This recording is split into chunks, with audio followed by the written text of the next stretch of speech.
The protagonist, Lin Yun, unexpectedly traverses into the enchanting world of Pokémon, finding himself born in the quaint town of Mabai in the Hoenn region. However, contrary to his fervent admiration for Grass-Type Pokémon, his inaugural companion is not the expected Trico, which is typically acquired from the starter trio, but rather a Bulbasaur. Lacking a system and possessing only a modicum of fortuitous luck, the narrative unfolds as Lin Yun embarks on a journey to carve out his own unique tale and legacy within the Pokémon realm, aspiring to forge a formidable Grass-type legion. Chapter 1. The Unexpected Bulbasaur.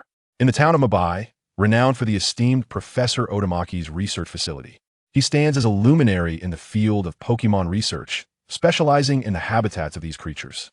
Although he may not rival Professor Oak, he is nonetheless a respected regional authority.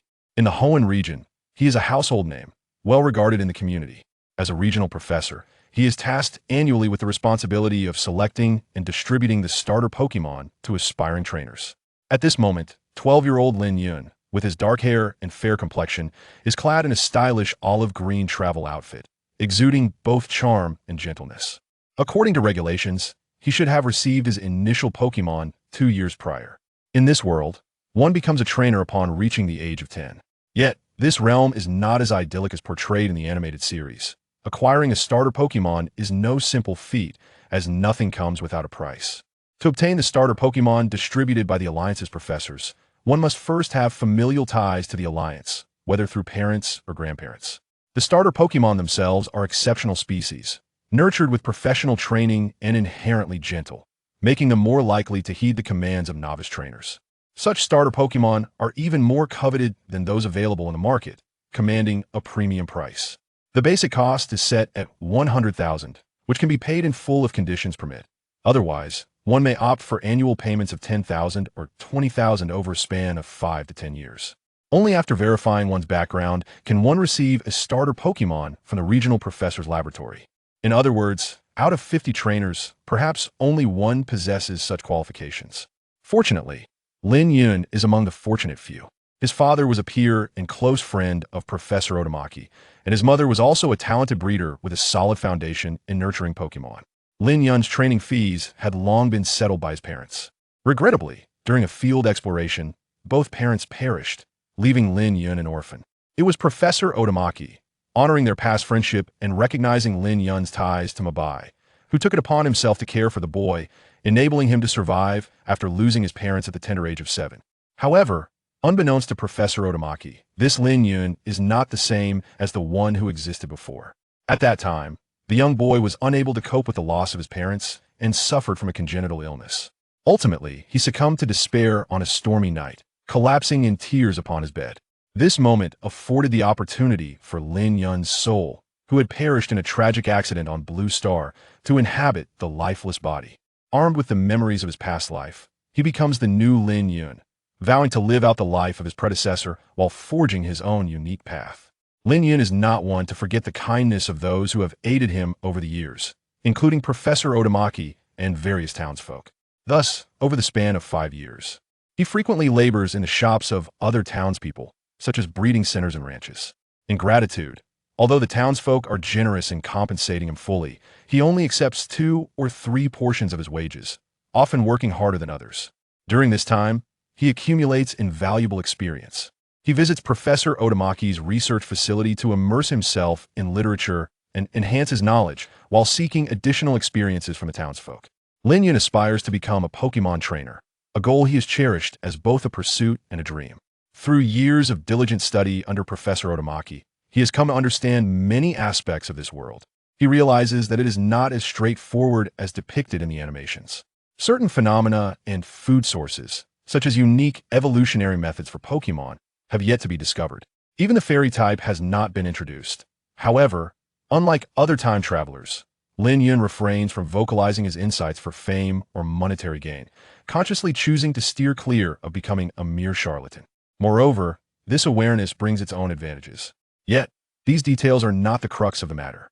Based on his understanding from Professor Otamaki, he speculates that this world operates similarly to the animated series, centered on Ash as the protagonist.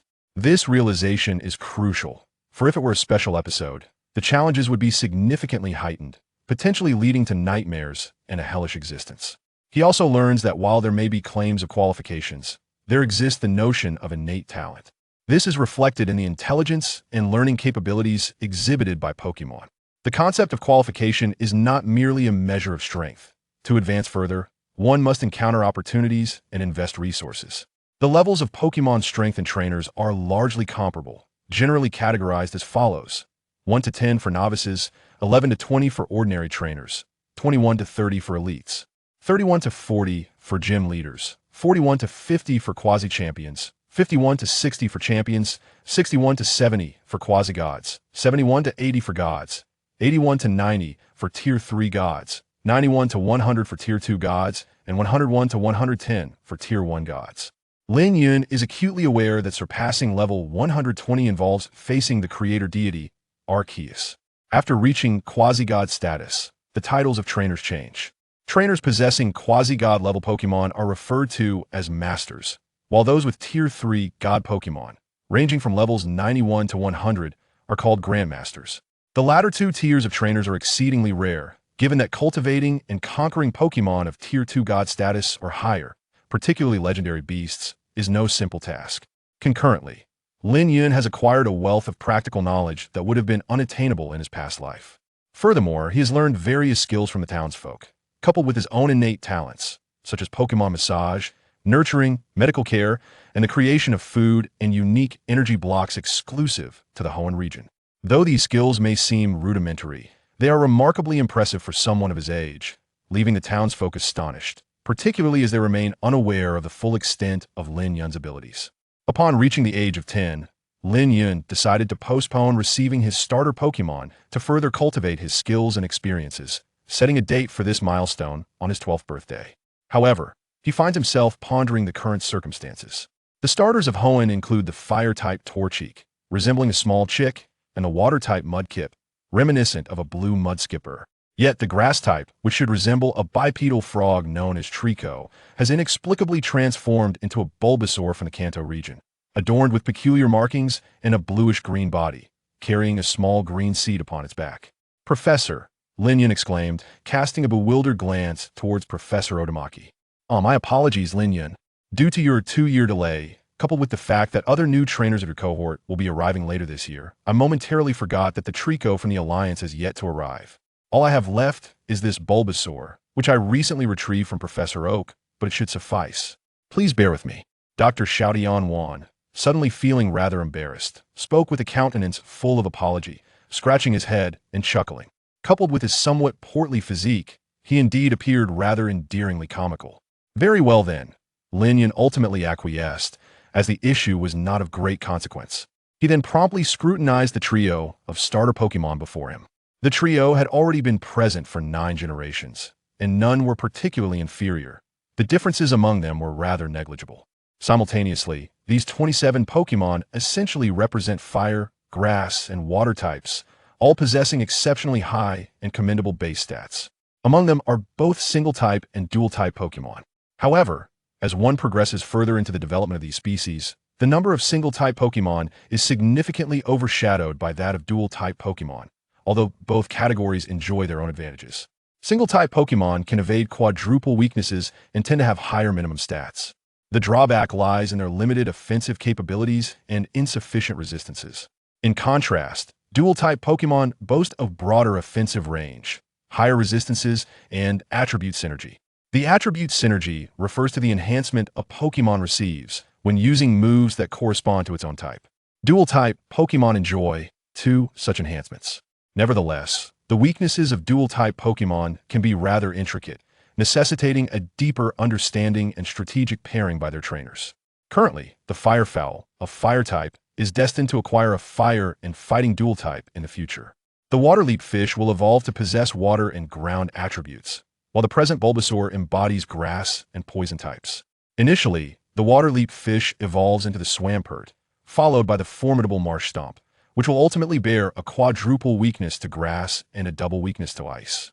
While this appears promising, Lin Yun is genuinely averse to a quadruple weakness. Furthermore, in the Pokémon world, Grass-type Pokémon are only outnumbered by Water-type Pokémon, leading Lin Yun to promptly dismiss this option. Next is the future Fire and Fighting type, the Blaziken, which possesses 8 potential offensive types but is countered by 6 types. Additionally, it has immunity to fighting-type moves from ghost types.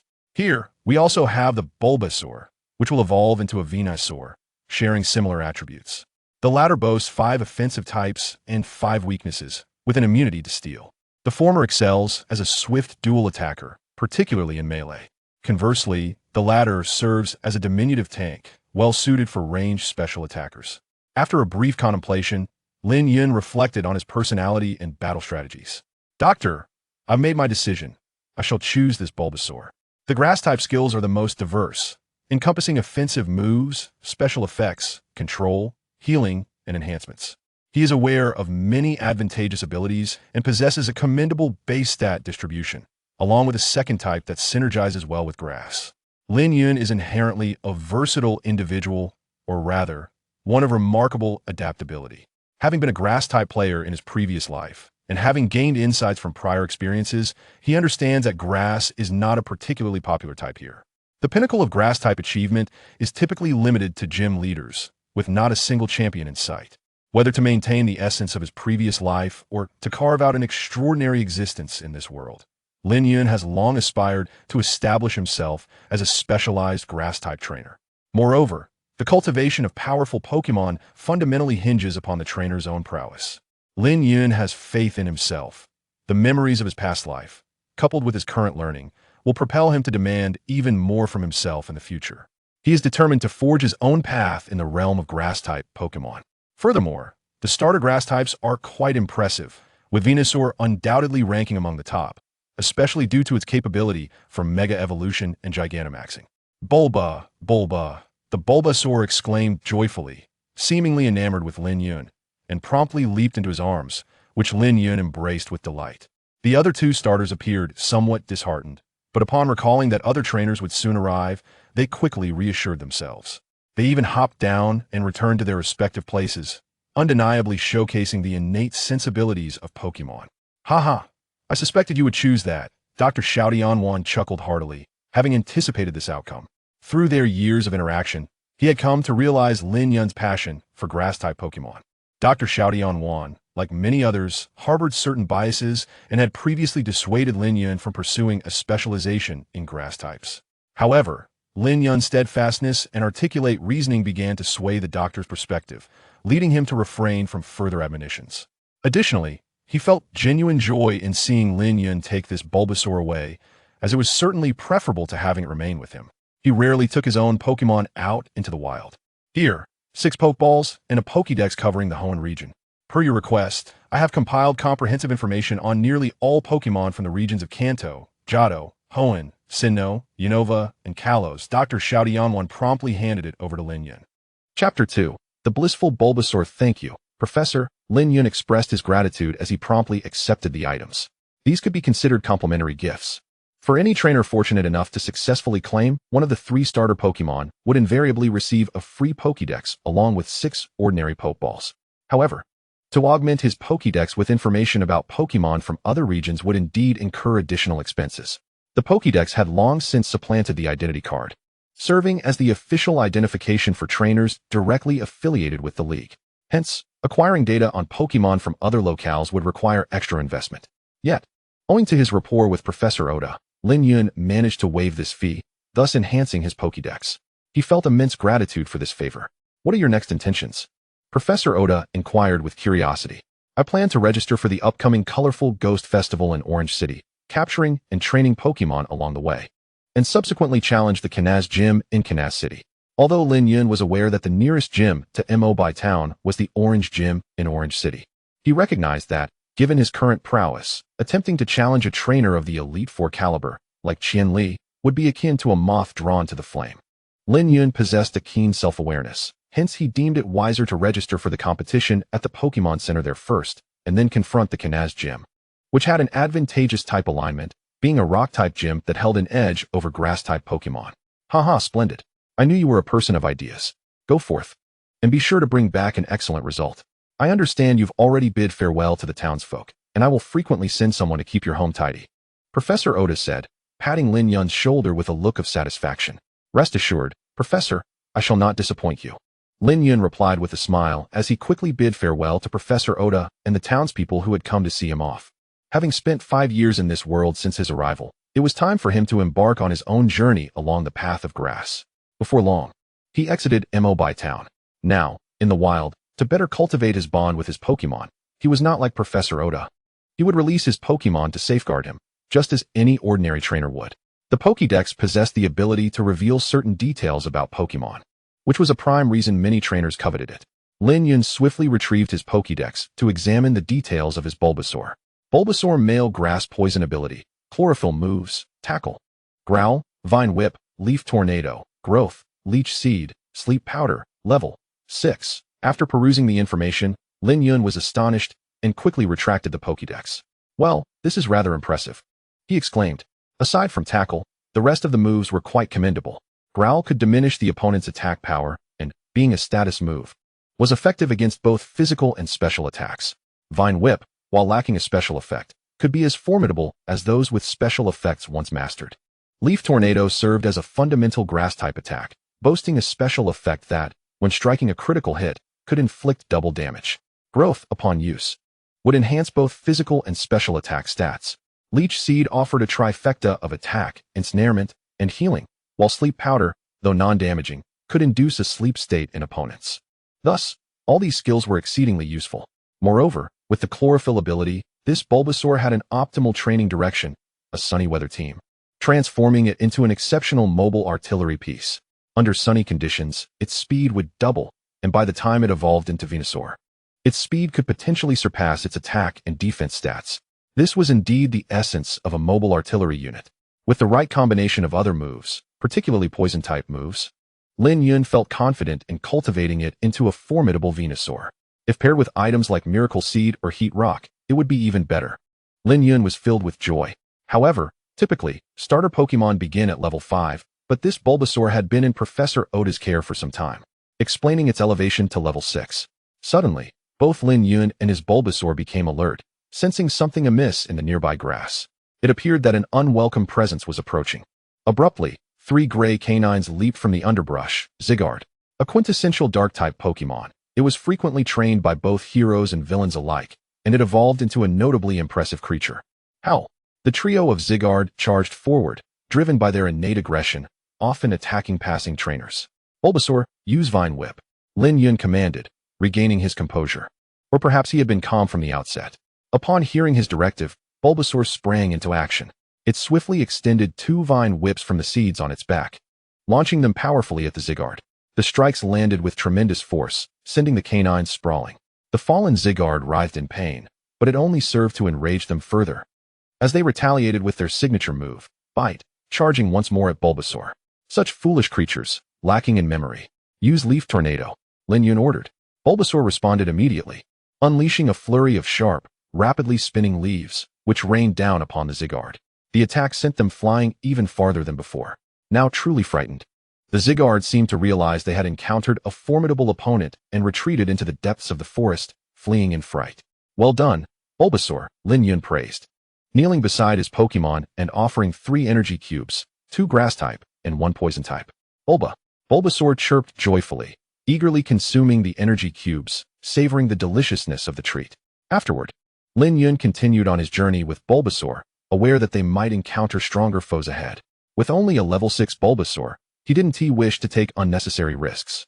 However, as they traveled, upon spotting a suitable stone, he decided to have Bulbasaur drag it along to strengthen its Vine Whip, endurance, and overall physical capabilities. However, in order to avoid delaying the cultivation of their bond, he promptly retrieved several bottles of water, securing them with tape to his body for weight training during a light jog, as he sought to enhance his physical fitness. Moreover, research has indicated that training alongside Pokémon not only fosters a deeper emotional connection, but also allows Pokémon to perceive their trainer's intentions, thereby accelerating their growth and development. Throughout their training, both trainer and Bulbasaur remained vigilant, frequently pausing to rest and replenish their hydration and energy. This approach ensured they could face unexpected challenges, such as the 3 Houndoom they had encountered earlier. Indeed, their journey led them to a plethora of Pokémon commonly found in the wilds of the Hoenn region. Some encounters provided valuable experience, while others proved too formidable to confront, necessitating a strategic retreat. Fortunately, Bulbasaur possessed the moves Sleep Powder and Leech Seed, which not only served as control techniques during battles, but also bought precious time for their escape. Although this did entail some speed training, the chlorophyll ability possessed by Bulbasaur made this a crucial exercise, essential for forging a mobile powerhouse. Among the grass-type starters, aside from Torterra, which serves purely as a tank, all others can benefit from speed training, including the similarly sizable Conkeldurr and Bryon. However, for Venusaur, unless it has the chlorophyll ability, it is advisable to refrain from speed training. Thus, as they continued their journey, Lin Yun and Bulbasaur simultaneously engaged in training and experience accumulation. As noon approached, the duo found solace beneath a large tree. Lin Yun treated Bulbasaur with kindness, offering a modest bowl filled with 2 or 3 grass-type energy cubes and 1 or 3 poison-type energy cubes. Beside it lay a chilled bottle of Moo Moo milk, constituting a perfect and nutritious lunch, which Bulbasaur relished with great joy and contentment. Concurrently, its affection and regard for Lin Yun grew ever stronger.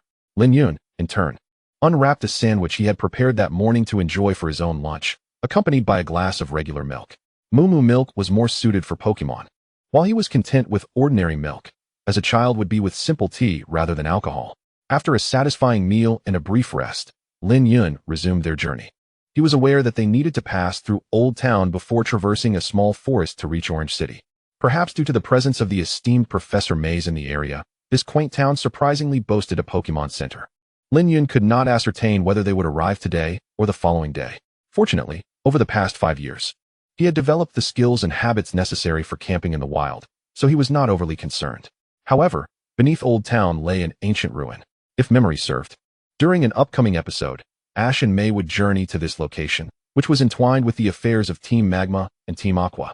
Although the ruins contained records of Groudon and Kyogre, they did not possess the coveted red and blue orbs. Furthermore, accessing the subterranean chamber of the ruins required 4 distinct colored gems, and attempting to force it open posed a risk of collapse. Lin Yun recalled this segment of the animated series quite vividly. He was also aware that beneath these ruins flowed an underground water vein, home to the ancient Pokemon Relicanth, a true living fossil. Even with the advancements in Pokemon fossil revival technology, the existence of such ancient Pokemon in their natural habitat held significant research value. Lin Yun aspired to capture one as a gesture of gratitude to Professor Okido. As for the means of entry, he chuckled to himself. Was he not capable of finding another way in? Thus, a visit to Old Town was imperative, especially as it lay conveniently on their path. Regrettably, Lin Yun underestimated the distance, and it became clear that they would be camping tonight. No choice but to set up camp. Bulbasaur, please gather some firewood, if necessary. Use Vine Whip to cut some branches, he instructed. Bulba.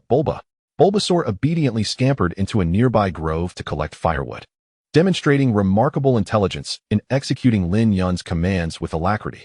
This was a testament to Bulbasaur's exceptional capabilities. Lin Yun remained behind, retrieving a plethora of items from his backpack, first erecting the tent and placing sleeping bags inside. After preparing a fire extinguisher, he swiftly arranged stones into a circle. Once his cooking utensils and ingredients were ready, Bulbasaur returned with a substantial amount of firewood secured by its Vine Whip. Well done. You've earned yourself an extra meal tonight, Lin Yun praised, bending down to affectionately pat Bulbasaur's head, his face radiating encouragement. Bulbasaur responded with a cheerful laugh. Lin Yun then prepared the leftover food from lunch to serve as Bulbasaur's dinner. He quickly whipped up a stir-fry for himself, allocating a portion for his companion. Bulbasaur savored the meal with great enthusiasm. Pokemon can consume human food, though some types are unsuitable. Fortunately, Bulbasaur was not among them. However, moderation was key, as excessive consumption could disrupt their nutritional balance. Lin Yun ensured that Bulbasaur indulged only occasionally, mindful of its well-being. As Bulbasaur ate, it smiled in gratitude towards Lin Yun, genuinely happy and fortunate to have encountered such a caring trainer. After all, even the starter Pokemon of the league hoped to meet a good trainer. Chapter 3. The Unexpected Encounter with Chikorita, a Gentle Capture. As long as you enjoy the food, that's what matters, but it shouldn't become a habit. Too much human food isn't good for you, Lin Yun said, gently stroking Bulbasaur's head while displaying a warm smile. Unbeknownst to them, from the shadows of the distant grass, a pair of hungry, yearning red eyes emerged, pitifully glimmering. Just as Lin Yun stood up and walked away from Bulbasaur, intending to return to his table and enjoy his meal, 2 vine-like appendages suddenly shot forth from the inky shadows. swiftly snatching a large bowl of stir-fried noodles and a bag of grass-type energy cubes from the table. In an instant, they retreated back into the dark thicket. Witnessing this scene, Lin Yun froze in shock, and even Bulbasaur, mid-bite of an energy cube, was momentarily stunned, a small piece falling from its mouth to the ground. Wait, there's a thief. Bulbasaur, catch that thief. Lin Yun shouted, his voice echoing as if to reverberate throughout the skies. Bulba. The Bulbasaur was immediately incensed, outraged that anyone would dare to snatch its food from it and its trainer. Such an affront was unforgivable. With a sudden leap, Bulbasaur directed its seed towards the underbrush and unleashed a razor leaf attack. However, both the human and the frog were soon astonished to observe that another razor leaf emerged from the thicket, seemingly even more powerful than Bulbasaur's own, leaving a lingering trail of energy in its wake. The oncoming leaves hurtled toward Bulbasaur, who narrowly evaded them by jumping aside, narrowly avoiding injury. Could it be another grass-type Pokémon? Lin Yun's eyes lit up with intrigue, for he understood well that only a grass-type could execute such a move. Yet, the opponent remained hidden in the shadows of the foliage, making it nearly impossible to consult the Pokédex for identification. Moreover, the previous exchange had already suggested that the opponent's level was likely superior to that of Bulbasaur. Suddenly, a series of thuds followed by pitiful whimpers resonated from the direction of the underbrush, indicating the presence of a smaller Pokémon in distress. Lin Yun sensed something was amiss. He paused momentarily, then, filled with curiosity and concern, moved closer. Bulbasaur. Seeing the troubling scene, Bulbasaur rushed forward, extending its vine whip to grasp Lin Yun's wrist, shaking its head anxiously to signal danger and advise against approaching carelessly. Do not worry, I shall exercise caution, and we will go together, Lin Yun reassured with a smile, easing Bulbasaur's worries. Without further hesitation, the duo advanced. As Lin Yun extended his hands, Bulbasaur readied its vine whip, but upon witnessing the next scene, they both gasped in astonishment, their eyes wide and mouths agape. Before them stood a creature adorned with a large, deep green leaf atop its head, possessing enchanting red eyes. And its body was a pale, bluish hue, resembling a four-legged carrot. In terms of size, it was quite comparable to Bulbasaur. Yet, Lin Yun recognized it instantly. He was well-versed in grass-type Pokémon, and even Bulbasaur acknowledged its identity. After all, he had come from Kanto. How could he not recognize a fellow native? Before them stood a Chikorita, one of the grass-type starters from the Johto region. However, the most pressing concern was the pitiful state of this Chikorita. It appeared emaciated, as though it had not eaten in over a week, its belly and face sunken, resembling a withered vegetable. Its body was caked in mud, marred by numerous scrapes and bruises, with visible signs of insect bites. While it did not bleed, several areas bore dried bloodstains. Yet, the most alarming detail was the peculiar iron mask strapped over its mouth, a device that, while allowing the Pokémon to ingest food, severely hindered its ability to eat. Heavy enough to impede the movement and agility of a creature of its size. The smaller the Pokémon, the more cumbersome the mask became, complicating its feeding. Who could possibly be responsible for this? Lin Yun's fury ignited as he recalled similar reports he had encountered back in Mabai Town. A volcano of rage erupted within him, a chilling intent to harm bubbling to the surface. He could surmise the dire plight of this Chikorita, recognizing it as a victim of abandonment akin to Ash's Charmeleon and Tepig. However, unlike Charmeleon and Tepig, whose circumstances were primarily tied to battles, the reasons for Chikorita's abandonment in the Hoenn region could extend beyond mere combat. Those fortunate enough to acquire a Bulbasaur, like him, were exceedingly rare among novice trainers in Hoenn, making it improbable for them to possess starters from other regions. This situation brought to mind another possibility he was aware of, the existence of pampered young ladies and affluent individuals whose preferences leaned towards adorably charming Pokémon. In terms of aesthetics, Chikorita and its evolutionary line undoubtedly ranked highly. With their wealth and influence, acquiring Pokémon from other regions, including starters and semi-legendaries, was hardly a challenge. If one of these individuals grew bored of their toy or deemed it unworthy, such abandonment could occur. Thus, Lin Yun suspected that the Chikorita before them had likely been discarded, a possibility that incited an intense indignation within him. As a passionate Pokémon enthusiast, Lin Yun, while not as fervently devoted as Ash, would never resort to such a callous act of abandonment. At most, he would release a Pokémon rather than forsake it. He treated his Pokémon with kindness, and Chikorita was one that he particularly cherished, fueling his anger further. Nevertheless, Lin Yun understood that the immediate priority was to rescue this Chikorita. He knew that he alone could not remove the mask. Bulbasaur, bind Chikorita with your vine whip. he commanded with calm determination. Though puzzled by her trainer's directive, Bulbasaur trusted Lin Yun unreservedly, swiftly employing its vine whip to ensnare Chikorita. Chikorita, initially spiraling into despair and madness, desperately attempted to rid herself of the mask by thrashing on the ground, her front limbs and vine whip working fervently against it. However, now restrained by the vine whip, she regained a semblance of composure. Having endured abandonment for so long, her alertness and reflexes had sharpened considerably. Yet, unfortunately for her, Lin Yun's speed surpassed her own. Bulbasaur released the vine whip. He called out while lunging toward Chikorita. Without hesitation, Bulbasaur complied, loosening its grip. With remarkable agility, Lin Yun swiftly pressed down on the nape of Chikorita's neck, executing a roll on the ground, ultimately kneeling before her, appearing to hold something in his hand. Chikorita, she exclaimed, her fury reigniting as she turned to confront Lin Yun. Yet, upon noticing the object in his grasp, her expression transformed into one of disbelief. Her eyes wide and mouth agape, as if her anger had been frozen in that very moment. The leaves of Chikorita stood still, as if they had transformed into a statue, fixated on the object held in Lin Yun's hand. What could have captivated Chikorita's gaze so intensely? Undoubtedly, it was the mask that Lin Yun had deftly unfastened with one hand. This ironclad mask was surprisingly easy to remove. Akin to the clasp of a motorcycle helmet, just a press and a tug would suffice. Lin Yun had cleverly collaborated with Bulbasaur, seizing the moment when Chikorita was momentarily dazed. With 5 years of honing his skills, along with nimble hands and quick reflexes, and a faint recollection of this particular type of mask, he managed to liberate Chikorita from its confines in under 3 seconds, an ordeal that had left her in despair for an entire week. Chikorita let out a soft whimper, her eyes shimmering with unshed tears, as if still in disbelief over her newfound freedom. Yet, the lively movement of her mouth and the lightness in her demeanor signaled that indeed, she was liberated. The cruel woman who had once placed this mask upon her head had made her wait in vain. It wasn't until the harsh weather and the relentless pursuit by wild Pokémon, coupled with the mask's hindrance to her movements and ability to eat properly, that she finally realized she had been deceived and cruelly abandoned. As she fled, her body bore the marks of battles with other Pokémon, as well as injuries caused by the mask itself, falls and collisions that had drained her stamina and energy, leaving her with a gnawing hunger. It was only tonight, drawn by a delectable aroma, that she had ventured closer, leading to the events that transpired. Everything is all right now, go ahead and eat, Lin Yun said with a gentle, caring smile, as he promptly pushed a bag of grass-type energy cubes and a large bowl of fried noodles toward her.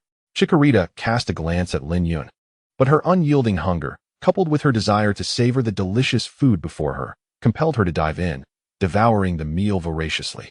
She was truly famished and had never tasted anything so delightful. Tears of gratitude streamed down her face as she ate. Lin Yun settled himself on the grass, while Bulbasaur, returning from an errand, brought a bottle of regular milk to help Lin Yun fill his stomach. After expressing his gratitude to Bulbasaur, Lin Yun sat together with his Pokémon, watching Chikorita relish her meal. Moments later, she finished, having consumed every morsel laid before her. With a satisfied expression, she plopped down on the ground, smiling and gently patting her belly.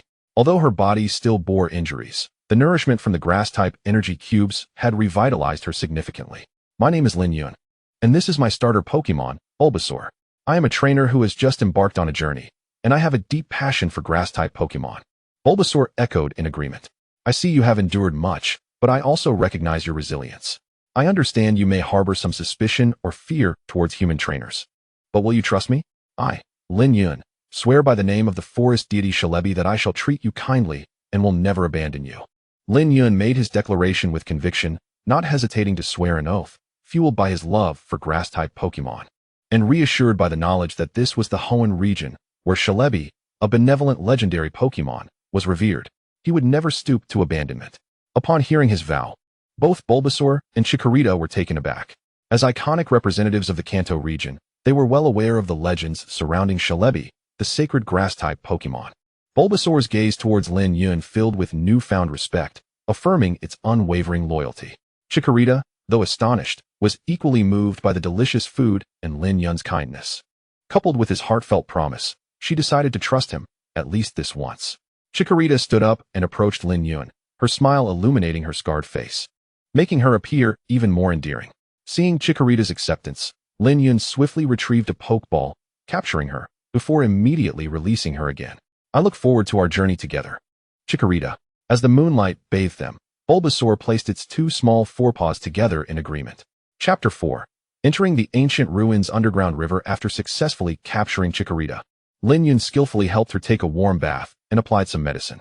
Having spent 5 years working at various small clinics and breeding centers in Mabuki Town, he was quite adept at such tasks. His nimble hands, refined through practice, made the process straightforward. However, he acknowledged that a visit to a Pokemon Center would be ideal, as he was not a qualified doctor and preferred to leave specialized matters to the professionals. Bulbasaur returned to finish its dinner, while Lin Yun prepared a simple meal for himself. After resolving his dining needs and freshening up, he did not close the tent flap, but instead crawled into his sleeping bag for a much-needed rest. Bulbasaur and Chikorita settled beside the grass pile. As Pokemon trained by the League, they understood their duty to guard Lin Yun while he slept by the fire, ensuring his safety. Grass-type Pokemon were not universally fearful of fire. At least this small campfire provided them warmth and light. Time swiftly passed, ushering in a new day. Lin Yun finally awoke after the sun had risen, the exertions of the previous day having drained him, which explained his prolonged slumber. Both Pokemon were equally fatigued.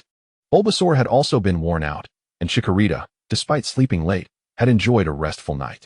As Lin Yun arose, his movement immediately roused the alert Pokemon. After breakfast, "We'll set out," he declared, smiling as he prepared a simple yet hearty breakfast for himself. Bulbasaur's meal mirrored its previous one, albeit with slightly reduced portions and an increase in berries.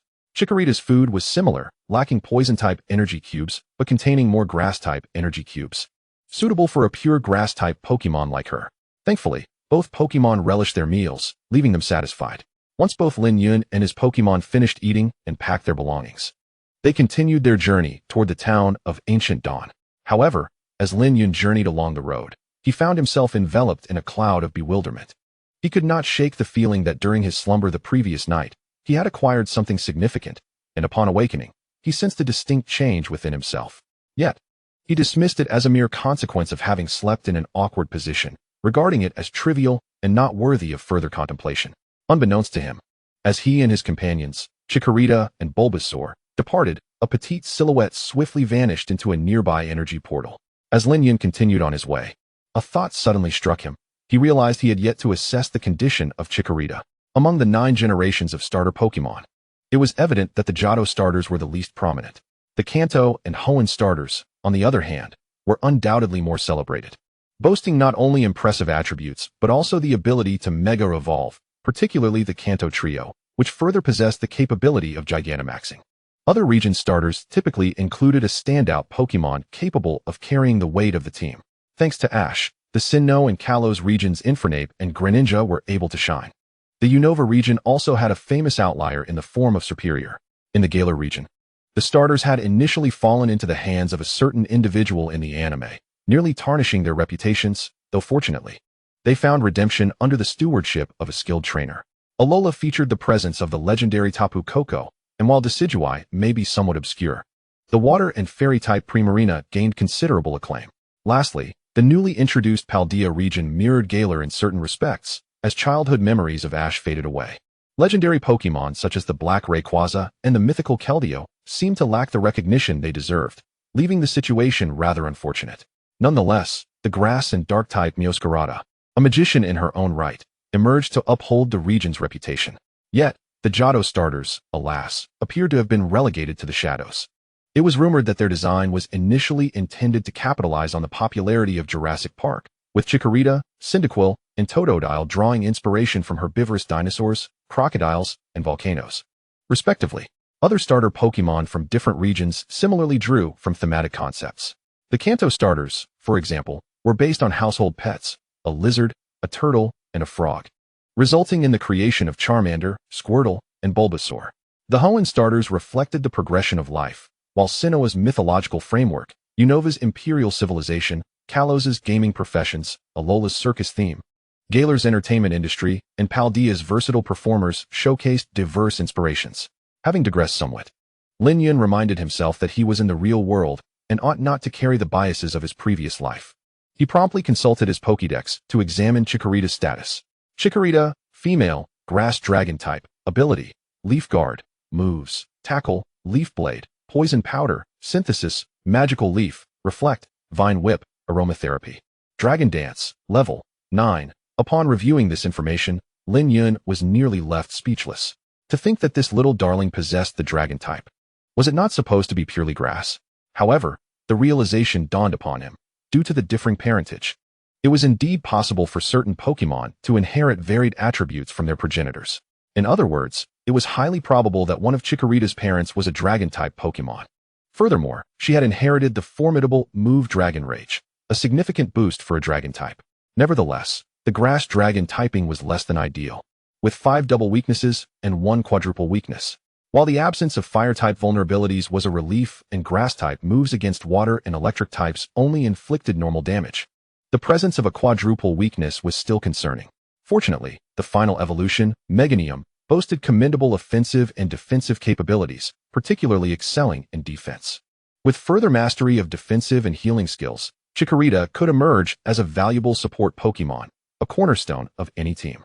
Moreover, possessing the Leaf Guard ability meant that in sunny weather, Pokémon with this trait would not succumb to status conditions, making it well suited for such a path. Given this, it was plausible that Chikorita could compensate for her grass dragon weaknesses. What's more, her current moveset was impressively diverse, featuring a range of techniques from Poison Powder, which could inflict a status condition, to Magical Leaf, which boasted tracking capabilities, Reflect, which halved physical damage, Synthesis for self-recovery, Aromatherapy to heal allies and cure status effects, and Dragon Dance for boosting attack and speed.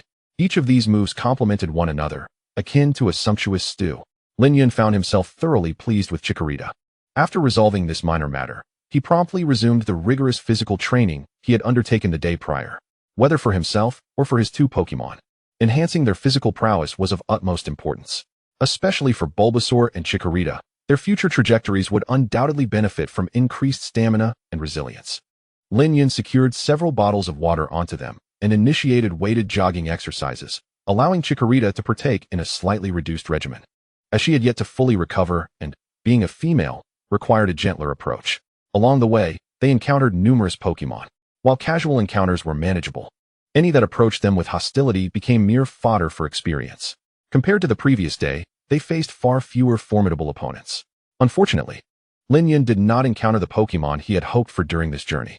After an exhausting morning of training, both he and his Pokémon were left panting and drenched in sweat, yet they managed to arrive in a Critique city before noon. During their travels, they came across an ancient ruin, though regrettably, they did not encounter Professor Elm. In truth, Lin Yun felt a sense of relief at this, as he would soon have to meet him. Upon entering a Critique city, he could not help but acknowledge its rather ordinary nature, even somewhat inferior to New Bark Town, with a scarcity of buildings. Fortunately, there was a reasonably well-equipped Pokémon Center. With his affiliation to the Pokémon League, Lin Yun could avail himself of numerous complimentary services. Ms. Joy, I entrust my Chikorita and Bulbasaur to your care. Relieving them of their burdens, Lin Yun placed his exhausted companions onto the counter, both panting heavily and soaked in perspiration, utterly reluctant to move. However, compared to Bulbasaur, Chikorita appeared to be in a more precarious state. What seems to be the issue? Ms. Joy inquired, driven by curiosity and her medical duty. I am a trainer who departed from New Barktown yesterday. I spent the night in the forest, and due to certain circumstances, Bulbasaur became my initial Pokémon. I captured Chikorita along the way. She appeared to be abandoned. I provided some treatment, yet she still exhibits some issues and underlying injuries. This morning, before entering the town, we conducted physical training together and engaged in battles with various Pokémon. And this is the result. Lin Yun pondered for a moment before succinctly summarizing the events. So it is, but truly, what a pitiable little creature. Fortunately, it has encountered such a commendable trainer as yourself. Miss Joy first tenderly stroked the head of Chikorita, then promptly raised her gaze to Lin Yun, her face radiating with warmth and satisfaction. As for why Chikorita showed no signs of resistance, being one of the starter Pokémon cultivated by the Alliance, she inherently understood that Joy in the Pokémon Center was trustworthy. Miss Joy quickly took the 2 Pokémon downstairs. It is worth mentioning that in the Hoenn region, she primarily partners with either Chansey or Blissey. As noon approached, Lin Yun swiftly prepared his lunch along with meals for his 2 Pokémon. Shortly thereafter, he received from Miss Joy the fully recovered Bulbasaur and Chikorita. After enjoying their meal together, Lin Yun expressed his gratitude and bid farewell to Miss Joy. However, before departing, he acquired a piece of information that proved to be exceedingly useful. Professor Maple had not been in Mabai Town for quite some time. seemingly having left for some urgent matter, but was expected to return shortly. This presented a perfect opportunity for Lin Yun. He promptly sought out various shops in Guqing Town to procure some items. Following this, he took Bulbasaur and Chikorita to the Guqing ruins located above the Pokemon Center, where he soon discovered a peculiar stone door. Chikorita, Bulbasaur, please extend your vine whip into the ground and see if these walls are composed of the same material, Lin Yun suggested, eager to confirm his hypothesis. The two Pokemon nodded in agreement, positioning themselves on either side of Lin Yun before unleashing their vine whip attacks.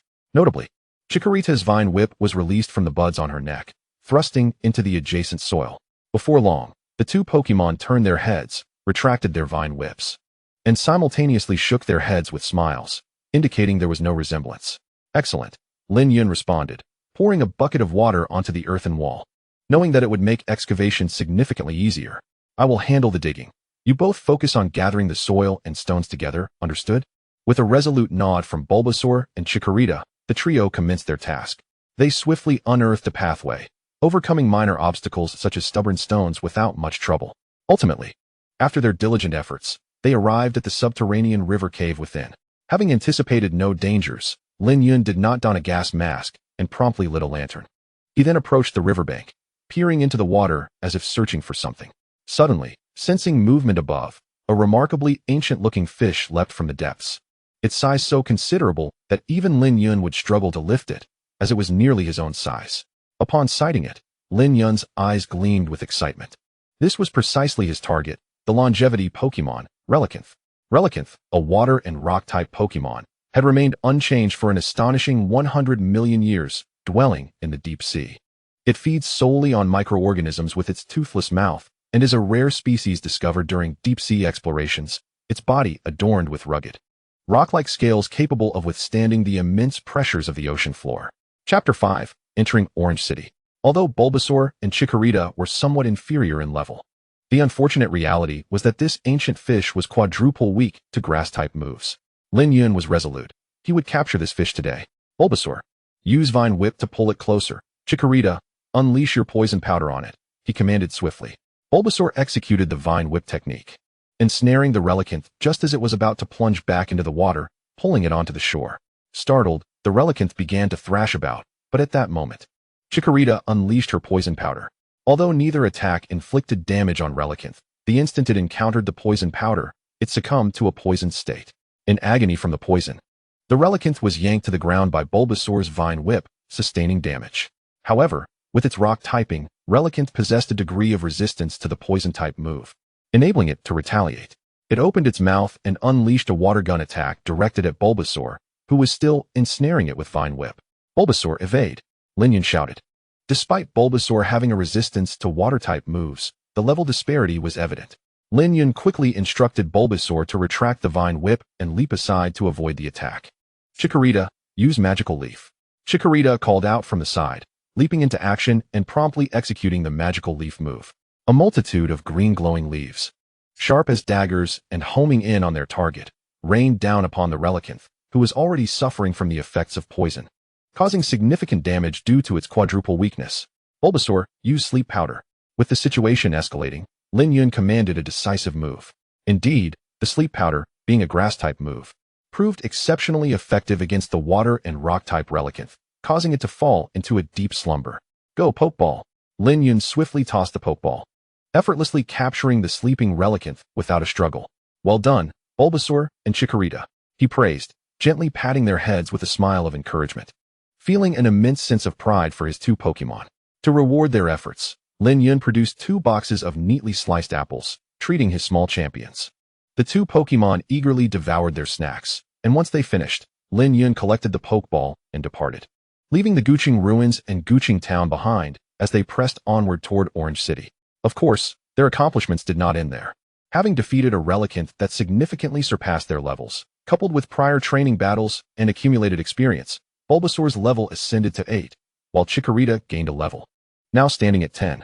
Lin Yun was somewhat astonished. Despite their similar ages, Chikorita's prior experiences seemed to have granted her a level advantage over Bulbasaur. Nevertheless, this mattered little as they had only just begun their journey. The future remained unwritten. While Lin Yun did not oppose the emergence of competition within his team, and even encouraged it to some extent, Believing that competition fosters progress, he also hoped that it would not disrupt their camaraderie. However, that was a concern for Lin Yun's future. For the moment, the interactions between Bulbasaur and Chikorita were harmonious. After all, they hailed from the same region. And in this unfamiliar territory, mutual support was inevitable. Following their departure from Guchin Town, the journey to Changhua City was not far. Nevertheless, Lin Yun and his companions found themselves spending another night in the forest, continuing their training and battles. The focus remained on physical conditioning, as a solid foundation was essential. That very night, after capturing the ancient Kyong fish, Lin Yun instructed Bulbasaur and Chikorita to practice their moves, Leaf Blade and Vine Whip, against one another. Not only to refine their coordination and deepen their understanding of each other, but also to enhance their proficiency in these techniques. Given the remarkable potential of both Pokémon, the effectiveness and accuracy of these moves were steadily improving. Furthermore, Lin Yun was struck by an idea, to have Bulbasaur and Chikorita learn from one another. In the Pokémon world, for a Pokémon to learn a new move, guidance from a trainer or another Pokémon is required. This could be a costly endeavor, albeit complex and challenging, but there exists a more straightforward yet expensive method known as a move tutor. However, given the extraordinary talents of Lin Yun's Pokémon, he deemed this approach feasible and beneficial, potentially saving him a significant amount of money. It was imperative to remember that since Chikorita possessed a hidden secondary Dragon-type attribute, he would need to create corresponding Dragon-type energy cubes. The method for crafting these cubes is consistent, differing only in materials. Although he had never created Dragon-type energy cubes before, it posed no significant challenge for Lin Yun. The real issue lay in the exorbitant cost of the requisite Dragon-type ingredients.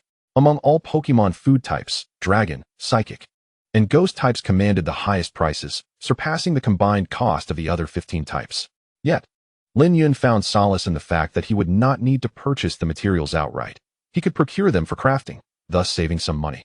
Over the past 5 years, he had managed to accumulate some savings, which, while not substantial, would suffice for the time being. Nonetheless, Lin Yun acknowledged that he needed to earn money while traveling. Fortunately, thanks to his solid background in breeding and culinary skills, he was not lacking in opportunities or abilities to generate income. Thus, on the afternoon of the third day of his journey, Lin Yun, accompanied by Bulbasaur and Chikorita, finally arrived at Changhua City. This city was notably unique. Although not large, it appeared to be a harmonious blend of forest and urban life from a high vantage point. It exuded a distinct beauty, allowing the freshness of the forest air to permeate the urban environment. As they made their way through, Lin Yun and his companions thoroughly enjoyed the experience. Soon, they reached the Pokémon Center of Changhua City. Hello, could you please assist me with registration? I wish to participate in the Hoenn League. Since Bulbasaur and Chikorita presented no special circumstances, Lin Yun did not intend to bring them out at this time. The reason for not registering at the Pokémon Center in Guchin Town was that it lacked the necessary authority. Registration could only be completed at a city center. Certainly. No problem, Nurse Joy replied promptly, her fingers dancing over the keyboard as she swiftly completed Lin Yun's registration and handed him a badge case. Thank you very much. After expressing his gratitude, Lin Yun approached the telephone and called Professor Otamaki. Hello? Ah, Lin Yun. Have you arrived at Changhua City? Professor Otamaki's face appeared on the video screen, his expression brightening upon recognizing Lin Yun. Yes, Professor. It took me 3 days to get here, but I initially thought I might not be able to reach you, considering you might be out in the field conducting research. Lin Yun nodded before playfully adding, I just returned for lunch. To be honest, I'm about to head out again. However, I must say, your arrival in Changhua City within 3 days exceeded my expectations, which is quite commendable. But knowing you, I suspect you did not come solely to check in, did you? Professor Otamaki chuckled, scratching his head, his familiarity with Lin Yun evident. I have good news and bad news. Which would you like to hear first? Feeling a bit bashful yet amused, Lin Yun responded. You still enjoy playing this game? Let us start with the good news. Professor Otamaki appeared puzzled for a moment before continuing with a smile. I captured an ancient Kyong fish, and it appears to be quite old, a true fossil. Lin Yun promptly shifted the conversation to the main topic. What? You captured an ancient Kyong fish? You mean the one I'm thinking of, the ancient Pokémon from the Hoenn region, a genuine, living fossil said to date back billions of years? Upon hearing this, Professor Otamaki froze momentarily before bursting with excitement, his hands and face pressed against the screen in sheer exhilaration. Indeed. However, as you know, I specialize in grass-type Pokémon and am not particularly fond of water and rock-type fish. To repay you for your years of kindness and guidance, I would like to gift it to you. Lin Yun beamed, his expression radiating goodwill. Oh, is that so? Ha ha ha, you truly are thoughtful. However, is there also bad news? Professor Otamaki inquired with a somewhat perplexed look after his laughter subsided. The bad news concerns the Guchin ruins. I feel rather embarrassed to explain that I was seeking treasure and ended up digging a passage next to the stone door, inadvertently discovering an underground river space where I captured the ancient Kyong fish. I hope you can explain this to Professor Meizu, as I believe there may be other ancient Kyong fish, and possibly other ancient Pokemon, living in that underground river. Feeling somewhat guilty towards Professor Meizu, Lin Yun hoped Professor Otamaki could help him resolve the matter. I see. This doesn't seem like bad news at all. It should be easily manageable for me. Besides, I know Professor Meizu quite well. He's an old friend. And you are right about the ancient Pokemon's underground river ecosystem. If that's the case, I must investigate further. After listening, Professor Otamaki nodded, a look of reassurance on his face as he addressed Lin Yun. Resolving this issue would pose no challenge for him, and his curiosity for research was piqued, given that it aligned perfectly with his field of study. As you wish, but doctor, aren't you supposed to dispatch Pokemon to the new trainers this year? Lin Yun offered no objections or suggestions regarding this matter. He merely reminded Dr. Oda to not overlook it. I almost forgot. They will be delayed a bit. Well then, you should first send over the ancient needlefish, he said. You currently have less than 6 Pokemon, so a one-way transfer is feasible. Dr. Oda suddenly realized, albeit somewhat disheartened, that his research would have to be postponed. Nevertheless, he could still begin studying the ancient needlefish. Very well, no problem. Lin Yun promptly placed the Pokeball containing the ancient needlefish onto the transporter, which was swiftly sent over. By the way, earlier, Lin Yun had already released the still dormant ancient needlefish, treated it, and neutralized its poison. I've received it here. Oh, by the way, since you are in Orange Blossom City, why not visit the Orange Blossom Gym? I know you aren't yet capable of challenging Qianli, but his daughter, Xiaoyao, is eligible to receive the starter Pokemon this year. Please check if she has set off. She hasn't come here to collect the starter Pokemon yet. Alright, I will take a look. The two promptly ended the call. Lin Yun then left the Pokemon Center with Chikorita and Bulbasaur, heading towards the Orange Blossom Gym, following the signs along the way. In fact, the gym was situated at the western edge of Orange Blossom City, only a few steps away from the forest. Presumably, Qianli chose such a location for its tranquility, building both his gym and home there. It was also conveniently located not far from the Pokemon Center for challengers. He soon arrived at the Orange Blossom Gym, which boasted a charming cherry blossom residential style. The front door was ajar, allowing him to enter with the 2 little Pokemon, although it felt somewhat intrusive. Such was the nature of gyms, which often doubled as homes. Indeed, Qianli exemplified both a formidable Pokemon trainer and a devoted father. Is anyone there? I am Lin Yun from Mohite Town, sent by Dr. Oda. Chapter 6. The Qianli Family and the Double Battle. Chikorita, Bulbasaur. The 2 Pokemon chimed in unison. Oh, you are the one Dr. Oda sent? A deep voice resonated from nearby, followed by the emergence of a robust man with a determined expression and a buzz cut, exuding reliability and authority. Lin Yun recognized him immediately. This was Qianli, a truly formidable individual, undoubtedly a man of exceptional talent. It was likely that he would one day become one of the elite 4 in the Hoenn region, a man capable of temporarily alleviating the lazy nature of Slacketh and its evolution. Yes, I am a trainer just starting my journey from Mohite Town. Here's the situation. Lin Yun quickly explained everything that had transpired. I see, so that fellow remains unchanged, Qianli chuckled, clearly having a good rapport with Dr. Oda. My daughter set off on her bicycle this morning, so rest assured, I will contact Dr. Oda later. His eyes reflected a hint of fondness for his daughter, revealing a tender side to his otherwise strong demeanor. That puts my mind at ease. At least I don't have to make a phone call now. Lin Yun replied with a smile, albeit with a tinge of regret at not encountering the Hoenn dance princess. After all, Xiaoyao had blossomed into a beauty, possessing a distinctive charm. Wow, Bulbasaur and Chikorita. At that moment, a small boy suddenly dashed out, with shiny black hair, clad in a green t-shirt and brown shorts. This was Qianli's son, Xiaosheng. Although he was only 7 years old and still a bit early to be a trainer, his knowledge of Pokemon was commendable, surpassing that of his sister. It was evident that he was passionate about Pokemon, as he approached with gleaming eyes and crouched down in front of Bulbasaur and Chikorita, eager to touch them. However, the 2 little Pokemon were startled by his approach. Chikorita, Bulbasaur.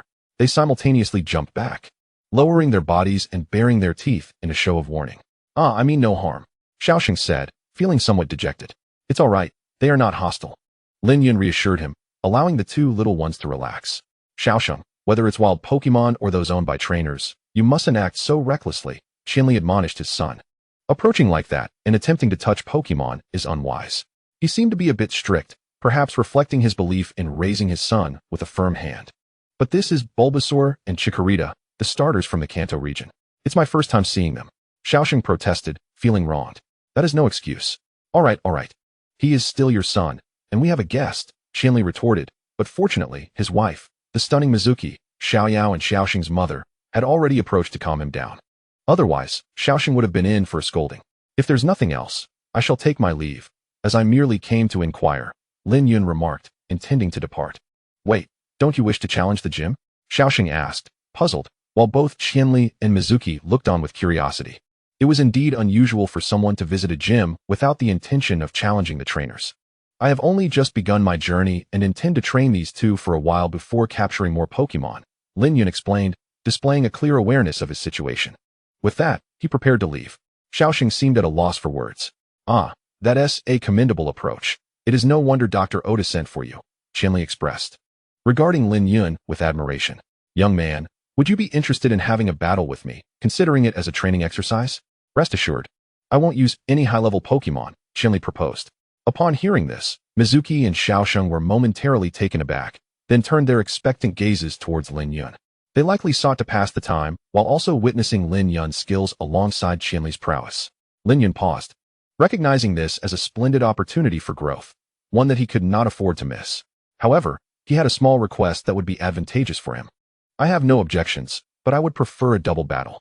This is Lin Yun's request. After all, engaging in doubles would be somewhat advantageous for him. A battle in doubles? Very well, I have no objections. Although he was uncertain about Lin Yun's intentions, Qianli was undeterred.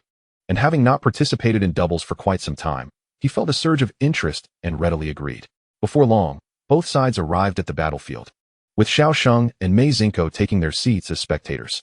Simultaneously, Qianli's apprentice at the dojo quickly stepped up to assume the role of referee. The friendly doubles match between Lin Yun from Mo by Town and Mr. Qianli, a dojo trainer, is now about to commence. Please send forth your Pokemon, the referee announced, and almost immediately, Bulbasaur and Chikorita smartly advanced to the arena. Give it your all, Bulbasaur and Chikorita, Lin Yun said with a smile, rallying his Pokemon before the battle. Although he was aware that the indoor environment rendered their abilities somewhat ineffective, it was perhaps for the best. At least it provided an element of surprise. When he returned to challenge the Changhua dojo in earnest, he could catch Qianli off guard. Furthermore, he might not even employ these two Pokemon at that time.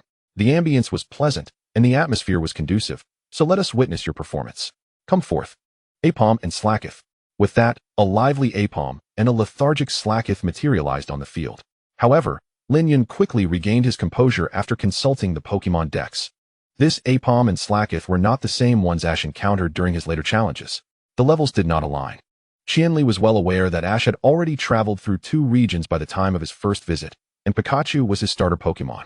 Thus, Ash had always showcased a remarkably strong Aipom. By the time Ash returned for his second challenge, he had already acquired 4 Hoenn badges, and it was the same Aipom. Qianli likely possessed a considerable number of Pokemon of this species, and these two were not even among those he typically utilized. In terms of level, Bulbasaur and Chikorita could still manage, though it would undoubtedly be a challenge. Aipom stood at level 19, while Slacketh was at level 11. Although they were not his primary fighters, Xiaoxing felt an unwavering confidence and pride in his father's capabilities. Not necessarily, Mei Zinko remarked with a smile, sensing that this duel would not be straightforward.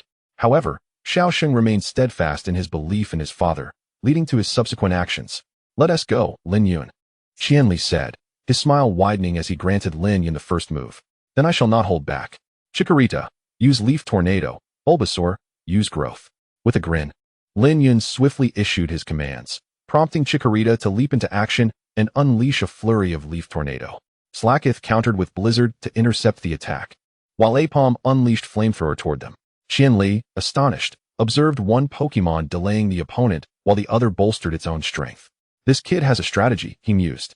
At that moment, Slacketh's Blizzard effortlessly thwarted Chikorita's Leaf Tornado, and Aipom promptly opened its mouth to release Flamethrower aimed at Bulbasaur. However, Bulbasaur's growth had yet to be completed. Excellent, it will surely hit. Is that all you've got? Xiaoxing clenched his fists, casting a look of disdain and disappointment toward Lin Yun. Is that truly your limit, Lin Yun? Qianli echoed the sentiment, pondering if he had overestimated his opponent, who seemed merely a fledgling trainer embarking on his journey. Chikorita, ensnare Bulbasaur with Vine Whip and execute Dragon Dance. Lin Yun's lips curled into a smile as he issued the command. What? Dragon Dance? In that instant, Chikorita adeptly ensnared Bulbasaur with Vine Whip and leapt into a graceful Dragon Dance. This not only propelled Bulbasaur to evade the flamethrower, but also allowed Bulbasaur's growth to conclude, with both Pokémon radiating the distinct auras of grass and dragon types. Bulbasaur's attack power surged, and Chikorita similarly enhanced its own offensive capability and speed. Such a tactic exists, and this Chikorita can perform Dragon Dance. Qianli was taken aback by the spectacle before him. How is that possible? How could Chikorita possibly use Dragon Dance? Xiao Sheng rose from his seat in disbelief. Unable to contain himself, possessing a wealth of Pokémon knowledge, he understood that the current Chikorita and Bulbasaur, having undergone such enhancements, were indeed formidable. Indeed, there is skill here. This promises to be an exhilarating battle, Mei Zinko remarked with a smile. Now it's our turn to counter. Both use Leaf Blade. Lin Yun beamed as Bulbasaur and Chikorita executed Leaf Blade in unison, sending a flurry of rapidly spinning leaves toward Aipom and Slacketh. Slacketh employed Protect, while Aipom positioned itself behind Slacketh to prepare for focus energy. Qianli quickly commanded Slacketh to raise its hands and execute the Protect move, allowing Aipom to hide behind it while enhancing its accuracy. The barrage of Leaf Blades was entirely thwarted by Slacketh's Protect. Slacketh, use Shadow Ball. Aipom, dash in with Quick Attack. Qianli initiated a counteroffensive. Slacketh conjured a Shadow Ball and hurled it toward the opponents. As Aipom leaped out, it promptly unleashed Quick Attack, charging toward Bulbasaur and Chikorita. Bulbasaur intercepted the Shadow Ball with Leaf Blade and then utilized Roar, while Chikorita dashed toward Aipom to deploy Poison Powder. Lin Yun remained confident, directing his Pokémon with assurance, while Xiao Sheng in the audience felt a mix of envy and admiration. In that moment, Bulbasaur unleashed Leaf Blade once more, the enhanced attack shattering the Shadow Ball and sending shards toward Aipom. Chikorita charged forth and unleashed Poison Powder, the dark purple dust billowing toward Aipom like a ravenous specter. Slacketh, evade quickly. Aipom, steer clear of that powder.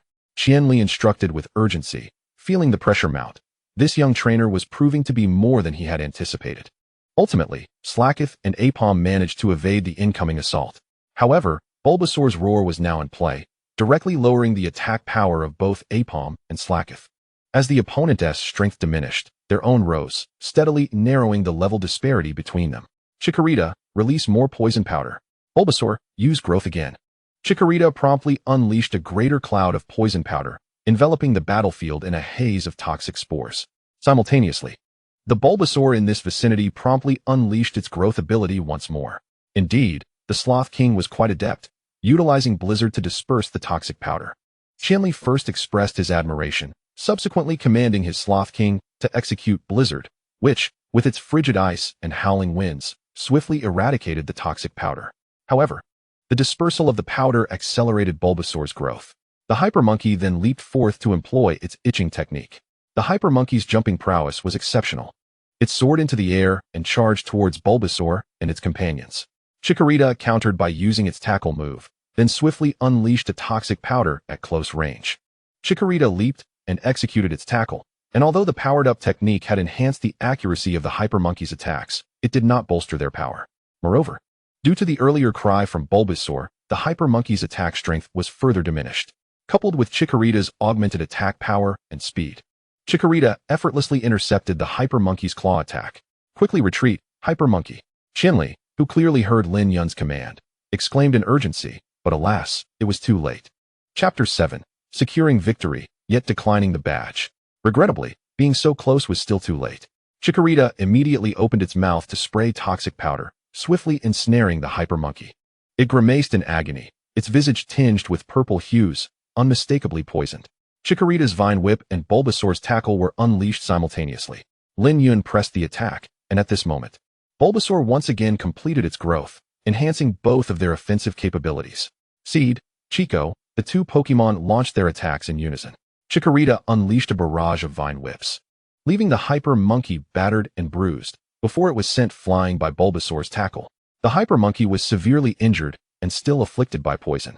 Despite its higher level compared to Bulbasaur and Chikorita, it was in dire straits. Oh dear, the Hyper Monkey is in trouble now.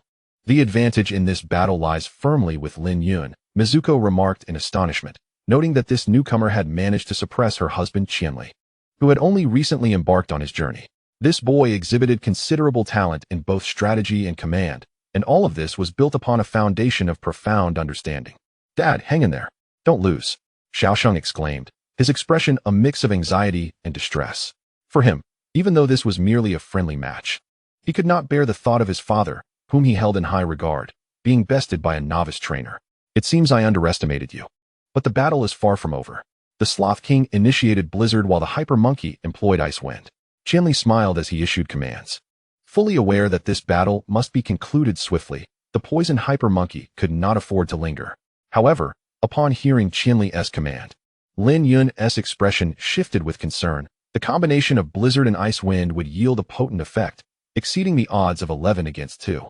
Furthermore, Chikorita, being a grass type, had a quadruple weakness to ice. This was a situation they could not afford to endure, otherwise their advantage would evaporate. But I have a strategy to confront this. Chikorita, Bulbasaur, center yourselves and unleash Leaf Tornado and Sleep Powder. In an instant, Chikorita executed Leaf Tornado, displaying commendable control as it spun the leaves around them. Bulbasaur simultaneously released Sleep Powder, drawing a substantial amount of the powder into the swirling leaves. The green leaf storm was now imbued with orange dust. If this were a beauty contest, it would undoubtedly score highly for its aesthetic appeal and practical efficacy. As the Ice Wind and Blizzard approached, they were immediately thwarted. Ultimately, this extraordinary leaf storm was encased in ice, yet Chikorita and Bulbasaur remained unharmed within their icy barrier. What? Witnessing this spectacle, Qianli was once again astounded, as were Mizuko, Xiaosheng, and the referee. They had managed to counteract the dual icy attacks that should have been overwhelmingly effective. This was remarkably imaginative and utterly incredible. How could this happen? Xiaosheng initially believed that Bulbasaur and Chikorita would succumb to the double ice assault, leading his father to reclaim the advantage. However, he was stunned by the opponent's ingenious counter. His expression shifted from excitement to disappointment, bordering on despair. "My apologies, Mr. Qianli, but I have been learning for many years since I was 7, delaying my journey for 2 years to amass knowledge. This is the result of my 5 years of training," Lin Yun stated with a confident smile. "You little rascal." Upon hearing this, even Qianli was taken aback, realizing that he had been defeated by Lin Yun's accumulation of at least 5 years of experience, coupled with a fervent passion and relentless pursuit of excellence. Chikorita, employ Dragon Dance. Bulbasaur, use Leaf Blade, and shatter the surrounding ice. Suddenly, Lin Yun issued another command. Chikorita once again executed Dragon Dance, enhancing its attack power and speed, while Bulbasaur swiftly unleashed Leaf Blade, slicing through the surrounding ice walls. Sloth King, use Shadow Ball. Hyper Monkey, unleash Flamethrower. Seizing the opportunity presented by this brief opening, Qianli commanded his Pokémon to attack. The Sloth King conjured another Shadow Ball, hurling it forward, while the Hyper Monkey opened its mouth to release a searing Flamethrower. These two formidable ranged attacks surged forth like a fierce tiger pouncing on its prey, aimed at Bulbasaur and Chikorita. Bulbasaur retaliated with Vine Whip, deflecting the Flamethrower, while Chikorita employed its own Vine Whip to send the Shadow Ball back. Lin Yun's confidence grew, as if the entire course of the battle was now firmly within his grasp. Seed. Bulbasaur extended its Vine Whip, enveloping the ice blocks, and, after a trio of spins, flung them back as if it were the finest catapult in action. Chikorita's Vine Whip, in contrast, was more graceful, akin to a butterfly fluttering through a flower garden. Elusive and enchanting, while Bulbasaur's Vine Whip was more robust, resembling a relentless bee that would strike at its foes. At this moment, Chikorita showcased its finesse, effortlessly capturing the Shadow Ball and, with a fluid motion, returning it. Lin Yun had long anticipated this, encouraging both Pokémon to maintain their synergy while also learning from their opponent's characteristics. Bulbasaur needed to embody strength within gentleness, while Chikorita had to blend gentleness with strength. However, at this juncture, a cascade of ice blocks overwhelmed the Flamethrower, crashing down upon the Hyper Monkey, with some also striking the Sloth King, who promptly succumbed to its own Shadow Ball. Both Pokémon let out a pained scream before collapsing and retreating, their faces etched with agony and distress. How infuriating! Once again facing Lin Yun, whose imaginative and diverse strategies, coupled with his Pokémon's mastery of techniques, even put the formidable Qianli under considerable pressure. Moreover, the current battlefield situation was decidedly unfavorable for him. Bulbasaur collided with Chikorita, who executed a tackle. Lin Yun issued another command, and Bulbasaur charged towards the active monkey. However, with Chikorita having received 2 speed boosts and employing a speed-oriented tackle move, it swiftly gained the upper hand over Bulbasaur. Have you underestimated me? I have never feared a direct confrontation. The active monkey unleashed Metal Claw, while Slaking utilized Yawn. The clash of close combat techniques against tackle was indeed a spectacle to behold. Onlookers were fixated on this encounter. Finally, the two sides collided. Despite Qianli's Pokémon suffering a decrease in attack power, both Bulbasaur and Chikorita enjoyed a 2-level increase in their attack capabilities. Yet, the difference in levels allowed them to compensate for the disparities, resulting in a stalemate where both sides were evenly matched. Go for it, active monkey and Slaking, shouted the enthusiastic Xiaosheng from the sidelines. Mitsuko shook her head, exasperated by the boy's enthusiasm. Qianli shot him a disapproving glance, but remembering that the child was still young, he chose to let it slide. Suddenly, an unexpected turn of events startled the family of 3 and the referee. The active monkey's face turned a deeper shade of purple, clearly indicating that the poison had flared up. He found it challenging to maintain his grip on Metal Claw, which provided Chikorita with an opening to strike him out. Damn it, I miscalculated. This was indeed beyond Qianli's expectations. He had not anticipated the poison to manifest at this moment. However, another cry of anguish echoed from Slaking's side. Qianli turned his gaze, now utterly dumbfounded. Vines had suddenly sprouted from Slaking's body, ensnaring him as if a vampire was siphoning his energy. What? When did he use Leech Seed? Qianli exclaimed in shock, for he had no recollection of Lin Yun commanding Bulbasaur to use Leech Seed, nor had he witnessed it being deployed. My apologies, Mr. Qianli, but your view was obstructed by Slaking. In that instant of collision, Bulbasaur stealthily executed Leech Seed on him. Lin Yun remarked with a mischievous grin. Seed.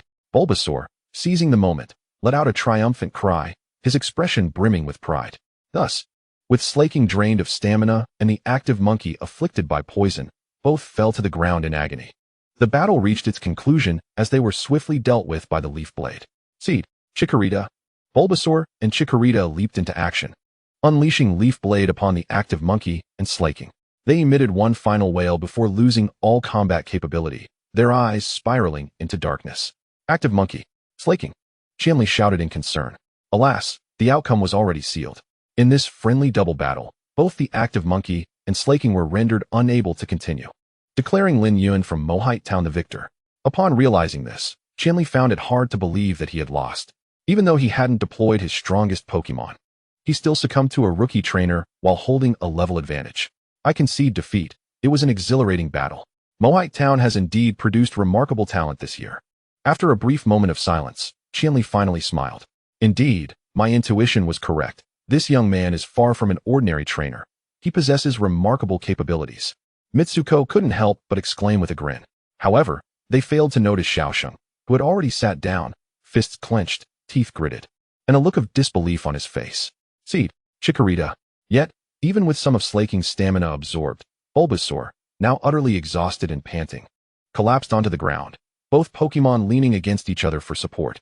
Thank you for your hard work. Return to your Pokeballs and rest, Lin Yun said, promptly recalling them. He hadn't returned Bulbasaur to its Pokeball since leaving Mohite Town. Chikorita, too, had remained out since being captured. Fortunately, not all Pokémon resisted being in their Pokeballs, especially the starters bred by the League, which saw the Pokeball as their cozy home. Lin Yun, I believe this is rightfully yours. Qianli approached Lin Yun, extending his palm to present the balance badge. This is the badge of the Changhua Gym. Xiaosheng's expression darkened as he witnessed this scene. While this was a friendly match, I must say, your imaginative prowess, unwavering determination, and adaptability in command are exceedingly impressive. You have surpassed not only rookie trainers, but even several stages beyond, leading me to feel you are not merely a novice embarking on your journey. Qianli stated with a smile, genuinely believing Lin Yun deserved to take the badge. Although he hadn't shown his full strength in this battle, he had adhered to the standards expected of a gym trainer. Even in defeat, he hadn't felt such exhilaration for a long time, affirming Lin Yun's right to the badge. Mitsuko and the referee smiled, but just as Xiaosheng was about to lose his temper and act out, Lin Yun's subsequent action left everyone in shock. Thank you for your kindness, Mr. Qianli, but please take this badge back. I shall not accept it at this moment. Lin Yun replied with a gentle smile as he returned the badge. What?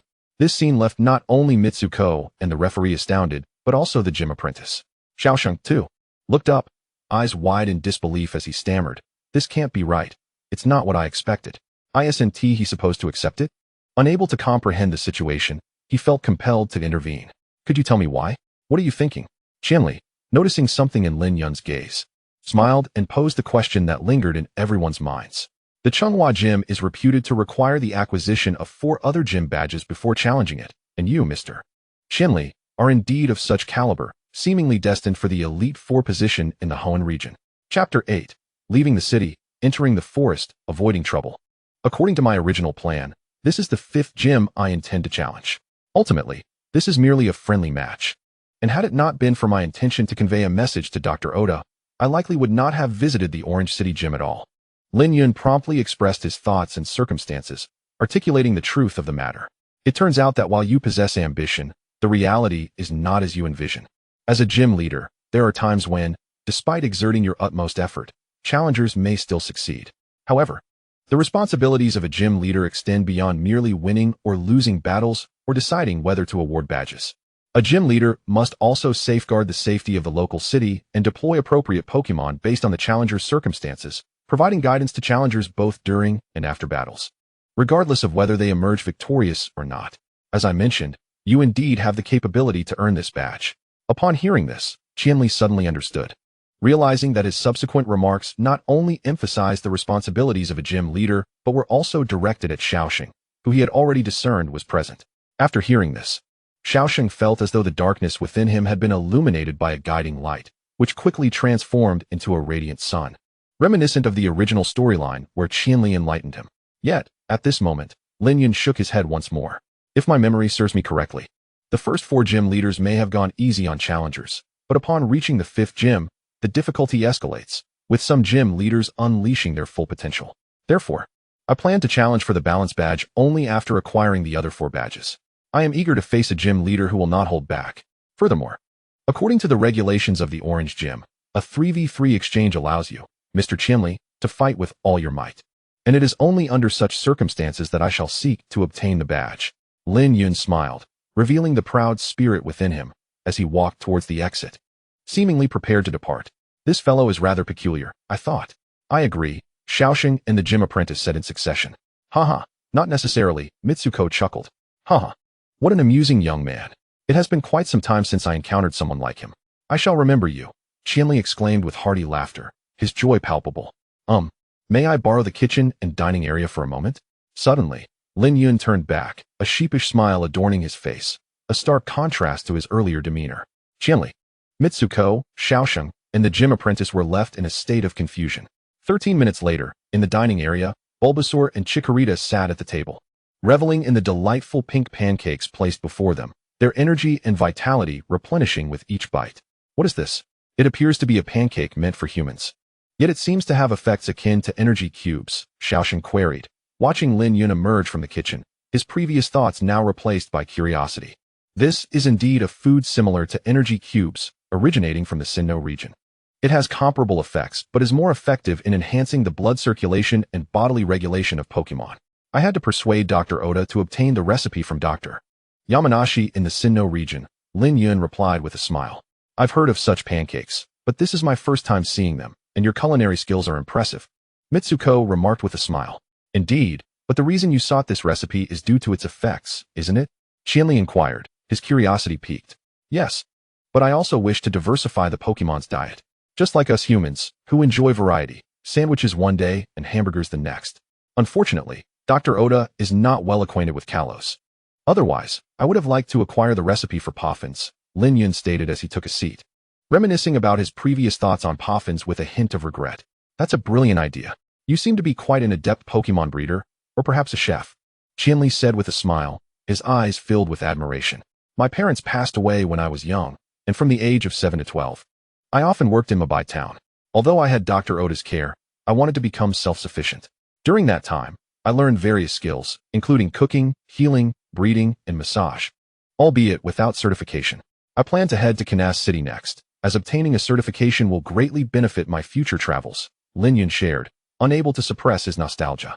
He was naturally inclined to reminisce and did not mind sharing his past, finding comfort in doing so.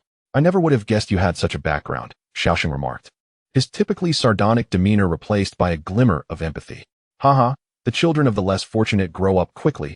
I understand you. That is the essence of manhood. Qianli laughed heartily, his gaze towards Lin Yun now filled with deeper appreciation. These pancakes require a good kitchen to make, and I had forgotten to prepare one.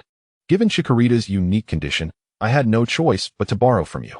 I initially intended to head to the Pokemon Center, but since this battle did not inflict significant harm, only considerable fatigue, I thought it best to, Lin Yun explained, clarifying his earlier sudden return. That's quite all right. I also learned how to make pancakes while observing you earlier, though I still need to practice more, Mitsuko said with a smile. At that moment, both Chikorita and Bulbasaur, having had their fill, lay back on the table, blissfully content. It is worth mentioning that Qianli's Monferno and Slacketh had already been sent to the Pokemon Center by the gym apprentice. By the way, as a trainer traveling from the Hoenn region, why is your starter Pokemon not Trico, but rather Bulbasaur from Kanto? Moreover, how did you come to acquire Chikorita? Is there something special about Chikorita? Xiaoxing began to bombard Lin Yun with questions, his youthful curiosity ablaze. Xiaoxing, you are asking too many questions. Mitsuko and Qianli admonished in unison, recognizing that the inquiries were somewhat inappropriate for a trainer being questioned, particularly regarding Chikorita. Actually, it's nothing too significant. Lin Yun quickly interjected. I see. No wonder your Chikorita can use Dragon Dance, Qianli remarked, his realization dawning as he nodded in understanding, recalling how he had been startled to witness a Chikorita performing such a move. Oh, by the way, are you perhaps aiming to specialize in Grass-Type Pokémon? Qianli, with his wealth of experience, discerned that Lin Yun was indeed pursuing a path in Grass-Type mastery. Yes, my goal is to become a master of Grass-Type Pokémon. Lin Yun contemplated the future with determination, vowing to secure a place among the esteemed 8 masters during the World Championships. Ha ha ha, such ambition. Let us hope it truly manifests. Qianli remarked with a smile. Meanwhile, Lin Yun enjoyed a delightful afternoon tea with Qianli's family. Following that, he assisted his Bulbasaur and Chikorita in practicing their techniques before bidding farewell to Qianli's family. He then set out to procure various supplies, particularly ingredients imbued with Dragon-type energy, and purchased a move tutor for the move paralysis powder. Despite the considerable expenditure, Lin Yun's current savings allowed him to sustain himself for a while longer. The Dragon-type ingredients were essential for aiding Chikorita in creating Dragon-type energy cubes. As for the paralysis powder, unlike Chikorita, Bulbasaur, being a Poison-type Pokemon, could learn paralysis powder, sleep powder, and toxic powder. Lin Yun was also keen on honing Bulbasaur's Poison-type capabilities, ensuring that all 3 powders were learned. Although his recent battle with Qianli revealed some deficiencies in both Chikorita's and Bulbasaur's skills, he recognized the need for gradual improvement, prioritizing mastering the skills they already possessed. Nonetheless, the battle fostered a deeper synergy between Chikorita and Bulbasaur, with Bulbasaur leveling up to level 9. While Chikorita had not yet leveled up, Lin Yun estimated it would happen soon. As dusk approached, Lin Yun decided against camping for the night and opted to stay at an inn on the outskirts of Orange City. After addressing his dinner needs, he reduced the portions for Bulbasaur and Chikorita, given their indulgence in muffins earlier that afternoon. Though the 2 little ones lamented and complained about their diminished meals, Lin Yun, who meticulously managed their diet, was resolute. He aimed to cultivate Pokemon, not to raise them as plump creatures fit for consumption. He understood that nurturing Pokemon, especially as a trainer, required a blend of gentleness and firm discipline. Time swiftly passed, and a new day dawned. After settling the bill at the inn, Lin Yun addressed breakfast briefly before departing Orange City with his 2 Pokemon, venturing into the Orange Forest. He was aware of a nearby flock of Spearow, known for their territorial nature and fierce competition for scarce food resources, even among their own kind. Thus, he refrained from producing any food during their journey, as his Grass-type Pokemon would be at a distinct disadvantage against the Flying-type Spearow, even in the absence of a Fearow. Lin Yun preferred to avoid unnecessary troubles, maintaining a cautious demeanor. Though he released his Pokemon, he neither offered them food nor even water, especially with Spearow soaring nearby, competing for sustenance. Fortunately, Lin Yun did not linger excessively, and as long as he refrained from disturbing the food within Spearow's territory, they remained unprovoked. He navigated through the area smoothly, facing no issues until he finally breathed a sigh of relief upon seeing the last of the Spearow. They had evidently exited the Spearow's territorial boundaries, ensuring their safety. It wasn't fear that guided Lin Yun's actions, but rather a rational approach, avoiding unnecessary entanglements for himself and his Pokemon. After all, who would wish to provoke a horde of Spearow, known for their resilience against electric-type moves, despite being weak to them?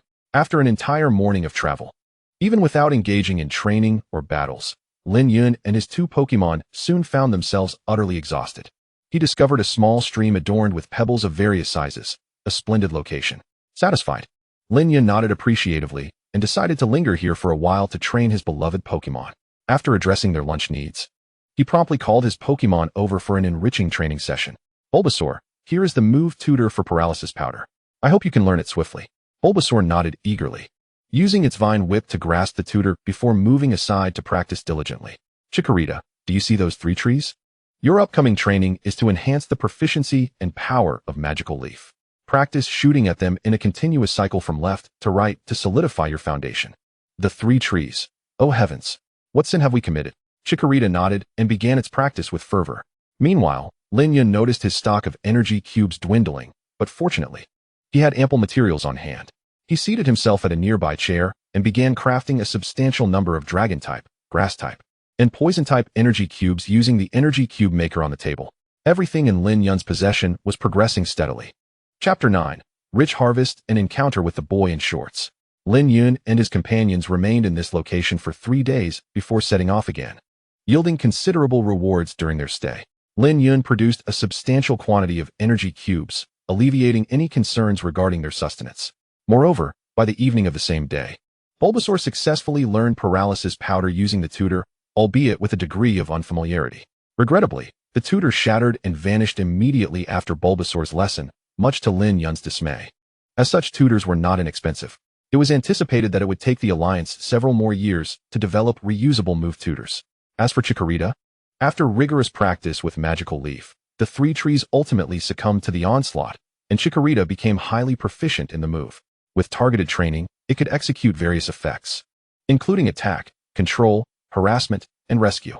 Subsequently, under Chikorita's guidance, Bulbasaur learned Toxic Powder, finally gathering all 3 powders. Unfortunately, Chikorita could not learn Sleep Powder or Paralysis Powder. Despite its Dragon-type heritage, those 2 moves remained unattainable for its species. However, Chikorita swiftly learned Seed Bomb and Growth from Bulbasaur, and in turn, taught Bulbasaur its own powerful Magical Leaf and photosynthesis techniques. Though they may exhibit a degree of inexperience, their innate talents are remarkable, allowing them to learn rapidly, bolstered by the unspoken camaraderie among comrades. After several days, they have finally mastered their skills. The 2 young ones have also swiftly advanced in their training, with Bulbasaur reaching level 10 and Chikorita achieving level 11. However, Lin Yun has observed that Bulbasaur seems to possess slightly superior talent compared to Chikorita. In terms of levels, it is likely that Bulbasaur will soon catch up, if not at least equal Chikorita. Perhaps this is also due to Chikorita's current possession of the Dragon-type. The Dragon-type is known for its late bloom, which may account for Chikorita's slower progress. Nonetheless, they are both fundamentally competent, and Lin Yun is exceedingly pleased.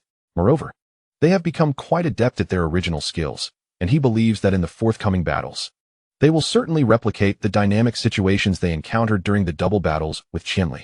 After all, to truly master skills, akin to a dazzling contest, the Pokémon's proficiency and command over their abilities are of utmost importance. As they prepared to embark on their journey and adventure, Lin Yun, being of a kind disposition, left behind a sign at their location. However, that is a matter for another time. What? You say that Dad lost a double battle, and it was against a trainer? How could that be?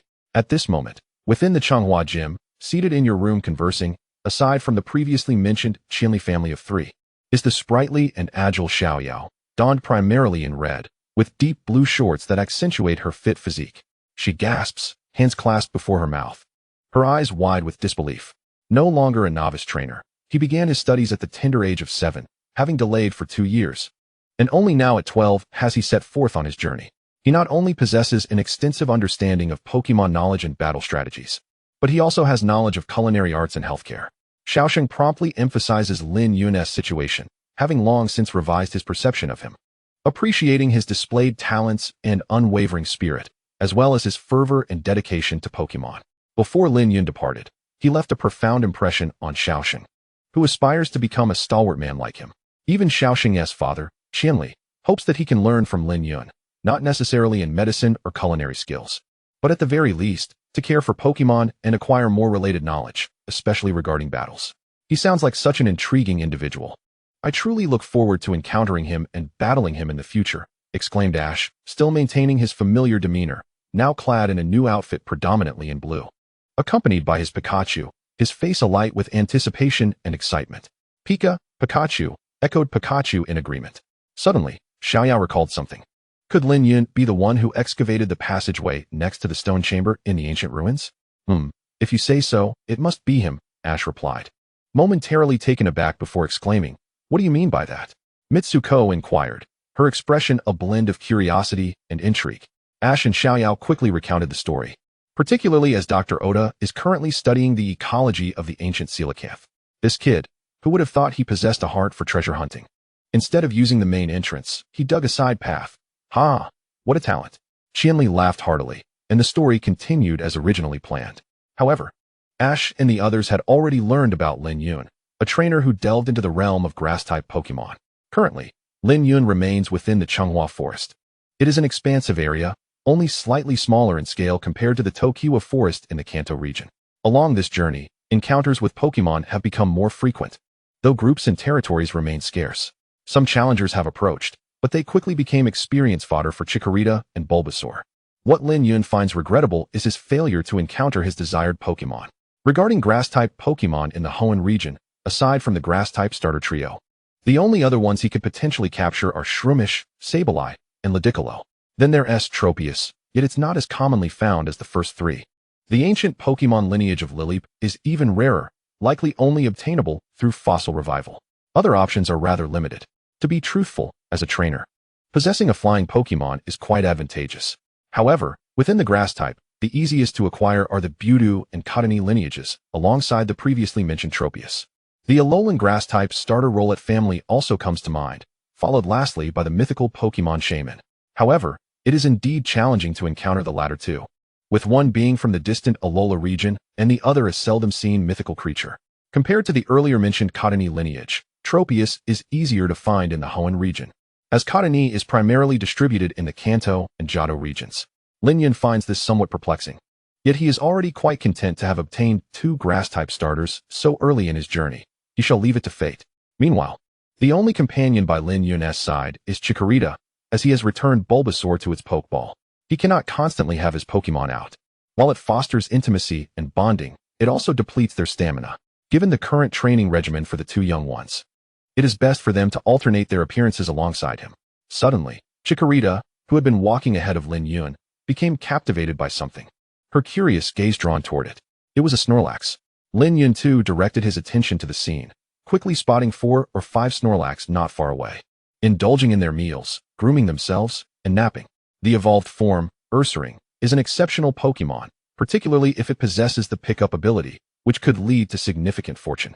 The other two abilities are also commendable. Gluttony, which activates berry effects at 50 HP, normally requiring a threshold of 25, is well suited for consumption-based moves like Belly Drum.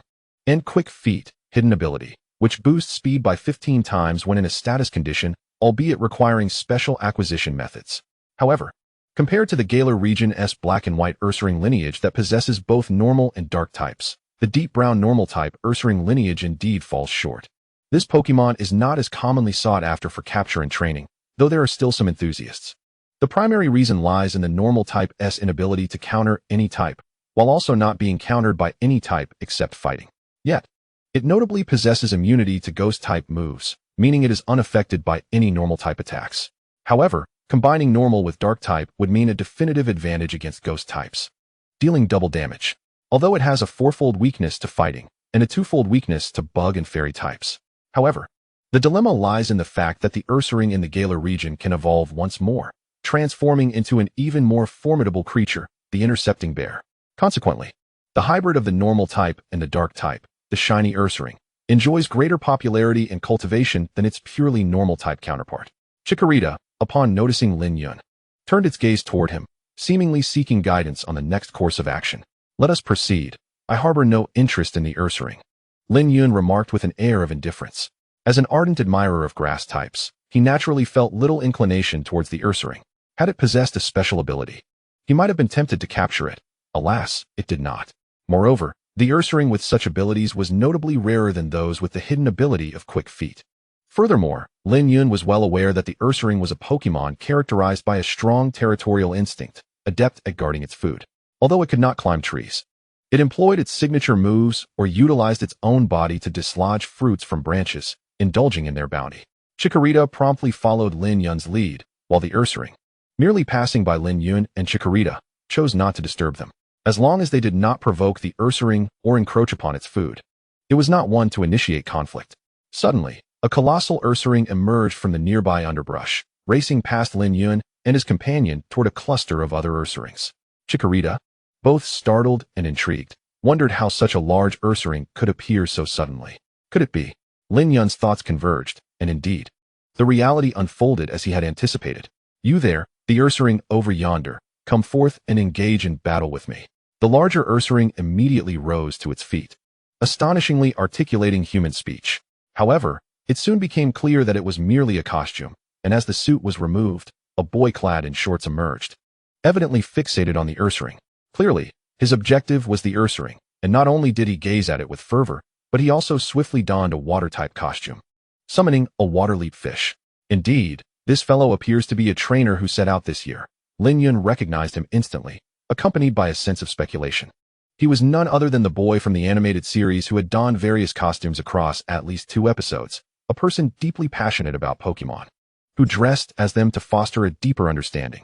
However, it was unexpected for him to arrive here so early to capture an Ursaring. Frankly, for the purpose of challenging the Orange Blossom Gym, capturing an Ursaring and evolving it into a Ursaring seemed of little practical benefit. Setting aside the challenge posed by the Sloth King and the hyperactive monkey, merely facing the formidable physical attacks of the Fighting-type King would prove futile. Yet, Chikorita appeared to develop an interest, seemingly perplexed by the sudden appearance of a human emerging from the colossal Ursaring. It dashed forward, inadvertently disturbing the other boy, causing the Ursaring to flee. Oh dear, what just happened? Why did a Chikorita suddenly appear and scare off the Ursaring? The boy Archie exclaimed, turning around with a mix of annoyance and frustration. Chikorita, now understanding the situation, seemed to lose interest. My apologies, my Chikorita is simply too curious, Lin Yun quickly interjected, offering an apology. However, his sentiment was somewhat insincere, as he found himself intrigued by this eccentric individual while still prioritizing the well-being of his own Chikorita. Nevertheless, there are plenty of Ursarings around to capture, so let us engage in battle, he suggested. Archie accepted the apology but, as a trainer, was intent on turning the situation into a battle. No problem, I accept the challenge. Lin Yun welcomed the confrontation, recognizing that refusing would be rather impolite. Furthermore, it presented an opportunity to gain valuable experience, albeit a modest one, akin to a mere mosquito leg. Though my Pokémon may not boast the most advantageous attributes, go forth, Waterleap Fish, Archie declared, while Lin Yun opted to send out Chikorita. Given Chikorita's Grass Dragon typing, its resistance to water-type attacks was quadrupled. And since the time had not yet come to switch with a Bulbasaur, he confidently dispatched Chikorita. Chapter 10. A decision to confront poachers, I shall not hold back. Waterleap Fish, employ Water Gun. We shall utilize growth, the 2 trainers commanded in succession. The Waterleap Fish stood its ground, opening its mouth to unleash a torrent of water directed at Chikorita. Yet, at that moment, Lin Yun directed Chikorita to execute growth. As the command was issued, a verdant aura enveloped Chikorita, and despite the water gun striking her, she withstood the attack with apparent ease, showing no signs of damage. What? How can this be? Archie exclaimed, astonished by the ineffectiveness of the water-type attack against a grass-type Pokémon. It's my turn now. Chikorita, unleash Leaf Blade, Lin Yun said with a smile, promptly issuing the attack command. Chikorita leapt into the air, swinging its leafy appendage to launch a barrage of sharp, rotating leaves toward the Waterleap Fish, their velocity and power exceeding that of the earlier assault, broadening their reach significantly. Dodge it and counter with tackle, Archie commanded. The Waterleap Fish, nimble and swift, evaded the Leaf Blade and rapidly approached, ready to execute tackle against Chikorita. However, in terms of speed, the Hoenn starters were evenly matched. Magic Leaf. Lin Yun issued the command with a calm demeanor. The outcome was inevitable. The grass type held an advantage over the water type, compounded by the amplified power of the attack and the homing effect of Magic Leaf. With the Waterleap Fish too close to evade, it was struck directly, letting out a cry of distress before collapsing to the ground, incapacitated, with swirling black circles in its eyes. Is this truly happening? This defeat is far too disheartening, Archie exclaimed, his expression a mixture of shock and disappointment. Had you not chosen to use tackle directly, perhaps you could have fared better, Lin Yun remarked while retrieving an item from his pocket. This is a Wonyu fruit. Consuming it will benefit your water-leap fish. He continued. While I do not wish to discourage you from capturing the Ursaring, if your aim is to challenge the nearest orange blossom gem, I would advise you to focus on capturing fighting-type Pokémon and training your water-leap fish. After tossing the Wonyu fruit, Lin Yun turned and began to walk away with Chikorita in tow. Wait, tell me, who are you? Archie called out, clutching the fruit and reflecting on Lin Yun's words, realizing he was no ordinary trainer. My name is Lin Yun, an ardent enthusiast of grass types, Lin Yun replied, leaving those words behind as he and Chikorita ventured further away. I will remember your name, and thank you for imparting this valuable lesson, Archie said with a smile. First, I will capture the Ursaring, and then I shall train it alongside my water-leap fish. Ah, I am awake, cried the water-leap fish, swiftly consuming a citrus berry to restore its vigor. Yet, the pain was truly excruciating. That Chikorita was formidable. Hey, look over there. There's a sign. At that moment, they had already entered the orange forest, reunited with Brock, and encountered Ash, who had captured a Talonflame amidst an encounter with Team Rocket. Suddenly, Xiaoyao exclaimed, noticing a sign left by Lin Yun. It must be a warning or some sort of graffiti. Let's see what it says. Brock, ever the seasoned expert, quickly interjected. I hope it's not graffiti. Reminded of the mocking graffiti left by Green in the Kanto region, Ash's expression turned both strange and nostalgic. Let me see, he said, examining the sign that read, the area behind this sign is the territory of Talonflame. As long as you do not actively offer food or the fruits from the trees, the Talonflame swarm will not attack you, unless you are willing to share your provisions. Passers-by, take heed. The consequences are yours to bear. A nameless grass-type enthusiast. Upon hearing this, the group exchanged peculiar glances. What is this sign doing here? Reflecting on their previous encounters, the four felt a sense of despair creeping in. Wait, a grass-type enthusiast? Could it be Lin Yun? Xiaoxing suddenly exclaimed, his eyes widening. Do you know him, Xiaoxing? Brock asked, puzzled by his ignorance. He is. Xiaoxing promptly elaborated.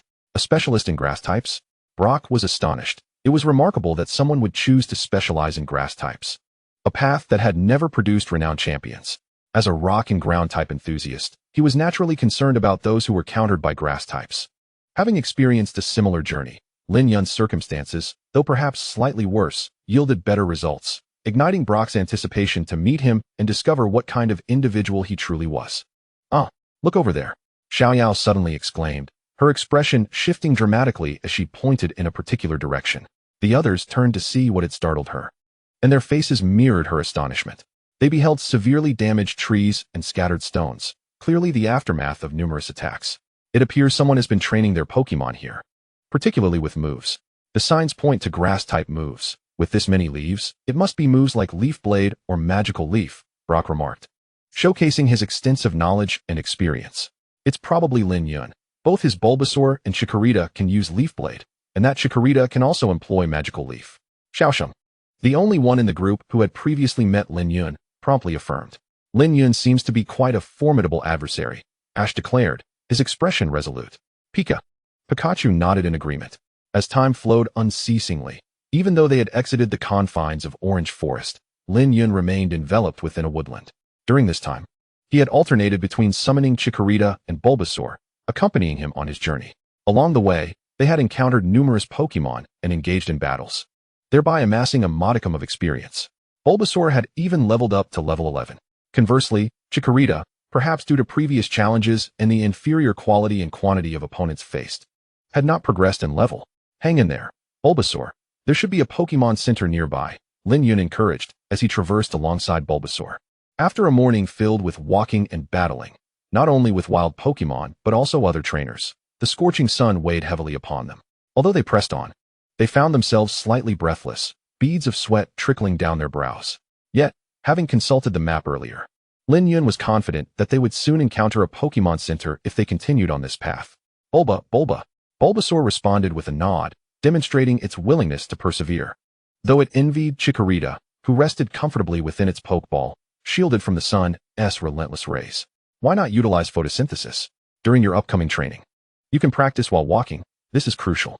It should help mitigate the sun's oppressive heat, Lin Yun suggested. His insight was indeed astute. Being able to execute moves while on the move, be they offensive or otherwise, was precisely the focus of Lin Yun's intended training for Bulbasaur and the others. Ideally, they would learn to run and jump, but laying a solid foundation through walking was paramount. If successful, This training would significantly benefit their forthcoming battles. It seemed imperative to commence this training early, and if Bulbasaur could indeed harness solar energy, it would bolster its stamina and alleviate the heat. Bulbasaur affirmed eagerly, ready to give it a try. As it turned, a radiant golden light emanated from the bulb on its back, enveloping it in a warm glow akin to a miniature sun. Its vitality surged, and it appeared revitalized, moving with renewed vigor. However, the endeavor of simultaneously walking and utilizing its abilities proved challenging, often resulting in interruptions or timing issues. Overall, the effect remained positive. Bulbasaur, here are a citrus berry and a citrus berry, Lin Yun announced, promptly producing the berries and tossing them to Bulbasaur, who swiftly turned to consume them. Instantly, it regained a substantial amount of energy and vitality. In the world of Pokémon, beyond ordinary sustenance, there existed special berries with unique effects that took effect rapidly upon consumption. While humans could consume them if properly prepared, they were fundamentally designed for Pokémon. The citrus berry was known to restore stamina, while the citrus berry cured abnormal statuses. As for why Lin Yun offered the citrus berry to Bulbasaur, despite it not being afflicted with any status condition, it was primarily because the Pokémon simply enjoyed the taste. Some berries indeed made for delicious snacks for Pokémon. Most recipes for Pokémon food and energy cubes typically incorporated these berries. To be candid, Lin Yun was not adept at crafting Pokémon cuisine. He simply found the effects of energy cubes to be exceptional. He could distinguish between the deliciousness of steamed buns and bread. But suddenly, after finishing its meal, Bulbasaur noticed something peculiar. He swiftly dashed over, and in an instant, he ensnared an object with his vine whip, an apparatus comprising both ropes and iron chains. However, as Lin Yun approached and beheld this contraption, his brow furrowed, and his gaze sharpened. He recognized it immediately. He had once delved into this niche area of knowledge, albeit somewhat obscure. Lin Yun discerned that this was indeed a trap frequently employed by Pokémon hunters or poachers for the capture of Pokémon. It appeared that some Pokémon had forcibly extricated themselves from it. Yet the device remained remarkably new, whether in terms of its deployment or the duration since a Pokémon had escaped. It likely had not exceeded a few days, at most a week. Lin Yun recalled an episode from an animated series he had watched in his previous life. Though much of it had faded from memory, this particular segment remained vivid. It was undoubtedly one of the most poignant episodes featuring Ash as the protagonist. The trio from Team Rocket made profound sacrifices for love, even to the point of risking their lives, buying precious time for Weezing and Arbok to escape with their kin. Thereafter, they vanished from the narrative, leaving many Pokémon enthusiasts deeply moved, while simultaneously lamenting the absence of Arbok and Weezing. It was precisely due to the trio's unwavering devotion and sincerity that they rivaled Ash in terms of emotional depth. Furthermore, Ash's travels spanned multiple regions, with each companion typically accompanying him for just one season. Even Brock had only journeyed with him for 3 seasons. The true companions who traveled alongside Ash, apart from Pikachu, were none other than Team Rocket, thus earning them the title of the true main cast.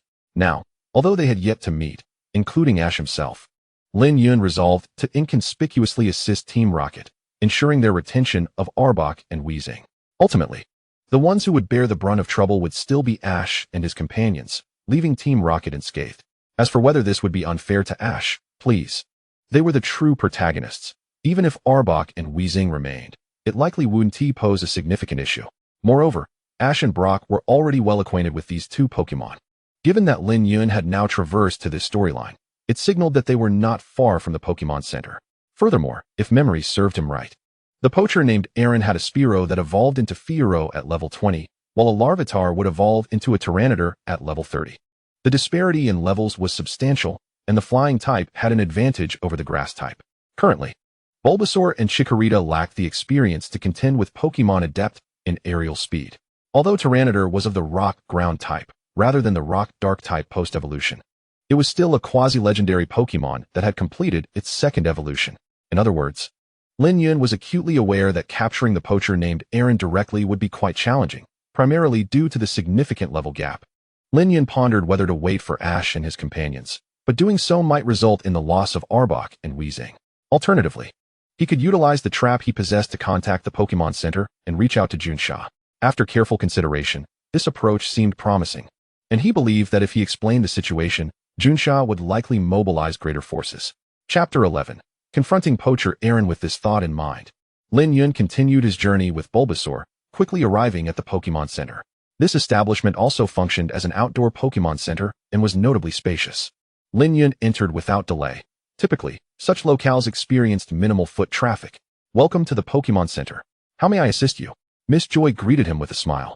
Her demeanor radiating professionalism intertwined with genuine warmth and kindness. This is my Bulbasaur and its Pokeball, along with another Pokeball containing my other Pokemon. I entrust them to your care, Miss Joy. Certainly, you can rest assured, Joy replied, promptly guiding Bulbasaur and the Pokeball containing Chikorita away on a cart. Miss Joy, could you please contact Officer Junsha? I discovered part of a trap left by a poacher on my way here. Lin Yun produced the contraption for her inspection. Absolutely. I will reach out immediately. Miss Joy's expression shifted to one of seriousness as she recognized the gravity of the situation. She was well aware of the recent poacher activity in the area and the League's stringent measures against such individuals, especially with Junsha already present in the nearby city. She was determined to ensure that no such threat lingered near her Pokemon Center. Not long after, Officer Junsha arrived. Indeed, this is a component of a Pokemon trap. Could you please tell me where you discovered it and lead me there? Of course, Lin Yun replied, nodding before offering guidance. Yes, I have this wanted poster. The individual named Aaron is suspected of wrongdoing in this vicinity. Junsha swiftly produced Aaron's wanted poster. I've seen this man. I spotted him on a hill, accompanied by a Fiero and a Tyranitar. Lin Yun feigned surprise, quickly seizing the wanted poster.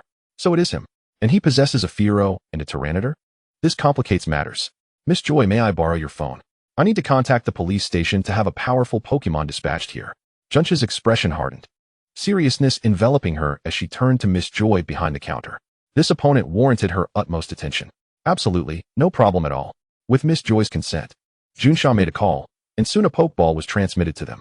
Upon release, Lin Yun was pleasantly surprised to find a speedy Arcanine, a Pokemon often mistaken for a legendary creature, yet itself a formidable fire type capable of learning the move Extreme Speed, the pinnacle of speed-based techniques. Consequently, Arcanine epitomized speed among terrestrial Pokemon.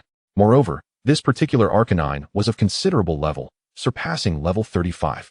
It was more than capable of handling Aaron. With Lin Yun's Bulbasaur and Chikorita restored to health, they were promptly returned to him by Joy. Your Pokemon have fully recovered, she announced with a smile, and indeed, Bulbasaur and Chikorita appeared to be in fine shape. Excellent. Let us depart at once to prevent further Pokemon from falling victim to these traps. Thank you for your cooperation. And to avoid alarming the poacher, I shall refrain from using a motorcycle. Junsha, accompanied by her speedy dog and Katy dog, was soon joined by Lin Yun, who brought along his Bulbasaur and Chikorita. They promptly departed from the Pokemon Center and ventured into the forest. I recalled that upon my previous encounter with him, he had been lugging a bag that seemed to contain a coughing and an Ekans, leading me to suspect he was in pursuit of Poison-type Pokemon. Is there a gathering place for Poison types in this vicinity? Perhaps we could locate him there and possibly ambush him. Lin Yun feigned a sudden epiphany and turned to Junsha with his suggestion. A splendid idea, but I am quite unfamiliar with this area, so it may prove somewhat impractical. Junsha replied, casting a look of admiration at him, though she was indeed from a nearby town and had little knowledge of the surroundings, which prompted a sheepish smile of apology. Let us see if we can spot any passing Pokemon. They too would likely despise poachers, and I am well versed in this aspect. Allow me. Lin Yun, having accompanied Professor Oda in field research previously, was no stranger to such endeavors. He scanned his surroundings, and his eyes gleamed with discovery. He noticed 2 Pidgeys perched on a tree branch to his right. He swiftly retrieved 6 citrus berries and blue oranges and approached them. Pidgeys, could you assist me in locating this individual depicted in the image? He is nearby. If you can find him and guide us, these treats will be yours. Moreover, he is a poacher, and by capturing him, you can continue to live a tranquil and joyous life. Lin Yun delivered his lengthy entreaty, and the 2 Pidgeys paused for a moment before nodding eagerly and taking flight to search. The prospect of a reward, coupled with their aversion to a poacher in their forest, compelled their compliance. You certainly possess a knack for this, Junsha remarked with a smile, realizing that Lin Yun was no ordinary trainer. Not bad, by the way, that fellow must be armed. I wonder if Katy Dog and Speedy Dog can detect the scent of gunpowder and tar. That is an excellent suggestion, Katy Dog, Speedy Dog. I entrust this task to you. Hearing this, Ms. Junsha's eyes lit up, knowing that the firearms regulations were stringent, and likely only Aaron was present here. Thus, it was indeed a sound strategy, especially since Katy Dog and Speedy Dog had undergone similar training. Katy Dog, Speedy Dog, I am counting on you. Woof woof. The 2 dogs nodded and began to sniff the air, quickly making a discovery. They trotted ahead, with Lin Yun and Junsha swiftly following suit. Even Bulbasaur and Chikorita managing to keep up. However, before long, the two Pidgeys returned, and their flight path aligned perfectly with the direction taken by Katy Dog and Speedy Dog. It seems we are on the right track. We should be able to find him, Junsha exclaimed with excitement. Thank you for your efforts. Here you go, Lin Yun said, tossing the berries to the Pidgeys, who took off into the air once more. After a short while, Katy Dog and the others came to a halt, prompting Lin Yun and Junsha to stop as well. They had arrived at a small hill overlooking a steep slope, obstructed by dense shrubbery. Below, they spotted Aaron and his vehicle, currently enjoying a meal, with a Fearow and a Shuckle also released. Fortunately, he hasn't noticed us. The bushes are a good cover. Junsha breathed a sigh of relief. Although they could easily overpower him, she hoped to eliminate any chance of Aaron's escape. Let us wait a moment. Shuckle is not easy to deal with, but he'll likely keep Fearow out, and Shuckle will remain in its Pokeball for quite some time, Lin Yun suggested. A wise plan. Let us bide our time. Junsha agreed, and the two solidified their strategy. Indeed, they did not have to wait long, as Aaron seemed to regard Shuckle as his hidden ace. Furthermore, if Lin Yun recalled correctly, this Shuckle was nearing evolution. In other words, it should not be lower than level 30. Shuckle would evolve into a Bastiodon around level 55. There was still some time, but it likely wouldn't be below level 53. Although they had a speed advantage, the type mismatch meant that the level 35 Speedy Dog would struggle against a Shuckle of that caliber. However, if that were the case, they could devise a plan. Bulbasaur, Chikorita, dual magical leaves. Seed Leaf. In unison, Bulbasaur and Chikorita leaped into action, simultaneously unleashing their magical leaf attack. Miraculously, their identical moves fused together, generating an effect far greater than the sum of its parts. A magnificent and formidable leaf storm erupted, enveloping Aaron and Fearow. Both man and bird were taken aback, struggling to move amidst the gale and obscured by the barrage of leaves. Damn it, trouble has arrived. Aaron gritted his teeth, unaware of the formidable force he was confronting. Fearow, take to the skies and use Hurricane to disperse these leaves. Whoa. Fearow attempted to ascend and spring into action. Katy Dog, use Quick Attack to knock Fearow down. Junsha commanded, and Katy Dog leaped down, executing Quick Attack and striking Fearow, sending it crashing to the ground. What? Is that Junsha? Aaron exclaimed, startled by Katy Dog's sudden descent from the wind tunnel above. At times, Junsha could be even more challenging to contend with than some trainers. Wait, hold on. What is up with those magical leaves? Just then, the leaf storm began to dissipate. Simultaneously, Aaron caught sight of the unfolding scene atop the hill. Realizing Junsha was accompanied by a trainer, he thought, in that case, come forth, Shuckle. Perceiving the precarious situation, Aaron attempted to summon Shuckle, but alas, before he could finish, Speedy Dog dashed forward in a blur, reaching Aaron in an instant. With a swift strike, it knocked the Pokeball from his hand and immediately secured it. You bastard. Was this all premeditated? Indeed, Bulbasaur used Stun Spore, and Chikorita employed Poison Powder, Lin Yun remarked coldly, aware that Aaron was now thrown into disarray. Although Aaron possessed a formidable Shuckle, his innate abilities were woefully inadequate. Chikorita and Bulbasaur unleashed their respective Poison Powder and Stun Spore, descending upon Aaron below. Damn it, Fearow! Aaron shouted in panic, desperately attempting to call for Fearow's assistance against the impending threat of the two powders. Suddenly, a piercing cry of a bird shattered the silence. As the Spearow found itself under the simultaneous assault of both the Herdier and the Manectric, brutally struck down and instantaneously rendered incapable of continuing the battle. With swirling black circles in its eyes, it collapsed before Aaron. Spearow, you... Ah, how infuriating! Aaron exclaimed, his eyes betraying his frustration and despair upon witnessing this scene. However, concurrently, two types of powders engulfed them, ensnaring both the Spearow and himself into a state of poisoning and paralysis, stripping them of their ability to resist as they fell to the ground. Bulbasaur, use your last sleep powder. Yet, in a bid to ensure absolute certainty, Lin Yun commanded Bulbasaur to unleash another sleep powder. Even Junsha, standing nearby, cast a bewildered glance in their direction. Soon enough, the one human and one bird, having inhaled the sleep powder, succumbed to slumber amidst their prior conditions. You, Junsha remarked, struggling to contain her amusement and frustration.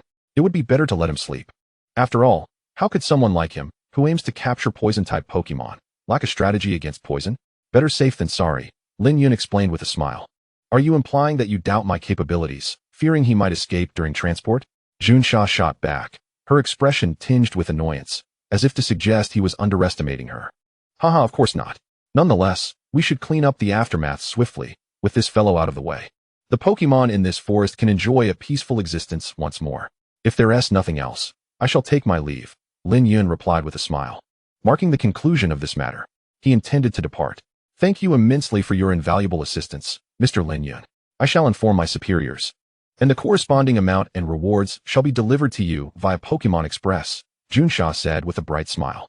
Then I shall graciously accept, Lin Yun responded, welcoming her offer, but after saying this, he promptly left, his journey returning to its intended course. Chapter 12. Arriving at the territory of Woodguard. Perspectives on Lizard King at this moment, within the territory of the Snivy in Orange Flower Forest. Through interactions with Ash and his companions, Aki had come to realize that a gym leader and the daughter of a gym leader are not synonymous.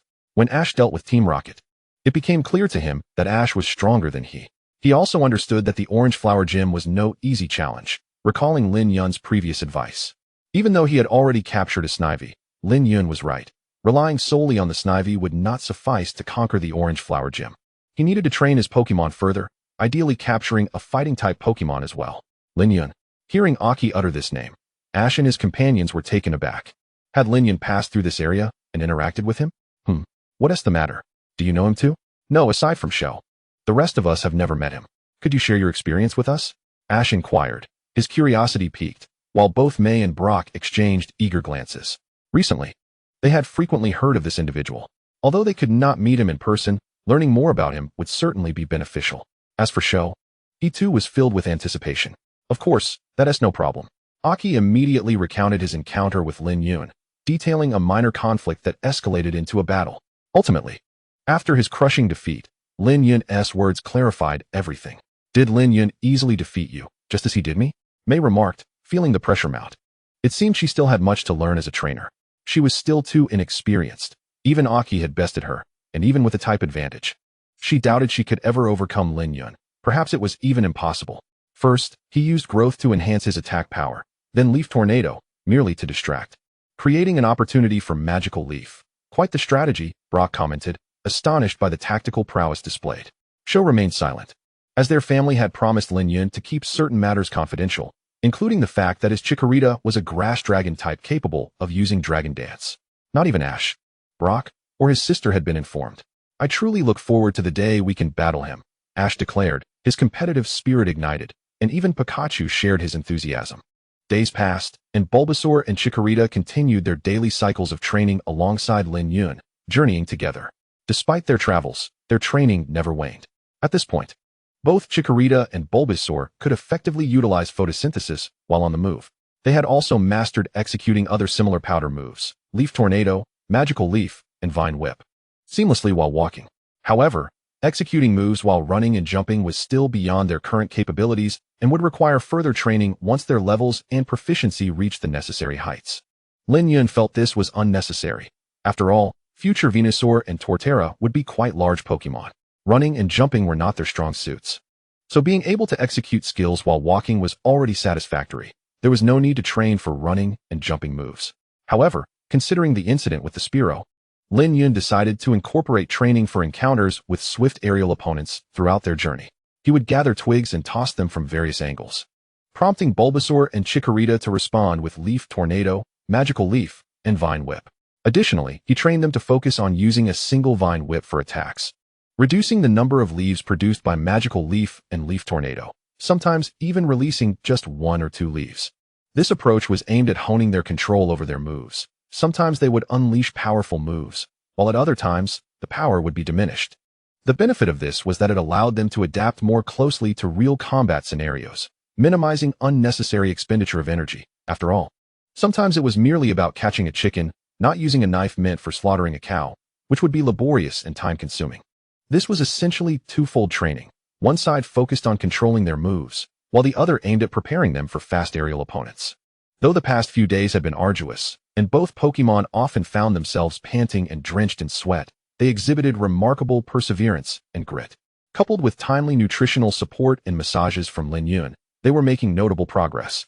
Yet, such training would likely continue for an extended period in the future, including revisiting some previous sessions. Undoubtedly, both Bulbasaur and Chikorita had made significant strides, surpassing many of their peers, even managing to challenge Pokémon with unfavorable attributes. Of course, they needed to be cautious not to overreach. Fortunately, following this period of effort, their corresponding rewards had begun to manifest. The Bulbasaur has reached level 13, while the Chikorita has attained level 12. Lin Yun had previously discussed their levels with them. This moment ignited a sense of rivalry between the two little ones. Although their relationship was generally amicable, a competitive spirit simmered beneath the surface, particularly during training sessions where they strived to outdo one another. Chikorita exclaimed, "This frog has surpassed me. This cannot be allowed. I must exert myself even more to surpass it." Bulbasaur responded, "Chikorita, though our bond is strong. As Lin Yun's first Pokémon and elder brother, I will not allow you to surpass me." Upon witnessing this exchange, Lin Yun couldn't help but smile. This was precisely the dynamic he desired. Moreover, both little ones were not far from the level required for evolution. After all starter Pokémon typically evolve at level 16. However, early or delayed evolution was also a possibility, even the chance of not evolving at all.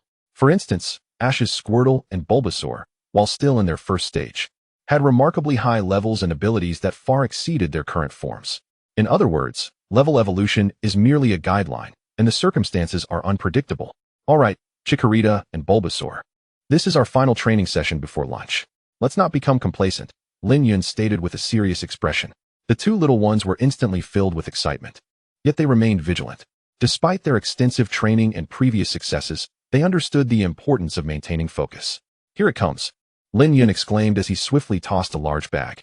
The bag, seemingly torn intentionally, quickly ruptured, scattering a plethora of fruits into the air. Bulbasaur and Chikorita immediately unleashed their leaf blade technique, skillfully slicing and dicing the fruits mid-air. Remarkably, the quantity of leaves required for each type of fruit was consistent. Yet, their performance did not end there. They then employed magical leaf to levitate the fruits, allowing them to float gently downwards. Finally, they utilized Vine Whip to catch the falling fruits onto plates, creating an assortment of fruit platters. Although the presentation was far from masterful and rather haphazard, it was evident that both Bulbasaur and Chikorita had displayed commendable mastery over their techniques and aerial abilities. "Excellent. Now, let us eat," Lin Yun declared with a smile, promptly taking his seat at the dining table. His lunch consisted of a hearty serving of beef stew with potatoes over rice. The two little ones continued to consume their energy cubes infused with grass and poison types, as well as dragon-type energy. They also enjoyed some of the fruit platters they had prepared, complemented by moo moo milk sweetened with honey from Combi, along with a few muffins. This meal was indeed lavish and nutritious. Chikorita and Bulbasaur indulged heartily, their faces radiating happiness. They could not help but acknowledge that despite their rigorous training, Lin Yun treated them with great kindness and gentleness. The daily meals alone were a testament to his care. Bulbasaur remarked, "I am indeed fortunate. I have found the right person." Chikorita added, "To encounter a master like Lin Yun once more is a blessing that I must cherish." Moreover, on the grassy area nearby, an array of fruit platters lay scattered, and under an unspoken agreement, numerous wild Pokémon gathered to relish the delicious fruits and berries. However, they were clever enough not to overstep their boundaries, refraining from disturbing Lin Yun and his companions. Even though the scent from the other side was enticing, they were content with what they had. After all, they were not Lin Yun's Pokémon. In this delightful atmosphere, both Lin Yun and the wild Pokémon enjoyed a sumptuous feast. Yet, amidst this merriment, Lin Yun sensed something unusual, specifically, a sudden surge of power within him. It was not a figment of his imagination. It was a tangible force that had grown increasingly potent since his arrival in Orange City. Although he could not yet harness it, he understood that a latent special ability resided within him. Whether it was something he was already aware of or an unprecedented phenomenon remained uncertain. Nonetheless, given the intensity of this burgeoning sensation, it seemed he would soon be able to manifest it. Suddenly, a group of Trico leaped down from a nearby tree, scampering over on all fours. They quickly approached the unoccupied fruit platters to partake in the fruits and berries. Approximately 5 or 6 of them gathered. Lin Yun was momentarily taken aback by this sight, only to realize that he had almost forgotten about the nearby wild Trico population. Ash's future Sceptile, known for its ability to vanquish nightmares, was likely somewhere within this forest.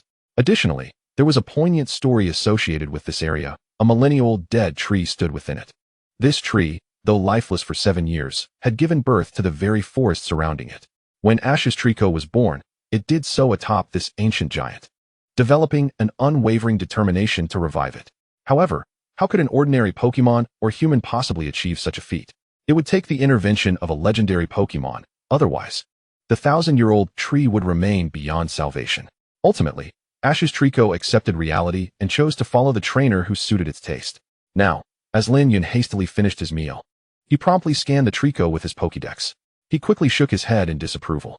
These Trico possess the overgrow ability, which is prevalent among many grass-type starters, but not universally applicable.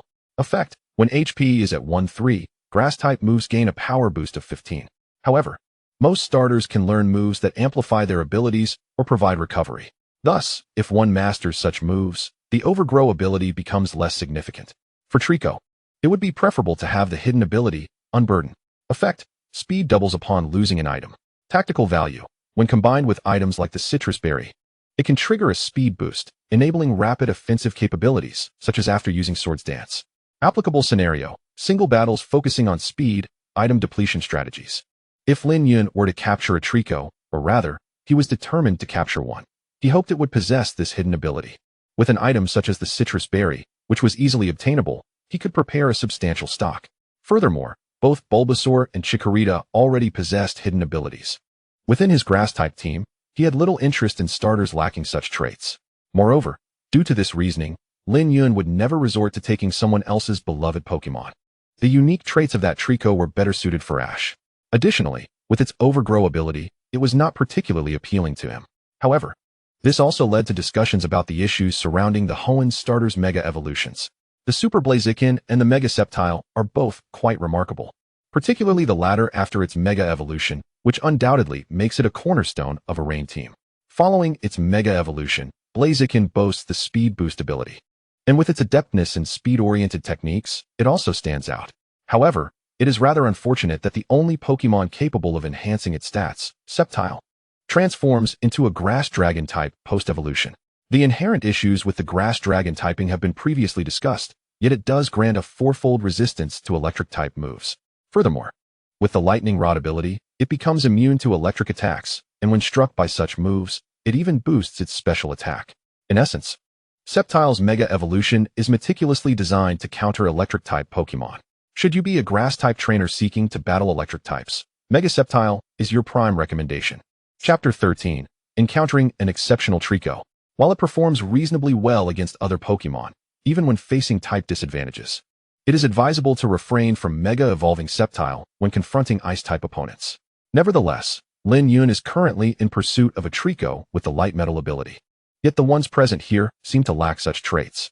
They appear somewhat dim-witted, evidently lacking talent, and thus hold no appeal for Lin Yun. Concurrently, he is indifferent to their consumption of the fruit platter, even allowing them to take some with them. Other wild Pokemon are similarly unbothered, considering that within this region, the Trico lineage holds considerable status. With so many portions available, the Tricos taking a few would be inconsequential. Before long, after satisfying their hunger and thirst, the fruit platter was nearly depleted. After washing the dishes and packing their belongings, Lin Yun took a brief respite before recalling his Chikorita. He intended to depart, for there was no reason to linger. With his backpack secured, he set off with his Bulbasaur. According to the map, he should soon encounter another Pokemon Center in the wilderness. After enduring rigorous training, it would be prudent for Bulbasaur and Chikorita to visit there for a checkup.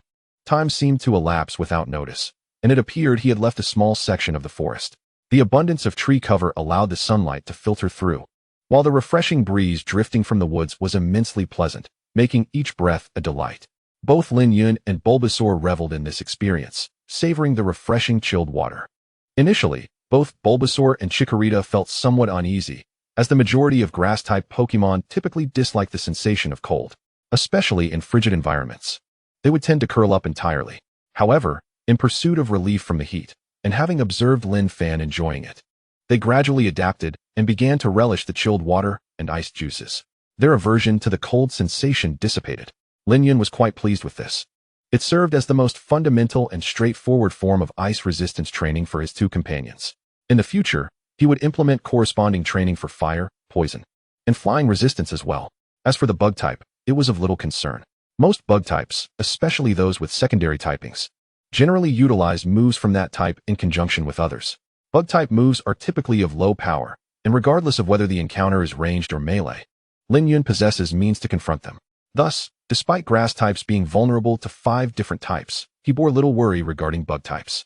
Currently, not only were Lin Yun and Bulbasaur enjoying the delightful cold water, but even Chikorita within its Pokeball was experiencing the same. However, suddenly, both Lin Yun and Bulbasaur sensed an ominous presence, a malevolent intent approaching. Without the need for Lin Yun's command, a branch swiftly descended from the dense foliage to the upper left, only to be deftly evaded by Bulbasaur. The branch, resembling a sword, embedded itself into the ground. Bulbasaur! Bulbasaur exclaimed in discontent. Intriguingly, Lin Yun seemed to have an inkling of what was transpiring. He couldn't help but gaze toward the trees on the left. Soon, a diminutive figure leapt down, standing on 2 legs. Its body was a vibrant green, with a darker tail and a rose-red belly adorned with large yellow eyes. Its 3 fingers were rounded, and 2 prominent tufts crowned its head. Indeed, it was another Trico. Yet this one exuded a distinctly different aura. Like a sword drawn from its sheath, it stood apart from the previous Tricos, which could easily be described as mere scrap metal. In this Trico's eyes, Lin Yun discerned a fierce spirit and a readiness for battle. This Trico had emerged solely to confront them. Not only that, but it appeared larger than the average Trico, standing approximately 0.65 meters tall. After nearly 2 weeks of nourishment in Lin Yun's care and a regimen of strict yet reasonable training, both Chikorita and Bulbasaur had also grown in stature. Regardless, this Trico appeared impressive. Lin Yun promptly retrieved his Pokédex to examine this particular Trico's details. Trico Male Grass. Ability: Light Metal. Moves: Leaf Blade, Leaf Storm, Leer, Quick Attack, Detect, Counter, Shadow Clone, Seed Bomb, Pursuit, Level 11. Upon reading the entry, Lin Yun's eyes sparkled with excitement. Excellent. Not only was it a combatant, but it also surpassed its peers in size. Furthermore, it possessed the coveted light metal ability and an impressive move set. The leaf moves rivaled those of Leaf Blade and Magical Leaf, each with its unique attributes. With 100 accuracy, the Leer move could lower the opponent's defense, functioning similarly to the Protect skill, but primarily focusing on evasion. The Shadow Clone move offers numerous strategic advantages, while the Seed Bomb boasts decent offensive power within the Grass type. Lastly, the rather unique Pursuit move, which doubles in power if the target has been damaged in the current turn, added to its versatility. Although the moves Pound and Counter may seem ordinary, they can be quite effective when utilized skillfully. In any case, this Trico was exceptional, and Lin Yun was resolute in his decision to capture it. He understood that a battle was inevitable. To capture such a combative entity, he would need to thoroughly incapacitate it. Do you wish to challenge us? Then come forth. We embrace all challengers, Lin Yun declared, his eyes brimming with determination and mirth as he exchanged a glance with Bulbasaur before setting aside the chilled water. However, while Lin Yun aimed to capture the Trico, Bulbasaur's sole intention was to teach this bipedal lizard a lesson. Trico. It leapt into action, executing 2 leftward spins before extending its palm to unleash Leaf Blade. On our side, let us use Magical Leaf and crush it decisively, Lin Yun exclaimed with a smile upon witnessing the unfolding scene. Bulbasaur. Bulbasaur swiftly unleashed a flurry of magical leaves from the seed on its back, reminiscent of a genuine tempest of sorcery. The magical leaves effortlessly overpowered the leafy attack of Trico, striking it directly. However, due to both being Grass-Type Pokémon, Trico, when struck by a Grass-Type move, enjoyed a considerable resistance, resulting in only minimal damage. It quickly executed a backflip, landing gracefully on the ground. In an instant, it unleashed a quick attack, charging towards Bulbasaur with remarkable speed. Bulbasaur, use Razor Leaf, Lin Yun commanded once more, prompting Bulbasaur to release a barrage of razor-sharp leaves towards Trico. Yet, Trico adeptly evaded the onslaught with its agility. In the blink of an eye, Trico found itself directly in front of Bulbasaur, executing a spin and tail whip, performing the tail whip move. While the fully evolved Lizard King typically employed its tail for such an attack, the intermediate evolution of Trico utilized its long leafy tendrils atop its head. The tail whip struck Bulbasaur squarely on the head. To Trico's astonishment, despite the successful hit, Bulbasaur merely smiled back, seemingly unfazed. In a swift counter, Bulbasaur retaliated, using its head to push Trico back. Excellent. Use Magical Leaf again. Lin Yun, brimming with confidence in Bulbasaur's defense, issued the command without hesitation. Bulbasaur immediately unleashed another flurry of magical leaves with a 100 accuracy rate, catching Trico off guard once more and sending it reeling back. Though Trico sustained another blow, it quickly performed several backflips, landing on its feet with poise. Lin Yun couldn't help but reflect on the similarities between Bulbasaur and Chikorita, They were akin in type and battle strategy, even in their final evolutions. Conversely, Trico and its final evolution, Lizard King, were distinctly different. Trico was an agile attacker, powerful and swift. Yet it lacked the robust defense and resilience that Bulbasaur and Chikorita possessed. At that moment, Trico activated its Leer attack, its eyes transforming into a menacing crimson hue, instilling fear in Bulbasaur and lowering its defenses. Impressive tactical awareness, Lin Yun remarked with a hint of admiration. Trico recognized Bulbasaur's defensive prowess and sought to diminish it. In a flash, Trico unleashed Seed Bomb, firing a barrage of seeds in a straight line, akin to a machine gun assault, towards Bulbasaur. Use Vine Whip to jump, Lin Yun instructed, prompting Bulbasaur to spring into action. It executed Vine Whip, striking the ground forcefully to propel itself into the air, skillfully evading the Seed Bomb attack. With its extended Vine Whip, Bulbasaur swiftly lashed out at Trico. Trico raised its head, attempting to unleash another Seed Bomb, but Bulbasaur's Vine Whip deflected the seeds effortlessly. With a series of sharp slaps, Trico was struck multiple times by the Vine Whip, inflicting considerable damage and leaving visible marks on its body. Gritting its teeth, Trico knelt on one knee. Let us use growth. Upon landing, Bulbasaur received Lin Yun's command and immediately activated the growth skill, enveloped in a vibrant green glow. Its attack power surged significantly. Trico, sensing the implications of the growth skill, appeared anxious. It quickly deployed Double Team, creating a dozen illusory copies of itself to encircle Bulbasaur. Hurry and use poison powder to surround yourself, Lin Yun urged. Being a poison-type Pokémon, Bulbasaur was immune to its own poison powder. So even as the toxic dust enveloped it, Bulbasaur remained unaffected. However, this also caused Trico to halt its advance, uncertain of how to proceed next. This demonstrated the disparity between wild Pokémon and those trained by a trainer. As the poisonous dust spread, all versions of Trico retreated hastily. Most grass types had a natural aversion to poison. Unless, of course, like Bulbasaur, they were both grass and poison types. Naturally, steel types combined with grass types also had an advantage, such as Ferrothorn and Shroomish, which Lin Yun was keen to capture, as they had minimal weaknesses aside from fire-type ranged attacks.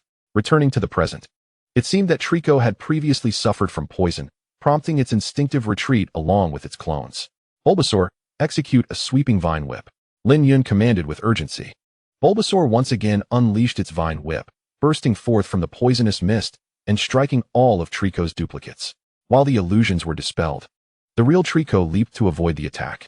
Did the poison cloud obscure Bulbasaur's vision, or was it merely a miscalculation? Lin Yun mused, self-deprecatingly acknowledging his lack of a viable countermeasure at this moment. Once more, use Magical Leaf, dispersing it with the poison powder. Lin Yun swiftly donned a gas mask while issuing the command. Bulbasaur. With precision, Bulbasaur executed Magical Leaf, and under Lin Yun's meticulous control, the gust of leaves carried a substantial amount of poison dust, dispersing it around. Trico had no chance to evade and was struck, suffering the effects of both moves. Now burdened with additional damage and the agony of poisoning, Trico's visage was marred by a purple hue, revealing its torment. The battlefield was decidedly unfavorable for Trico. Following the effects of the paralysis powder, Lin Yun re-emphasized the use of Magical Leaf. Employing a familiar strategy, he understood that old tactics, when effective, need not be discarded. The Magical Leaf, laced with paralyzing powder, struck Trico once more. The sensation of paralysis caused Trico to cry out in distress, rendering it immobile due to the cumulative effects of the poison and damage taken. Chapter 14. Capturing Trico and arriving at Rin Exine Town. As a fast attack-type Pokémon, Trico was essentially incapacitated. Bulbasaur promptly executed both Seed Bomb and Razor Leaf, bringing Trico down.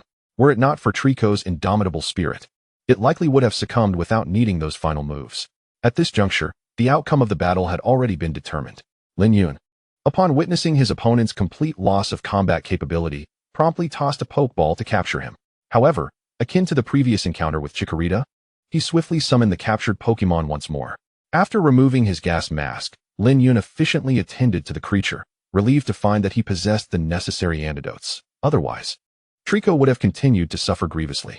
During the treatment process, Lin Yun also threw several Grass-type and Poison-type energy cubes to replenish Bulbasaur's strength, accompanied by the icy water he had set aside earlier.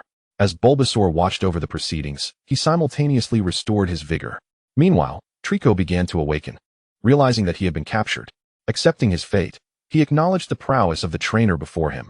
as well as the remarkable Pokémon he commanded, and chose to trust Lin Yun, willing to accompany him on his journey as his Pokémon. Trico, are you certain you wish to join me? Lin Yun inquired, surprise and affection evident in his tone. Nodding in agreement, Trico indicated his acceptance. He was already thoroughly impressed. Then I look forward to your companionship, Trico. For now, return to your Pokeball to rest. In a few days, we shall arrive at the Pokemon Center, where Nurse Joy will provide you with a thorough examination. Lin Yun said gently, and after Trico nodded once more, he returned him to the Pokeball. In the following days, aside from regular meals, Lin Yun refrained from releasing Trico, as he had not fully recovered from the previous battle. The Pokeball offered a more comfortable environment for him. The good news was that, as a pure Grass-Type Pokemon, Trico's dietary needs were simple. He merely required Grass-Type energy cubes. And even pancakes could be made using only Grass-Type ingredients. With this in mind, and considering his acquisition of such a splendid Trico, Lin Yun's spirits soared, his heart filled with a vibrant joy akin to a rainbow. After confirming that Bulbasaur was well, they resumed their journey. Meanwhile, due to Lin Yun's early defeat of Aaron, Ash and his companions departed the Pokemon Center shortly thereafter, though they learned of the event from Nurse Joy, heightening their anticipation, even for a minor victory. Simultaneously, Team Rocket encountered them again, this time successfully retaining Weezing and Arbok, while Jessie managed to capture a desert sandshrew. Unbeknownst to them, they might owe a debt of gratitude to Lin Yun, although they would likely never realize it. Before long, less than a day later, Lin Yun arrived at another Pokemon Center situated in the wilderness. Because he had previously released his Pokemon for meals during dinner the previous night and breakfast that morning, Chikorita quickly recognized Trico. The trio soon warmed to one another. However, Trico would need time to fully integrate into the team. Fortunately, both Bulbasaur and Chikorita were amiable, eager to help Trico acclimatize. Nonetheless, the combative Trico promptly challenged Chikorita, and the outcome was predictable. Even without Chun Fan's guidance, Chikorita, having endured life-and-death experiences, displayed superior combat autonomy compared to Bulbasaur. With their strengths being relatively equal, Trico was easily bested. Although he accepted his defeat with some reluctance, he was the youngest and least experienced among them, solidifying his position as the youngest sibling. Yet, the fiercely competitive Trico vowed internally to one day surpass both Bulbasaur and Chikorita. In summary, despite having spent less than a day together, the bonds among the trio had begun to form. Though not yet strong, they were certainly not weak. After having been bested by Chikorita, Lin Yun, while tending to Trico once more, could not help but sigh and smile ruefully. The atmosphere of his Pokemon team had shifted with Trico's addition. Bulbasaur and Chikorita, both peacekeepers, managed the dynamics effortlessly, fulfilling their roles as the elder brother and sister.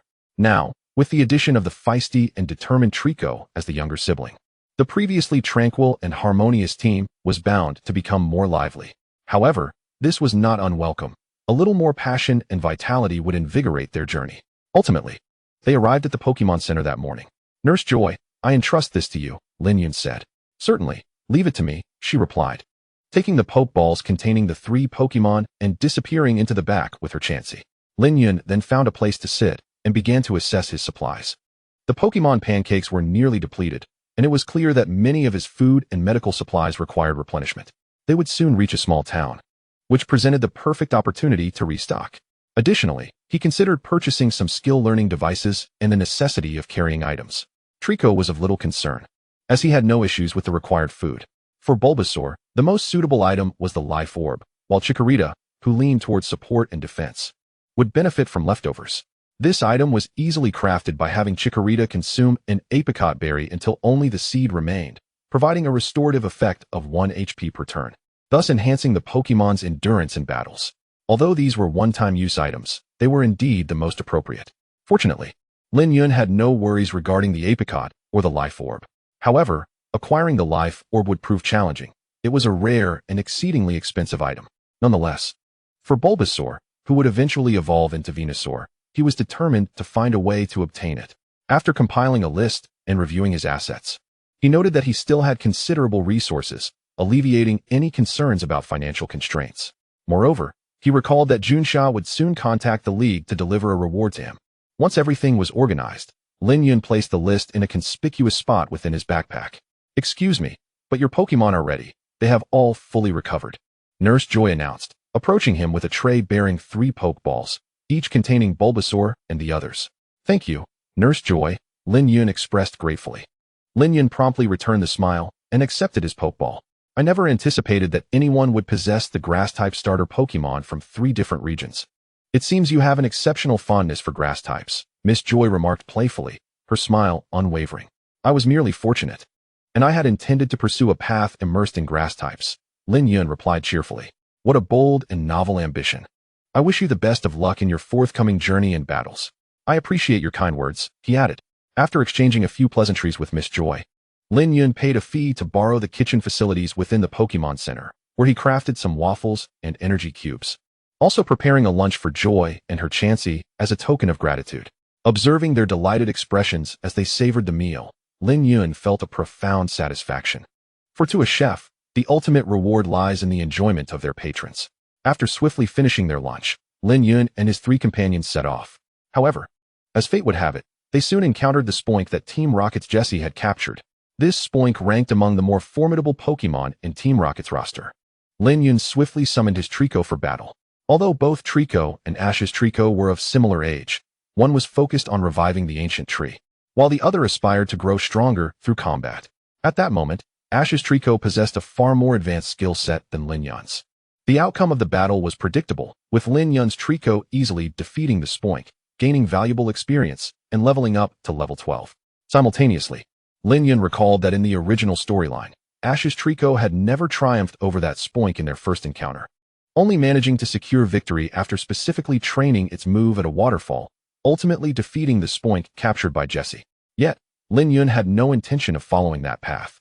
His Trico was not Ash's. It was still unacquainted with grass-type moves and could only rely on its pound attack. Moreover, he had previously mentioned the limitations of the Trico lineage when employing pound. Training in this manner would render it ineffective by the time it evolved into Grovyle, and by the time it reached Sceptile, it could utilize more powerful tail moves. Thus, there was no cause for concern. Lin Yun was resolute in his training approach.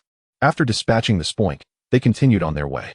Meanwhile, Ash and his companions had yet to reach the territory of the ancient tree, now lost in the woods. Days passed, and Lin Yun continued to journey while training his Pokemon. Bulbasaur and Chikorita practiced both offensive and defensive maneuvers, enhancing their move potency and proficiency while also fortifying their own defenses through mutual sparring. After all, both would eventually serve as defensive Pokemon, making such training essential, particularly for those with numerous type weaknesses yet possessing defensive expertise. While Bulbasaur and Chikorita endured some hardship, Trico faced even greater challenges. A fast-attacking Pokemon may neglect its defenses, yet stamina was crucial. A lethargic assassin was no true assassin.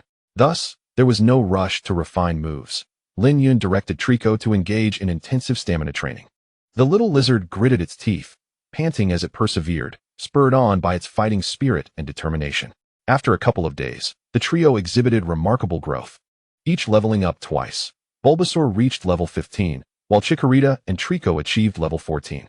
They were nearing their evolution thresholds, with Bulbasaur likely to evolve first, a conclusion seemingly set in stone. Trico had only recently joined and had not yet consumed the abundant nutrients that Bulbasaur and Chikorita had enjoyed over the days, leading to a gradual accumulation of strength. However, Chikorita's slower progression due to its dragon-type attributes made it difficult to predict who would evolve first. Ideally, evolution should occur naturally, but sometimes immense pressure was necessary. After a few more days, Lin Yun finally stepped into a town, having successfully exited the forest. While the forest was enchanting, it was fraught with danger. And after so many days, he was growing weary. Humans, after all, cannot be away from civilization for too long. Lin Yun was no exception. They arrived at Rinshin Town, a charming city known for its thriving culinary and fashion industries. It also boasted a Pokemon Center. Lin Yun headed there without delay. Although he had previously provided massages for his trio, the intensive training had taken a toll on them. Therefore, upon arriving at the Pokemon Center, Lin Yun not only requested Miss Joy to restore their health and vitality, but also spend a little more for a health checkup. True to the reputation of a major city's Pokemon Center, it was bustling with activity, and Lin Yun found himself waiting a considerable amount of time. An hour later, he retrieved his Pokeballs. Just as he was about to express his gratitude and depart, Miss Joy called out to him. "You are Mr. Lin Yun from Mabai Town, correct? Your package has arrived," she said warmly, gesturing to a Chansey wheeling in a cart with a package. "Oh, is that so? I am immensely grateful," Lin Yun exclaimed, initially taken aback, then swiftly realizing it was the reward from the Alliance for his capture of Aaron. Upon inspecting the package, he discovered it contained a commendation of 50,000 from the Alliance, along with a beautifully crafted leaf stone. It was a splendid reward indeed, especially considering that the capture of Aaron was largely due to Junsh's efforts. If he were not a direct affiliate of the League, the reward would likely have been even lesser. Lin Yun felt content. After stowing the items in his backpack, he disposed of the remaining cardboard box in a nearby trash bin. As he walked, he passed a hamburger shop and indulged in a hearty meal. Bulbasaur and the others were released, and Lin Yun allowed them to choose their preferred flavors, treating them to a delightful feast of hamburgers, fries, and tarts. However, soda was off the menu. Subsequently, he purchased several new outfits, as many of his clothes had been torn during his time in the forest. He also replenished his supplies and acquired a small oven, enabling him to prepare Pokemon pancakes while out in the wild. Additionally, he purchased a learning device for the Energy Ball skill, a commendable Grass-type ranged attack move. The power is formidable, surpassing even that of Leaf Blade, Magical Leaf, and Seed Bomb. Moreover, it possesses a chance to lower the opponent's special defense.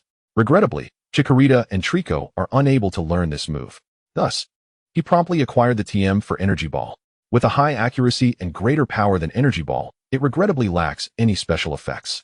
Fortunately, this skill is accessible to both Chikorita and Trico. For the time being, he plans to have Bulbasaur learn it first, subsequently teaching it to Trico and Chikorita.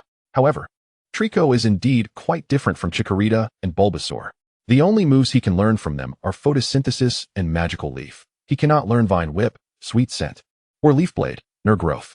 Nevertheless, as a Pokemon that will possess dragon attributes post-Mega Evolution, with dragon blood coursing through his veins, Trico can learn Dragon Dance from Chikorita. Although the Grass Dragon type has clear weaknesses, it must be acknowledged that every situation has its pros and cons. In summary, a new mutual learning initiative is about to commence. Lin Yun has procured nearly everything he intended to buy. However, concerning the Life Orb, he regrets to inform that it is unavailable in this city. Lin Yun also plans to venture to a colossal city like Canalave City in search of luck. However, since the Zubat family controls the Devon Corporation here, it should be attainable. As of now, Lin Yun has ensured that Chikorita and Trico are equipped with leftovers and citrus berries. Acquiring the Life Orb for Bulbasaur should not pose a challenge. Lin Yun has successfully sold off nearly all items listed in his previous inventory at the Pokemon Center. Accompanied by Trico, he feels a sense of nostalgia for the city and decides to indulge in a few days of leisure before resuming training. Recognizing that Bulbasaur and the others also require a balance of work and rest. Suddenly, as he passed through a narrow alley, Lin Yun perceived something unusual. He halted and stepped back a few paces, turning to find a Shroomish beside a cardboard box and a metal bucket. This sight left him perplexed and bewildered. Although Rinshin Town is akin to Orange City, a semi-forested urban area, it is puzzling why a Pokemon like Shroomish, which thrives solely in forests, would be found in such a locale. Furthermore, its expression conveyed fear and sorrow, as if it had lost something dear or was on the brink of losing something vital. As an enthusiast of Grass-type Pokemon, he could not simply overlook this occurrence. Much like how Misty cares for Water-type Pokemon and Alice for Dragon-type Pokemon, this feeling persisted, compelling him to act on his intuition. With Trico in tow, Lin Yun cautiously approached, maintaining a safe distance from the Shroomish. Aware of its ability to unleash Spore and Poison Powder, as well as its access to Leech Seed, he instructed Trico to remain still. Extending his palm and closing his eyes, he silently implored, "If you truly grant me this ability, allow me to communicate with the Shroomish before me. I wish to assist them." Though unspoken, these thoughts echoed in his mind, and it was evident that he had grasped the situation. Before long, to the astonishment of both Shroomish and Trico, they willingly approached Lin Yun, as if he inherently understood their need for connection. Simultaneously, a radiant green light enveloped Lin Yun, reminiscent of a grand and majestic forest, capable of embracing all. Though his eyes remained closed and his lips sealed, his heart brimmed with astonishment and joy. His conjectures were indeed correct. He had acquired the power of the Everlasting Forest.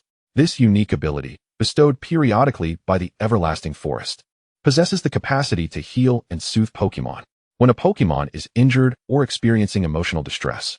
A bearer of the Everlasting Forest can facilitate their recovery through touch or the use of special items.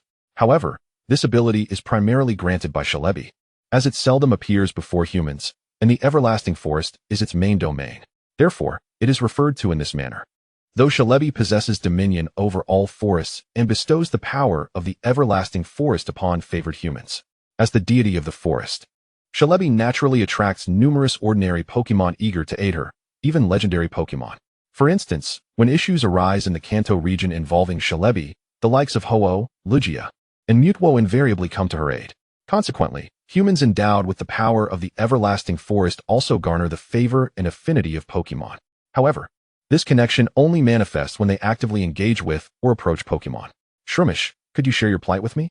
Perhaps I can assist you, Lin Yun thought, continuing to harness this newfound ability to communicate with the Shroomish.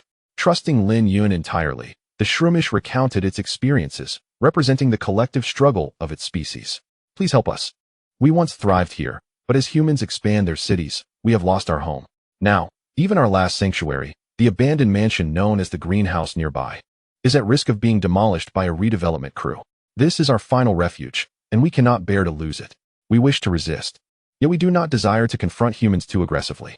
The Shroomish conveyed this in a torrent of thoughts within Lin Yun's mind. It became clear to him that their fear and sorrow stemmed from the imminent loss of their habitat. However, given his current capabilities, altering a city's decision seems an insurmountable challenge. The Shroomish likely do not wish to depart, having dwelled in this locale for so long. Nevertheless, he could enlist the help of someone who can communicate effectively, especially since he is already an authority on the ecological environment of Pokémon. Leave this matter to me. I assure you that your last refuge will be preserved and that I will work to restore additional habitats for you. Lin Yun spoke gently, patting Shroomish on the head. Instantly, Shroomish smiled and nodded, fully trusting Lin Yun. Come forth, Bulbasaur and Chikorita, Lin Yun said after a moment's contemplation, summoning the two.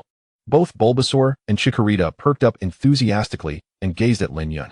You will accompany this Shroomish and ensure its community is comforted and cared for. I will rendezvous with you shortly. Trico, accompany me to the Pokémon Center. I need to make a phone call.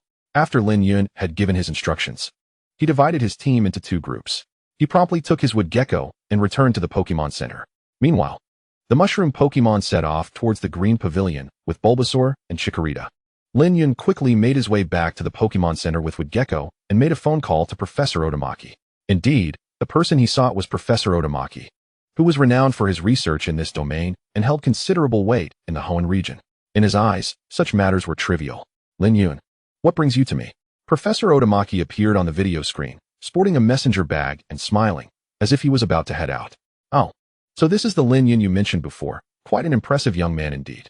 Before Lin Yun could utter a word, another figure appeared on the screen.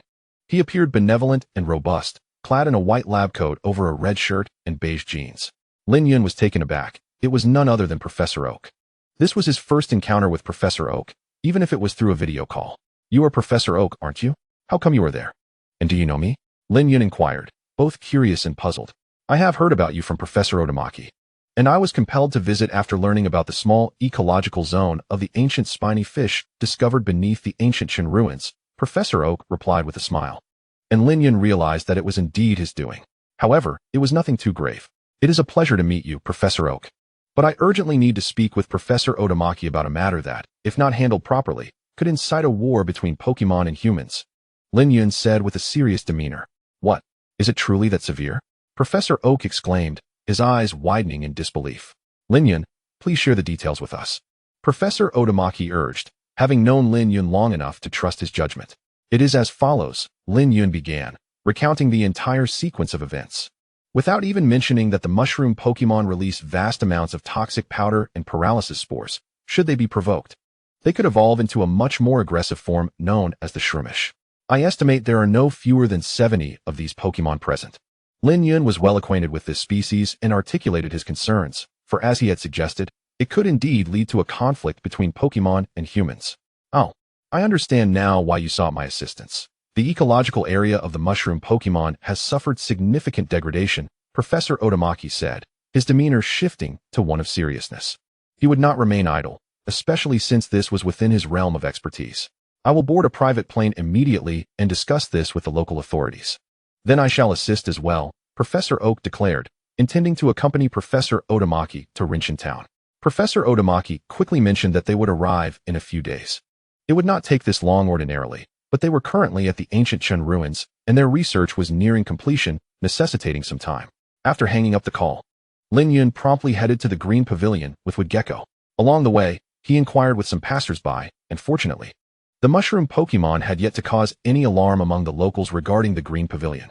They soon arrived at the location and deduced that nearly all of the mushroom Pokémon were likely hiding within the abandoned mansion. "Let us settle here for now," Lin Yun said with a mix of amusement and disbelief. Realizing that what he had envisioned as a vacation was now a stay with a horde of mushroom Pokémon in a dilapidated mansion. He quickly found a derelict area with no ceiling where sunlight filtered through and set up camp. He allowed his 3 companions to play with the mushroom Pokémon to divert their attention temporarily, trusting in his own ability to soothe them as one endowed with the power of Eternatus. Thus, he felt confident that the next few days would proceed without incident. However, the issue of food was not a concern. He had purchased ample provisions beforehand, and mushroom Pokémon typically fed on leaf litter, requiring only a small portion to sustain them. Much like last time. Over the ensuing days, Lin Yun and the mushroom Pokémon enjoyed each other's company. Yet, as time passed, unsettling rumors began to circulate throughout Rinshan town. With the construction crew having arrived, Lin Yun directed his 3 companions and the mushroom Pokémon, employing subtle tactics to scare off the workers without revealing himself, temporarily halting their demolition efforts. Truth be told, Lin Yun found it increasingly difficult to remember the details of his past life.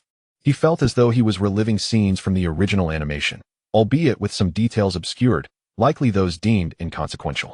Nevertheless, this led many townsfolk to believe that the crumbling mansion was cursed, harboring strange occurrences. Meanwhile, Ash had successfully captured Woodgecko and had since intensified his training with the Pokémon, even defeating a Snivy. There were amusing moments, particularly when Snivy, startled by encountering another Woodgecko, was caught off guard, proving less formidable than the previous one. On the other hand, Team Rocket's Arbok and Weezing remained undeterred. Without the need for Jessie to go into a frenzy, Arbok swiftly defeated Snivy, allowing Jessie to claim victory. Ultimately, the Kanto region's Poison-type Pokémon triumphed over the Hoenn counterpart, yet it still contributed to Ash's Woodgecko's experience. Days later, Ash and his companions arrived at Rinshan town, promptly splitting into 2 groups. Ash and his friend encountered a mushroom Pokémon still in the wild, not having returned home. May appeared particularly intrigued by the eerie and cursed atmosphere, while Brock exhibited a rare semblance of timidity, perhaps haunted by past experiences from their travels in Kanto. After all, certain plot lines from the original series were indeed quite extraordinary. They soon heard tales of the Green Pavilion, rife with peculiar footprints, including human tracks, strange laughter, rapid shadowy figures, unsettling powders that induced adverse effects, and bizarre vines. May eagerly tugged at Brock, drawn to investigate further. Ash and his friend quickly followed the mushroom Pokémon. Their traveling companions soon converged, but just as they were about to enter the mansion, they encountered their master, or rather, the true owner of the decrepit estate. His name is Yajin, and he is surprisingly an ardent enthusiast of mushrooms. Upon hearing that mushrooms were indeed present here, coupled with his intent to investigate the house following previous events, he promptly joined Xiaoji and his companions as they ventured inside. However, as they entered the grand mansion, a flurry of mushrooms suddenly erupted, surrounding them with fierce expressions, reminiscent of a gang encircling their adversaries. "What? There are so many mushrooms!" Yajin exclaimed in astonishment, a sentiment echoed by Xiaoji and the others. Yet, the mushrooms soon parted to reveal Lin Yun's Woodgecko, which emerged looking akin to a gang leader. "Woodgecko?" Xiaoji uttered in confusion. The mushrooms displayed immense respect. Could it be that he was commanding all of them? Brock quickly voiced his speculation. "Woodgecko, what are you saying?" Xiaoyao remarked, utterly perplexed by the Woodgecko's words, a sentiment shared by the others. It seemed to declare that they must defeat him to proceed. Suddenly, a peculiar sound resonated. "Who goes there?" One of Xiaoji's companions shouted. The wall was instantly smashed open as someone forcefully intruded. "Since you have sincerely sought guidance, we shall generously impart our wisdom. To prevent the world from destruction, to safeguard the peace of the world, to uphold love and the true essence of evil. We present ourselves as the adorable yet charming antagonists, Team Rocket, Jessie and James.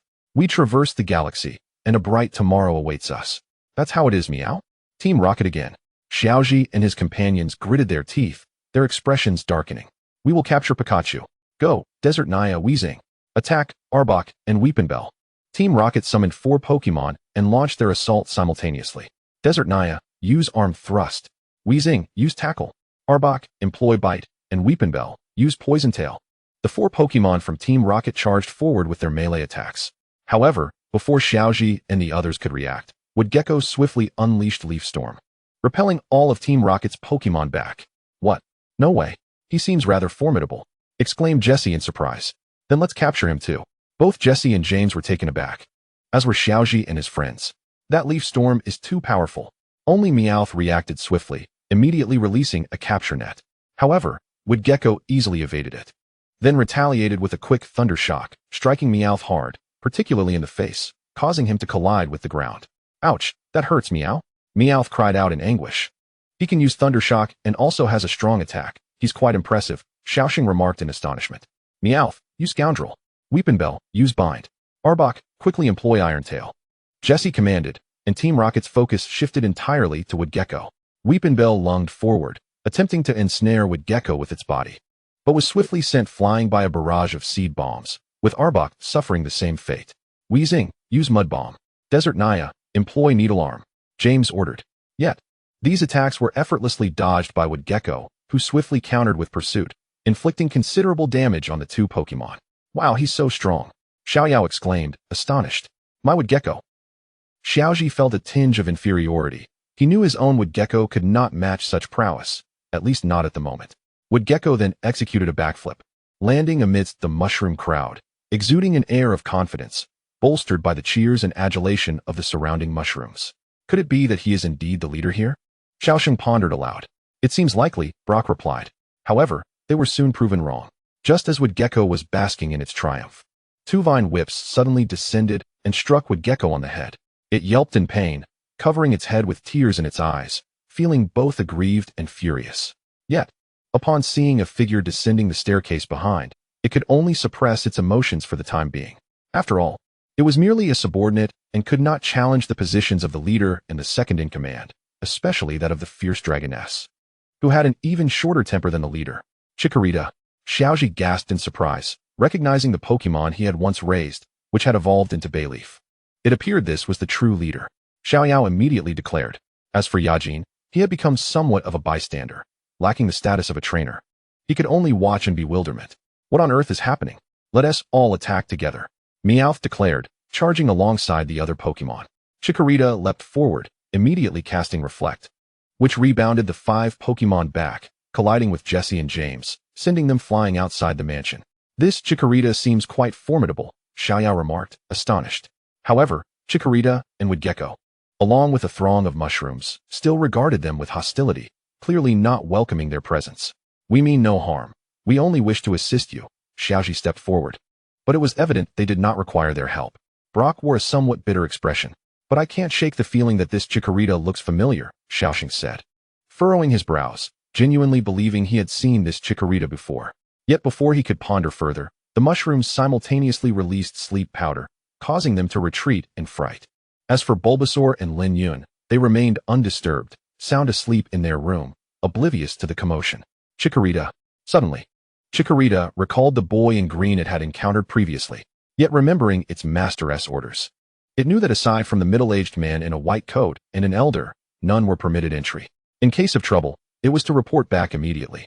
Clearly, these individuals did not seem to pose a significant threat, but just to be safe, Chikorita instructed Wood Gecko before departing. I will inform the master about this situation. You stay here. Understood. The Chikorita departed, leaving the Trico behind, which continued to linger with a multitude of mushrooms. Meanwhile, as Ash and his companions found themselves at a loss, the Team Rocket trio commenced their mischief. They unveiled a specialized electric-proof vehicle, crafted specifically for the purpose of capturing mushrooms.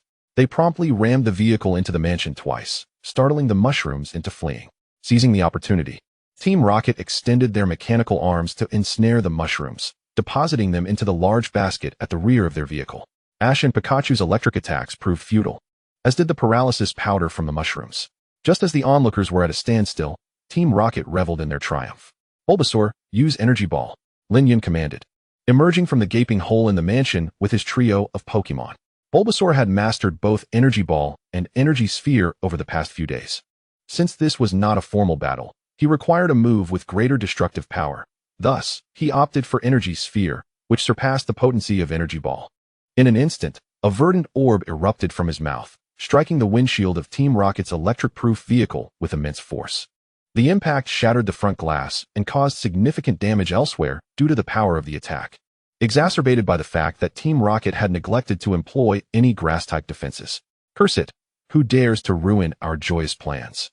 They exclaimed, recognizing Trico, Chikorita, and Bulbasaur. The 3 grass-type starters from 3 regions. We shall capture you all. Team Rocket declared in unison, and Meowth immediately maneuvered the colossal mechanical arm towards the trio. Bulbasaur and Chikorita swiftly countered with Vine Whip, while the mushrooms unleashed their paralysis powder. The combined might of Bulbasaur and Chikorita's Vine Whip effectively thwarted the mechanical arm's advance. Simultaneously, with no protection left, the mushroom's paralysis powder enveloped the Team Rocket trio, as well as the unsuspecting Weezing. Oh no, I almost forgot about this. Curse that little brat. They lamented, clearly suffering the effects of the paralysis powder. How impressive. His Pokemon moves are formidable, and he commands so many mushrooms. He is certainly not an ordinary trainer. The trio remarked, astonished by Lin Yun's prowess. It's Lin Yun. I thought that Chikorita looked familiar. It belongs to him. And he is here. Shin exclaimed, a mix of surprise and delight evident on his face. Amazing, he is Lin Yun. Ash gasped, realizing that the young man before them was indeed the one they had been eagerly anticipating. Used Triple Energy Ball. Over the past few days, Chikorita had learned Energy Ball from Bulbasaur, albeit still lacking in finesse. However, it was sufficient for the moment, and the 3 energy balls struck Team Rocket's vehicle simultaneously, resulting in a spectacular explosion that freed the captured mushrooms. How annoying, they shouted as they hastily retreated. Lin Yun, Ash and his friends rushed over, with Shin leading the charge, as he was the one familiar with Lin Yun. Chapter 17, Ash vs. Lin Yun, Part 1. With Shin's assistance, Lin Yun quickly acquainted himself with Ash and the others. But how did you end up here, and do those rumors hold any truth? Shin inquired about the greenhouse and the mushrooms. The others quickly grasped that Lin Yun was indeed involved in this matter. Well, it all began like this. Lin Yun recounted his tale, revealing everything except for the fact that he possessed the power of Eternatus. He also realized that when he captured Chikorita in the Orange Forest, Celebi must have been nearby. Nevertheless, he was confident he would honor his promises and oaths. So that's how it is. You did this to ensure the mushrooms retained their habitat, waiting for Professor Okito and Professor Otomaki to arrive? Brock remarked with a smile, astonished that Lin Yun would go to such lengths for the mushrooms. As a lover of grass types, it is my duty. The only thing that puzzles me is their delayed arrival. Lin Yun explained, emphasizing his passion, yet expressing confusion over the absence of the professors. Just then, as if summoned, Professors Oak and Otomaki entered through the front door. After exchanging greetings, Aji stood up, stating that he would take charge of the situation, transforming the area into a forest to restore its natural state and provide the mushrooms with a more suitable habitat. Professors Oak and Otomaki promptly offered their assistance as well, ensuring that the ecosystem for the mushrooms would flourish. Lin Yun felt somewhat helpless. He recalled this part of the storyline and thought that had he known Aji would be present, he would not have summoned the professors. Aji quickly departed, while Professors Oak and Otomaki contacted the relevant departments in Rinshin Town, leveraging their authority to resolve the matter satisfactorily. The group soon found a tranquil park to sit and converse. Lin Yun, you have gathered all the grass-type starters, Chikorita, Bulbasaur, Trico, and the ones from the Johto and Kanto regions. Professor Otomaki remarked, gazing at the trio beside Lin Yun with a smile. I was fortunate, and I chose this path. So the grass-type starters were a must-have for me, Lin Yun replied, grinning as he acknowledged the serendipity that led him to acquire the trio. But you are truly lucky. You have only just begun your journey. How did you encounter them? Shin, Brock, and Mei chimed in, expressing a mix of admiration and envy for Lin Yun's luck. Professor Otomaki, could you elucidate this? Lin Yun turned to him. Well, it's quite a story, Professor Otomaki began. Oh, so it was a fortunate twist of fate that led you to capture Bulbasaur, Ash said from his seat on a nearby recliner, alongside Pikachu. It appears that Bulbasaur was the very one I had previously given to Professor Otomaki, Professor Oak realized, connecting the dots. Seed, the Bulbasaur. Having recognized Professor Oak, promptly approached to greet him. Ha ha ha, it's been a while. You appear to be thriving, and you've certainly grown in stature, remarked Professor Oak, his surprise evident at the remarkable growth of this particular Bulbasaur. Similarly, the Chikorita was also present. Grovyle was likely captured recently and had not been trained for long, which accounted for its slightly smaller size. However, this allowed Professor Oak to surmise that Lin Yun's skills as a trainer were quite impressive, perhaps even formidable. And how exactly did you come to acquire this Chikorita? Asked Xiao Yao, resting her chin on her hands, curiosity sparkling in her eyes. Lin Yun and Chikorita exchanged a moment of silence before Lin Yun recounted the circumstances. What? Such a thing happened? Exclaimed Xiao Yao, incredulous. That's outrageous. Such individuals do not deserve to possess Pokémon. Professor Oak and Ash shared her indignation, their hearts heavy with sympathy for Chikorita, yet relieved that it had found such a commendable trainer in Lin Yun. Chikorita, feeling a tumult of emotions, was both saddened and angered. Bulbasaur and Grovyle stepped forward to offer comfort, with Bulbasaur already privy to Chikorita's plight. However, this was the first time Grovyle had learned of it, and he was taken aback by the unfortunate experiences of his sister. Witnessing this exchange, everyone recognized that Chun Fan had managed to cultivate an environment within his Pokémon team that was commendably harmonious. Ash and his companions were somewhat astonished, while Professors Oak and Otamaki exchanged looks of appreciation and relief. After all, even among elite trainers, it is a rare feat to maintain such a peaceful coexistence among their Pokémon, let alone provide solace to a grieving companion. What about Grovyle?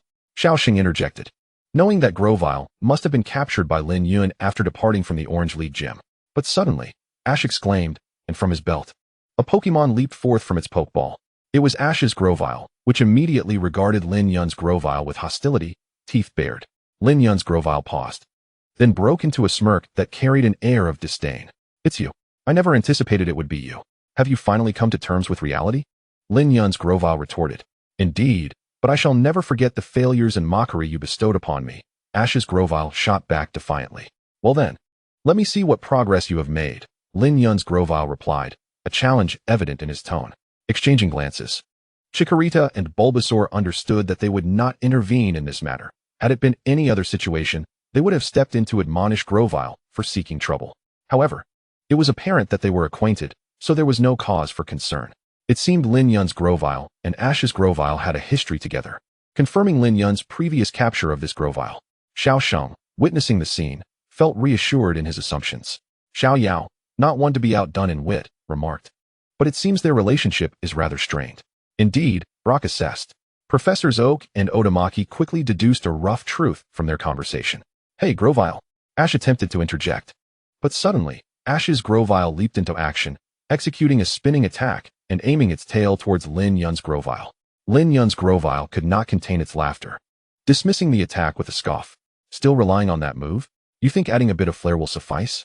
With remarkable agility, Lin Yun's Grovyle effortlessly dodged the attack and immediately seized Ash's Grovyle, executing a shoulder throw that sent it crashing to the ground, inflicting considerable damage.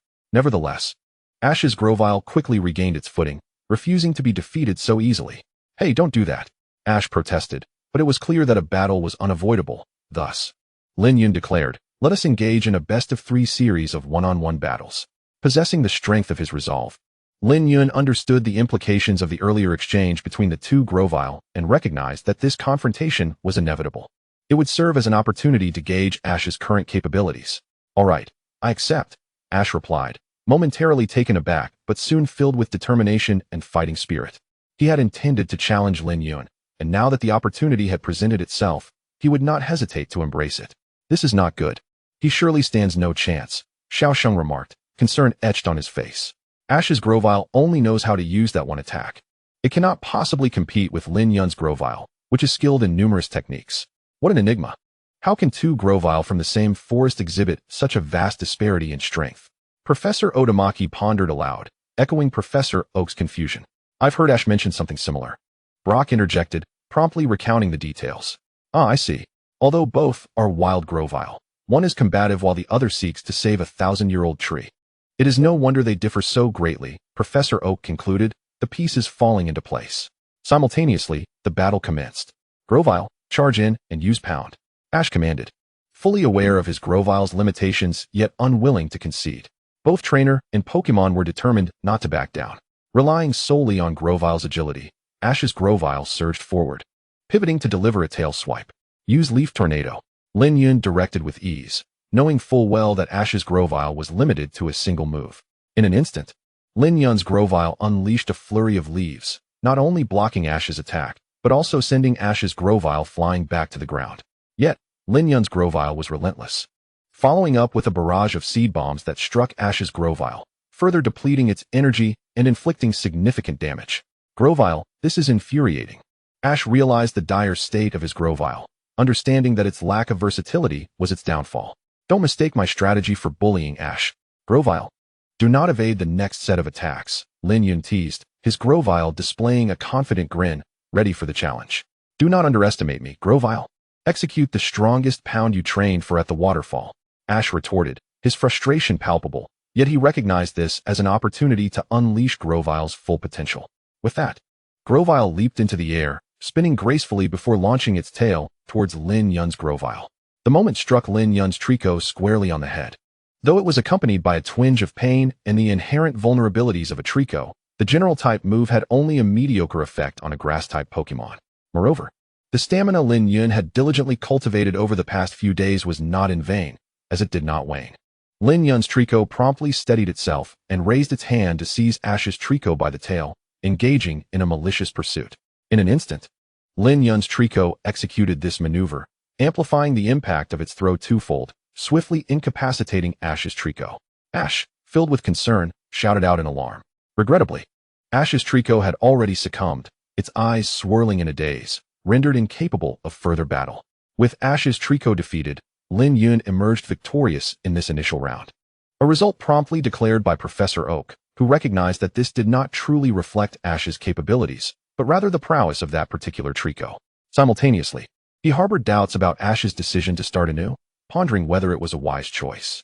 In his view, it would be more prudent to retain 2 Pokémon for travel. Return and prepare to enhance your skills, Lin Yun advised Ash, who was retrieving his Trico. I understand, but I refuse to concede. Come forth, Noctowl, Ash declared, brimming with determination. Such ambition is commendable, yet do not speak too boldly. Go, Chikorita, Lin Yun responded, allowing his Trico to withdraw as Chikorita stepped forward to face the challenge. The Noctowl, a flying-type Pokémon, held an advantage over Chikorita, a grass-type, making this a favorable match for Ash. Furthermore, Ash's Noctowl possessed remarkable confidence and an array of techniques.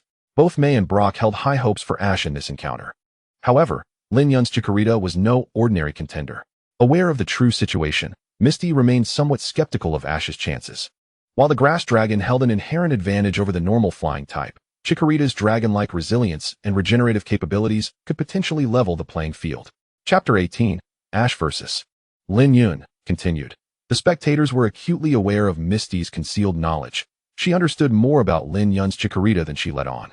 Their curiosity mingled with confusion. Yet the battle was set to commence, and all eyes were fixed on the arena. Noctowl, use Quick Attack, Ash commanded. In response, Noctowl launched itself like a white comet towards Chikorita. Deploy Reflect. Chikorita summoned a translucent barrier before it, successfully intercepting Noctowl's assault. Use Tackle to send it flying. With the transparent shield in place, Chikorita executed a tackle, sending Noctowl screeching as it was hurled away. Though Noctowl crashed to the ground, it quickly regained its composure and resumed low-altitude flight. Lin Yun had gained the upper hand, yet Ash's Noctowl remained undaunted. This is looking precarious, May remarked, echoing Brock's sentiments. Noctowl, don't give in. Execute Wing Attack. Noctowl's wings transformed to a brilliant white as it surged towards Chikorita. Capture it with Vine Whip and throw it down.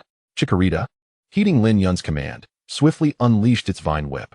While the first tendril missed Noctowl, the second ensnared its neck, forcefully slamming it to the ground.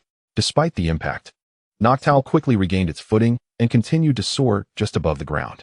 Noctowl, follow up with Quick Attack, and then Peck. Ash, witnessing the unfolding events, issued another command. Noctowl, determined, initiated a Quick Attack, its beak glinting with energy as it charged at Chikorita. Chikorita, use Magical Leaf. Chikorita leapt gracefully, conjuring a flurry of shimmering leaves. The two moves collided, resulting in an explosion of energy that sent Noctowl spiraling backwards. As a flying-type Pokémon, Noctowl proved to be a challenging adversary. Chikorita, let us utilize growth, Lin Yun decided, opting to bolster Chikorita's offensive capabilities. Chikorita responded with a call, enveloped in a radiant green glow. What is that? Ash, unfamiliar with many Pokémon moves, inquired, perplexed. Professor Oak quickly clarified, the growth technique enhances both physical and special attack power, so its attacking strength has increased. Noctowl, execute Quick Attack, followed by Wing Attack. Ash grasped the situation, yet, true to his style, he immediately launched an offensive. Endure it, then unleash Poison Powder at close range. Recognizing Chikorita's resilience and stamina, Lin Yun was willing to take a risk. With a resounding thud, Noctowl collided with Chikorita. However, Chikorita held firm, gritting its teeth, and promptly released a cloud of Poison Powder. Noctowl was struck, succumbing to poisoning. In a fit of anger, Chikorita retaliated with a tackle, sending Noctowl reeling. This is dire. Noctowl is poisoned, making the battle even more arduous, Brock remarked, his concern for Ash palpable. Solar Beam, Lin Yun commanded. The professors exchanged bewildered glances, unsure of what to expect. Yet, Chikorita began harnessing solar energy, rapidly restoring its vitality. This is bad. With Solar Beam activated, Chikorita's stamina will swiftly replenish, Brock exclaimed. What? Why resort to such tactics? Ash was momentarily stunned. Chikorita, already a steadfast fortress, was now recovering strength while Noctowl battled the effects of poison. Noctowl, utilize Quick Attack, Peck, and Wing Attack simultaneously. Give it everything you've got. Ash, clearly intent on taking a gamble, urged Noctowl to unleash a trifecta of moves, pushing through the pain of its condition. The trio of attacks surged towards Chikorita, momentarily leaving both Lin Yun and Chikorita in a state of shock. I can't believe Noctowl can pull this off, Misty exclaimed, astonished by the display. The indomitable spirit of Ash, coupled with his Pokemon's resolute trust, birthed this extraordinary moment. This is truly Ash, unyielding in the face of adversity, and his Pokemon steadfastly believe in him, Professor Oak remarked with a smile. Embrace the challenge, Chikorita. Let us combine reflect with tackle. Lin Yun resolutely decided to embrace this direct confrontation, especially since he held the advantage. What was there to fear? Jukiai immediately called out and swiftly conjured a transparent barrier in front of him, then charged forward with force.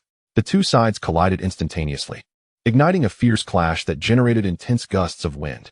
Yet, it appeared that Jukiai held the upper hand, compelling the proud Swellow to retreat.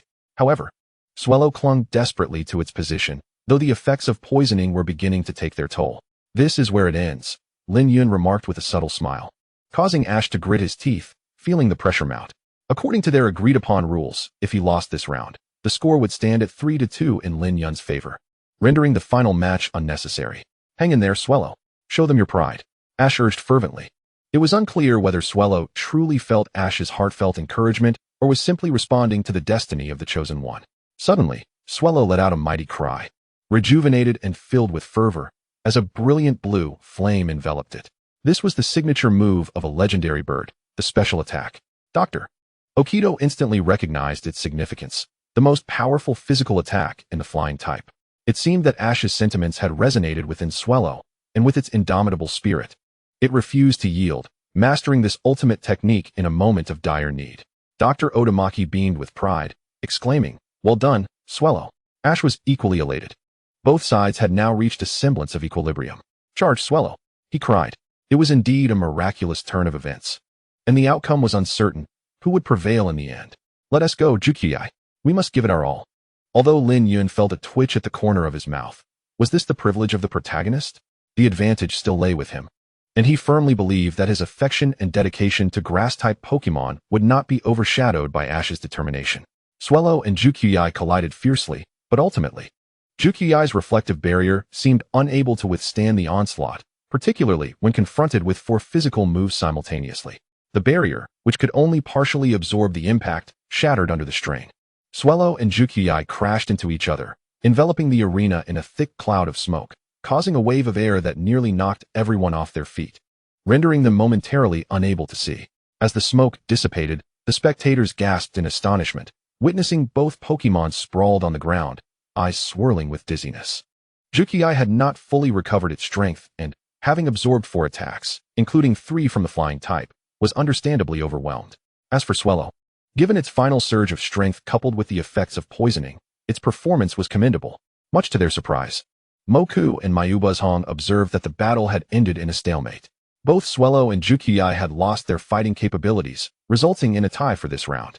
With the score now standing at 1-0, Dr. Otomaki promptly announced the outcome, and everyone realized that even if Ash won the next match, this best-of-3 contest would conclude in a draw. However, should he lose, it would mean Lin Yun's victory at 2-0. Come back, Jukiai. You did exceptionally well, Lin Yun said gently. Swellow, return as well. Your efforts have been remarkable, and I have seen your spirit. The 2 trainers simultaneously retrieved their Pokémon into their Pokeballs, offering words of comfort.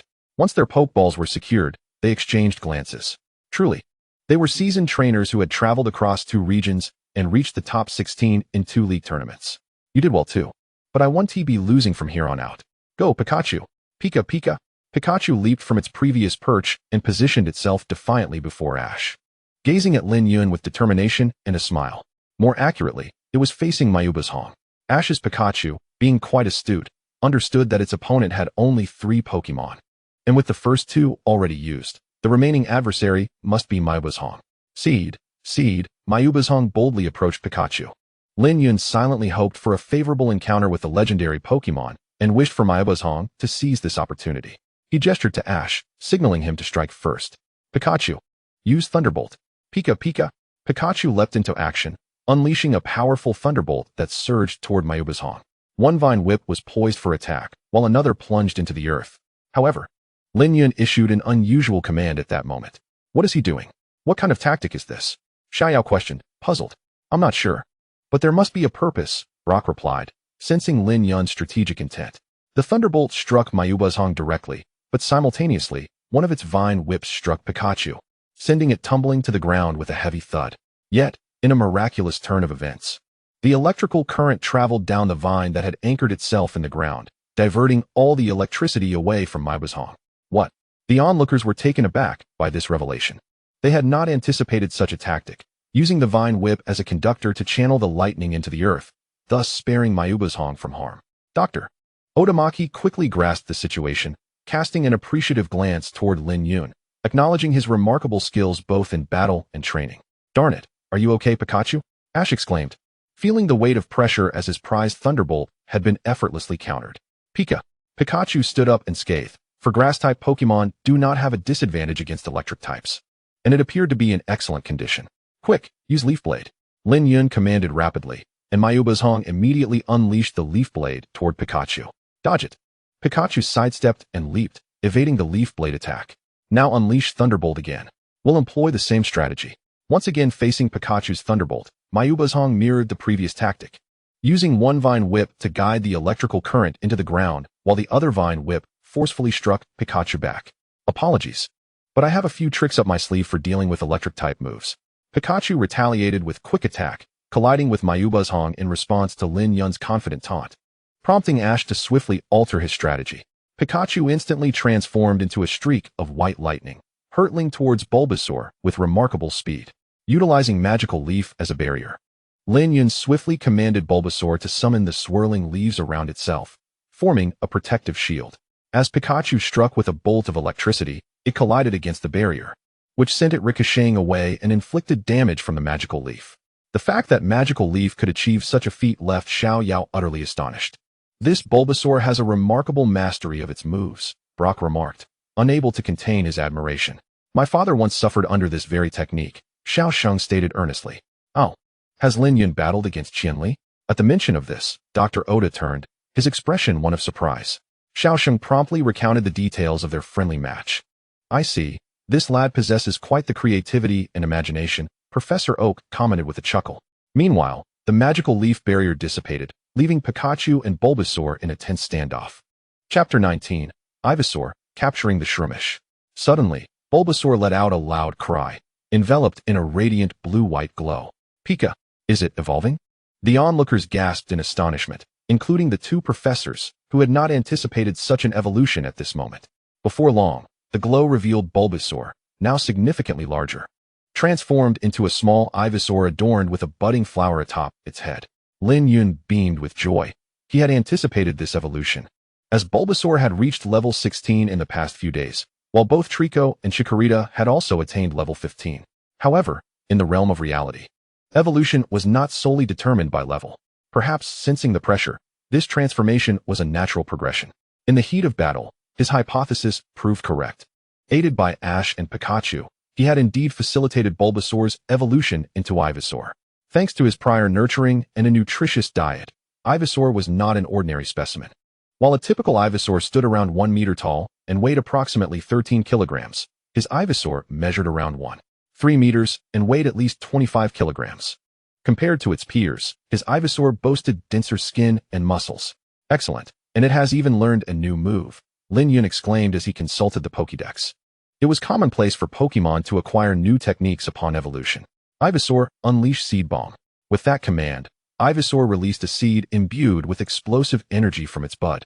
Pikachu, Jump to evade. Ash, recalling the skill, quickly issued the order. Pikachu leapt into the air just as the seed struck the ground, resulting in a powerful explosion. Now, use Iron Tail. Pikachu executed the command but appeared quite unpracticed in its execution. Vine Whip, block it. Lin Yun observed this and calmly issued the command. Ivysaur swiftly extended a Vine Whip, successfully intercepting Pikachu's clumsy Iron Tail, dissipating the steel energy in the process. Now, ensnare it with Vine Whip. Pikachu, get away. But it was too late. Ivysaur ensnared Pikachu with 2 tendrils. Now unleash Solar Beam. The weather was splendid, radiating intense sunlight. Ivysaur was adept at gathering solar energy. What? It learned Solar Beam after evolving. Xiao Sheng exclaimed, astonished. If Pikachu gets hit by a Solar Beam now, it could be disastrous. Both Xiao Yao and Brock chimed in. Pikachu used Thunder. Sensing that Ivysaur had not yet thrust its Vine Whip into the ground, Ash saw an opportunity to strike, while also hoping to prevent Pikachu from being hit by Solar Beam. He immediately commanded the strongest electric move against Ivysaur. Pikachu conjured a powerful thunder, and a fierce bolt descended from the heavens, striking Ivysaur with tremendous force. Ivysaur let out a pained cry but gritted its teeth, enduring the pain while continuing to charge Solar Beam. Finally, it completed the charge and unleashed a brilliant Solar Beam that engulfed Pikachu. The Vine Whip posed no danger to Ivysaur itself, whether cut or burned. Pikachu! It cried out in distress, charred and crashing to the ground. Pikachu! Ash shouted in worry. His concern for his friend's safety intertwined with the fear that the battle might come to an abrupt end. However, Pikachu quickly rose to its feet, albeit with considerable effort. Well done, Pikachu. Now, let us see how long you can hold on. Ivysaur, attack with double Vine Whip. Observing Ash's exuberant enthusiasm, Lin Yun sneered coldly. Fine. Ivysaur immediately launched its Vine Whips, striking with an unpredictable rhythm and force. Dodge them all. Pikachu swiftly demonstrated its agility, evading every attack. Thunderbolt. Energy Ball.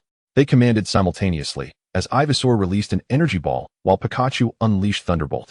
Their moves collided, resulting in a cloud of smoke and shockwaves. In that fleeting moment before the smoke fully dissipated, Pikachu transformed once more into a streak of white lightning, crashing into Ivysaur. Ivysaur staggered back a few steps, but managed to hold its ground, glaring fiercely at Pikachu. Pikachu returned the gaze defiantly, though it soon faltered, its energy waning.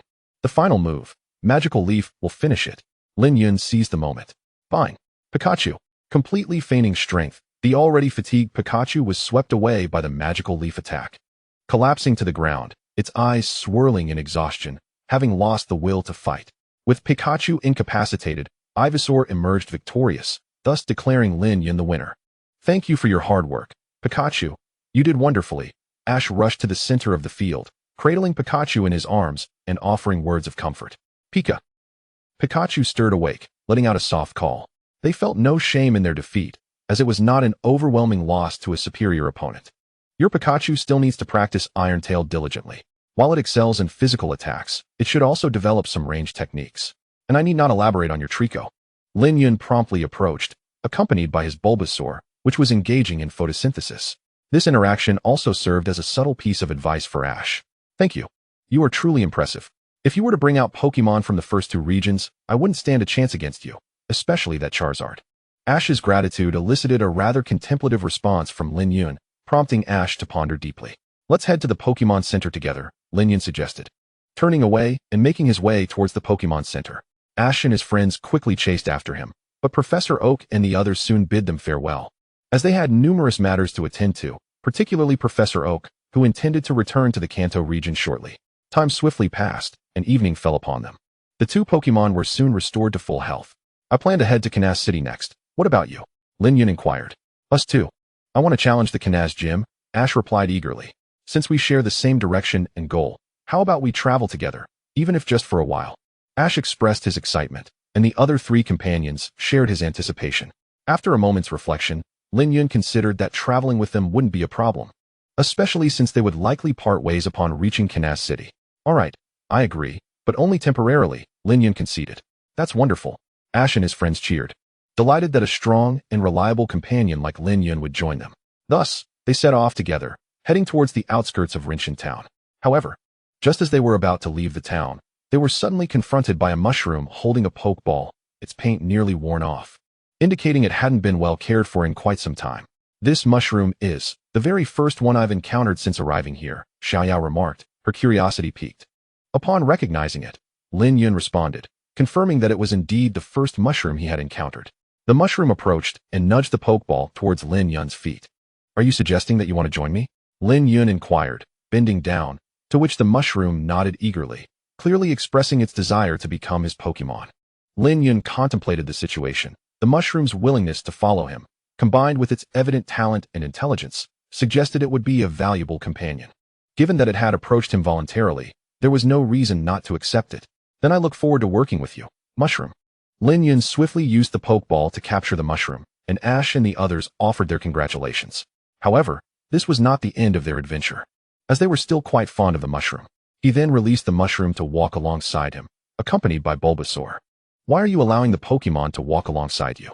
They don't seem to prefer it like Ash's Pikachu, Xiaoyao asked, her curiosity evident, as the other three, along with Pikachu, shared her inquisitive gaze. Firstly, this fosters a bond. Traveling with your Pokemon, especially one you've just captured, is essential. Secondly, whether in the city or the wild, having a Pokemon by your side offers protection against unexpected attacks. Lastly, Bulbasaur has just evolved and is still adjusting to its new level and size. Walking like this will benefit it, Lin Yun explained, raising 3 fingers to emphasize his points. Now I understand. Your arrangements and nurturing methods are quite comprehensive, Xiaoqing and Xiaojing remarked in succession. This Pokeball, however, needs proper maintenance and restoration. If there were a good shop nearby, I wouldn't have to wait until we reach Canaz City, Lin Yun admitted. Producing the mushroom's Pokeball and acknowledging its need for care. The others nodded in agreement. By the way, Ash, your electric-type Pikachu and flying-type Swellow, combined with a grass-type Trico that doesn't even know any grass-type moves. I must say, your chances of challenging the Canaz gym seem rather slim, Lin Yun remarked. Shifting the conversation to another topic. Why do you say that? Ash asked, puzzled.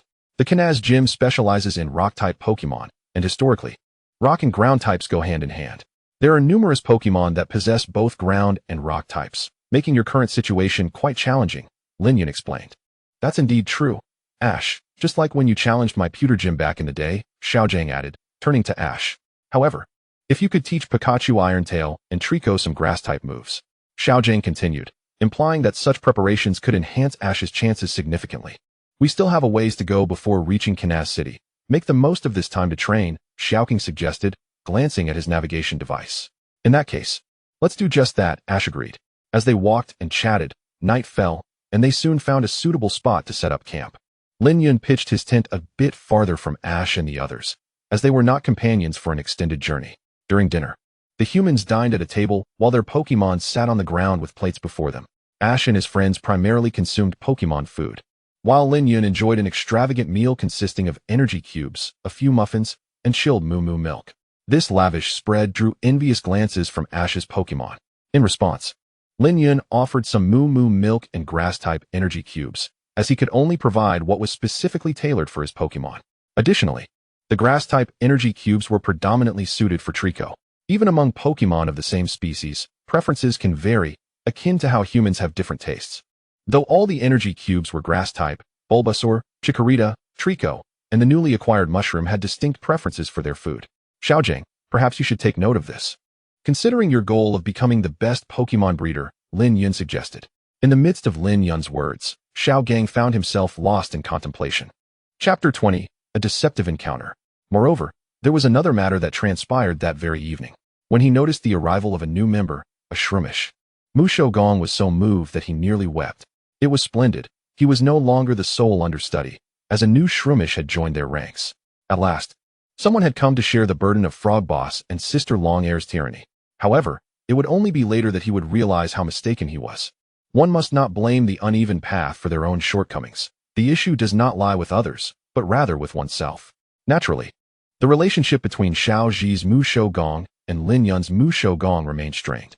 Nevertheless, having already clashed once, it was unlikely they would engage in conflict again in the near term. This fact brought a sense of relief to Lin Yun and Xiao Zhi, allowing them to breathe a little easier.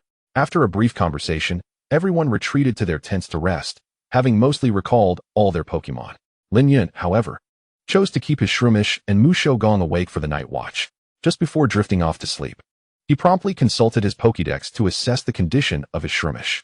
Shroomish, male, grass type, ability, Poison Heal, Moves, Tackle, Stun Spore, Leech Seed, Mega Drain, Absorb, Headbutt, Spore.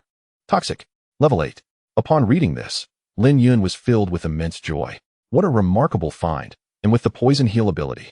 This ability was exceptional, restoring 1/8 of maximum HP per turn when the Pokemon is poisoned or badly poisoned, and it would not lose HP from the poison damage. If paired with the Toxic Orb, this Pokemon could attain immunity to any status conditions. Furthermore, upon evolving into Breloom, it would transform into a Fighting-type Pokemon adept at combat skills. Its quadruple weakness to flying, along with double weaknesses to Psychic, Fairy, Ice, and Fire, posed some challenges. However, the silver lining was that it would not fear the poison and bug types. In summary, this was an aspect to keep in mind.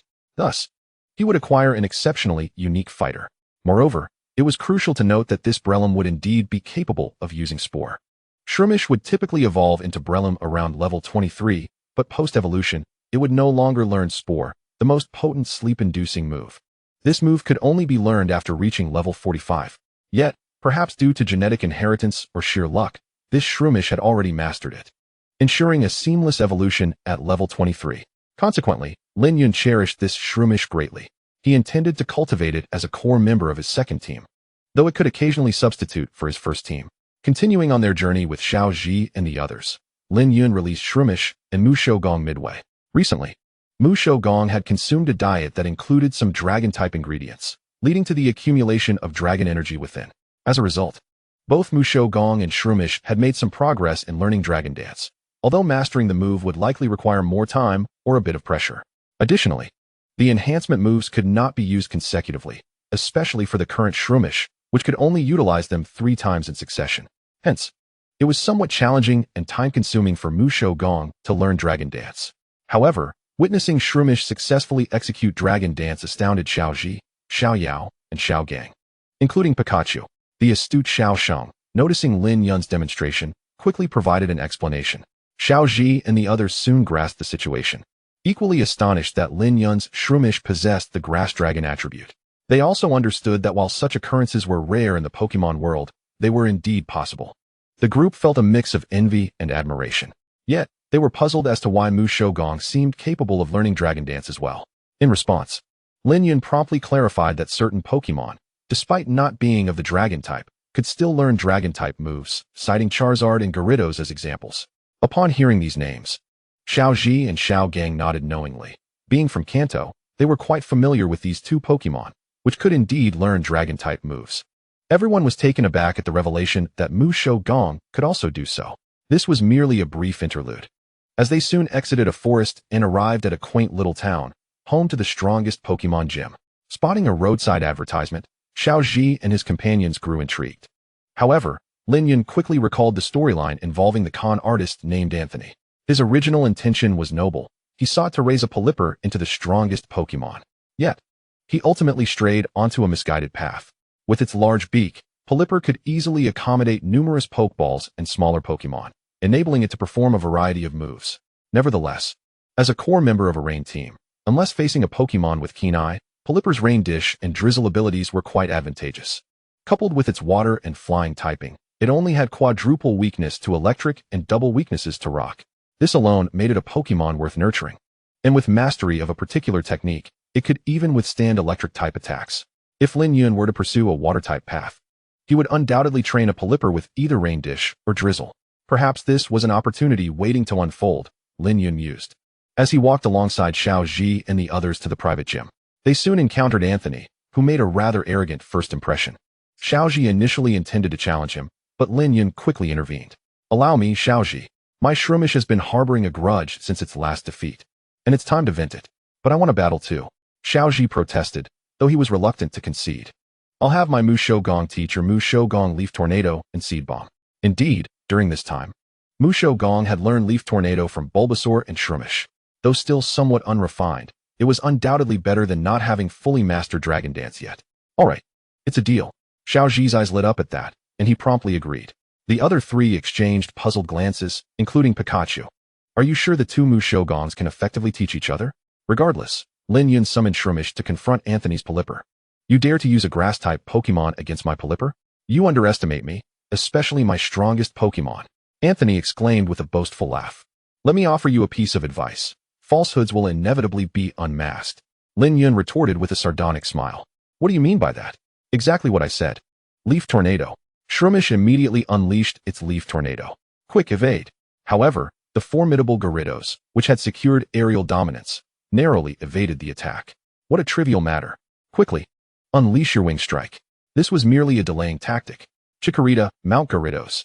To everyone's astonishment, as Gyarados lunged forward with its wing attack, Chikorita nimbly leaped aside, deftly landing atop Gyarados' back. When battling a flying Pokémon, particularly one of larger stature, a Grass-Type Pokémon must employ such tactics. Chikorita, unleash your Poison Powder. Instantly, Chikorita exhaled a cloud of toxic powder towards Gyarados' face, causing it to succumb to poisoning. In midair, Gyarados was momentarily thrown off balance due to the affliction. Steady yourself. Gyarados, quickly use Vine Whip to ensnare Chikorita and toss it away. Vine Whip? That is impossible. Indeed, upon hearing Anthony's command, Ash and his companions were rendered speechless. Knowing that a Pokémon adept in water and flying type moves like Gyarados could never master a grass-type move such as Vine Whip, Lin Yun was equally aware. For even many grass-type Pokémon could not learn this move. Take, for example, his own Trico and Shroomish, who, even after evolution, remained incapable of mastering it. Yet, with a few clever tricks, it might just be feasible. Amidst the incredulous expressions of Ash and his friends, particularly the theoretical-minded May, two vines suddenly erupted from Gyarados' mouth. Swiftly reaching for Chikorita, block it with Reflect, then counter with Tackle. Without hesitation, Chikorita conjured a Reflect barrier to deflect the incoming Vine Whip attack. After a quick leap, it executed a tackle that struck Gyarados squarely on the back, sending it crashing down. Gyarados, it's not over yet. Follow up with Seed Bomb. Despite Anthony's concern for his beloved Gyarados, Lin Yun was not about to grant any opportunity. He immediately commanded another offensive.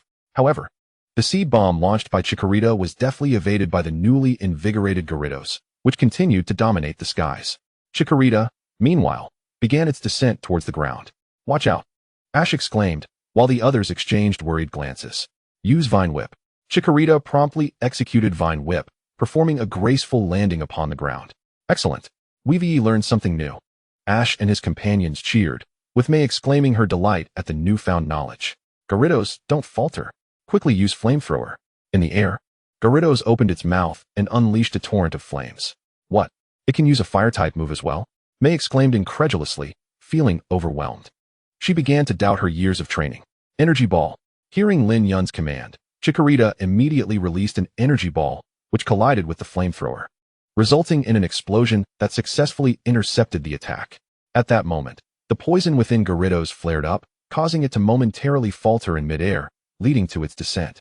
Now is your chance. Use Energy Ball. Stay strong, Gyarados. We'll use Thunder.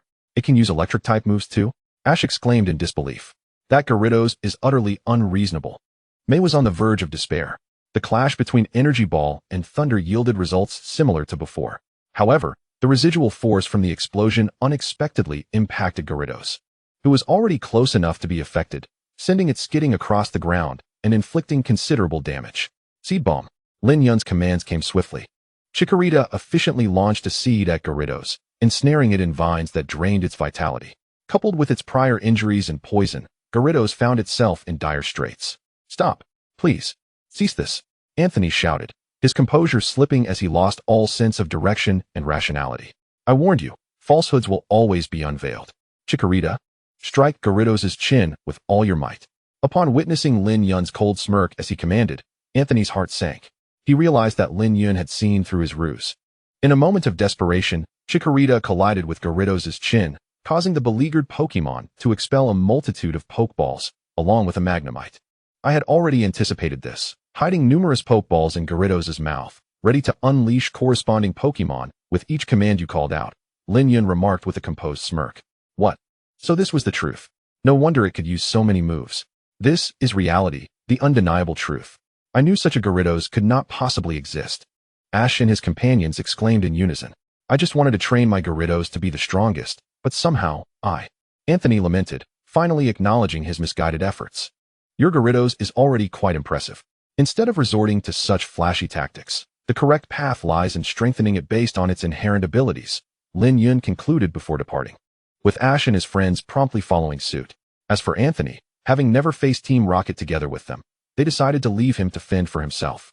Despite his lack of experience, it was uncertain whether he could overcome this challenge. Yet given his audacity to engage in such antics, one could hope he would find a way out. Shortly thereafter, Team Rocket made their entrance, equipped with effective measures to capture Pikachu while safeguarding against electric attacks. However, against the formidable grass-type moves, they stood little chance, swiftly being sent flying by Chikorita's solar beam. That was such an unpleasant feeling, they exclaimed as they were blasted away. Chapter 21. Evolution and Capture. Soon after departing from the Pokemon Center, they continued their journey at an even swifter pace than the original storyline. Moreover, following the encounters with Anthony and Gyarados, and subsequently Team Rocket, spirits were high, culminating in a final surge of experience. To the astonishment of the group, especially Lin Yun, Chikorita swiftly evolved into Bayleaf, transforming from a mere sprout into a majestic creature resembling a Brontosaurus. Furthermore, it learned new moves, Light Screen and Body Slam, both formidable skills. One capable of blocking physical attacks, and the other a normal-type move with high accuracy and considerable power, also possessing a noteworthy chance to paralyze opponents. The appearance of Bayleaf was met with genuine congratulations from all, as Ash and his companions became aware that Lin Yun's trio of starter Pokemon were predominantly at the first stage of evolution. Their anticipation for the evolution of Trico grew immensely. They could not help but marvel at Lin Yun's rapid growth and burgeoning strength. Lin Yun himself promptly extended his heartfelt congratulations to his Bayleaf, with Ivysaur also expressing its felicitations to the young sibling. Shroomish joined in the celebration as well. However, despite the festivities, Trico felt a pang of sorrow within. It was disheartened, for its recent development had not aligned with its own expectations.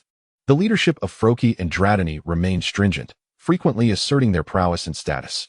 Although Trico was now accompanied by the newly arrived fourth member, the youngest of the group, it still found itself in the shadow of Ivysaur and Bayleaf, who lavished attention on Shroomish instead, treating Trico with the same indifference as before.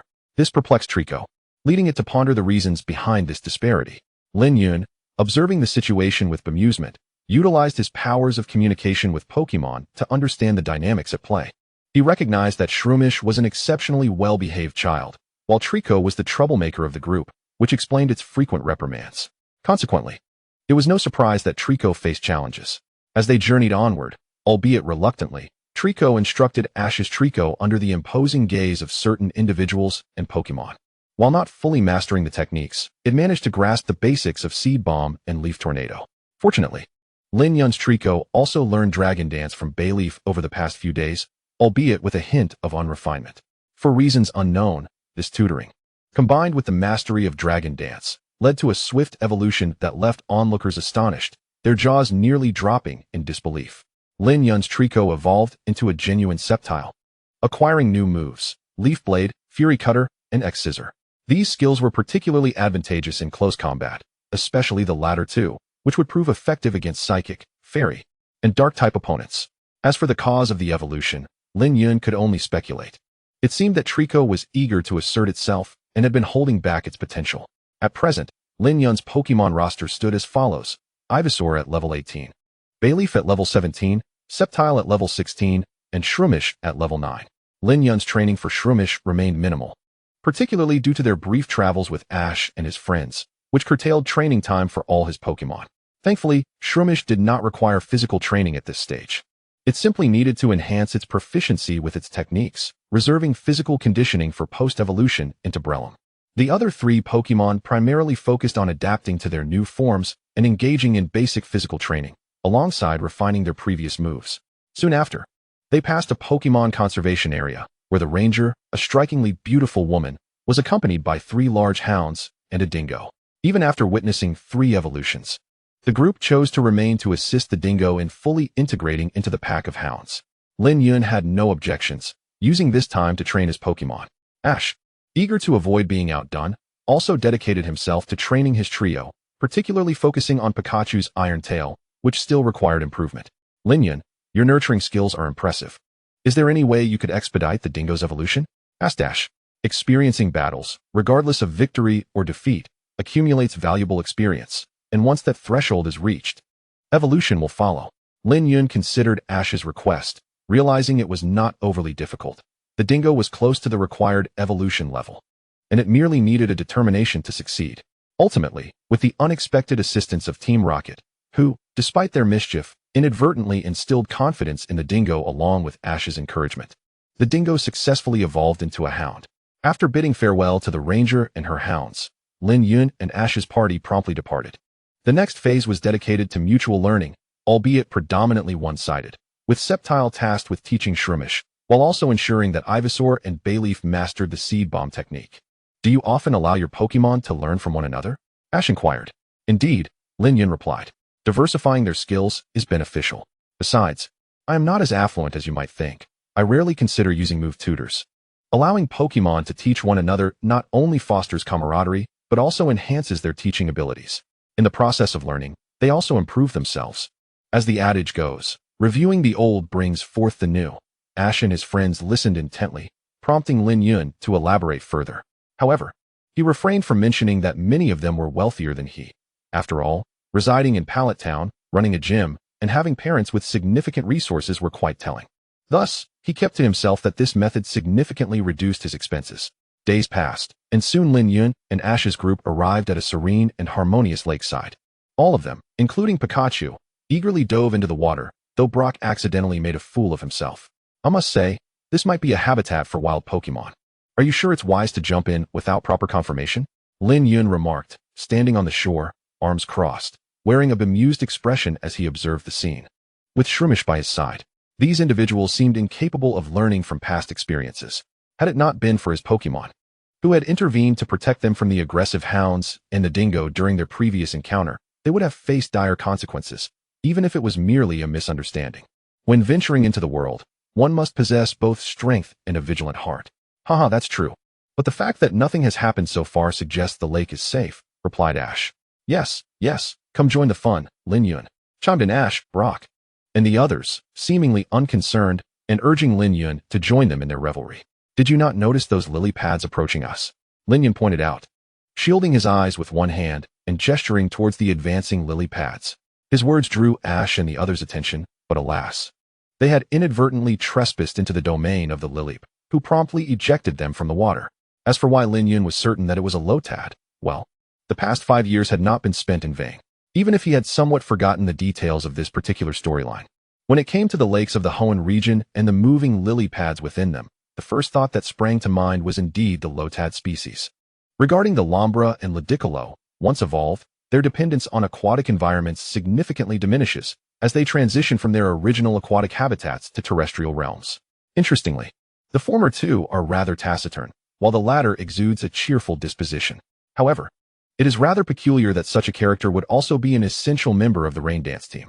To be candid, the Ludicolo was precisely the Pokémon Lin Yun yearned for. With its water and grass attributes, it was resistant to fire and electric types, and likewise unfazed by ice attacks. Only bug, flying, and poison types could inflict double damage, with no quadruple weaknesses to speak of. In terms of abilities, although he preferred hidden traits, Lin Yun found Ludicolo's hidden ability, Rain Dish, rather unappealing. Compared to the defensive benefits of the abilities that counteract confusion and intimidate, both Rain Dish and Swift Swim were far superior, enhancing overall combat capabilities and excelling in prolonged battles. Ouch, that hurts. Had he known better, he would not have ventured into the water. At that moment, Ash and his companions, rising from the ground, were both pained and somewhat regretful. Thankfully, Lotad is known for its gentle nature and amiable demeanor, soon delighting Ash and his friends with a splendid water display. However, there was one that appeared to be somewhat of a misfit, or more accurately, slow to react. When Brock approached to suggest that it cease its antics, he was abruptly met with a powerful jet of water. Oddly enough, Lin Yun recalled that Lotad were not typically known for using water gun. He found himself questioning whether Brock had perhaps misread his sources. While it was true that some water-type Pokémon could not master water gun, Lotad naturally possessed this ability from birth. Moreover, if his memory served him correctly, this particular Lotad would eventually be captured by Brock, and it would later reappear in the storyline. Soon after, they were beckoned by a girl named Naoko. It turned out that there lived a family of 3 sisters in the area who seemed to be engaged in berry cultivation.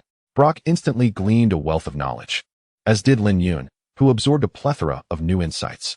It truly resonated with the adage that one could gain more through travel than through reading countless books.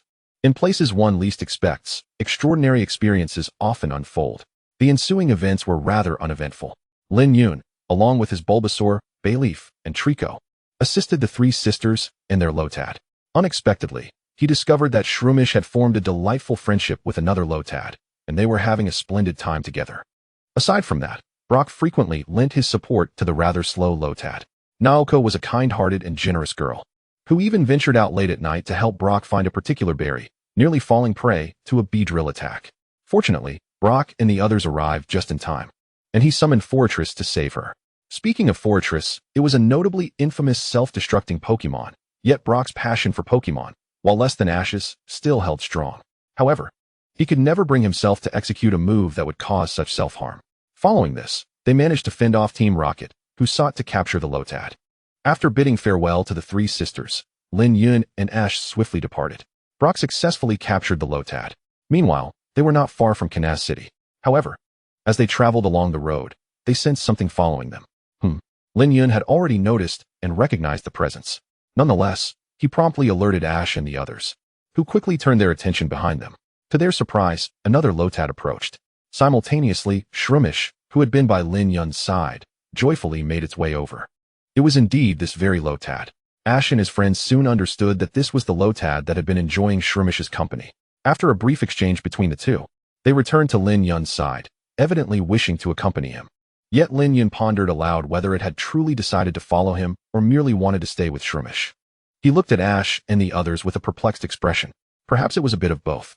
However, Ash and his companions returned the same bewildered gaze, offering no clearer answers. Yet, he welcomed the newcomer with open arms. Furthermore, he had already perused the data on this Lotad. Lotad, male, grass water type, ability, swift swim. Moves, growl, water gun, bubble beam, mega drain, mist, giga drain, confusion, rain dance, level 8. Notably, it possessed the ability to learn rain dance, which could only be mastered before evolving at level 33, and coupled with its swift swim ability. Lin Yun was assured that this future Ludicolo would undoubtedly serve as a pivotal member of his team. Chapter 22. Money. Lin Yun's collection of Pokémon swiftly grew to 5. However, this was not the crux of the matter. Rather, it was the suitability of Lotad, or rather Ludicolo, with the swift swim ability that piqued his interest. The optimal item for it would be the Life Orb, enhancing its special attack and speed. Ideal for a maximized special attacker with full speed.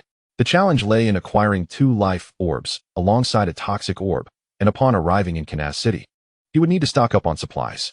Alas, Lin Yun's savings were woefully insufficient, and he might even find himself in debt. He reluctantly acknowledged that his quest for funds had become imperative.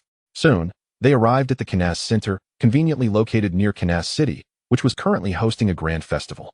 Yet, to be frank, Lin Yun held little interest in such competitions, at least for the time being. Firstly, the regulations were too numerous. Secondly, he felt that he and Ash were quite alike. Instead of pursuing the path of a coordinator, the pure journey of a trainer suited him far better. Thirdly, his energy and time were limited, and he was eager to seize victory in the upcoming colorful contest. The grand festival would undoubtedly return in the future, even in other regions. For now, he had no desire to participate. Simultaneously, Lin Yun understood that this was undoubtedly the starting point for May's future as a contest coordinator. Are we really going to part ways for a while? Lin Yun, who had suggested a temporary separation, was met with astonished and puzzled gazes from Ash and his companions. I'm nearly out of money, and I need to purchase some items in Canas City, so I must go earn some. I'll see you at the designated intersection by dusk. After explaining himself to Ash and the others, they quickly parted ways, with Ash and his companions heading towards the venue for the grand festival, acting as assistants for the 2 trainers participating in the event. However, Lin Yun believed that showcasing his culinary skills through a street stall would undoubtedly be the swiftest avenue to financial gain, given his current resources. He promptly ventured to the local market, procuring an ample supply of premium rice, complemented by fresh spring water he had collected during his sojourn in the forest. Additionally, he acquired a generous quantity of high-quality potatoes and succulent, juicy pork. He also gathered a multitude of crisp and sweet apples, along with disposable plates, chopsticks, and cups. He resolved to create a delectable dish, braised pork with potatoes, paired with rice steamed in spring water and chilled watermelon. It promised to be a lucrative endeavor. Indeed, with the assistance of his Pokémon companions, Lin Yun swiftly established a modest stall and completed the cooking process. Although somewhat labor-intensive, he was ready to sell by midday. His culinary skills had improved significantly over the past 5 years since his arrival in this world, bolstered by memories from his previous life and his newfound knowledge. Once he lifted the lids, the rich aroma of tender potatoes mingled with the savory scent of meat, evoking a sense of warmth and satisfaction. While the refreshing fragrance of apples and the chill from ice cubes heightened the sensory experience. This symphony of enticing aromas quickly drew the attention of passers-by, who were irresistibly lured closer, their eyes catching sight of Lin Yun's stall and its somewhat haphazard yet appealing menu. Braised pork with potatoes was priced at 28 alliance coins per serving, spring water rice at 35 alliance coins, chilled apple juice at 15 alliance coins per cup, and a bowl of braised pork rice at 20 alliance coins. A complete meal set was offered for 245 alliance coins. The prices were reasonable, and Lin Yun felt that the quality of his culinary creations justified it. As expected, many patrons approached, some with unabashed eagerness, tears glistening at the corners of their mouths. "It smells divine. I'll take a full meal," one exclaimed. "3 cups of chilled apple juice, please," another called out. "I'd like 2 servings of braised pork with potatoes," came another request. The orders flowed in, and Lin Yun, along with his 5 little companions, eagerly attended to the customers, fully prepared for a bountiful day of business.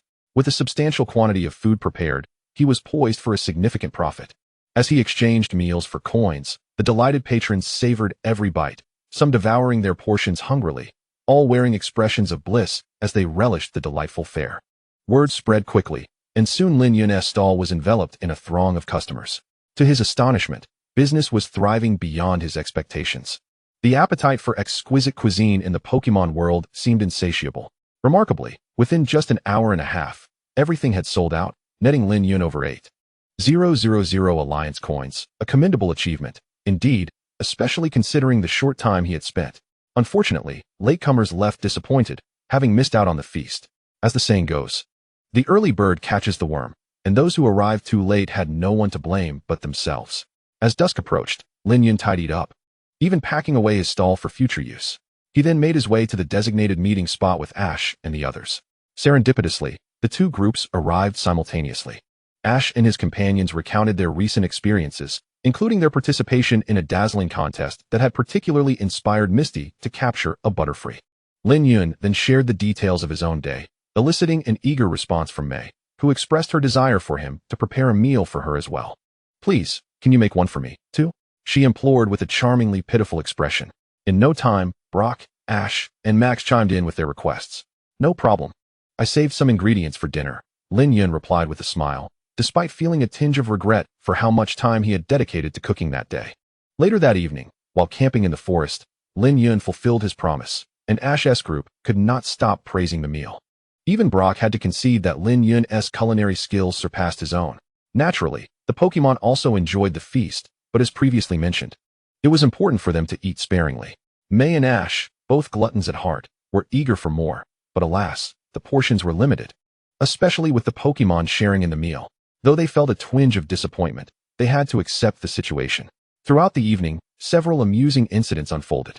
Ash's Trico and Lizard Pokémon seemed to have reconciled, though they still engaged in friendly sparring. Meanwhile, Brock's Lotad was rather sluggish, while Lin Yun's was quite lively, often playing with Max's Shroomish. After a few days of companionship, all the Pokémon coexisted harmoniously. Lin Yun continued his travels with Ash and the others, venturing into another forest, which would lead them to Canalave City.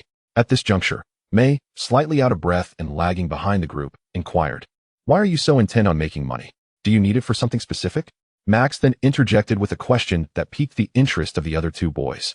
"Of course, it's for travel expenses and the training of my Pokémon," Lin Yun replied nonchalantly, feigning exasperation. He refrained from mentioning the items he wished to keep secret. "Lin Yun is different from us. He needs to earn money while we have our family's support," Brock said with a grin. Yet, he understood that in terms of training prowess, Lin Yun was his equal, and in culinary skills, he was superior. Moreover, Lin Yun possessed medical knowledge that Brock lacked. Such an individual was unlikely to struggle financially or lack the ability to earn. "By the way, shouldn't we take a break?" Lin Yun suggested. Halting and turning to face the group, Ash and his companions soon spotted the somewhat zombie-like Xiaoyao trudging along. "Yes, let's take a brief respite. I am utterly exhausted," she exclaimed, immediately adopting a pitiable expression. "Sister, really," Xiaosheng remarked, revealing an expression of utter dismay. "Perhaps we should rest for a moment." Even though it's still early for lunch, Xiaojiang suggested thoughtfully. His proposal was met with unanimous agreement from the group. Suddenly, Lin Yun's gaze fell upon a caterpillar perched atop a tree above. "Look, a stitch bug," he exclaimed. The group turned to observe, but by that time, the creature had already begun to spin silk, making its way toward Xiaoyao, who was startled.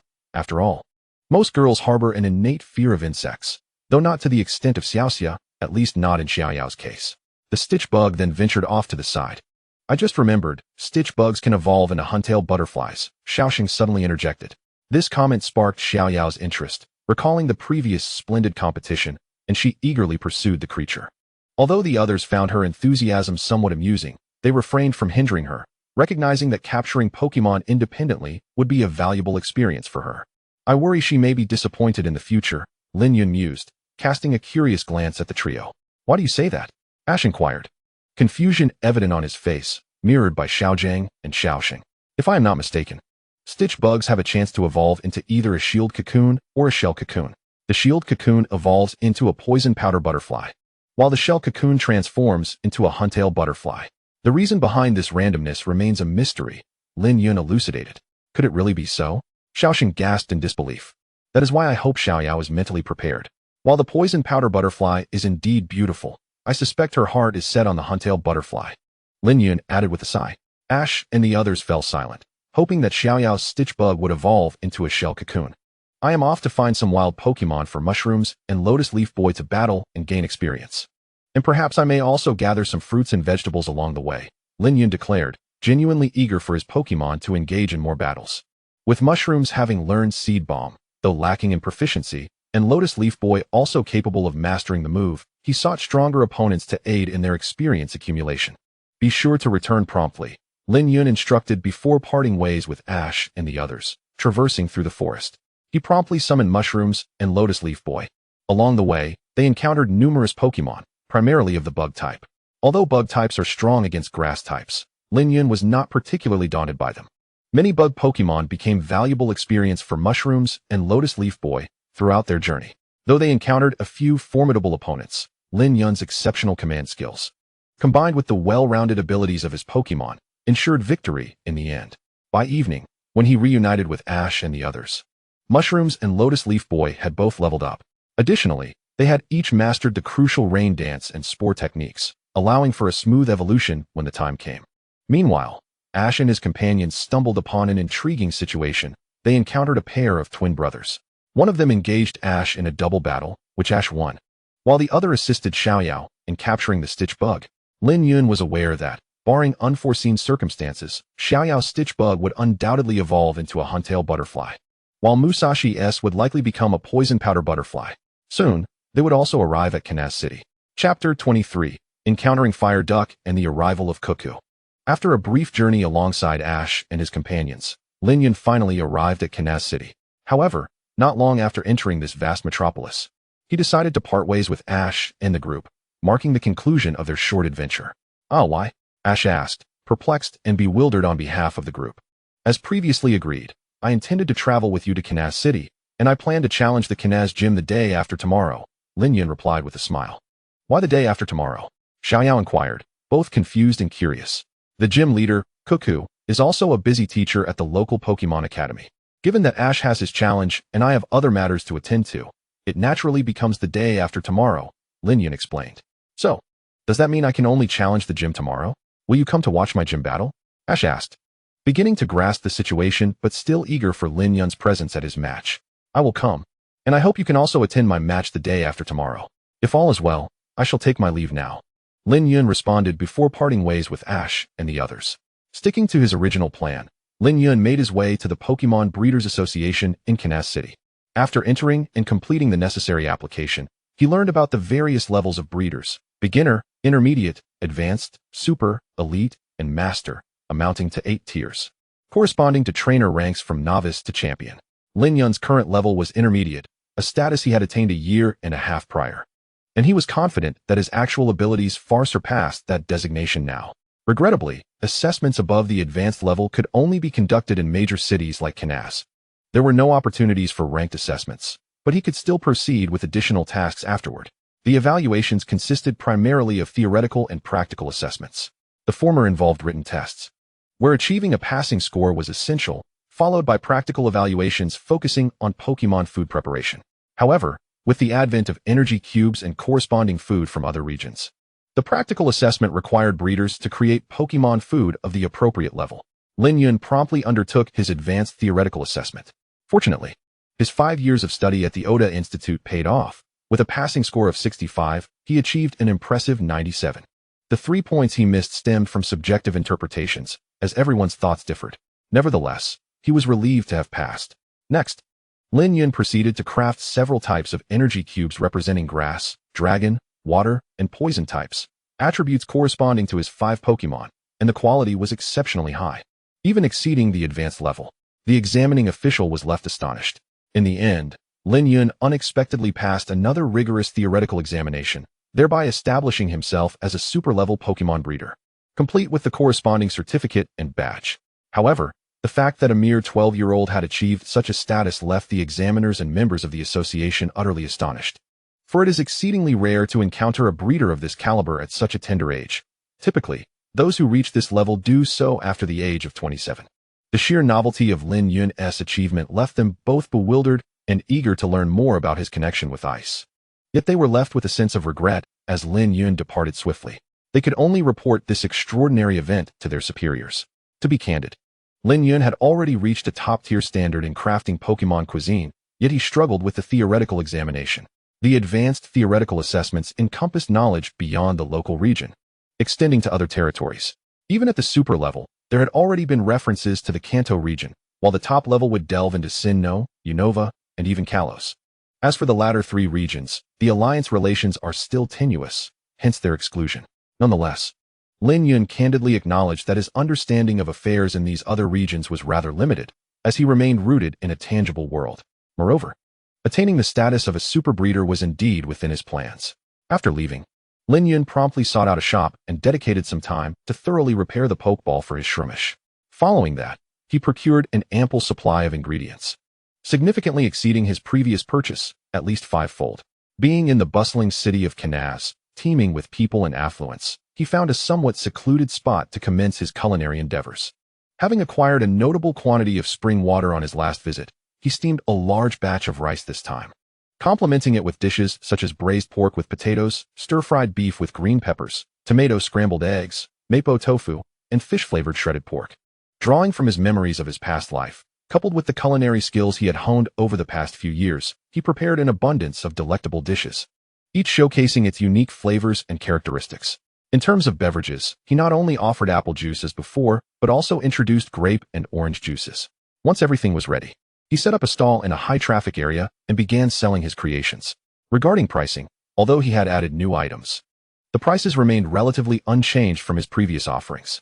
After approximately 2 hours, much like before, his business thrived, attracting a plethora of customers.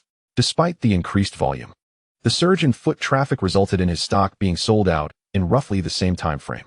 Ultimately, Lin Yun earned a considerable profit, raking in over 30,000. Such is the advantage of culinary prowess. Money comes swiftly. However, just as Lin Yun was preparing to close his stall, he heard a delicate yet teasing voice inquire if everything had been sold out. He looked up to see a figure clad in a gray hoodie, her hands gloved in red leather, feet adorned with black sneakers and deep blue jeans. Her face was mostly obscured, but the light lavender hair and matching eyes, along with a somewhat familiar visage, caused a flutter of confusion within Lin Yun. What was happening? This seemed more like a scene from an animated narrative. Moreover, super evolution had yet to be discovered. Why was she here? This woman, who typically appeared in special episodes, stood before him. Are you daydreaming? The lavender-haired girl initially appeared taken aback, then playfully remarked, assuming that the man before her was merely captivated by her beauty and would not recognize her true identity. Ahem. I actually have a few portions left, and I can offer them to you at a bargain. Lin Yun quickly regained his composure, feigning a cough before serving her a bowl of rice topped with 5 different dishes. It is worth noting that this time, only Bulbasaur and Bayleaf were present, as the other 3 Pokemon were unable to learn certain moves. Thank you, young man, but I'm not short on funds, she replied, initially surprised before breaking into a slight smile and paying a considerable sum. Lin Yun was taken aback, but soon recalled her identity. She was not one to lack financial resources. Thank you for your generosity, miss, he said with a smile, accepting the payment while handing over the rice bowl. Your culinary skills are commendable, and I look forward to our next encounter. she said, winking playfully before departing promptly, seemingly with other matters to attend to. It appeared that she was indeed who Lin Yun suspected, though the circumstances remained unclear. He was certain that this lavender-haired woman, seemingly of similar age, was none other than Courtney, one of the 3 high-ranking members of Team Magma. She had not appeared in the animated series, but was a prominent character in the special episodes, an officer and scientist of Team Magma. Known for her sharp intellect and loyalty to Maxie, her introverted demeanor belied her fierce dedication when engaged in her interests. In the Ruby version, she battled the protagonist twice, once during an ambush at the Weather Institute, and again in the underwater cavern assisting Maxie. Additionally, she was a formidable trainer, primarily focusing on Fire-type Pokémon while also excelling in Ground-type. It is worth noting that Team Magma members often share this focus, as their ultimate goal centers around the Fire and Ground-type Pokémon Groudon. More specifically, they sought the primal form of Groudon, as the regular form lacks any Fire-type attributes, being solely Ground-type. Although she was primarily a scientist, the exact nature of her research was not detailed, though it likely pertained to Groudon, explaining her rise to a leadership position. The special episodes also showcased her impressive fighting capabilities, rendering her a versatile individual. Furthermore, regardless of her prowess as depicted in the special episodes, her current status as a Team Magma officer indicated that she possessed at least elite-level combat strength. Specializing in Fire-type Pokémon, an adversary well beyond Lin Yun's current capabilities. At present, his Pokémon strength was predominantly at the standard level, with only a slight edge to challenge elite-level trainers. However, when faced with particularly powerful Pokémon or skilled trainers, he would falter. This situation seems to exceed my expectations, Lin Yun murmured to himself after closing up his stall. He realized he could no longer view this world merely as an animated storyline. The realities of the special episodes must be taken seriously. This encounter ignited a sense of urgency within him. He needed to prioritize the enhancement of his Pokémon strength, having previously focused too much on refining his team and other training aspects. Fortunately, he was soon met with delightful news, for indeed, this was none other than the illustrious city of Canaz, where he promptly discovered the flagship store of the Duin Company. To his astonishment, he was able to procure a toxic gem and 2 life orbs, albeit the stock was nearly depleted. Thus, Lin Yun was genuinely fortunate this time, despite having spent a considerable sum. However, one must acknowledge the adage, in places of brilliance, the shadows lurking beneath can be equally terrifying. Although Lin Yun's experiences were still limited, it did not imply a lack of understanding. After this series of events, dusk was swiftly approaching. Fortunately, he had long prepared himself for the challenge at the Canaz gym. He quickly found a hotel to rest for the night. As dawn broke anew, Lin Yun set up his stall once again at noon, offering the same delectable foods as the previous day. This time, his business thrived even more, likely due to his growing reputation. He not only recouped the expenses for his items, but also earned a considerable surplus.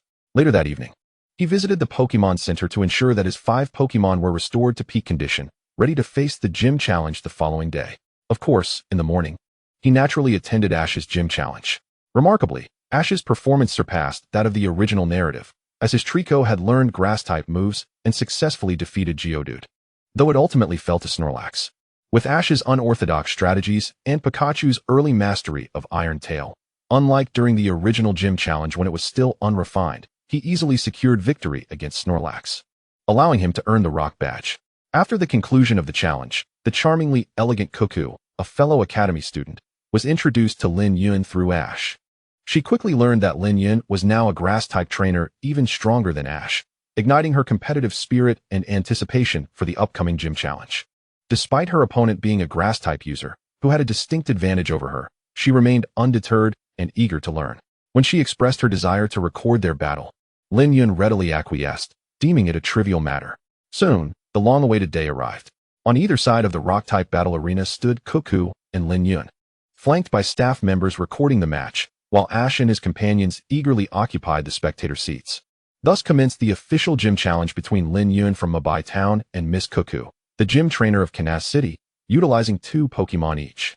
The match would conclude when one side lost all their Pokémon's battle capabilities. Furthermore, only the challenger possessed the right to substitute Pokémon, limited to 2 substitutions. The referee promptly announced the rules and stipulations. For Lin Yun, this posed no significant issue. "Let me send forth my Pokémon first. Go, Geodude," Cuckoo declared with a confident smile, gracefully summoning her Geodude. It was indeed Geodude again. The audience, particularly Ash and Koharu, eagerly speculated which Pokemon Lin Yun would deploy to counter this resilient, physically defensive foe. Geodude, I choose you. Come forth, Bayleaf. Lin Yun replied with a subtle smile, presenting his Bayleaf. With a cheerful cry, Bayleaf appeared in the arena, exuding vitality and enthusiasm. Currently at level 18, it was not far from leveling up to 19. Facing this Geodude, which was of a similar level, posed no challenge. Let us enhance our strength first. Bayleaf, use growth. Lin Yun commanded. Instantly, a green luminescence enveloped Bayleaf, boosting both its attack and special attack. Starting off with a stat-boosting move, taking advantage of the challenger's priority? Quite strategic, Cuckoo praised, impressed by the tactic. Thank you for the compliment, but that is not all. Bayleaf, use Dragon Dance. Lin Yun continued.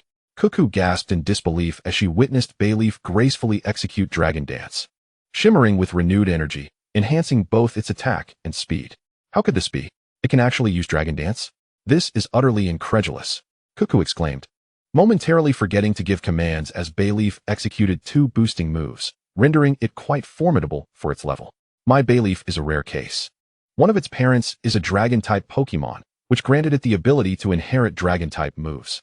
Thus, it possesses the Grass Dragon typing, Lin Yun explained, arms crossed in a gesture of pride. I see, how fortunate. But we won't back down. Geodude, use Rock Slide. Cuckoo acknowledged, regaining her composure and directing Geodude to execute its attack. Geodude let out a fierce cry, swinging its arms as a barrage of rocks flew towards Bayleaf. Rock Slide. A move we didn't TC yesterday, Koharu remarked. Facing an opponent with a type disadvantage and two stat boosts, Cuckoo was more determined than ever. I wonder how Lin Yun will respond to this attack, Ash pondered, curious despite his own aspirations to be a coordinator. We must continue to grow stronger, Pikachu, Ash encouraged. To which Pikachu responded affirmatively. Bayleaf, use Vine Whip to seize all the falling rocks, mold them into a ball, and then unleash an attack on Geodude. Lin Yun commanded. In response, Bayleaf swiftly extended its vines, capturing all the falling rocks with astonishing speed, forming them into a massive sphere resembling two colossal meteor hammers. The onlookers were in awe as Bayleaf, wielding its makeshift weapon, swung down with tremendous force upon Geodude. The impact sent Geodude flying, crashing into a large rock, embedding it amidst the debris. Cuckoo and Ash gasped in shock, unable to fathom the intensity of the battle unfolding before them. Bayleaf's mastery of Vine Whip allowed for such a display. Although Vine Whip was a physical move, it carried a quadruple advantage against ground and rock-type Geodude. Additionally, the momentum from the rocks amplified the power and speed of the attack significantly. Impressive. Absolutely magnificent, Brock remarked, recognizing the brilliance of the display. Lin Yun is exceptionally formidable. And so is Bayleaf. Xiao Yao, Xiao Sheng, and Xiao Ji could not help but express their admiration one after another. I see now, it truly is splendid. I have been thoroughly outmaneuvered, Du Kuang said with a hint of bitterness, having never encountered such a strategic approach before. Her and Geodude's attacks were cleverly exploited by their opponent, easily neutralized and turned against them, resulting in their own downfall. However, it is still too early to presume our defeat. She quickly regained her confident smile and declared, while Geodude shook off the debris covering it and re-emerged. Is that so? Let us employ Leaf Blade. Lin Yun said with a smile as he promptly issued a new command. Bayleaf immediately swung its large leaves and swiftly unleashed Leaf Blade. Utilize Rollout. But be cautious and dodge, Du Kuang instructed, seemingly unfazed, as she commanded Geodude to execute Rollout.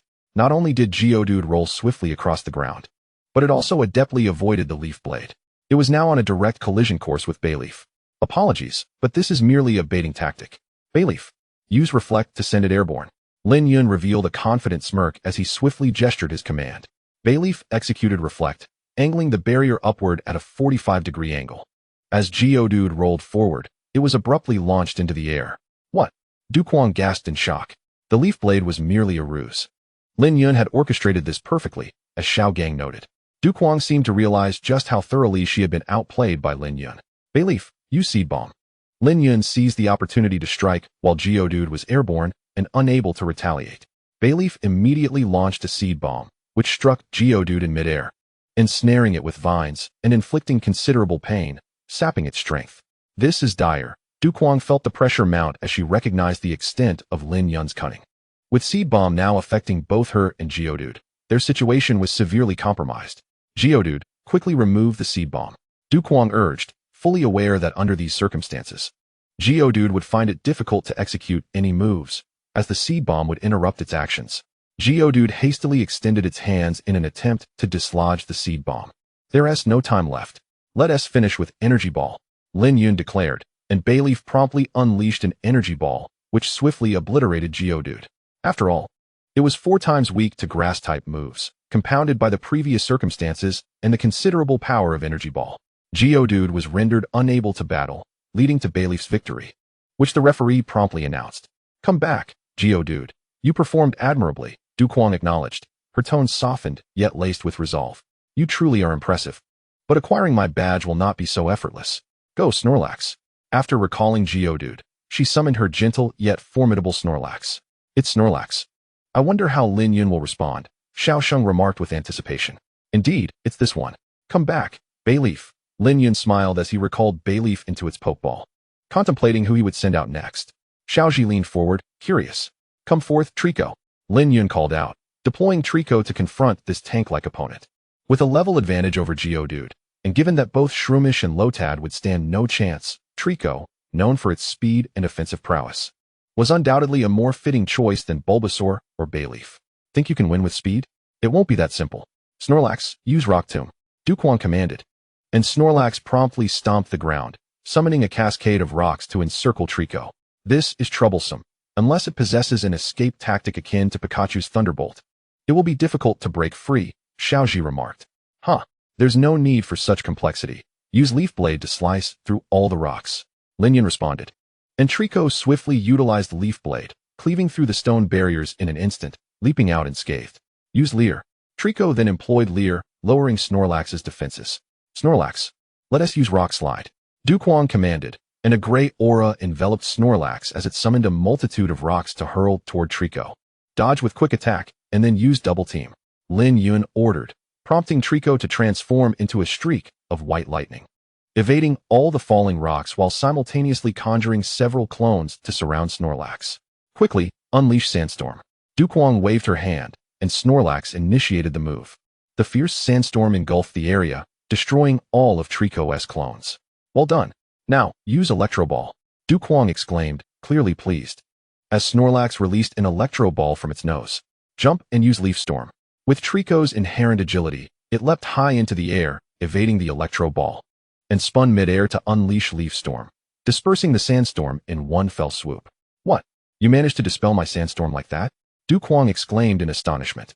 "Indeed. I never anticipated such a counter to my sandstorm," Xiao Gang remarked, visibly impressed as a trainer with a penchant for rock-type Pokémon. Trico used Bullet Seed. Lin Yun, now free from the annoyance of the sandstorm, smiled and issued a new command. Clearly, the best way to counter weather effects is to eliminate them. There are numerous ways to counter weather moves, often easier than seizing control of the weather itself. While still airborne, Trico unleashed a barrage of bullet seeds, striking Snorlax, who felt the painful repercussions of the grass-type attack, being doubly weak to it. "Snorlax, quickly use Tackle," Duquang urged, seizing the opportunity as Trico descended. "Now that you've revealed your move, we shall retaliate with Pursuit," Lin Yun confidently commanded, and Trico's eyes gleamed as it executed the move, using Snorlax as a springboard to dodge the incoming attack effortlessly.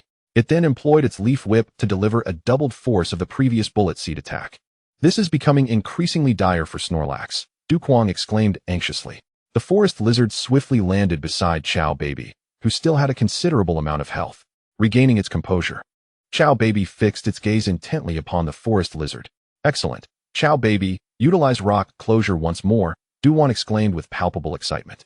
In an instant, a flash of lightning surged forth, causing the item known as the One-U Fruit to be discarded from your possession. "What? The One-U Fruit? Soon." Amidst the astonished and bemused gazes of the onlookers, the forest lizard, having executed a move called Lightning Bolt, began to dart about the arena with astonishing speed. Suddenly, amidst the white lightning, a One-U Fruit fell to the ground, simultaneously accelerating the lizard's speed dramatically. "What? How could this happen?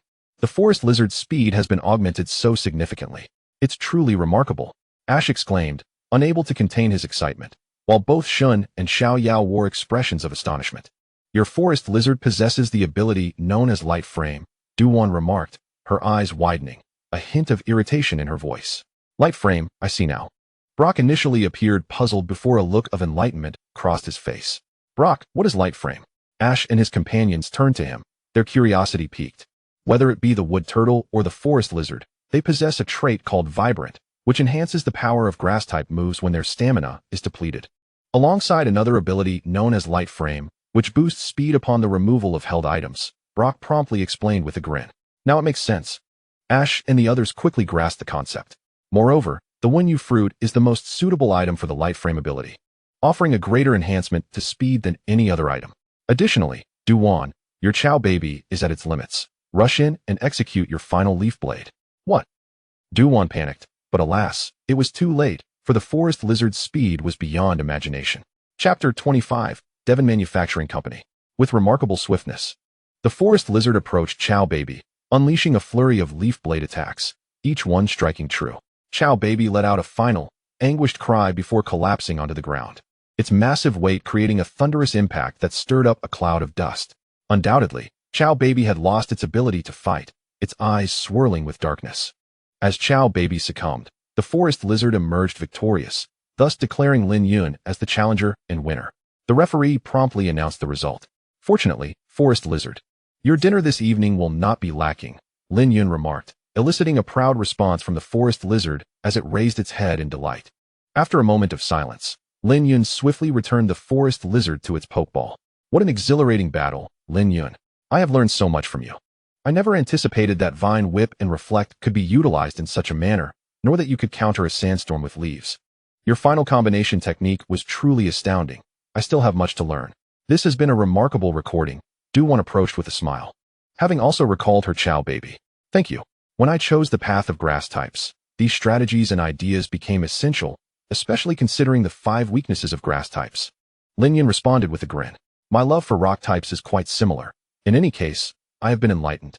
I wholeheartedly accept my defeat in this battle. This rock badge is rightfully yours, Duwan declared, producing the rock badge. Thank you. Lin Yun accepted it gratefully. Shortly thereafter, they arrived at the entrance of the gym. Bidding farewell to Duwan, Lin Yun, Ash, and their companions promptly departed. What are your plans? Although aware that Ash and his party would undoubtedly head towards the Fighting Dome, Lin Yun also shared this destination. However, he felt uncertain about possibly delaying Ash and the others. Not to worry. We plan to take the evening boat to reach a port, then catch another boat to the Fighting Dome, Brock and Ash replied with smiles. Lin Yun, what are your arrangements? Xiao Yao inquired with a smile. I'll be departing a day later. I intend to take the noon boat tomorrow. My journey will mirror yours. But I wish to explore the grand city of Canas City during this time, Lin Yun explained. Really? That sounds wonderful. We also plan to linger here for a bit longer, Xiao Yao exclaimed joyfully, expressing her desire to indulge in various delicacies and try on her newly purchased swimsuit. Brock aimed to stock up on supplies, while Ash wished to call Professor Oak. Nonetheless, they all agreed to reconvene at the Pokemon Center. Conversely, Xiaosheng appeared somewhat hesitant, stating he had some matters to attend to before hastily departing. Lin Yun quickly sensed something amiss, thus finding an excuse to part ways with Ash and the others. They seem a bit peculiar, Lin Yun mused. It should be nothing. Let us focus on our own affairs. Agreed. Let us proceed this way. They exchanged a few more words before Ash and his group parted ways. What am I to do? I accidentally ruined the navigator with juice. Where can I get it repaired? As Xiaosheng strolled along the street, he gazed at the completely broken navigator in his hands, his expression a mix of concern and frustration.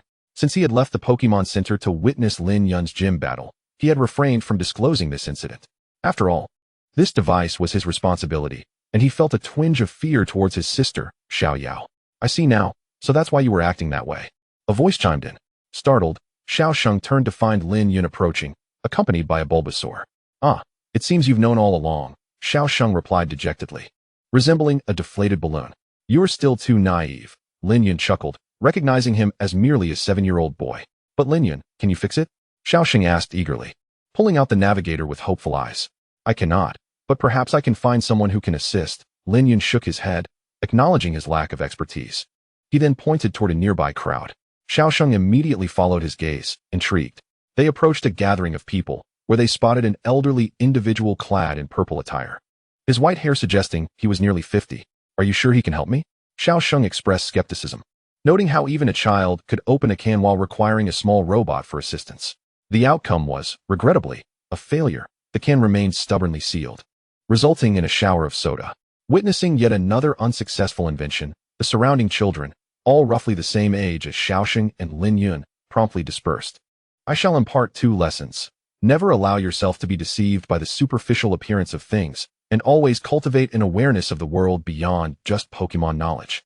We must also engage with societal matters, Lin Yun remarked, immediately offering a clean handkerchief to the approaching President Zivki. Initially taken aback, Zivki quickly grasped the situation. Thank you. Young man, by the way, have you encountered any troubles? He inquired, wiping the soda off himself with curiosity and a hint of concern. As he was known for his warm-hearted nature, this cowardly lad broke the navigator, and we are currently devising a way to repair it, Xiaoxing interjected, visibly discontented. Is it truly so difficult to admit one's mistakes? Lin Yun's single remark instantly quelled Xiaoxing's frustration. This young man is quite remarkable, Zivki noted, having recognized Lin Yun's exceptional qualities. Ah, I see. You might consider visiting the Devon Corporation on the largest street. They will surely assist you in your repairs. It is rumored they have the capability to produce Pokemon. Really? That would be splendid. But how could they possibly create Pokemon? Xiaoxing expressed his skepticism. Initially pleased by Zivki's previous statement, but doubtful about the latter. Actually, artificial Pokemon do exist. You might inquire with Ash and Brock. A few years ago, in the Kanto region, someone created a Pokemon known as 3D Dragon.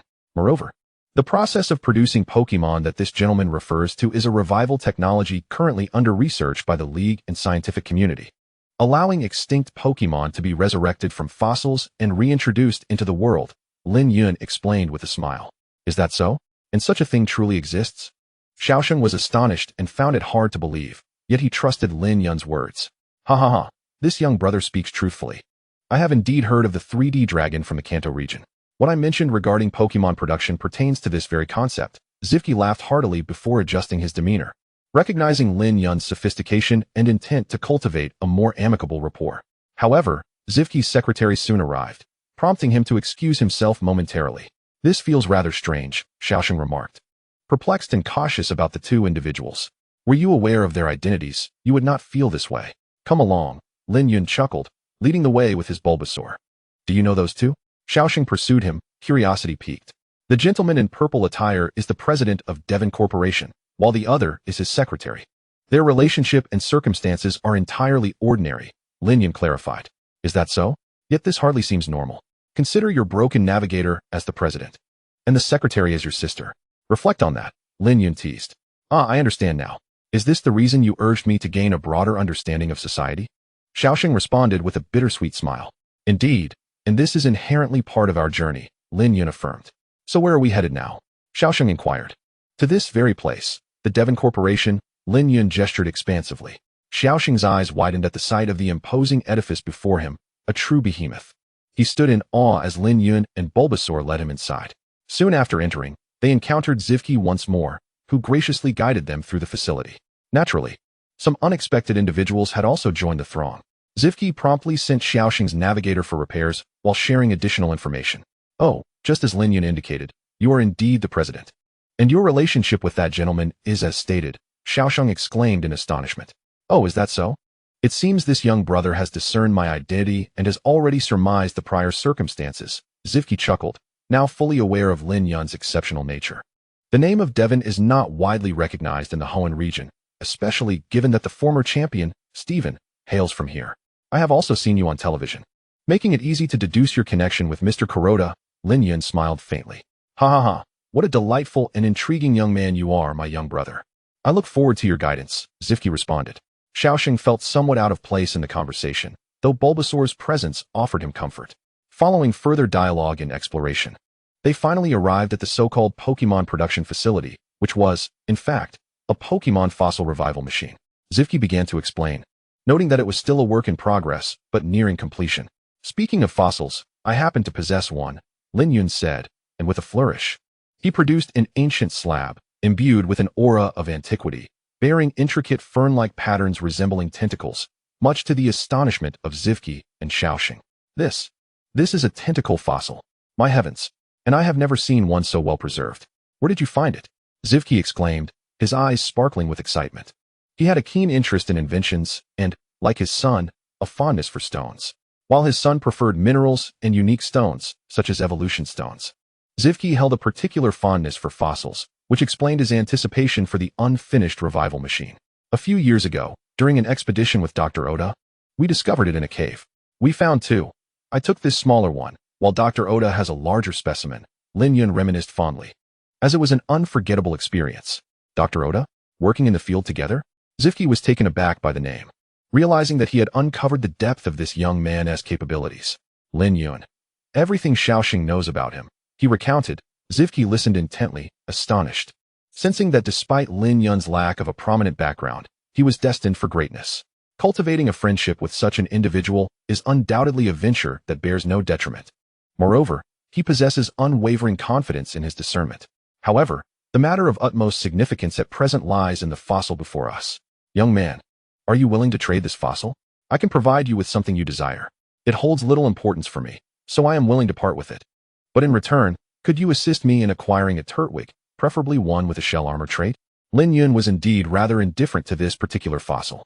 Chapter 26. Capturing the Aqua Team members. At that moment, he had clandestinely discovered another fossil, albeit smaller than the one belonging to Dr. Otamaki. Yet it was certainly superior to the one he currently possessed, and it was safely stored at his residence in Mabura Town.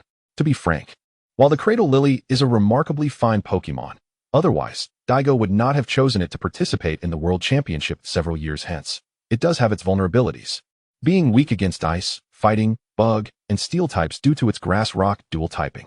Nonetheless, it is quite commendable.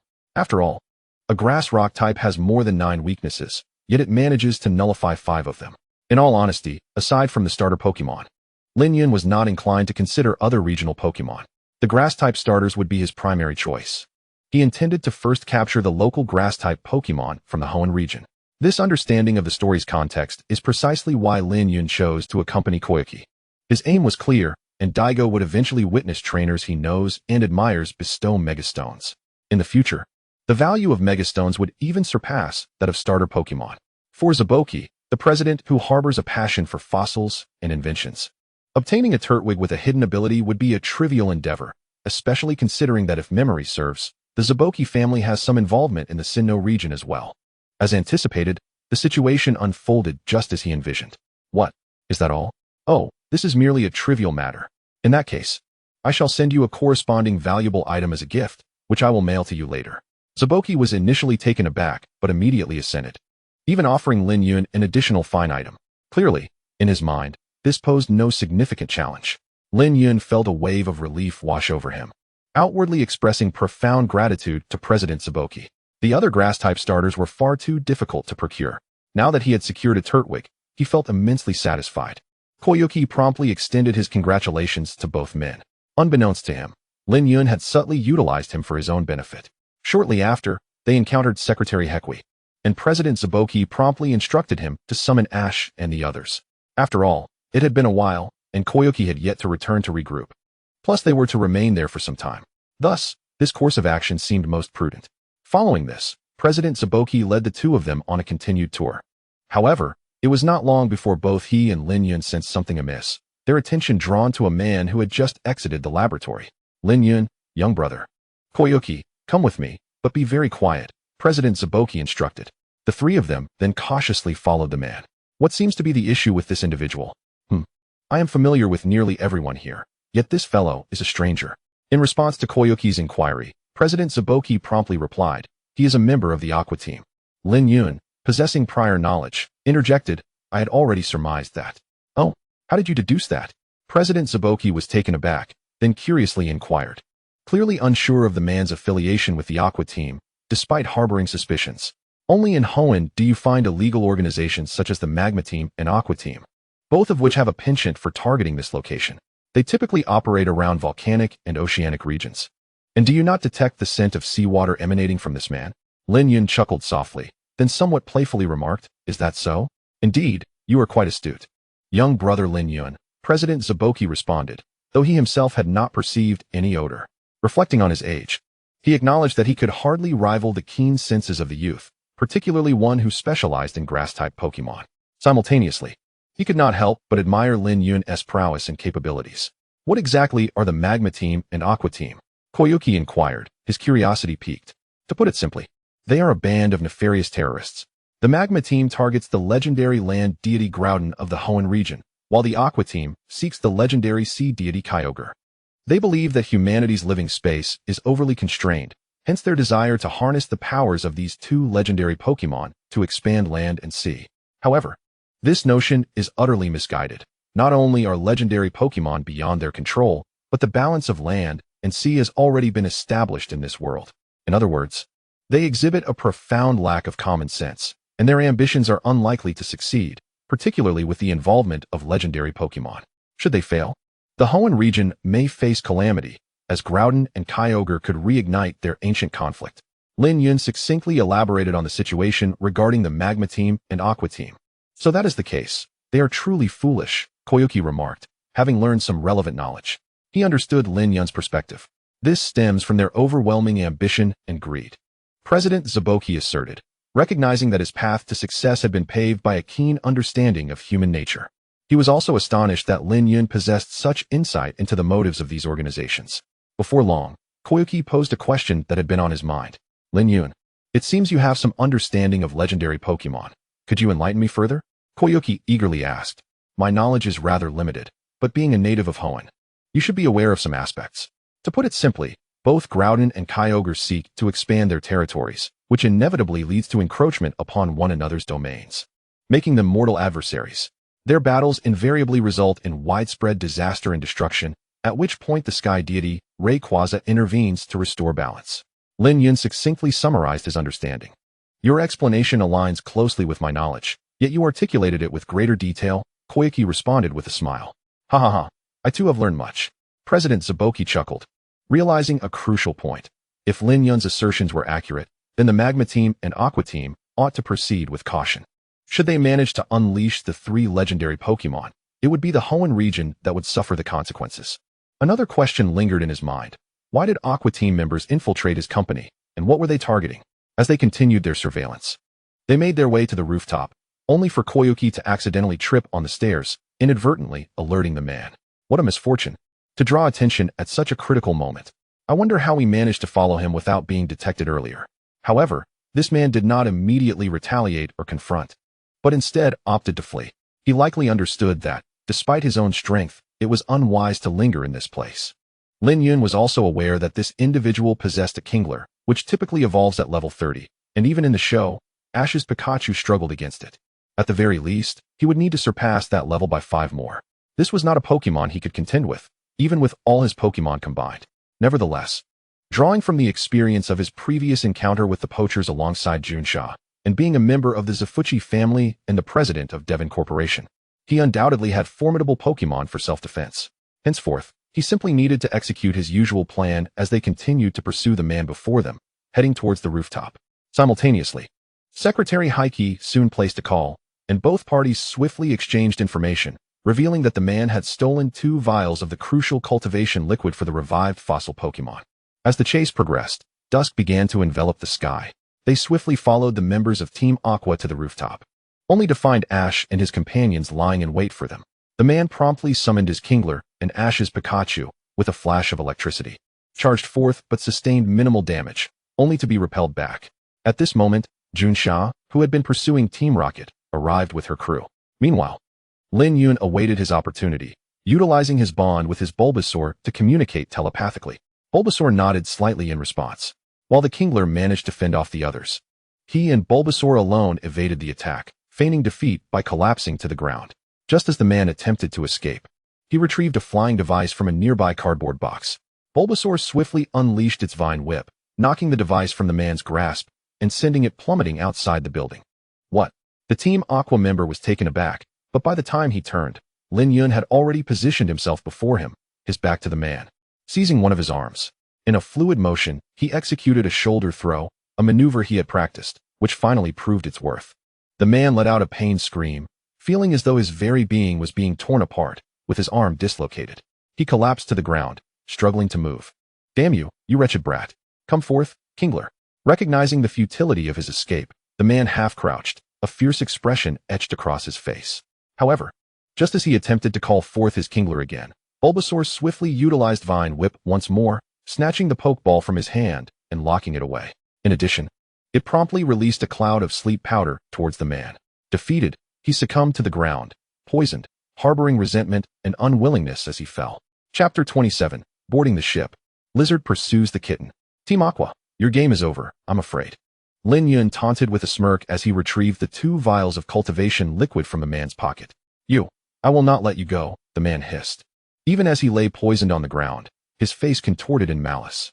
You won't have that chance. If you somehow manage to escape, Miss Junsha, please deal with this scoundrel, Lin Yun replied, confident that the man would not evade capture. All right, leave it to me, Junsha responded, approaching to cuff the man. After securing the Pokeball of Kingler, she expressed her gratitude to Lin Yun once more. They promptly departed, and Lin Yun returned the 2 vials to President Zafuchi. Meanwhile, Ash and his companions swiftly dispatched the members of Team Rocket. President Zafuchi expressed immense gratitude and personally invited Lin Yun and Ash to dinner. Furthermore, the navigator was promptly repaired and returned, handed over by President Zafuchi to Shinji.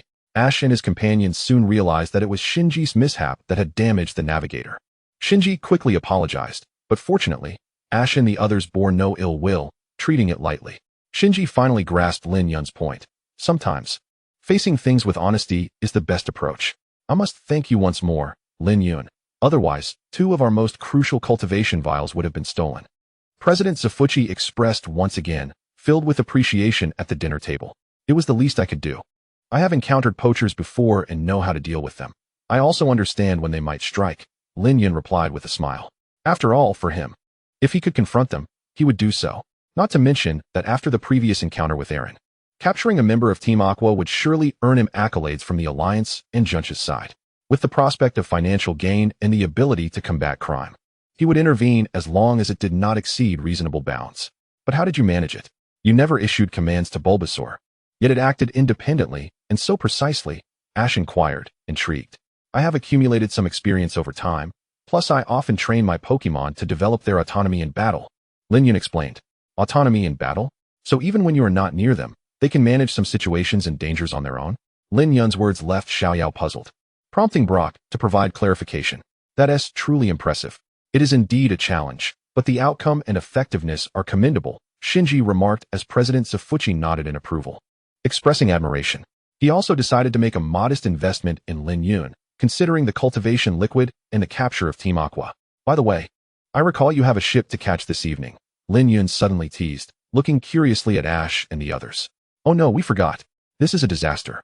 We've missed it, Ash and his companions exclaimed in despair. Ultimately, they resolved to try their luck at the port the following day. Cough, cough. Perhaps we can catch a new flight to Battle Island. I wish you the best of luck. After all, I must board my ship tomorrow evening. Lin Yun replied with a smile, then continued to enjoy his meal and converse before bidding farewell and departing. The following day, before dusk, Lin Yun rented a venue and dedicated himself to training his Pokémon, focusing primarily on leveling them up. The learning of new moves could wait for a while. With ample logistical support and nutritional replenishment, Lin Yun's current Pokémon status was as follows. Bulbasaur at level 20, Bayleaf at level 19, Forest Lizard at level 18, and both Shroomish and Lotad at levels 12 and 11, respectively. This was the result of mutual training battles, supplemented by encounters with passing trainers. Lin Yun was acutely aware that his progress was rather sluggish. He needed to vanquish a multitude of Pokémon to amass greater experience, thereby facilitating a swift elevation of his levels. Subsequently, in the afternoon, he made another visit to the Pokémon Center. At long last, he boarded the evening ferry, which, while not on par with the prestigious St. Anna, was nevertheless comparable to the vessel that Ash used to return from the Unova region to Kanto. Not long after the ship set sail, the sky transformed into a deep night, devoid of even the faintest trace of dusk. The exertions of the day had left Lin Yun utterly fatigued. Upon boarding, he promptly retreated to his room, consumed a modest amount of provisions, and tended to his 5 Pokémon. He settled into bed, while his Forest Lizard, Bulbasaur, and Bayleaf took refuge on the sofa. Meanwhile, Shroomish and Lotad curled up on the carpet. All 5 Pokémon were equally exhausted and soon drifted into slumber. However, as is often the case, unexpected events transpired.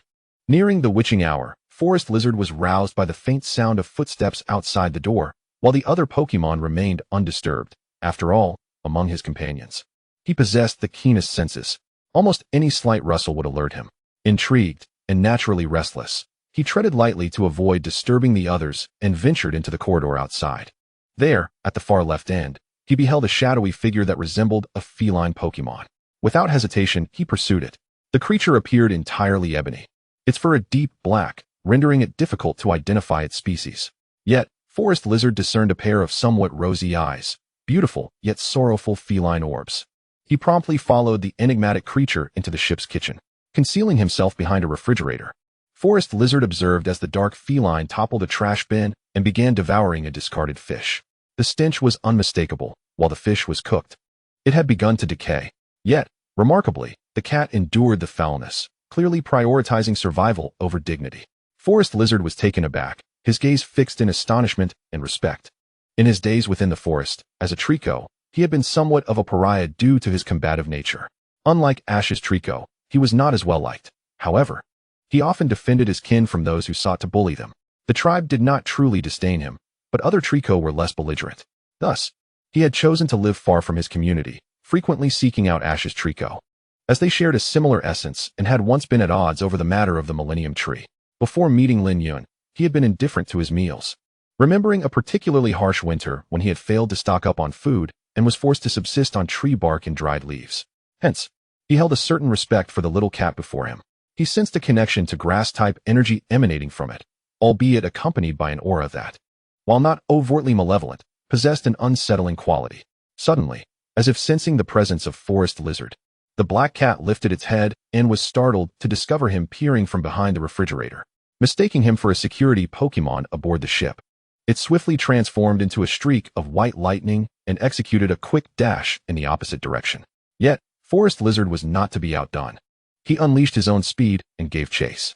The two small creatures engaged in a spirited pursuit within the ship's cabin. The black cat, upon realizing that its pursuer could also employ the same speed technique, was filled with dread. It may not have recognized many of the Pokémon it encountered, but it could tell that this opponent was swift, perhaps even swifter than itself, and of a higher level.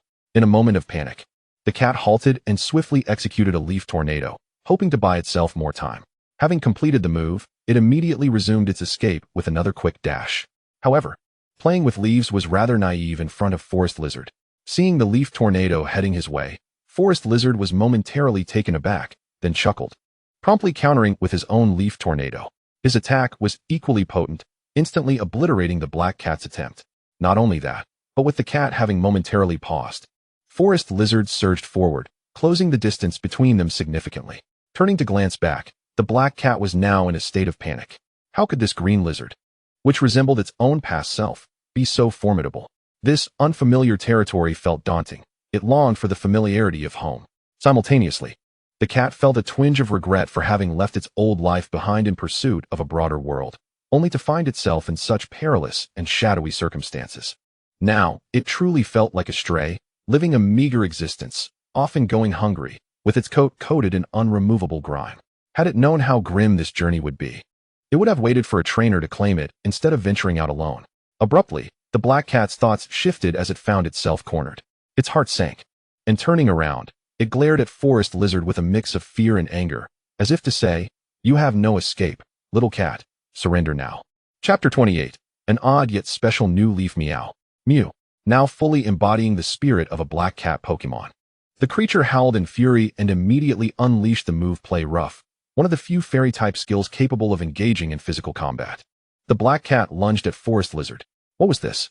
Forest Lizard, unable to recognize the move, was perplexed but quickly sprang into action. He executed a leaf blade attack, which struck the black cat with a force that elicited a painful cry. The bug-type move was particularly effective against it. Yet, the impact was not as devastating as it appeared. The black cat quickly regained its footing and unleashed a scratch, boosting its attack power and accuracy. With newfound resolve, it opened its mouth and launched a seed bomb at Forest Lizard. Recognizing the assault, Forest Lizard realized it was none other than the seed bomb technique demonstrated by Bulbasaur. Being struck by such an attack would be unpleasant, even if the opponent was at a lower level. Nevertheless, Forest Lizard swiftly activated his pierce ability to evade the seed bomb, immediately countering with another leaf blade. However, this time, the nimble black kitten swiftly evaded the attack and promptly darted behind the Forest Lizard. Concurrently, the previously launched seed bomb struck the floor, resulting in an instantaneous explosion that produced flames and smoke. An alarm blared throughout the vessel, and the lights were immediately activated. In an instant, Both the black kitten and the forest lizard were taken aback, realizing that lingering in this location was ill-advised. Just as the black kitten contemplated using a quick electric dash to escape, the forest lizard emitted a series of calls, seemingly communicating something. The forest lizard swiftly executed its own electric dash. After a moment of hesitation, the black kitten also unleashed its electric dash in pursuit. Meanwhile, at the moment the alarm sounded, numerous lights across the ship illuminated, awakening many passengers and crew members. Almost everyone emerged from their quarters. Soon, relevant staff and security personnel arrived at the scene of the incident. Unfortunately, both the forest lizard and the black kitten had already fled, leaving only a crater in their wake. This event would remain an unsolved mystery aboard the ship. As for the whereabouts of the forest lizard and the black kitten, naturally, they returned to their room. However, the commotion had also roused Lin Yun and the other Pokémon. They exchanged bewildered glances, their expressions a mix of astonishment and curiosity directed at the somewhat sheepish forest lizard and the trembling, frightened black kitten. What transpired? The mere thought of the forest lizard being the source of the disturbance ignited a surge of anger in Lin Yun, realizing yet again that this troublesome creature was at the center of it all. Nevertheless, having invoked the power of Tokiwa, he could now delve into the memories of the forest and discern the events in detail. Additionally, he was currently training his usage of Tokiwa's power. Though he had yet to attain the ability to heal Pokémon or enhance their strength, at most, he could provide comfort and facilitate mental communication. I followed the footsteps outside, trailing behind until I found it in the kitchen, munching on a decayed cooked fish. Upon noticing me, we engaged in a chase down the corridor that escalated into a battle. I sensed its dual grass and dark typing, thus employing the slicing skill, aware that bug types were quadruple effective against it. Yet, for some inexplicable reason, my attack yielded minimal effect. It retaliated with claw sharpening and seed bombs, the chaos aboard the ship stemming from the latter. Subsequently, I swiftly executed an electric dash alongside it, leading us back. The forest lizard promptly recounted the entire situation. At that moment, enveloped in darkness with no other Pokémon present, the cameras were unable to capture the details. It seemed unlikely they would be detected. Even if they were, it wouldn't be of concern, as we could simply apologize and compensate later. However, after the forest lizard and Lin Yun exchanged their thoughts, Lin Yun suddenly froze, his focus shifting to the black kitten. Its entire body was coated in a deep black hue, including its ears and paw pads. It appeared to be paint, a special kind that required a specific solvent for removal. However, the kitten, capable of utilizing grass-type moves and possessing a grass-dark attribute, could only be a Sprigatito. Moreover, considering the forest lizard's previous comments, this grass-dark Sprigatito was quadruply weak to bug types. In other words, an ordinary Sprigatito would undoubtedly fall victim to the forest lizard's slicing technique. Furthermore, it was also vulnerable to fire, ice, flying, poison, fighting, and fairy types, totaling 6 double weaknesses. Many grass starters are quadruple weak against various types, primarily those with dual attributes. Except for the ghost-type Decidueye and the poison-type Venusaur, all grass starters exhibit quadruple weaknesses. For instance, the fighting grass Brillabloom is quadruple weak to flying, while the Torterra is weak to ice. And Sprigatito evolves into the final form of Meowscarada, which only attains its grass-dark typing upon evolution. However, based on the forest lizard's description, its slicing attack had minimal impact on the Sprigatito, and its rather reckless fighting style likely stemmed from a fairy-type move. This implied that this Sprigatito possessed a hidden ability, one that allowed it to adapt its type to that of the move it utilized, gaining a corresponding boost. Lin Yun had previously researched this ability and discovered that in this world, it could only be activated once in battle, implying it could be used repeatedly. With this ability, the Sprigatito line could effectively counter various type advantages. Wait a moment. Lin Yun quickly sensed something amiss. This Sprigatito, entirely coated in dried black paint, had not yet transitioned to its grass-dark typing, only achieving that upon evolving into Meowscarada. If that were the case, why did it exhibit such a primal fear of bug-type moves? However, he could not consult the Pokédex, as this Sprigatito hailed from Paldea, one of the grass starters. His Pokédex lacked information on Pokémon from Paldea, rendering his search futile. Moreover, not only in Hoenn but across several regions, many were unfamiliar with Paldean Pokémon. Nonetheless, he had a hunch, suspecting that this Sprigatito shared a similar fate as Chikorita. Regardless, this uniquely special Sprigatito, now confirmed to possess the ability to adapt, was a prize he intended to secure. Consider it a merit. I shall refrain from punishing you. It was indeed the forest lizard that had brought him such an excellent Sprigatito, a significant accomplishment. Moving forward, should the ship personnel seek him out, he would handle it. As he had previously stated, it was merely a trivial matter. Of course, if they could not find him, it would simply be left at that. After all, avoiding unnecessary trouble was preferable.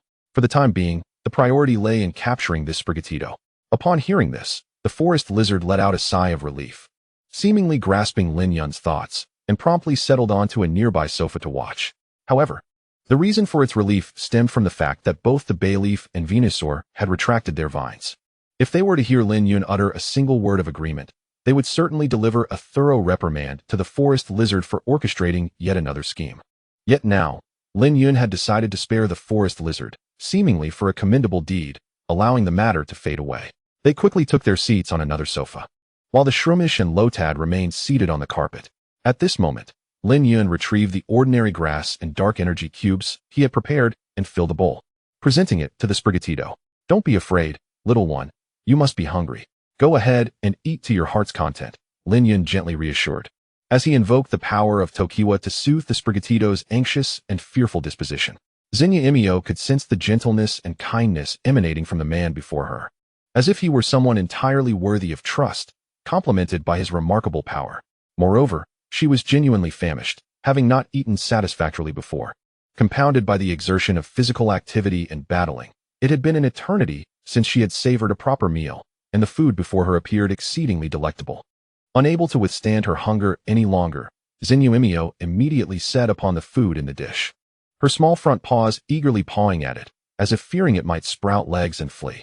Lin Yun and the 5 Pokémon merely smiled in silence. Even Lien Yitongzi, whose relationship with him was not as close as that of Longhua Lizard and Momo Gu, remained reserved. There was still room for growth and development.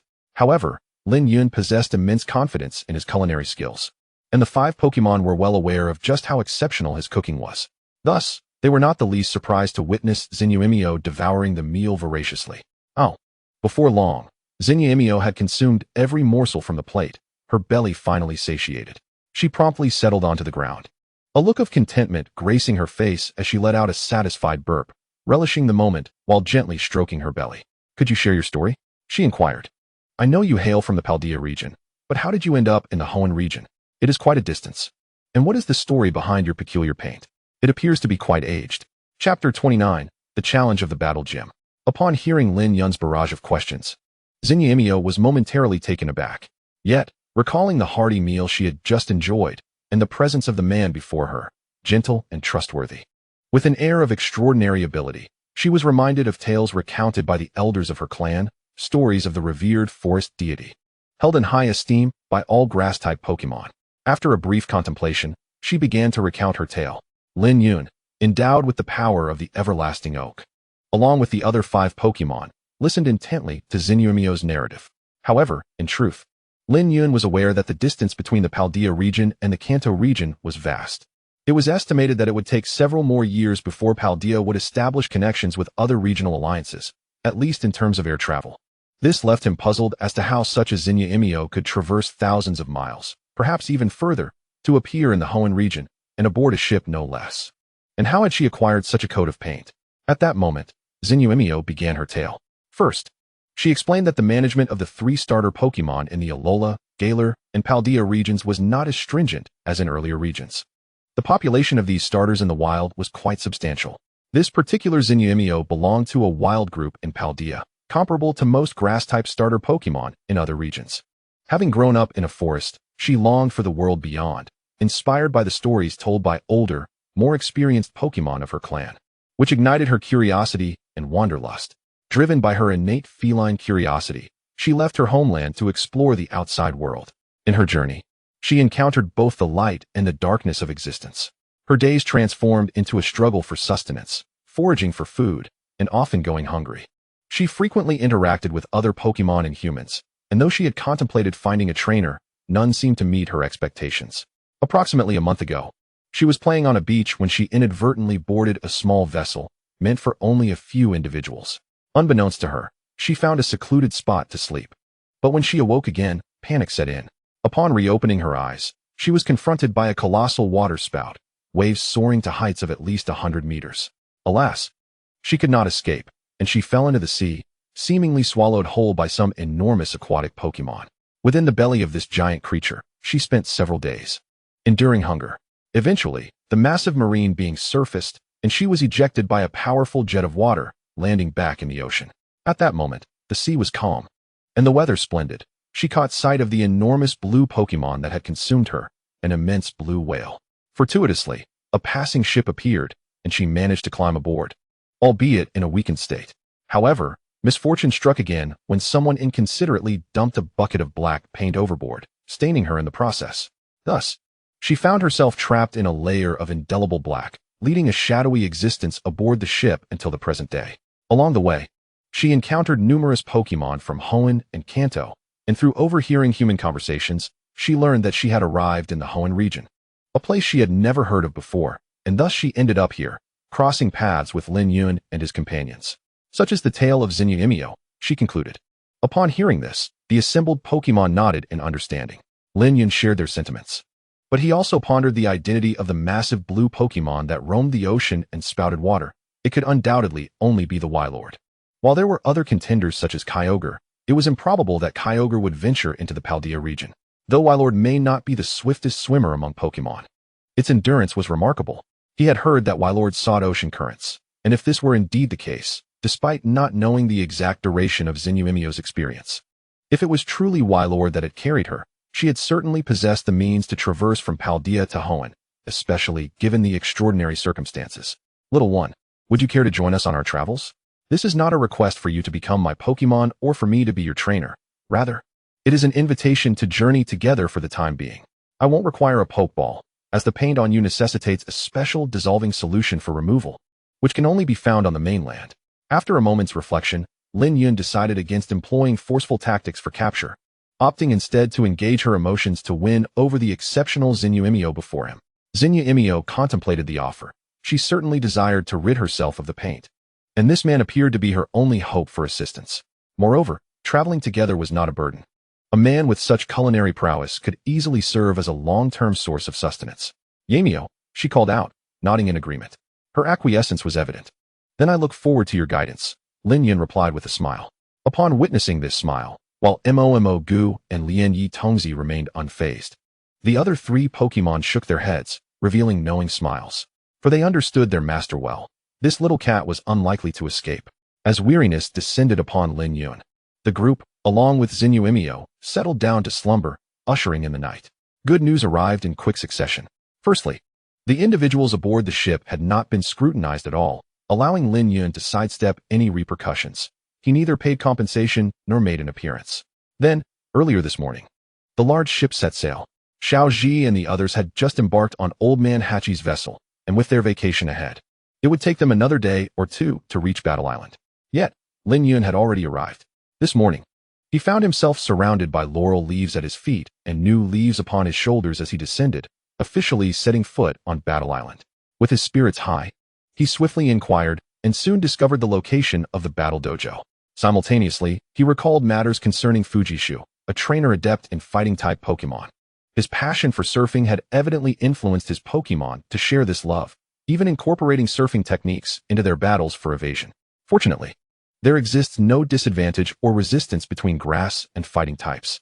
Moreover, the surfing techniques for evasion would prove ineffective against broad-range moves with tracking capabilities. Thus, Lin Yun felt confident about this impending battle. Another piece of good news soon followed. It appeared that the waters surrounding Battle Island were devoid of waves today, rendering surfing impossible.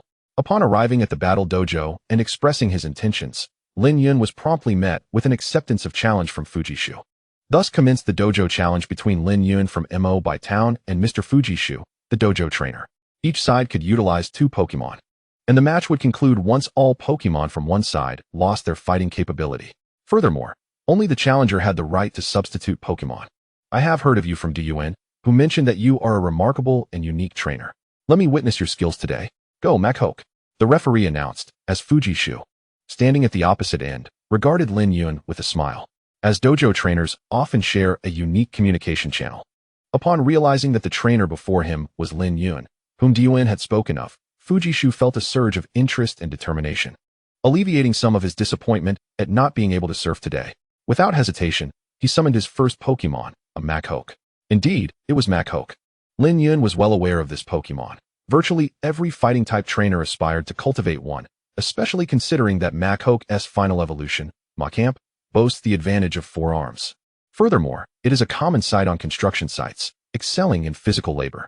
Lin Yun promptly consulted his Pokédex. Its level seemed comparable to that of Bulbasaur and its ilk. This battle was certainly feasible. I shall show you what I can do. Come forth, Bulbasaur. Lin Yun had long contemplated that, if possible, this dojo battle would be entirely Bulbasaur's domain, requiring no assistance from other Pokemon. Bulbasaur commenced with growth.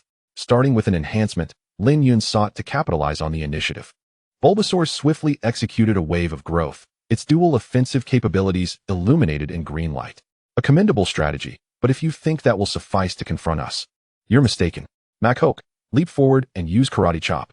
Machoke, brimming with determination and confidence, leapt into action with evident training and impressive agility.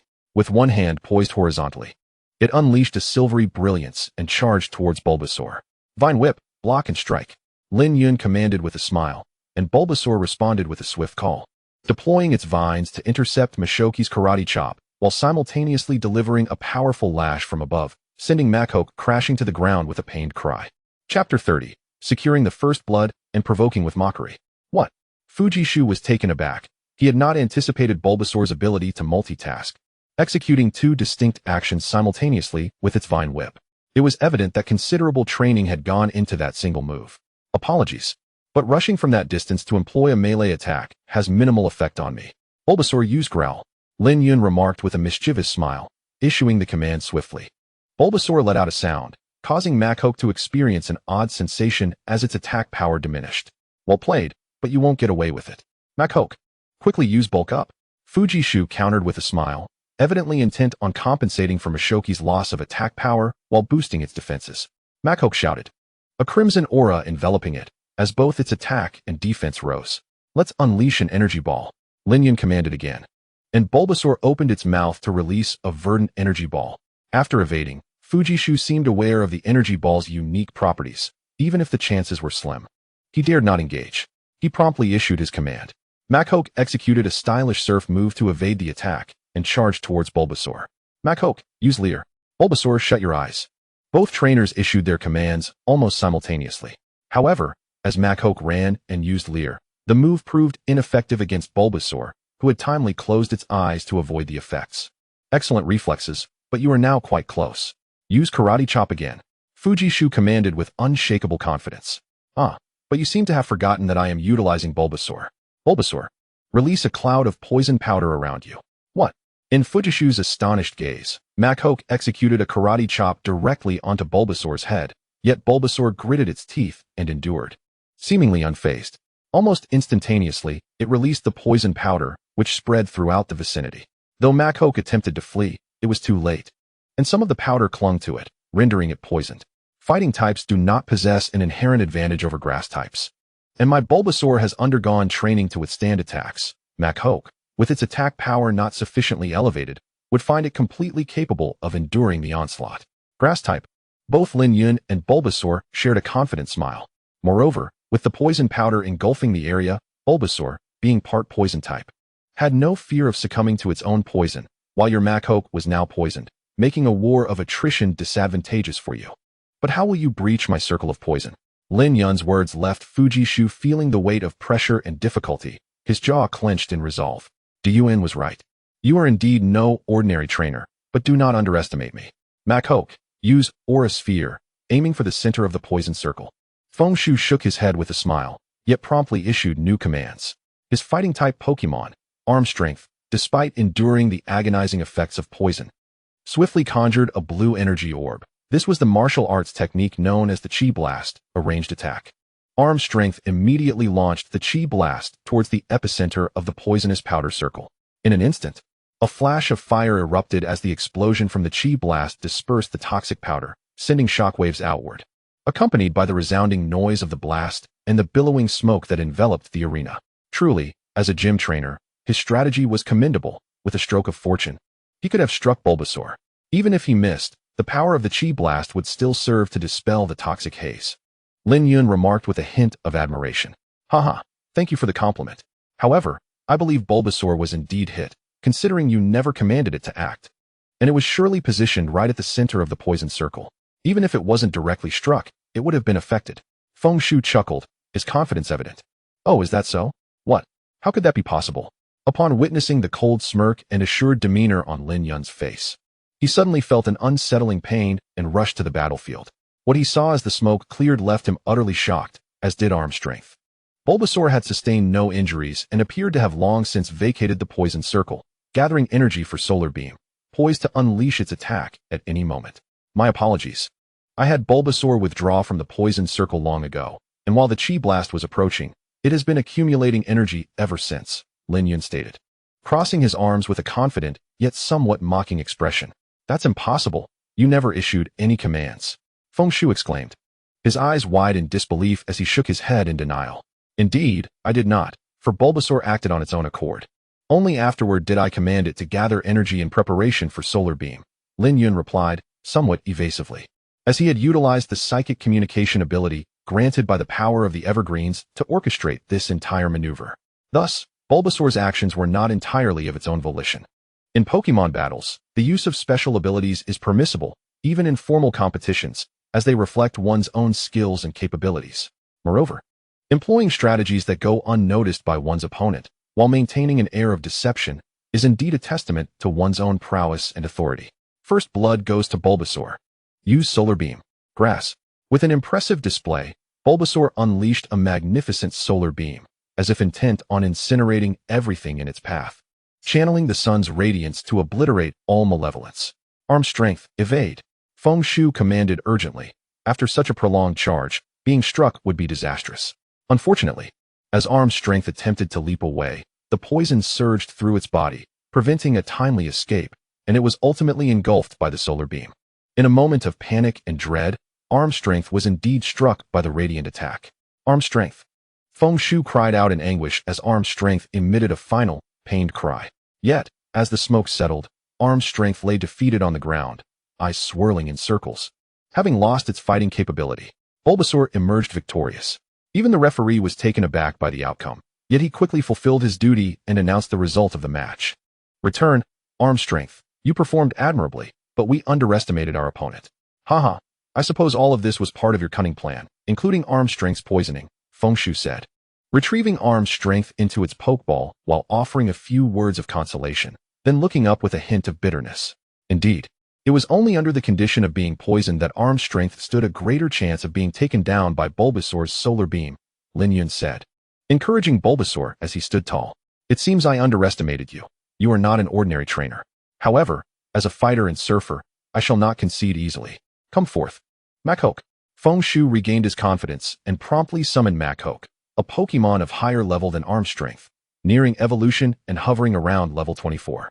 Lin Yun's Pokemon had yet to surpass level 20, suggesting a potentially arduous battle lay ahead. However, his strategy had already been meticulously laid out.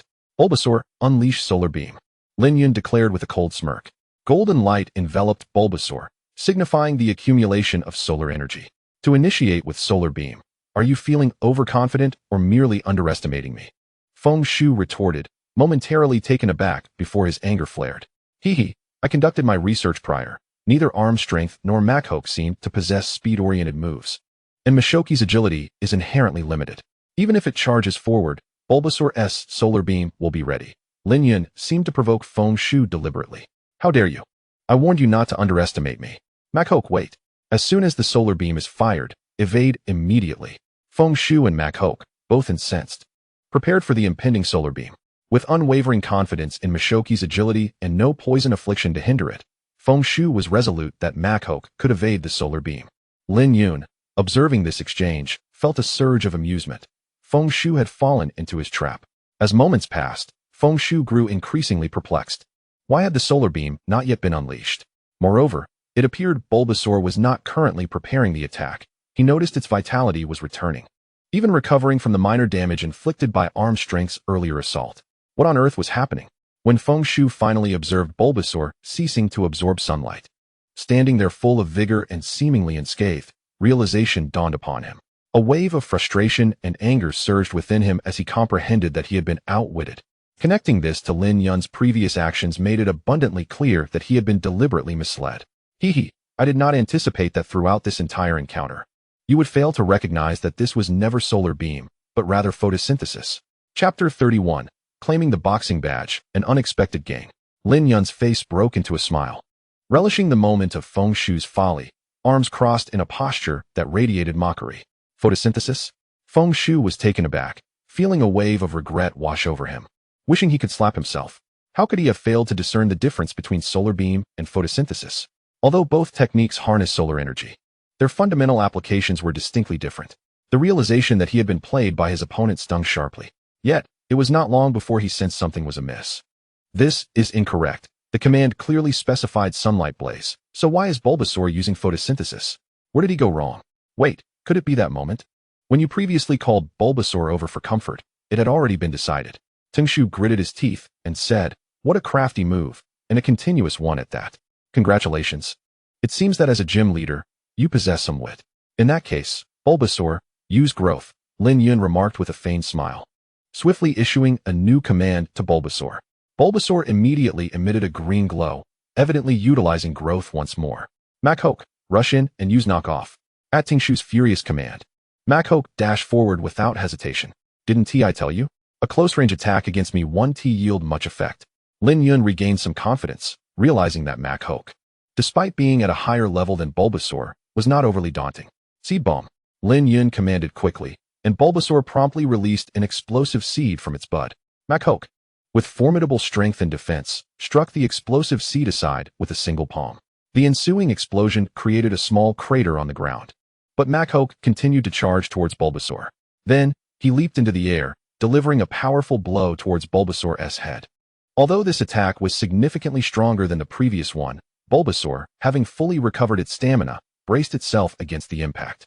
While the strike caused Bulbasaur to bend its legs slightly, it maintained a mocking smile, seemingly saying, "Is that all you've got? Bulbasaur, use Stun Spore. Machoke, get away quickly." Both trainers issued their commands almost simultaneously, but this time the order was reversed. Machoke swiftly demonstrated agility, avoiding the Stun Spore that Bulbasaur released. "Bulbasaur, use Leaf Tornado to sweep up the Stun Spore and send it flying." Tingshu was taken aback by this command.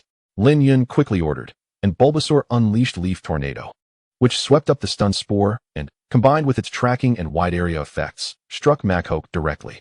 He let out a pained cry, not only from the damage inflicted by the Leaf Tornado, but also succumbing to the paralysis effect of the Stun Spore. Damn it, was this all premeditated? Tingshu gritted his teeth, realizing the similarity to previous cunning tactics. He was astonished that Leaf Tornado could be combined so effectively with Stun Spore. Machoke had attempted to dodge using Surf, but was still hit. The reason lay in the fact that Surf had limitations against attacks with broad ranges and tracking capabilities like Leaf Tornado. "It's not over yet, Bulbasaur. Use Double Seed Bomb." Lin Yun quickly commanded again, naming yet another combination move.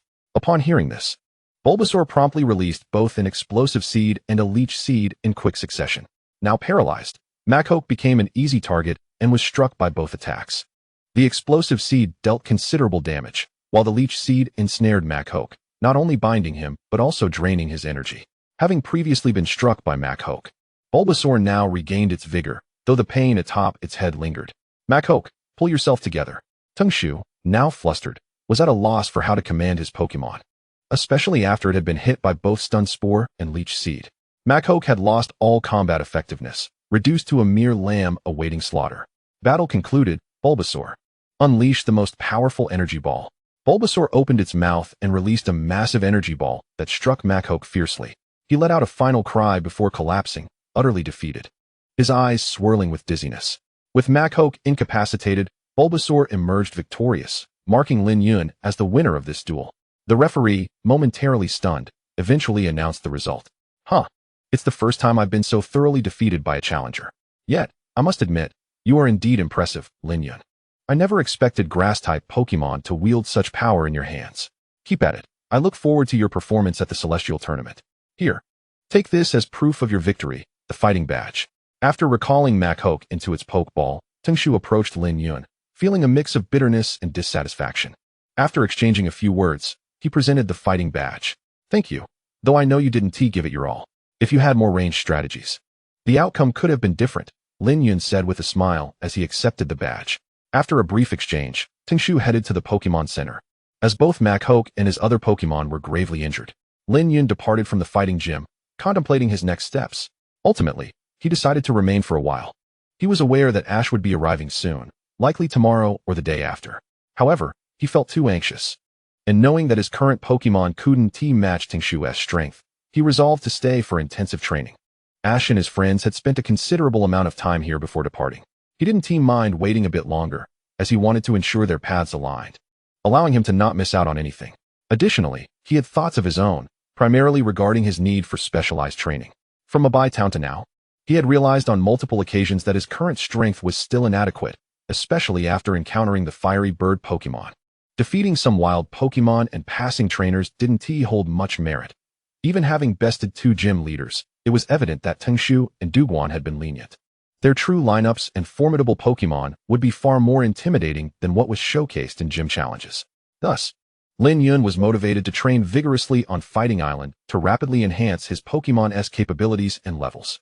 With this in mind, he settled into a lounge chair and checked his supplies. They were still ample, as he had recently departed from Karnas City, having stocked up sufficiently. He had enough provisions to last for a while without concern. After his departure, he immediately strolled through the city of Wudo Island. Yet the outcome was precisely as he had anticipated. There was no one here selling the solvent capable of dissolving the peculiar paint. Lin Yun found himself at a loss and resolved to visit the Pokemon Center, hoping to try his luck there. "I'm sorry, but we don't have such items," Miss Joy said apologetically from behind the counter. Alas, it seemed that he would have to wait until after leaving Wudo Island. Finding a place to sit, Lin Yun expressed his sincere apologies to the dejected shiny leaf cat sitting beside him. Even though Bayleaf attempted to console the little sister who might one day travel alongside him, it had little effect. Indeed, it was true that this shiny leaf cat was female.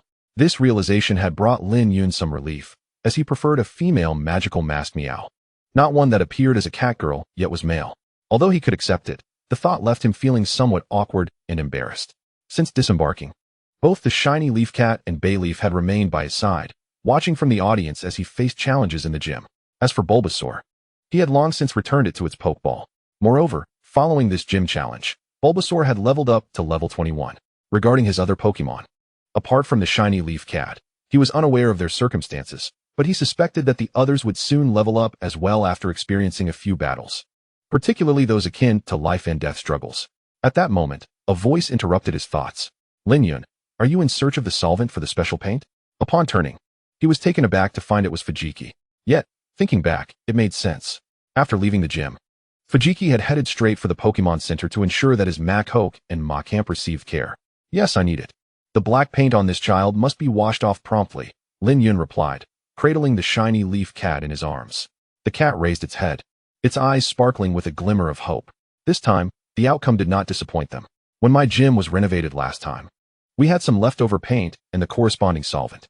Perhaps it can assist you," Fujiki said with a smile. "Meow meow." The shiny leaf cat was overjoyed, wagging its tail and meowing several times. Fujiki, intrigued by the Pokemon, realized he did not recognize what species it was. "That is wonderful. Rest assured, I will pay for it," Lin Yun said, feeling relieved and joyful. "There's no need for that. It's not particularly valuable, and I'm not one to be stingy." Fujiki replied generously. "Come back to the gym with me. My Machoke and Machamp have already recovered. If I hadn't seen you, I would have left long ago." The two quickly returned to the gym, and along the way, Fujiki could not contain his curiosity. "By the way, what kind of Pokemon is that little cat of yours?" "This is actually the Grass-type starter Pokemon from the Paldea region, Shiny Leaf Cat." "Paldea region? Shiny Leaf Cat?"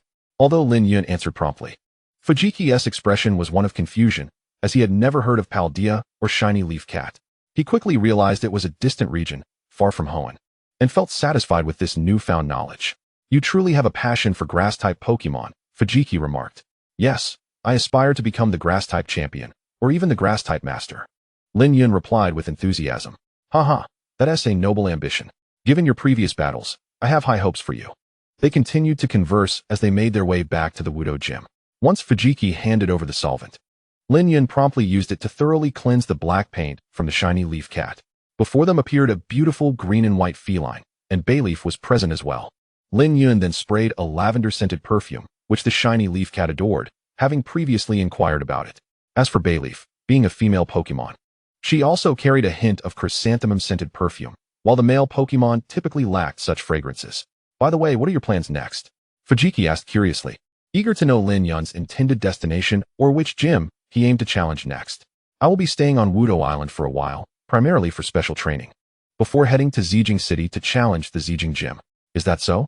Good luck. I have new challengers arriving, so I won't keep you any longer. Alright. See you next time. After bidding farewell to Fujiki, Lin Yun promptly left, purchasing a map of Wudo Island. After a moment of contemplation, he headed towards the forest, intending to train within. Throughout the day, apart from lunch and dinner, Mushroom guided Bulbasaur in mastering the move Toxic, while Bulbasaur taught both Lin Yun and Lotad how to execute Magical Leaf and Leaf Blade. Unfortunately, even after evolving, Bulbasaur was unable to learn Toxic or Sludge Bomb. He ultimately had to pursue a path focused on Grass-type moves with Poison-type moves as a secondary aspect. However, mastering those two skills would have made him even more formidable, though it remained a mere dream. Additionally, Forest Lizard and Bayleaf primarily engaged in strength training. Lin Yun had emphasized to Forest Lizard the importance of arm strength, having previously purchased 2 dumbbells for this purpose. As he was destined to be a grass swordsman, the fighting style of their species involved utilizing leaves for slashing attacks, making arm strength and speed crucial for training.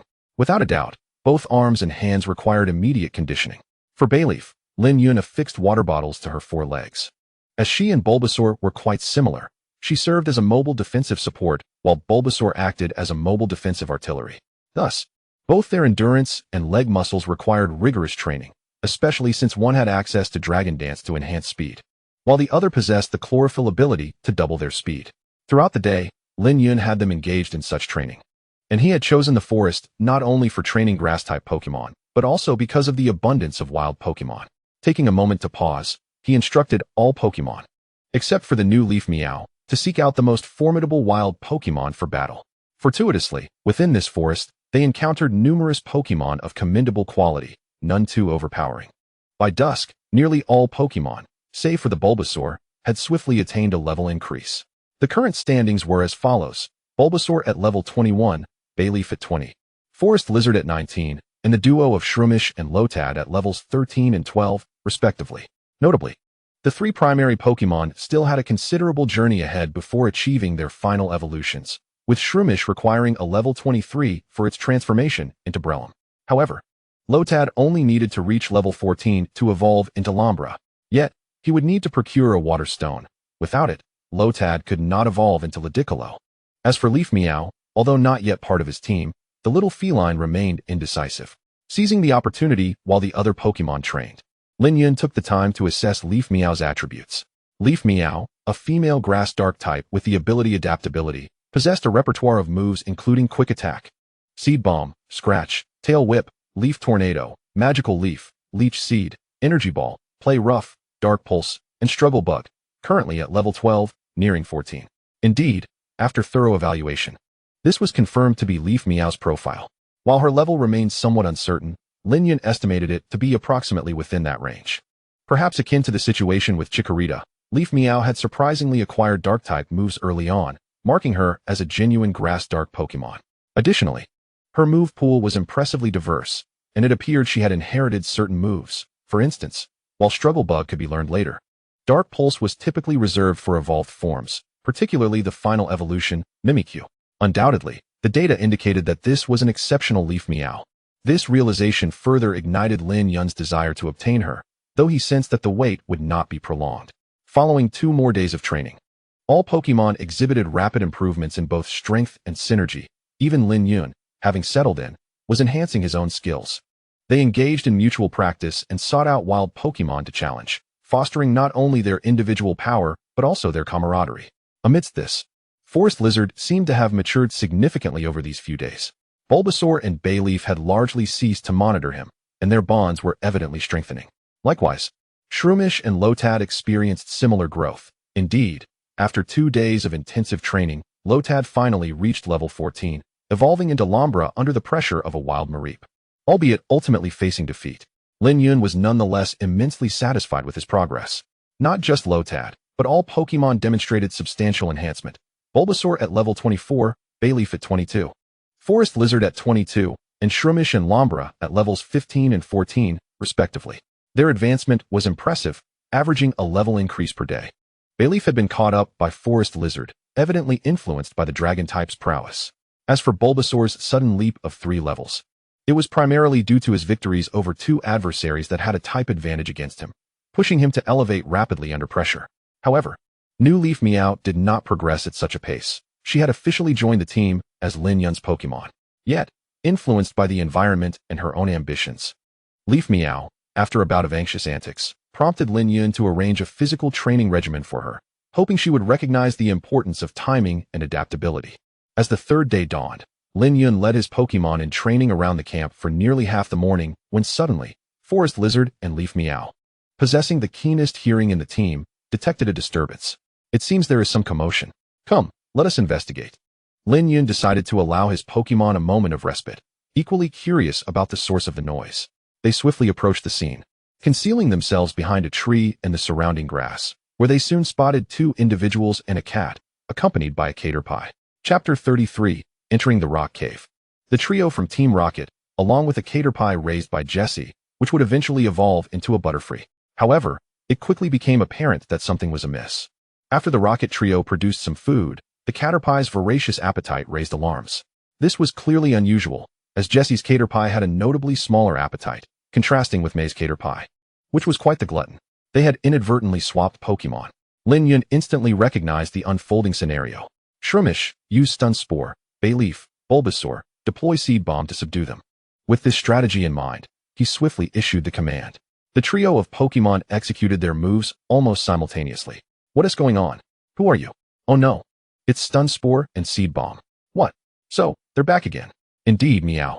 In no time, the Rocket trio was incapacitated, having inhaled the Stun Spore and ensnared by the Seed Bomb's vines. Naturally, May's caterpie was also caught in the crossfire. However, after consuming a orange berry provided by Lin Yun, coupled with Bayleaf's rare aromatherapy, it quickly recovered its health. Darn it, it's this little brat. Ugh. He has far more troublesome than that kid with Pikachu. Hey, what are you planning to do with my caterpie? The Rocket trio exclaimed in unison, particularly Jessie, who spoke with noticeable irritation and concern for her Pokémon. Heh, aren't you Team Rocket? Can't even differentiate your own Pokémon when they've been swapped? Lin Yun remarked with a hint of mockery. What? What did you say? This ISN Team caterpie. In other words, it was accidentally switched with that little girl's caterpie. No wonder its appetite suddenly grew so large, Meow. Jessie, James, and Meowth chimed in, confusion evident in their voices. Suddenly, another Pokémon appeared, revealing itself to be a Sudowoodo. However, there is no need for excessive discourse. Upon his arrival, he was promptly subdued by the Grass-Type Pokémon, meeting a fate akin to that of Team Rocket's trio. The very fact that you have uttered such words indicates that Ash and his companions must be nearby, perhaps on the verge of making an appearance, Lin Yun deduced upon hearing their remarks. Sometimes, as the saying goes, when one speaks of the devil, he doth appear. There they are, led by Swellow. Under the guidance of Swellow, Ash and his friends approached, and it seemed that Swellow had already discerned Team Rocket's presence, going off to relay the news. Look, it's Team Rocket, and Lin Yun too, exclaimed a startled Iris. Ah, my caterpie. Immediately, Iris dashed to the forefront, placing Musashi's caterpie on the ground before cradling her own caterpie in her arms. Ash, have your Pikachu give them a send-off. All right, Ash replied, the annoyance evident in his tone.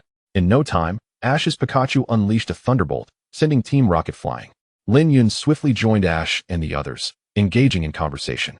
I was training with my Pokémon over there when I heard the commotion and came over, only to discover it was Team Rocket. I recognized Iris's caterpie and took them down, restoring Caterpie's strength and alleviating its paralysis just before you all arrived. Lin Yun recounted his situation. Ah, I see. In any case, I must extend my gratitude to you for so smoothly rescuing my caterpie. Both Kosuka and Iris expressed their thanks, with Iris brimming with appreciation. By the way, what have you all been up to since we last parted? Lin Yun inquired, his curiosity piqued regarding their recent experiences. After their separation, one day Iris wished to eat some hollow noodles, but discovered the place had long since moved, causing them to miss a boat. Fortunately, they encountered a kind, elderly man whom they assisted in rescuing a Wingull captured by Team Aqua. Oh, by the way, that person seems to have escaped. He took us on vacation to an island where we faced a Sharpedo, but thankfully we emerged unscathed. Brock chimed in with a smile. And then there's me.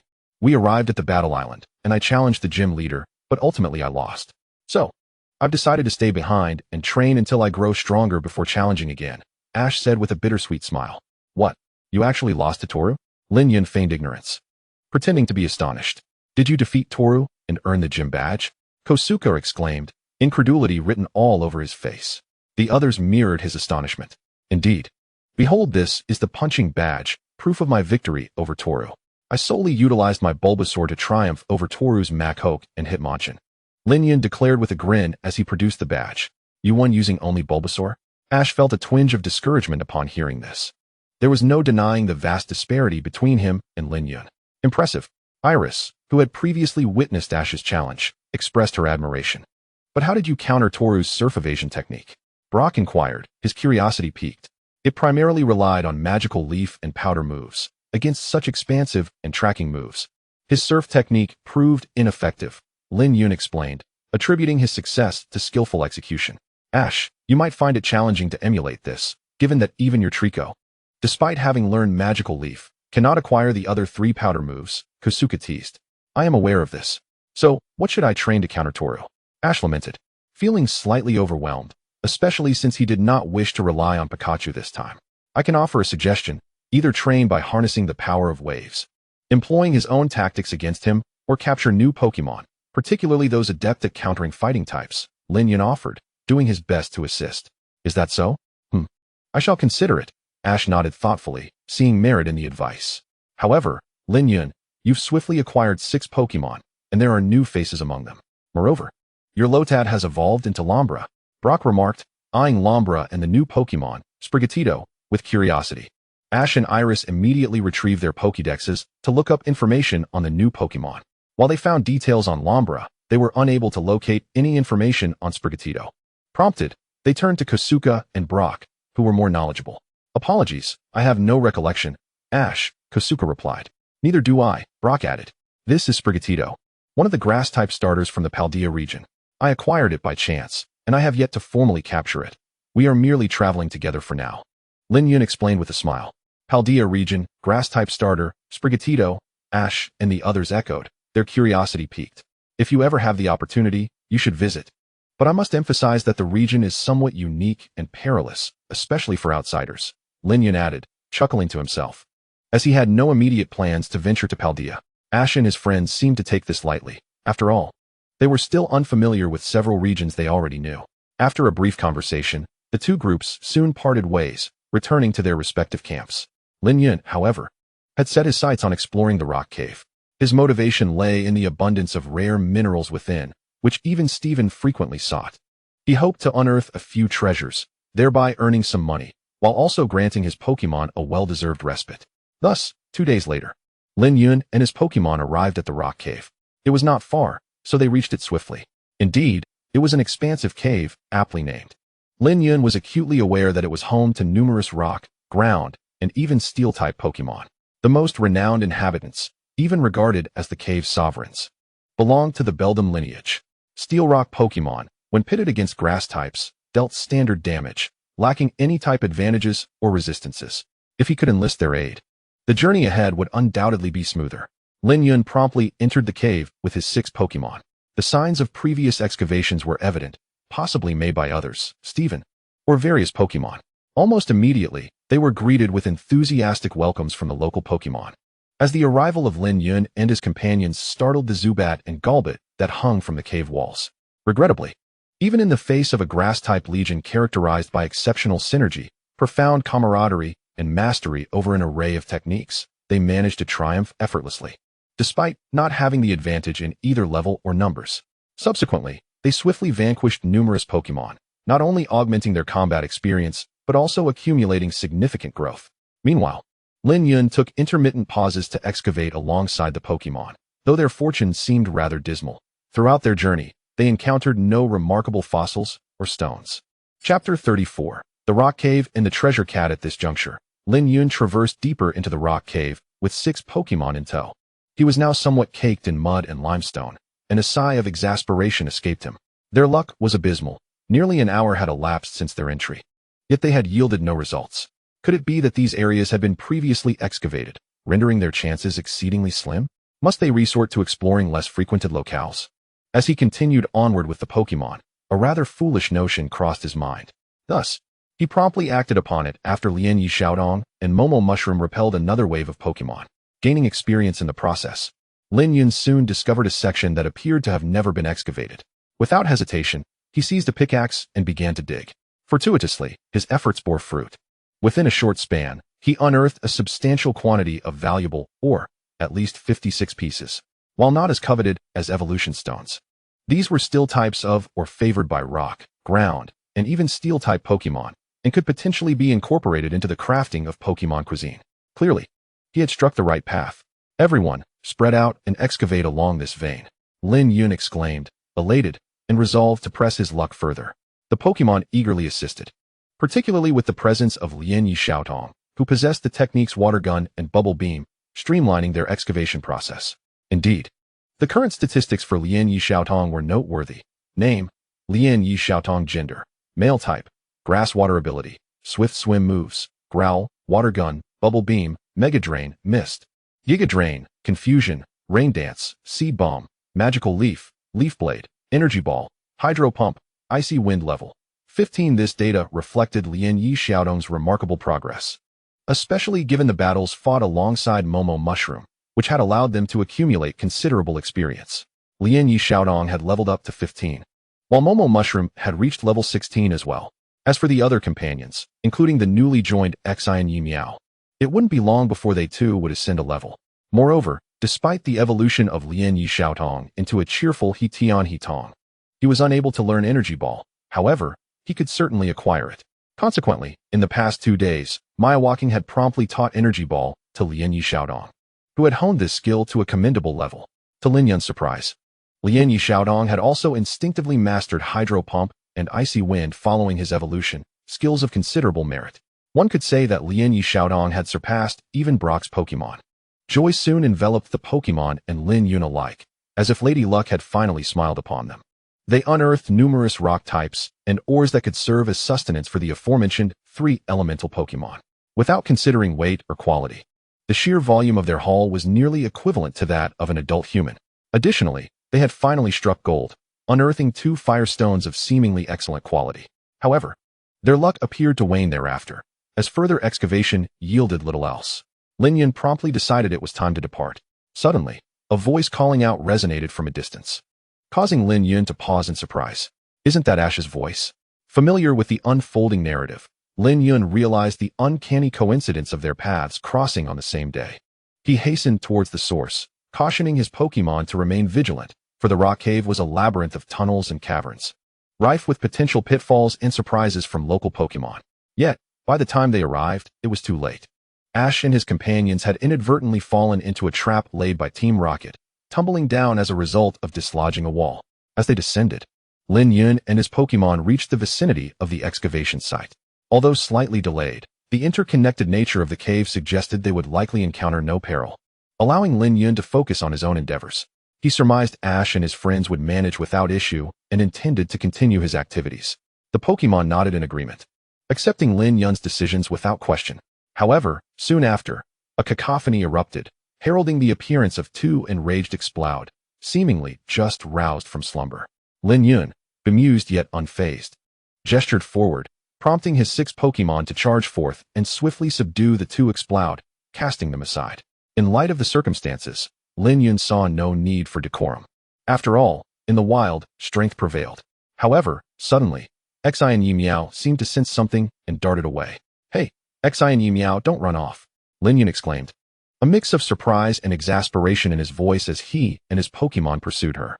Before long, they found themselves in a shadowy dead end where Xi and Yi Meow was industriously excavating a pile of debris, seemingly uncovering something intriguing.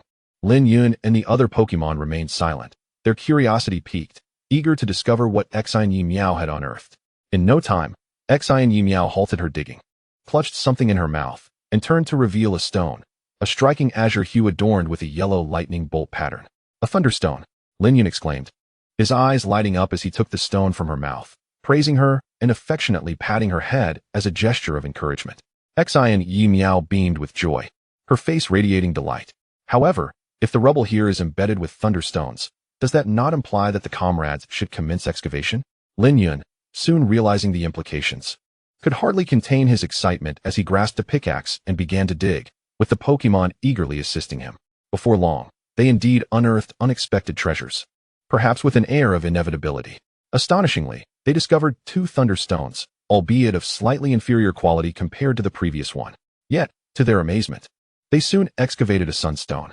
This item was quite valuable, even surpassing the market worth of Thunderstones, Waterstones, and Firestones by a notch. Furthermore, they quickly stumbled upon some edible ores. With such bountiful findings, Lin Yun felt a profound sense of satisfaction. Once they had nearly exhausted their efforts, he led his somewhat fatigued Pokémon out of the dead end. However, as they made their way, he promptly fed them some energy cubes to replenish their stamina and vigor. Suddenly, footsteps echoed from the adjacent passage, distinctly resembling those of adults, accompanied by a Pokémon. Could it be him? Lin Yun immediately formed a conjecture. The outcome proved his hypothesis correct, as they soon encountered another group. It was a silver-haired man accompanied by a Cacnea, exuding confidence, resilience, and a touch of charm. He possessed an undeniable gentlemanly demeanor while embodying the spirit of a steadfast excavator. Lin Yun and his grass-type Pokémon scrutinized them, soon realizing that the silver-haired man was none other than Daisuke, alongside his Cacnea, who had approached after hearing the commotion caused by Team Rocket and Ash. What a serendipitous encounter, Lin Yun mused. Daisuke appeared momentarily taken aback before promptly inquiring, "Was that commotion caused by you?" "Not exactly, however. I do have 2 groups of acquaintances, one of which is a reluctant ally, while the other remains an adversary." "You must have fallen through that collapsed hole into the depths below," Lin Yun clarified. It was evidently Ash and Team Rocket. Thus he continued, "Is that so? It seems quite a number of individuals have gathered in the rock cave today. Are you all here to mine stones?" Daisuke, having witnessed the opening, began to believe him. Nevertheless, he remained curious about the influx of miners. Were they all here for the same purpose? "I cannot speak for them, but I am indeed here for mining," Lin Yun replied, gesturing towards the cart being pulled by his Bulbasaur and Bayleaf, laden with edible ores. Moreover, Lantern was holding a specially designed plastic bottle filled with all the evolution stones they had unearthed earlier. "You've only been here for a few hours, yet your haul is astonishing," Daisuke exclaimed, momentarily dumbfounded. He knew that it would take him several days to unearth even a single evolution stone, let alone the fact that they had discovered a sunstone, an item he had not seen in nearly a month. The quality appeared impressive as well, and truth be told, he felt a twinge of envy after witnessing such a remarkable yield. Just then, Shiny Meowth seemed to have made a new discovery. She dashed forth and climbed onto a nearby rock wall, her sharp claws and agile physique allowing her to cling effortlessly to the surface while continuing her delicate movements. Inaccurately termed, Shiny Meowth was now atop the rock face, immediately using her claws to excavate. A plethora of dirt and small stones were unearthed. Lin Yun and Daisuke, along with their Pokémon, gathered around, sensing that Shiny Meowth had stumbled upon something significant. Lin Yun smiled, believing this to be a manifestation of innate talent rather than mere ability, a natural treasure seeker, which explained the adage that cats attract wealth. He had not anticipated that Shiny Meowth possessed such a gift, or rather, that it was a talent she had honed over time. Back when she was in the Paldea region, she had a penchant for shiny objects and an uncanny sensitivity to faint energies, which culminated in the current scene. "Shiny Meowth?" Daisuke remarked, somewhat puzzled, clearly unfamiliar with the Paldea region. "Oh, she's one of the grass-type starters from Paldea, and I happened to acquire her by chance," Lin Yun promptly replied. "Paldea? That sounds like a region far removed from Hoenn. I've never even heard of it," Daisuke responded, initially taken aback, then chuckling. After all, he had yet to explore many of the known regions within the league. At that moment, Shiny Meowth successfully excavated something. Leaping down with a stone clasped in her mouth, a moonstone, adorned with unique patterns, and its quality appeared excellent. Daisuke's eyes brightened, not only due to the value of the moonstone, but also because he recognized that this little cat was extraordinary. "You've worked hard, Shiny Meowth. You truly are my lucky fortune cat," Lin Yun chuckled and instructed Lantern to securely stow away the moonstone. Shiny Meowth then extended her tiny paw, indicating the spot from which she had excavated. "Is there more?" Daisuke's eyes sparkled with anticipation. "Lantern, use Bubble Beam, and Bayleaf, utilize Vine Whip against that wall," he commanded. Upon hearing this, Lin Yun felt similarly inclined. However, to conserve energy and considering that evolution stones and ores were generally not fragile, he decided to employ a different tactic. Wait, what are you doing? This should be excavated slowly with small tools," Daisuke interjected, alarmed, stepping forward to halt them. "Isn't his digging rather forceful?" Moreover, this kid doesn't seem unfamiliar with his reputation. After all, he is quite a notable figure in the Hoenn region. Bubble Beam will merely moisten the soil and rocks, while Vine Whip will only cause the earth and stones to collapse without harming the ores and evolution stones. Lin Yun countered, firmly considering the importance of quality, as only stones of superior quality could fetch a good price. Thus, his Pokemon's actions were well considered. That's still isn't acceptable. It shows a lack of respect for the excavation of stones, Daisuke replied with a serious tone, leaving Lin Yun somewhat conflicted. He had nearly forgotten that Daisuke was an ardent enthusiast of stone excavation, almost to the point of obsession. At that moment, Shiny Meowth leaped onto his shoulder and communicated something, and Lin Yun, possessing the power of the Tokiwa, immediately grasped her meaning.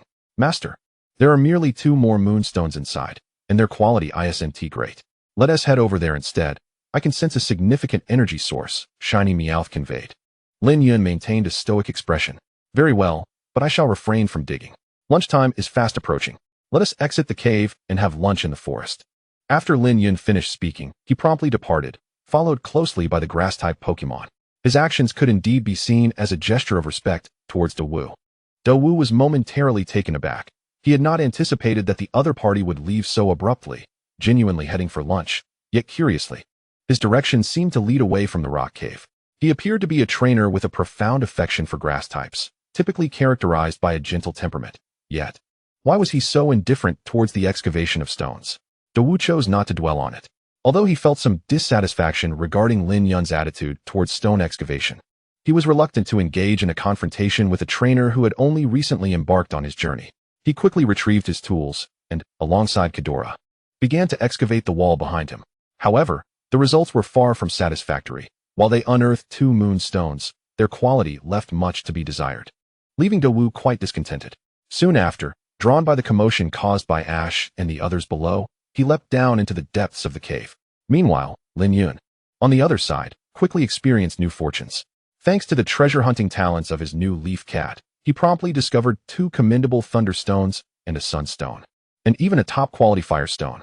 As he continued to dig around, he struck a considerable number of edible minerals. This haul was undeniably impressive. Of course, his previous words to Dawu were not mere empty promises. Feeling that he had gathered enough, Lin Yun decided to call it a day. He had no intention of depleting the stone resources entirely. Thus, he led his Pokémon out of the rock cave and ventured into the forest to enjoy a meal. He produced a bento he had prepared that morning, addressing his hunger satisfactorily. After finishing lunch, Lin Yun completely exited the rock cave, emerging from the forest around 2 in the afternoon, and returned to the town.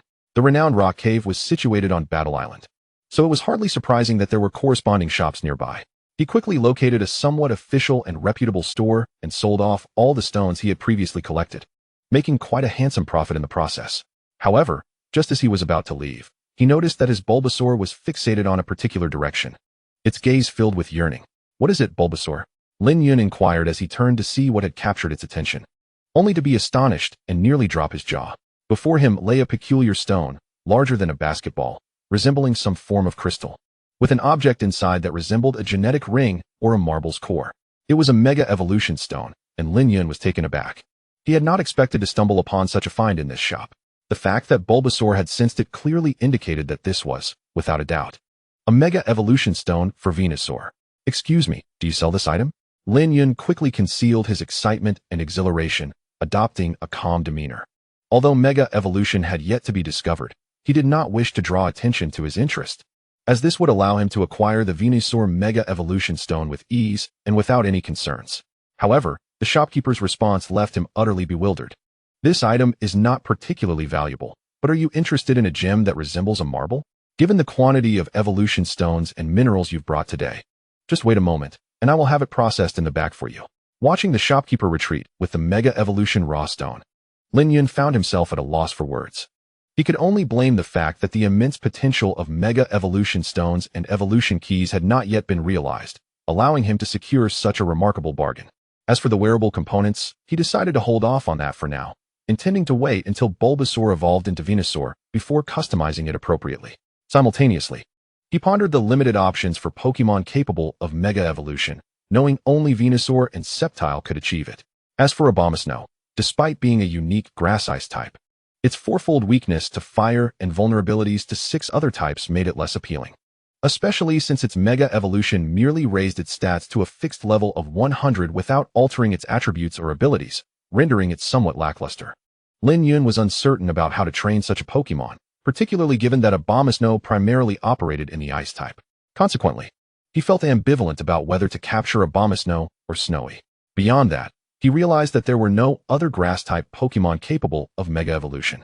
Therefore, aside from Z-moves, if he wished for other Pokémon to possess unique templates, he could only pin his hopes on Dynamax and Gigantamax. However, he acknowledged that both were highly localized and could only be used within certain regions. This left Lin Yun feeling perplexed and somewhat disheartened about the future. Nevertheless, he also reflected that even Ash and the other Elite Four members had only managed to master a single Pokémon capable of Mega Evolution, with some still not having achieved it, which alleviated his concerns somewhat. Yet he also momentarily forgot that this was the real world, not the rigid animation he had known in his previous life. Lin Yun promptly took the newly processed Mega Evolution Stone for Venusaur, now resembling a small marble, and left the shop. As for the evolution key, he could only hope for a stroke of luck. Perhaps he might acquire one here as well. The good news was that although a single evolution key could only be used with one Mega Evolution Stone at a time, there was no restriction on the sequence of use. For instance, Lin Yun could employ an evolution key to evolve Venusaur in the morning, and then use the same key again in the afternoon to evolve Sceptile.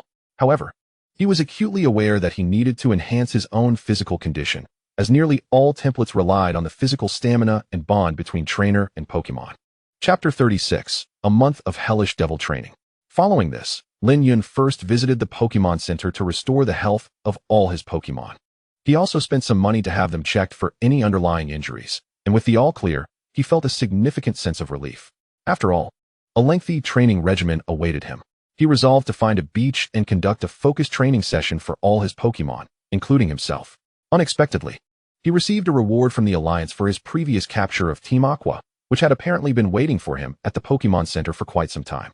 The reward included a substantial sum of money, and combined with the profits from selling the stones, Lin Yun was relieved to know he wouldn't have to worry about finances for a considerable period.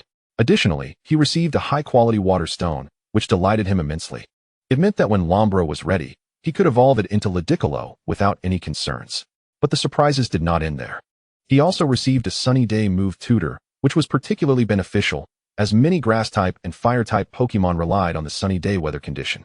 However, Fire-type Pokémon rely directly on their elemental affinity, while Grass-type Pokémon primarily depend on their inherent traits and moves. Currently, among his Pokémon, only the Trico and Bulbasaur can learn Sunny Day, while the Lotad is utterly incapable of inducing rain. Although the Shroomish has no need for such skills, the same cannot be said for the Bayleaf, for whom this presents a disadvantage. In other words, during battles, the weather must either be sunny or they should engage in double battles.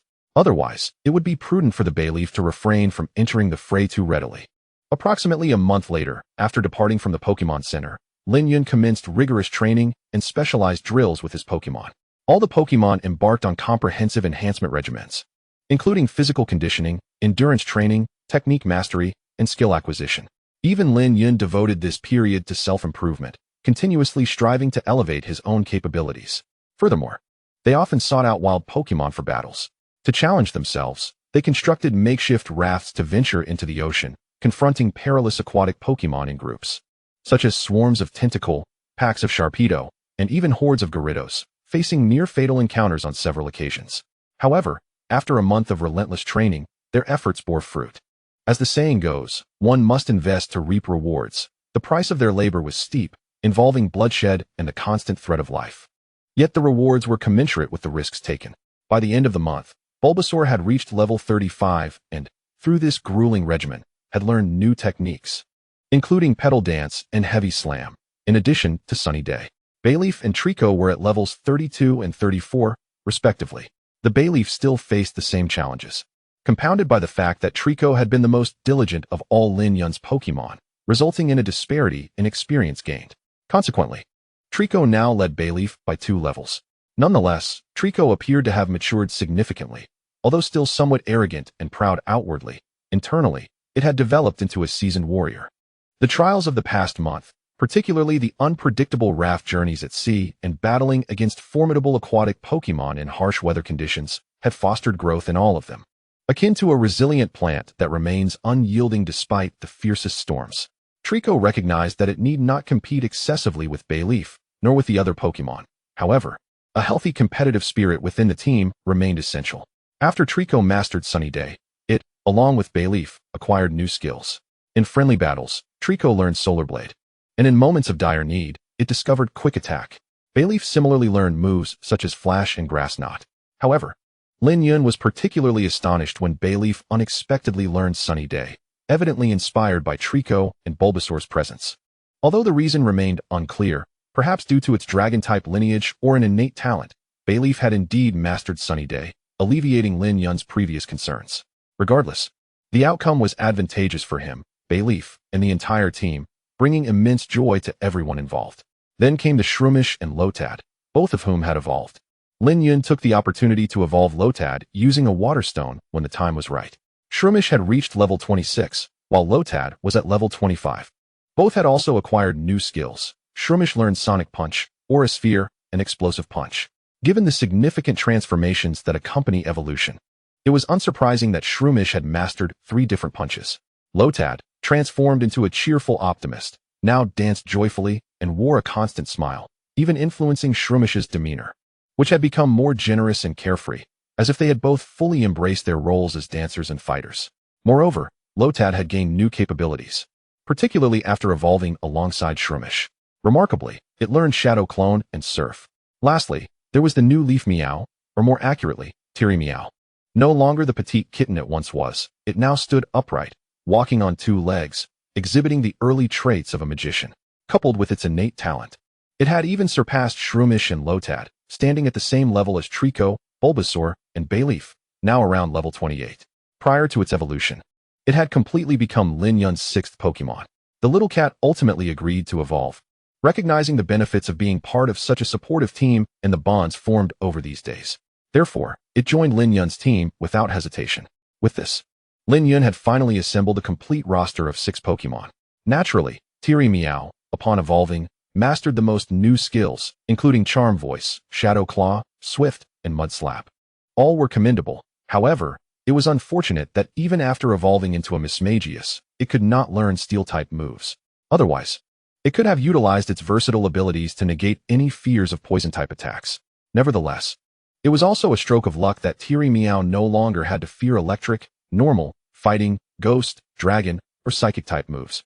As a new day dawned, nearly a month having passed, Lin Yun gazed upon the splendid weather. The sun shone brightly, and the sky was a canvas of blue adorned with fluffy clouds. Early in the morning, he packed his belongings and ensured both he and his Pokémon were well fed. It was time to bid farewell to the beach, where he had spent a considerable amount of time. Grass, Bayleaf, Trico, Shroomish, Lotad, and Meow all took a moment to say their goodbyes to the beach, filled with countless unforgettable memories. "All right, everyone, let us return," Lin Yun declared as he swiftly retrieved all his Pokémon into their Pokeballs before heading towards the town of Fighting Island. He felt no need for sentimentality. He was well acquainted with the area and did not require his Pokémon for protection. Over the past month, his stamina and physical prowess had improved tremendously. His professional skills had also seen significant enhancement, including a notable advancement in his mastery of the power of eternity. While he still lacked the ability to bolster his Pokémon's strength, healing had become effortless, albeit still somewhat unrefined.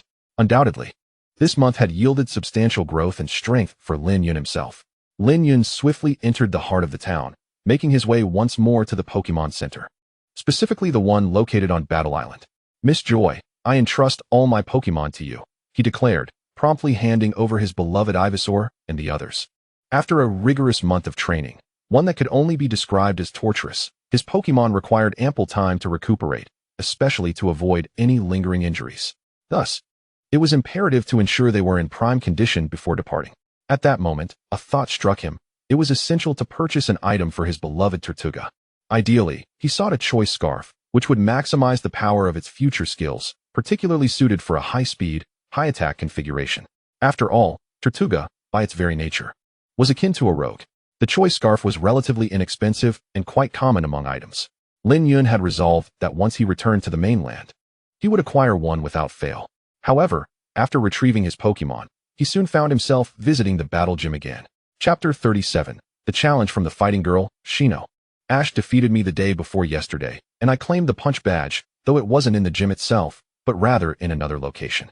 Upon seeing Lin Yun's arrival, Takashi displayed a hint of surprise. He had not anticipated that Lin Yun was still on Battle Island, believing he had long since returned to the mainland. It seemed he too had engaged in special training. Yet, to his astonishment, Lin Yun had remained for nearly a month. Thank you, Takashi. As a friend, I wanted to check in, and now that I know the outcome, I am satisfied and ready to depart. Lin Yun replied with a somewhat nonchalant smile before preparing to leave. Please wait a moment. Suddenly, a youthful and spirited voice rang out. A girl with long blue hair, an impeccably curvaceous figure, and clad in a red crop top and shorts came rushing over, barefoot and holding a surfboard, clearly just returning from surfing. Lin Yun recognized her vaguely and decided to feign ignorance. Oh, this is my new gym apprentice, a talented individual by the name of Shino, Takashi announced with a smile. As if she were a source of pride. Are you Lin Yun? Ash mentioned that you are now stronger than him, and that you have defeated Master Takashi, Shino exclaimed, her eyes sparkling with curiosity and excitement as she approached Lin Yun. Indeed, that is me, Lin Yun acknowledged, having anticipated her intent. Let us engage in battle, Shino declared, her eyes ablaze with determination. She was one who relished the challenge of formidable opponents, particularly since both Ash and her mentor, Takashi, had been bested. Her desire to challenge Lin Yun intensified. Very well, I accept. Let us battle in my gym. Fortunately, there have been no challengers in recent days, Takashi replied, beaming at Lin Yun's agreement. They quickly made their way into the gym, where Shino and Lin Yun took their positions in their respective command zones. Lin Yun couldn't help but marvel at the opportunity to step into this gym. The referee was summoned, and Takashi watched from the stands, arms crossed and a smile on his face, as the match commenced. Please give it your all. My fighter is he. Come forth, Masharna, a blue and white Pokémon, adept in combat and seemingly proficient in psychic abilities, emerged. This was none other than Masharna, a Pokémon with a rare combination of psychic and fighting attributes. To counter such a creature, one could only utilize flying, ghost, or fairy-type moves. With this in mind, Lin Yun smiled. As you wish, come forth, Tortuga. He summoned Tortuga, who possessed a unique weapon, the bud upon her chest, which could serve as a small meteor hammer or yo-yo. Tortuga? Shino expressed her confusion, as she was entirely unfamiliar with this cat-like Pokémon. Has it evolved from the former leaf cat? Takashi, on the other hand, quickly recognized it, his experience illuminating his surprise. You may go first. After all, ladies first, Lin Yun said with a gentle smile. Then I shall not hold back. Masharna, use psychic. Shino commanded, her excitement palpable. Masharna glowed with a blue light, its eyes reflecting the same brilliance. A formidable psychic force surged toward Tortuga, yet to no avail. It appeared as if Tortuga was an immovable mountain to Masharna. What is happening? Shino questioned in disbelief. My apologies, Tortuga is a Grass-Type Pokémon. Psychic attacks are ineffective against her, Lin Yun explained, maintaining his smile. A Grass-Type? How intriguing. If psychic moves are useless, then let us unleash the might of our fighting-type moves. Masharna, charge in with Dynamic Punch. Shino quickly deduced, realizing the nature of Lin Yun's Pokémon. However, Takashi shook his head, recalling that launching a melee attack from a distance would be an easy target for Lin Yun. And indeed, Lin Yun was prepared. Tortuga, counter with Petal Dance. How could Lin Yun not exploit Tortuga's bud? Moreover, with the advantage of a priority move. While it may not be particularly effective against the fighting-type Masharna, it could still interrupt the opponent's attack. As anticipated, Tortuga seized the bud, entwined with grassy vines, and unleashed the Petal Dance, striking Masharna first and disrupting its assault. Wait, that bud is a weapon? And it can be used in such a manner? Both Takashi and Shino were taken aback, having initially dismissed it as mere decoration. Masharna, quickly use Aura Sphere. Shino commanded, snapping back to the battle. Masharna concentrated, forming an energy sphere and launching it forward. Tortuga, use Leaf Shield, then unleash Magical Leaf. Lin Yun instructed. Tortuga effortlessly waved her paw, summoning an abundance of leaves that formed a gust, successfully shielding her from the Aura Sphere's explosion and damage. Now, use Swords Dance, Lin Yun called out. And Tortuga executed the move, a surge of energy enveloping her as her attack power and accuracy were significantly enhanced. Marshana, swiftly execute the Flying Knee Strike. At this moment, Xiaonin, unable to contain herself, once again urged Marshana to launch an attack. Marshana's knee instantly transformed into a brilliant orange hue, and with a powerful kick, it advanced towards Tylee Meow. Tylee Meow, employ Shadow Claw, but remained stationary. Lin Yun remarked with a mischievous grin. What? What kind of instruction is that? Xiaoning and Fujishu exclaimed in astonishment, both filled with confusion. However, what transpired next was even more unbelievable. Marshana's attack seemed to be a mere illusion. Passing right through Tylee Meow. This is a ghost-type immunity to fighting moves. How can this be? Isn't Tylee Meow a grass and dark type? Fujishu, drawing on his extensive experience, was puzzled yet discerning. No, what on earth is happening? Marshana, this is bad. Xiaoning panicked, especially upon witnessing Marshana's flying knee strike land squarely on the ground. Pain was etched across its face, indicating immense discomfort. Though the flying knee strike was indeed formidable, should it miss its target, the backlash would be substantial. Lin Yun, wearing a devilish smile, relished this very notion, knowing that Marshana's ability, Yoga Heart, doubled the power of physical attacks. Thus, the recoil would be even more severe. And it's not over yet. Tylee Meow, unleash your Shadow Claw. Immediately, Tylee Meow pivoted and struck Marshana with a direct hit from Shadow Claw, eliciting a pained cry from it as it was sent flying. Marshana collapsed onto the ground, writhing in agony. Marshana, Xiaoning exclaimed, her worry palpable. How about it? Do you want to continue fighting? By the way, my Tylee Meow possesses the ability Transformative, allowing it to change its type to match the attribute of the move it uses. Lin Yun, though well-meaning, maintained his mischievous demeanor. I see. Tylee Meow transformed into a ghost type after using Shadow Claw. No wonder it was immune to Marshana's flying knee strike. Fujishu understood at once. Xiaoning, concede. Given Marshana's current state, it stands no chance against Tylee Meow. Moreover, with Tylee Meow's transformative ability, Marshana, limited to psychic and fighting moves, cannot prevail. Fujishu promptly addressed Xiaoning in the battle zone. Since Teacher Fujishu has said so, I shall concede. It's too frustrating, and the outcome would still be a loss, Xiaoning, not one to cling to pride in the face of reality, recognized Fujishu's intention to provide her an easy way out. Relieved, she readily agreed, as she genuinely wished to avoid further combat. Miss Xiaoning concedes, thus declaring Lin Yun the victor of this friendly match, the referee announced without delay. However, shortly after, Fujishu challenged Lin Yun. Lin Yun, my Machoke has evolved. Would you care for another match? Evidently, he sought to redeem himself after the previous defeat. Fujishu indeed harbored that desire, but simultaneously, he was curious to gauge Lin Yun's strength after a month of training on Martial Arts Island. Certainly, I accept the challenge. Lin Yun replied without hesitation, viewing the situation as merely a Machoke to be dealt with. He believed he could win without deploying his primary 3 Pokémon. Both parties promptly took their positions, with Xiaoning now an observer. Chapter 38, defeating Fujishu again, departing Martial Arts Island. Truth be told, Xiaoning felt a tinge of reluctance. She had been vanquished so easily. Yet, had she known that Lin Yun had not exerted his full strength, adopting a playful attitude throughout, her frustration would have intensified, perhaps leading to greater dismay. This brief skirmish also served to heighten Xiaoning's awareness of her own inadequacies and weaknesses. She recognized the necessity of continued growth. Concurrently, she hoped for her teacher, Fujishu, to achieve victory. Machoke had remarkably reached level 29, boasting the thick fat ability, which diminishes damage from ice and fire-type attacks. However, regrettably, against Lin Yun's primarily grass-type team, it would prove ineffective. Come forth, Shroomish. Lin Yun promptly summoned what he deemed the most suitable Pokémon for this battle. His Shroomish had been meticulously trained, its stature far surpassing that of its peers. In fact, all of Lin Yun's Pokémon were notably superior. While an ordinary Shroomish stands at a mere 1.2 meters, his had exceeded 1.5 meters in height, with both size and weight significantly augmented. However, in comparison to the towering Machoke, which stood around 2.3 meters, there remained a considerable gap. Choosing Shroomish, I see. I didn't expect that little mushroom to have evolved. Haha, this is amusing. A bout between a sumo wrestler and a boxer. Let me witness the prowess and energy of the fighting type in your hands, Fujishu remarked. Initially surprised, then quickly grinning. Just watch closely, Lin Yun replied. Shroomish, Seed Bomb. Shroomish opened its mouth and unleashed a barrage of seeds, forming a straight line akin to bullets from a machine gun, aimed at Machoke. Machoke, shield yourself with your palm.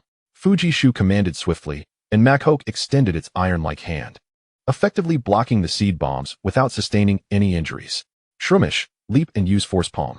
Shroomish, renowned for its exceptional jumping ability, aptly nicknamed the Mushroom Kangaroo, sprang into action and executed a Force Palm aimed directly at Mashoki's head. Endure it, then employ reversal. Fujishu knew Machoke couldn't evade the attack, even with Surf's evasive maneuvers. Its speed couldn't match that of Shroomish. Thus, he opted for a defensive counterattack, a tactic in which he excelled. As Machoke heeded Fujishu's command, it swiftly raised a hand to block Shroomis's force palm, sustaining some damage. With a retaliatory swipe, Machoke sent Shroomish flying, inflicting even greater harm. Use Leaf Blade. Lin Yun commanded once more, simultaneously connecting with Shroomish through Toe-Kiss power, establishing a mental link. Unbeknownst to Fujishu, who remained oblivious to Lin Yun's expressionless demeanor, he was caught off guard. Although Machoke initially blocked some of the Leaf Blade attack, the subsequent strikes redirected towards Mishoki's feet, landing squarely on target. The Iron Palm Warrior found himself vulnerable in this very moment, unable to suppress a pained scream, and due to his foot injury, he collapsed onto the ground. What? How could this happen? Both Fujiki and Sean couldn't help but exclaim in unison. Now is the time to use the paralysis powder. Lin Yun immediately recognized this as a prime opportunity and shouted out loud. The hat mushroom sprang into action, releasing a burst of paralysis powder from its mouth. As a cloud of orange powder swiftly enveloped the Iron Palm Warrior. Iron Palm Warrior, we must not fall victim this time. Quickly use your Iron Palm to disperse the paralysis powder. What? Fujiki's words left Lin Yun bewildered. However, the most astonishing part was that the Iron Palm Warrior managed to endure, using his Iron Palm as a fan to blow away the paralysis powder, preventing it from advancing even a single step. Fujiki, is there something amusing in this? Have you forgotten this tactic? Use the magical leaf to send the paralysis powder back. Lin Yun retorted with a cold smile. The hat mushroom leapt high once more, swiftly unleashing its magical leaf, which struck the paralysis powder, creating a combined assault aimed squarely at the Iron Palm Warrior. Haha, how could I forget? I am not one to fall for the same trick twice so easily. The Iron Palm Warrior declared, use the Flame Fist. What? Lin Yun was taken aback by Fujiki's unwavering confidence. At that moment, the Iron Palm Warrior, now back on his feet, summoned flames in both palms and swiftly swiped his hands, combining his rapid palm techniques with the fiery energy. This immediately dismantled the combined skill of the magical leaf and paralysis powder, leaving Lin Yun and the hat mushroom momentarily dumbfounded. Teacher, you're so impressive. A girl from the audience cheered for her instructor. It seemed there had been foresight in this battle. In that case, hat mushroom, prepare your poison skill. Lin Yun observed that both sides had sustained damage and their stamina was waning, prompting him to devise a more cunning strategy. Isn't this a bit too blatant? Iron Palm Warrior, stay alert. Fujiki chuckled, quickly urging his Iron Palm Warrior to focus. My apologies, you've misunderstood. Hat mushroom, use the poison on yourself. Lin Yun said with a mischievous grin. What? Fujiki, Sean, and the Iron Palm Warrior were all astonished, their expressions filled with disbelief. Yet soon, the hat mushroom indeed inflicted poison upon itself, but instead of succumbing to its effects, it appeared to revel in it, as if the poison was a form of healing, restoring its vitality instead. What? The healing property of poison. This hat mushroom possesses a healing trait. How infuriating. So that's it. Iron Palm Warrior, quickly unleash the true Chi bullet. The Iron Palm Warrior, having suffered severe foot injuries, found it increasingly difficult to move. Coupled with Lin Yun's previous remarks, he immediately adapted to employ a long-range attack. The Iron Palm Warrior extended his hands, releasing a true Chi bullet. Use the exploding fist to send it back. Lin Yun commanded with urgency. The hat mushroom promptly executed an exploding fist, sending the true Chi bullet hurtling back. Iron Palm Warrior, quickly use knockdown. Fujiki found himself ensnared once more in Lin Yun's intricate scheme. Although this command allowed the Iron Palm Warrior to neutralize the true Chi bullet crisis, it ultimately led them directly into Lin Yun's trap. The hat mushroom charged forward, continuously striking with true Chi fists. Lin Yun, brimming with confidence, observed as the hat mushroom's fists glowed with white light, bouncing energetically toward the Iron Palm Warrior. Iron Palm Warrior, counter fiercely. The two Pokemon's signature moves collided with tremendous force as the Iron Palm and the mushroom's fists met in a flurry of strikes. Both combatants exhibited remarkable speed, fixated on each other, striving to overpower their opponent. However, the Iron Palm Warrior soon found himself gasping for breath, drenched in sweat, his stamina severely depleted, while the hat mushroom, with its healing properties, was steadily regaining strength. As the Iron Palm Warrior grew increasingly immobilized, the outcome of this confrontation seemed all but decided.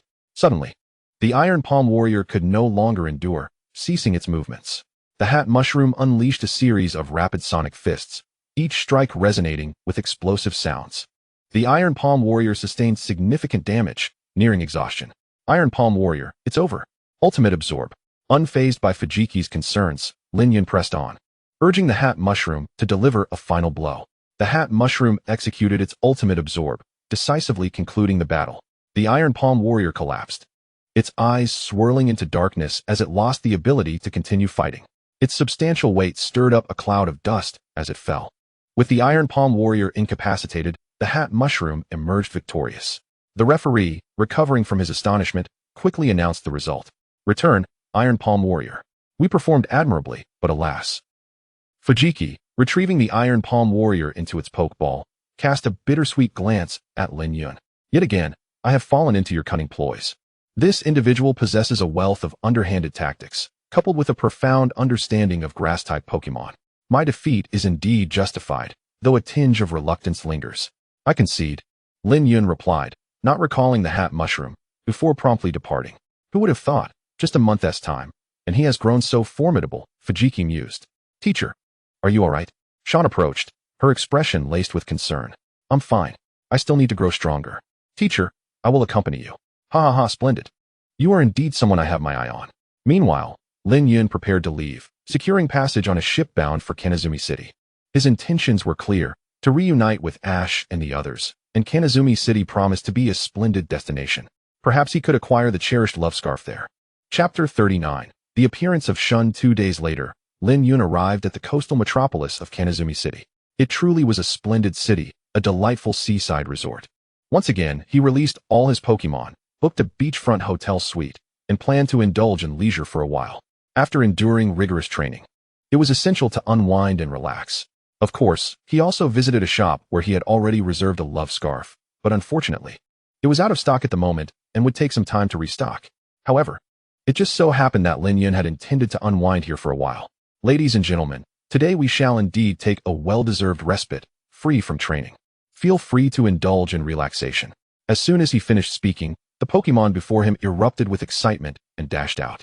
The Bulbasaur quickly found a coconut tree, nestled in its shade, and promptly fell into a blissful slumber, though a few rays of sunlight still managed to caress its bud and face. Meanwhile, the Trico perched atop the leaves of the coconut tree, a twig clamped in its mouth, wore an expression of sheer enjoyment. As the only two girls in the team, Bayleaf and Litten sat together, crafting a sandcastle. Then there were the Shroomish and Psyduck. They retrieved a radio from Lin Yun's bag, playing music they adored, reminiscent of a Hawaiian hula, and began to dance. Observing this, Lin Yun smiled softly before reclining on the lounge chair he had prepared in advance. He too needed a moment to rest. Time slipped by, though they were oblivious to its passage. Eventually, their tranquility and enjoyment were abruptly interrupted. Hey, big sis Ash. Look over there. Isn't that Lin Yun? They heard Xiaoxing's voice calling out to them, and they all turned to look. Oh, it really is Lin Yun. Indeed. It was Ash and his companions, who promptly rushed over. What a coincidence to run into you here. I thought you would be ahead of me. Why didn't you go to Violet City? Lin Yun greeted them with a warm smile, albeit with a hint of feigned ignorance.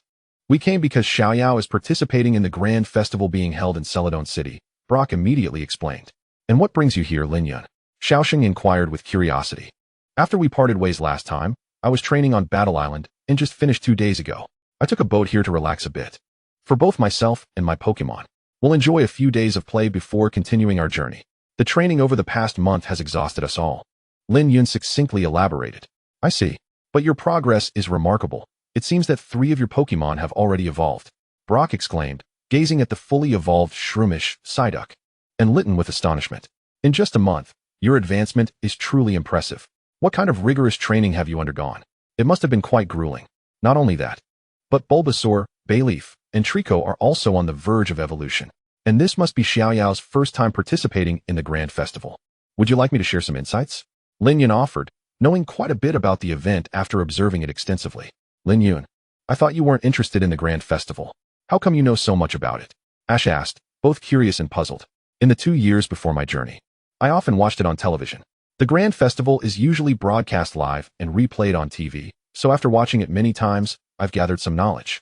Lin Yun replied candidly, recalling how he had spent his nights from ages 10 to 12 watching various television programs, including the Grand Festival. Really? Could you tell me more about it?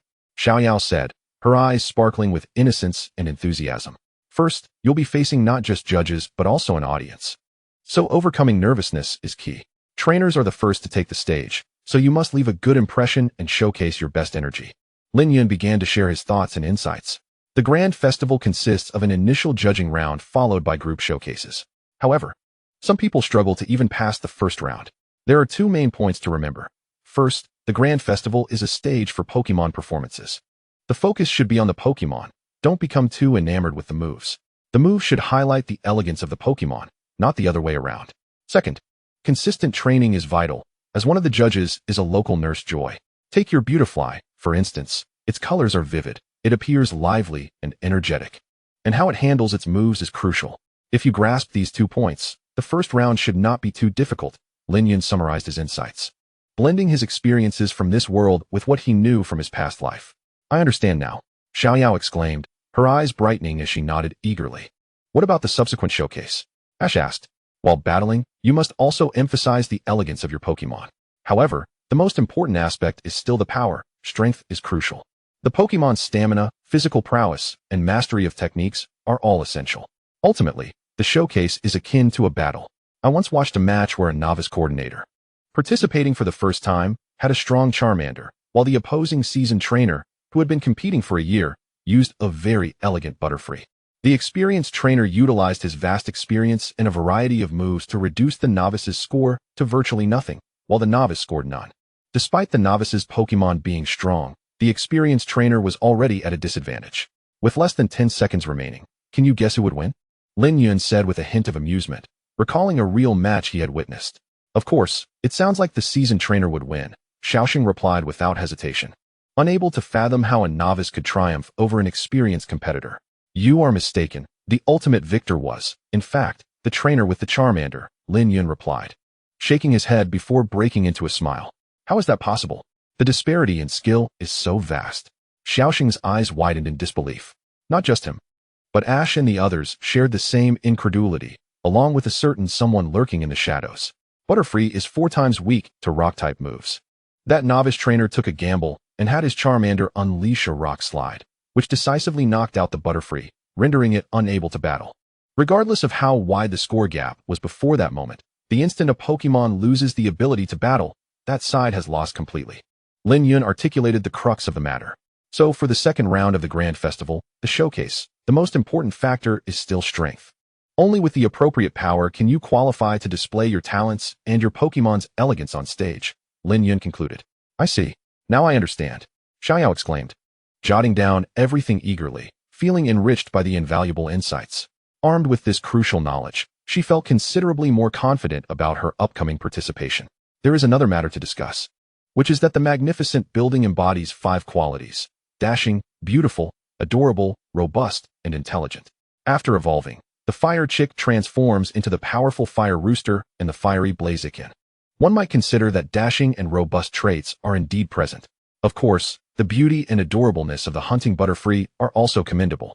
As for intelligence, it depends on whether you can showcase the Pokemon's cleverness to impress the judges and the audience. This aspect may be challenging, yet at times, it can be easier to demonstrate than the other 4 qualities. Lin Yun, aware of Xiaoyao's potential, even suggested that she might have little Snorlax, Fire Rooster, and Blaziken participate in the Gorgeous contest, thus giving her a prior heads up. Fire Chick, I will consider it. Thank you, Lin Yun. Xiaoyao expressed her gratitude, bowing deeply. There's no need for such formality, we are friends. Instead of lingering here, you should commence your training. We need to rest a while to have the energy to enjoy tonight's fireworks display. After saying this, Lin Yun promptly turned to sip some juice from the table. Fireworks? I didn't realize you were looking forward to that as well, Xiaoxing remarked with a smile, but due to Xiaoyao's need for training, they soon departed. Naturally, some remained, engaging in a telepathic connection with their Pokemon. Lin Yun immediately sat upright. Come forth, or must I resort to more forceful methods? Upon his words, a young man clad in purple with striking green hair, exuding a certain arrogance and charm, appeared, likely of a similar age to Ash. I never anticipated someone who has never participated in a Gorgeous contest to possess such extensive knowledge about it. The young man, who was Xiaoyao's rival and somewhat immature, scoffed. What, do you think I am merely speaking in hypotheticals? Lin Yun feigned amusement. Chapter 40. The decision to participate in the Gorgeous contest. No, I cannot find any fault. Your assertions are quite accurate, Xiaoxun replied with a slight shake of his head. If there's nothing else, you may leave. I wish to rest. As he spoke, Lin Yun donned a pair of sunglasses. Are you friends with that previous group? Xiao Shun inquired, remembering the girl who piqued his interest. Indeed, and our relationship is somewhat different. We've been traveling together for nearly 2 months and frequently encounter one another. Lin Yun replied lazily. You appear to be slightly older than me, Xiao Shun remarked, puzzled by Lin Yun's youthful visage, which bore an air of arrogance. I deliberately delayed my journey by 2 years to acquire more knowledge, Lin Yun stated, producing his Super Breeder badge and certificate. Super Breeder? Xiao Shun was taken aback, as this rank suggested a trainer of near-elite caliber. Given his youthful appearance, estimated to be around 12, it was astonishing for him to have reached such a level. This revelation instilled a newfound respect in Xiao Shun, for he understood that only those with exceptional talent could achieve such heights at this age. Moreover, he believed that the knowledge gained from a 2-year delay was invaluable. Simultaneously, he scrutinized Lin Yun's Pokémon, and his astonishment grew, realizing that with his current abilities, he might not be able to defeat any of them. No. Could this trainer also possess formidable strength? At least a stage higher than myself. Could he be at the peak of the elite level, or even approaching gym leader status? With this thought, Xiao Shun no longer underestimated Lin Yun, despite his apparent specialization in Grass-Type Pokémon. The journey Lin Yun undertook to reach this point, along with his many other talents and abilities, was no trivial feat. After a brief conversation, Xiao Shun departed due to a lack of topics, likely to engage in training himself, especially with the gorgeous contest approaching in just a few days. Meanwhile, Lin Yun began to contemplate his own team, particularly with the recent addition of the new Leaf Meow, which made participating seem plausible. However, for now, he resolved to rest adequately, continuing to relax on the beach with his Pokémon. Lin Yun prepared lavish meals for both lunch and dinner. They enjoyed special mushroom stir-fried noodles for lunch and barbecue for dinner, albeit in moderation, as he had previously stated that Pokémon should not consume human food too frequently. That evening, he savored the beautiful fireworks alongside Ash, Xiao Shun, and others. Ah, I see now. I had thought one must visit Professor Oak to obtain the starter Pokémon. Lin Yun mused on a new day after rescuing an injured Bulbasaur, leading him to the Pokémon Center. He was surprised to discover that Nurse Joy was assisting the League in distributing Hoenn starters to newcomers, although none had yet arrived. To be honest, I'm not very familiar with this process, as typically, individuals from a region would acquire their starters from that region's professor. Such exceptions are quite rare, Lin Yun admitted. Indeed, these occurrences do happen from time to time, Nurse Joy replied with a smile. Additionally, the Bulbasaur will be released back into the wild once it has healed. That's reassuring. By the way, where is Xiaoyao? Lin Yun asked, feigning ignorance, knowing she was likely training with her hunting Butterfree. Ash and the others soon recounted the situation. She didn't bring Fire Chick. Did she heed my advice? Oh, it's perfectly normal for initial failures. Consider it experience gained, Lin Yun remarked, somewhat exasperated, as he had expected Xiaoyao to prioritize Fire Chick. Just then, Xiaoyao rushed to rescue a stranded and ill Wylord. Nurse Joy promptly went to assist her, while Brock joined in to help, leaving Lin Yun, Ash, and Xiaosheng to supervise the starter Pokémon that would soon be claimed. However, the Fire Chick, noticeably smaller than Xiaoyao's, exhibited an unruly desire to escape. Behaving like a mischievous child, Lin Yun couldn't help but acknowledge that this Fire Chick possessed remarkable potential. Wait, Fire Chick, you cannot run outside. Ash and Xiaosheng chased after it, while Lin Yun followed, keenly aware that the Fire Chick was on the verge of evolution. It seemed that the League had made an error in providing the starters to newcomers, as they typically began at level 5. However, this Fiery Chick has likely reached the pinnacle of level 15, or perhaps even surpassed to level 16, merely requiring a few more battles to truly test its limits. Or perhaps it is simply a matter of natural progression. In the face of relentless pursuit, this Fiery Chick first managed to chase away Xiao Yao's Fiery Chick and Xiao Gang's Water Leap Fish. Subsequently, it evaded Ash's Pikachu by feigning vulnerability. Even when confronted by Ash's Trico, it swiftly escaped from Xiaosheng's grasp and ultimately fled outside. Truth be told, while Ash's Forest Lizard was on the brink of evolving into a Lizard King, Ash's Trico had yet to undergo its transformation, despite its level already exceeding 16, surpassing 20. It is fair to say that this is indeed a testament to Ash's extraordinary Pokémon, much like those who travel alongside him. Ash's Crawdaunt, known for its fiery temper, astonishingly found itself outmatched by the Fiery Chick, despite being at a lower level. Moreover, it allowed the Fiery Chick to evolve outside. In a state of panic, Ash and Xiaosheng conferred and promptly devised a plan for improvement. I suggest you be forthright with Miss Joy, Lin Yun remarked with a roll of his eyes as he approached. But if we do that? Ash and Xiaosheng recalled Lin Yun's presence and were at a loss for what to do. If it had only been the two of them, things would have been simpler, but the appearance of a third party complicated matters. There's no cause for concern. It's evidently a mistake by the League that has sent a nearly evolved fiery chick, which does not meet the requirements. Furthermore, given the League's capabilities, it would be a swift matter to send another fiery chick via the Pokemon transporter. Being forthright is inconsequential. Rather, your plan has its flaws, and if not handled properly, it could lead to complications. Lin Yun promptly clarified the situation for them. I see. It seems you have a point. It appears we must be direct. Xiao Sheng and Ash quickly took Lin Yun's advice to heart. When Miss Joy returned, they wasted no time in addressing the matter candidly. After evolution, the vigorous chick would have other arrangements, and indeed, as Lin Yun had predicted, after a series of phone calls, Miss Joy swiftly obtained a new fiery chick from the League, one suitable for new trainers. Simultaneously, Lin Yun, alongside Ash and the others, rescued Wylord from Team Rocket. Thanks to prior treatment and its successful escape from the trio, Wylord landed safely in the ocean. There was no longer any issue with the vigorous chick, as it had already been prearranged. Lin Yun expressed his gratitude before entering the forest, where he encountered a beautiful flower, and promptly departed from the Pokemon Center. This beautiful flower was not meant to be captured, as it had companions in the forest and was reluctant to leave.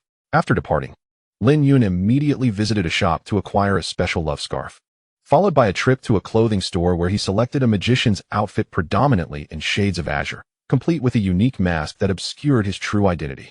Xiao Shun, I hope you won't mind my sudden emergence as a rival, Lin Yun remarked with a smile, affirming his intention to participate in this grand contest. Previously, he had deemed it inappropriate, but circumstances had shifted, and now he wished to partake, perhaps even solidifying his objectives. He had already registered, intending to compete with his Bulbasaur. After the second review, there would be no worries, and as for the first review, he had a plan in mind. Lin Yun quickly sought a secluded spot to adequately prepare and practice his performance for the first review with Bulbasaur. For this grand contest, he did not aspire to be the best, but rather to improve upon his previous attempts. Time passed swiftly, and at last, the grand contest in Slateport City commenced at 1 o'clock in the afternoon. Lin Yun promptly donned his outfit and awaited his turn in a corner room, adjacent to the other contestants' dressing areas. Each contestant had their own space, and their friends were permitted to enter. Although the first review had yet to begin, it was imminent. He, however, was slated to be the final performer. Lin Yun had no objections. His meticulously prepared performance was meant to be the grand finale. Even if he had registered first, the timing of the other contestants' performances would inevitably be disrupted. He glanced at the screen overhead, where the host, a beautiful lady named Vivian, introduced the event, flanked by 3 judges, one of whom was Miss Joy, sporting a green cross on her nurse's cap. Chapter 41, The Performance of Bulbasaur. The other 2 judges were Mr. Constance, donned in a red outfit and exuding an air of seriousness, and Mr. Sujimura, whose smile seemed somewhat sly. They were both notable figures in their own right. Unlike Miss Joy, who judged the nurturing of Pokemon, these 2 focused on the true charisma exhibited by the Pokemon. To be candid, they bore a certain burden, as Pokemon Grand Contests were scarcely held once a year in any given city. Miss Joy only needed to attend once a year, while these 2 were required to travel extensively across various locales, particularly with the Grand Contests scheduled in all 4 major regions. Lin Yun remained calm beneath his mask, likely due to the anonymity it provided, alleviating his nerves. He harbored great confidence in himself and in his initial Pokemon, Bulbasaur. Soon, the first review, which involved the performances, commenced. Pokemon such as Shroomish, Wingull, and Bellossom took to the stage, led by their trainers, showcasing impressive mastery of their moves. Soon, Xiao Shun took the stage with his Rosalia, performing a dazzling combination of Petal Dance, Magical Leaf, and Stun Spore, earning an impressive score of 294, currently the highest. His prowess positioned him as a formidable rival for Xiao Yao in the upcoming 3 regions. Lin Yun nodded in acknowledgement, impressed by the performance. However, he soon spotted a man with golden hair clad in a purple suit, Robert, who had a Milotic, renowned as the epitome of elegance suited for grand contests. If Lin Yun recalled correctly, Robert had previously triumphed at the grand contest in Hoenn, establishing himself as a top coordinator. His score surpassed Xiao Sheng's by a significant margin, achieving 297 points as he flawlessly showcased Milotic's beauty and grace. Next up was Xiao Yao, who, despite being overly nervous and experiencing a misstep, managed to shine with her Butterfree, quickly finding her rhythm. Given that it was the inaugural occasion, the judges were inclined to extend their leniency. a customary practice within the grand competition. This event was originally conceived by Macaulay, although several others contributed as well. Nonetheless, he felt it was pivotal, which is why he established the Macaulay Cup and personally took on the role of judge. His aspiration was not only for the grand contest to permeate the globe, but also to unearth a plethora of exceptionally skilled trainers in this domain. Xiaoyao's score of 245 was commendable, particularly for such a novice. Soon, after the other ordinary trainers concluded their performances, it was finally time for Lin Yun, the final contestant. Mr. Sunhai was about to take the stage, leaving us curious about the performance he would deliver. Sunhai was a pseudonym crafted by Lin Yun to conceal his true identity. Sin signifying forest and Hai meaning sea, thus Sunhai. He promptly ascended the stage, brandishing a rod resembling a magic wand, which was in fact a meticulously crafted iron rod adorned with a purple gem. This gem had been unearthed during their last adventure in the rock cavern when they encountered Xine Yi Miao, and Lin Yun had cherished it ever since. Mr. Senhai's attire was resplendent, exuding an air of mystique, stirring curiosity about the spectacle he would present. Vivian was momentarily taken aback. His disguise was impressive, prompting her to express her admiration. "Come forth, Bulbasaur," Lin Yun called, initiating his performance. With a swift motion, he hurled the Pokeball high into the air, quickly engulfed by the brilliant stage lights. Suddenly, the sound of the Pokeball opening resonated, accompanied by the enchanting cries of Pokémon, illuminating the stage with a celestial glow, suffused with warm sunlight and flecks of golden light cascading over the audience. Upon its entrance, Senhai's Bulbasaur unleashed a dazzling sunny day, radiating vibrant light. Vivian was astonished by the impeccable control and sheer power displayed. However, a shadow suddenly descended, landing heavily on the stage. Bulbasaur raised its head towards the audience and let out a commanding cry, embodying the essence of a ruler, its impressive physique and robust muscles showcasing exceptional training. My goodness, what a magnificent Bulbasaur! It appears to be exceptionally well trained, and under the brilliance of sunny day, its strength and elegance are on full display. Unexpectedly, Bulbasaur closed its eyes and swiftly extended its vines. Although Mr. Sunhai had not issued a command, Bulbasaur acted autonomously. Was this prearranged? Vivian pondered, her curiosity mirrored by the other judges and spectators. Suddenly, they were startled as Lin Yun produced an enormous tree from his backpack, so large that it was nearly impossible for a single person to carry, towering at least 3 meters. What? Where did Mr. Sunhai procure such a massive tree? And what is his intention? Vivian gasped, bewildered by Lin Yun's method. Others shared her astonishment, particularly as the tree hurtled towards Bulbasaur. Yet, in an instant, Bulbasaur unleashed Leaf Blade, cleaving the tree with remarkable precision, reducing it to segments while preserving the bark exquisitely. Bulbasaur's vines danced with agility, and soon a towering, leafless tree measuring over 6 meters materialized at the center of the stage. It was astounding. Bulbasaur, with its eyes shut and back turned, executed Leaf Blade with astonishing sharpness, transforming the wood, complemented by its mesmerizing vines, into such an impressive tree. Vivian and the others were left in awe. It was as if both techniques had been executed to perfection and in unison. Any discerning observer could see that this Bulbasaur was extraordinary, having received exceptional training. They were left with questions. How was the tree produced? And how had Bulbasaur achieved this while blindfolded? Yet, the performance continued. Bulbasaur simultaneously unleashed magical leaf and petal dance, the two techniques intertwining like twin dragons under its command, one green and one pink, gracefully performing across the stage. Bulbasaur sprang and bounced, its joyous demeanor radiating as it danced amidst the swirling leaves. Thanks to the effects of sunny day, Bulbasaur's speed was effectively doubled, allowing it to execute such graceful maneuvers. It was utterly remarkable, showcasing a delightful and beautiful side of Bulbasaur through its control and dance. Vivian remarked, entranced. The audience and judges alike wore expressions of joy. At that moment, Lin Yun sprang into action, raising the gem-encrusted staff and uttering a command. 100 birds returned to the phoenix. Bulbasaur, responding to the cue, halted immediately and combined magical leaf and petal dance, resulting in a multitude of small birds formed from leaves and petals. Their chirping and the sound of rustling leaves mimicking wings resonating throughout the venue. It was incredible, beyond belief, especially the source of the bird calls, Vivian exclaimed. Almost everyone was mesmerized. As the performance reached its climax, Lin Yun waved his staff, issuing his final command. Bulbasaur swiftly directed all the summoned birds back towards the previously conjured tree, and upon impact, a magnificent floral tree emerged at the center of the stage. Bulbasaur then propped itself up with its vines, standing proudly before the blossoming tree, entirely unobstructed by the flowering canopy above. With the performance concluded, Lin Yun bowed, and Bulbasaur followed suit with a few joyful cries. The venue fell into a profound silence, almost eerie, as the audience fixated on Bulbasaur and the tree. At last, the silence shattered into an eruption of applause. "Remarkable, simply remarkable," they exclaimed, especially in regard to the finale. Both the flock of birds and the floral tree were breathtaking. Bulbasaur exhibited a dazzling display of excellence. The crowd erupted in cheers, some even shrieking with excitement. The audience collectively celebrated, and even I, witnessing such a flawless performance for the first time, was thoroughly impressed. It was undeniably outstanding, both in the mastery of techniques and the trainer's creativity. I was utterly enamored.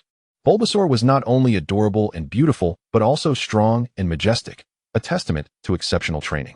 The three judges took turns expressing their astonishment. They had not anticipated that someone could harness the grass type to such an extent. It was evident that a formidable rival had emerged. Robert, equally taken aback, chuckled and remarked that he felt he had found a worthy opponent. Chapter 42. Lin Yun easily defeats Xiao Shun. The Bulbasaur's performance was truly remarkable. Indeed, it was beyond expectation. This individual's prowess was undoubtedly formidable. Both Xiao Shun and Xiao Gang voiced their admiration, while Ash seemed to recall something. This fellow. Meanwhile, Xiao Shun, who was in the background, widened his eyes and clenched his teeth, feeling an overwhelming pressure that surpassed even that of the previous blonde man. Sun Hai. The masked figure, while intriguing, was clearly a rival far beyond his current capabilities. Xiao Yao also felt a surge of anxiety. Don't even mention you. Even if I were to face him, I would have my doubts about winning, Xiao Shun remarked with a touch of self-deprecation. He had previously boasted about securing the championship. But now, aside from Robert, just facing Sun Hai felt like confronting two insurmountable walls. Let us review the judges' scores, Vivian announced. The three judges promptly revealed their scores, astonishingly awarding a perfect 10 each, totaling a flawless 30 points. My goodness, a perfect score. Undoubtedly, although the first round has yet to conclude, Mr. Sun Hai has already demonstrated his capability to advance to the next round, Vivian exclaimed, her surprise palpable. Beneath his mask, Lin Yun also smiled, knowing that his efforts, along with those of Bulbasaur, had not been in vain. He proceeded to await the results. Shortly thereafter, the results of the first round were announced. Lin Yun, Xiao Yao, Xiao Shun, and Robert, along with 4 other contestants, qualified for the second round. Before long, the pairings for the 4 groups of 2-on-2 battles were established. To Xiao Yao's astonishment, she found herself pitted against Xiao Shun, while Robert faced one of the other contestants, with another match featuring 2 contestants against each other. The competition commenced swiftly, and Robert easily triumphed over his opponent, as he was destined to become a top coordinator, wielding a Milotic, a premier Pokémon. The opposing contestant utilized a mere common Pokémon.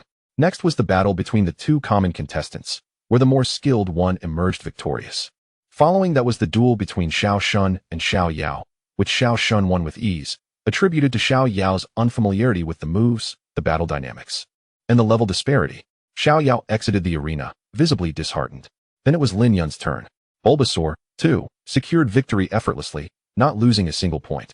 However, Lin Yun was taken aback when he realized he was matched against Xiao Shun, knowing that in the original narrative, Xiao Shun had faced Robert directly. Yet, this was fortuitous. He had long desired to confront this young man, thus avenging Xiao Yao. Reactions were mixed, some were astonished, others anxious, and some elated. Ash and his companions were taken aback to see Xiao Shun directly facing Lin Yun. Upon realizing this, Xiao Shun gritted his teeth, fully aware of his impending defeat. He currently had only a Rosalia, and even if he managed to win this round, he was certain he could not best Robert. Meanwhile, Robert was thrilled at the prospect of facing Lin Yun in the final confrontation. Although he could not battle Lin Yun at his peak, knowing Bulbasaur's stamina would be severely taxed, his Milotic would remain in prime condition. The second round of combat was about to commence, with the first match being Xiao Shun against Lin Yun. I know you're a mysterious and powerful individual, but I am not to be underestimated. Let us go, Rosalia, Xiao Shun declared. Very well, let me see your skills. Go, Bulbasaur, Lin Yun replied with a smile. Summoning his Bulbasaur as Xiao Shun called forth Rosalia. Let us initiate Sunny Day, Lin Yun swiftly commanded, seizing the opportunity for Bulbasaur to unleash Sunny Day. The arena was instantly bathed in bright sunlight, simultaneously activating Bulbasaur's ability. Lin Yun felt no concern, Bulbasaur's level far surpassed that of Rosalia. Coupled with its ability to counter physical attacks, it would be nearly impossible to contend with a Pokémon proficient in ranged special attacks like Bulbasaur. Sunny Day benefits us as well. Rosalia, let us use Leaf Tornado.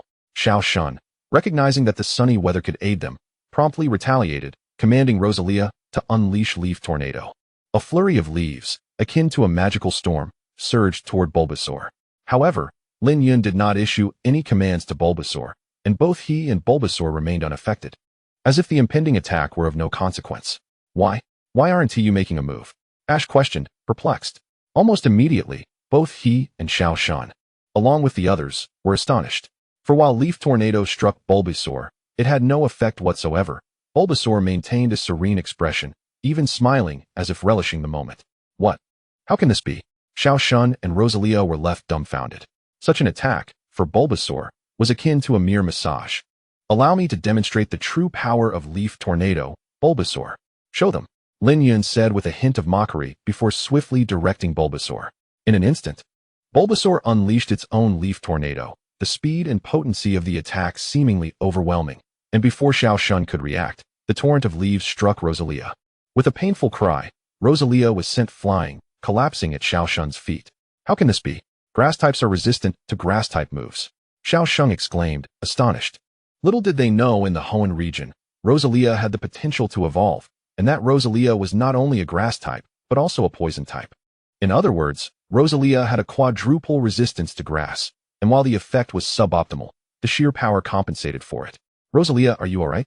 Xiao Shun's concern prompted Rosalia to grit its teeth and rise once more. Oh, I'm surprised you can still stand, Lin Yun taunted. But we're not done yet. Use Petal Dance, Xiao Shun commanded, sending Rosalia into another flurry of petals that swirled like a storm toward Bulbasaur. Show them what true power looks like. Petal Dance, Bulbasaur. Lin Yun continued to direct, and Bulbasaur unleashed its own Petal Dance. Their Petal Dance was far more potent, swiftly overwhelming Rosalia's attack and striking it once again. Though the effect was not ideal, it still inflicted considerable damage. How infuriating. Is the gap in strength truly this vast? Xiao Shun mused. Initially concerned for Rosalia, but now feeling the immense pressure of the battle. Whatever tricks you have, feel free to reveal them. We will endure it all. Lin Yun immediately chuckled and said, how about this move, Solar Flare? In an instant, Xiao Shun commanded, and with the influence of the clear sunny weather, the energies swiftly coalesced. The poison rose aimed the red and blue roses in its grasp at the Bulbasaur and rapidly unleashed a solar flare. Too naive, Bulbasaur. Aim your bud at the solar flare and utilize photosynthesis. What?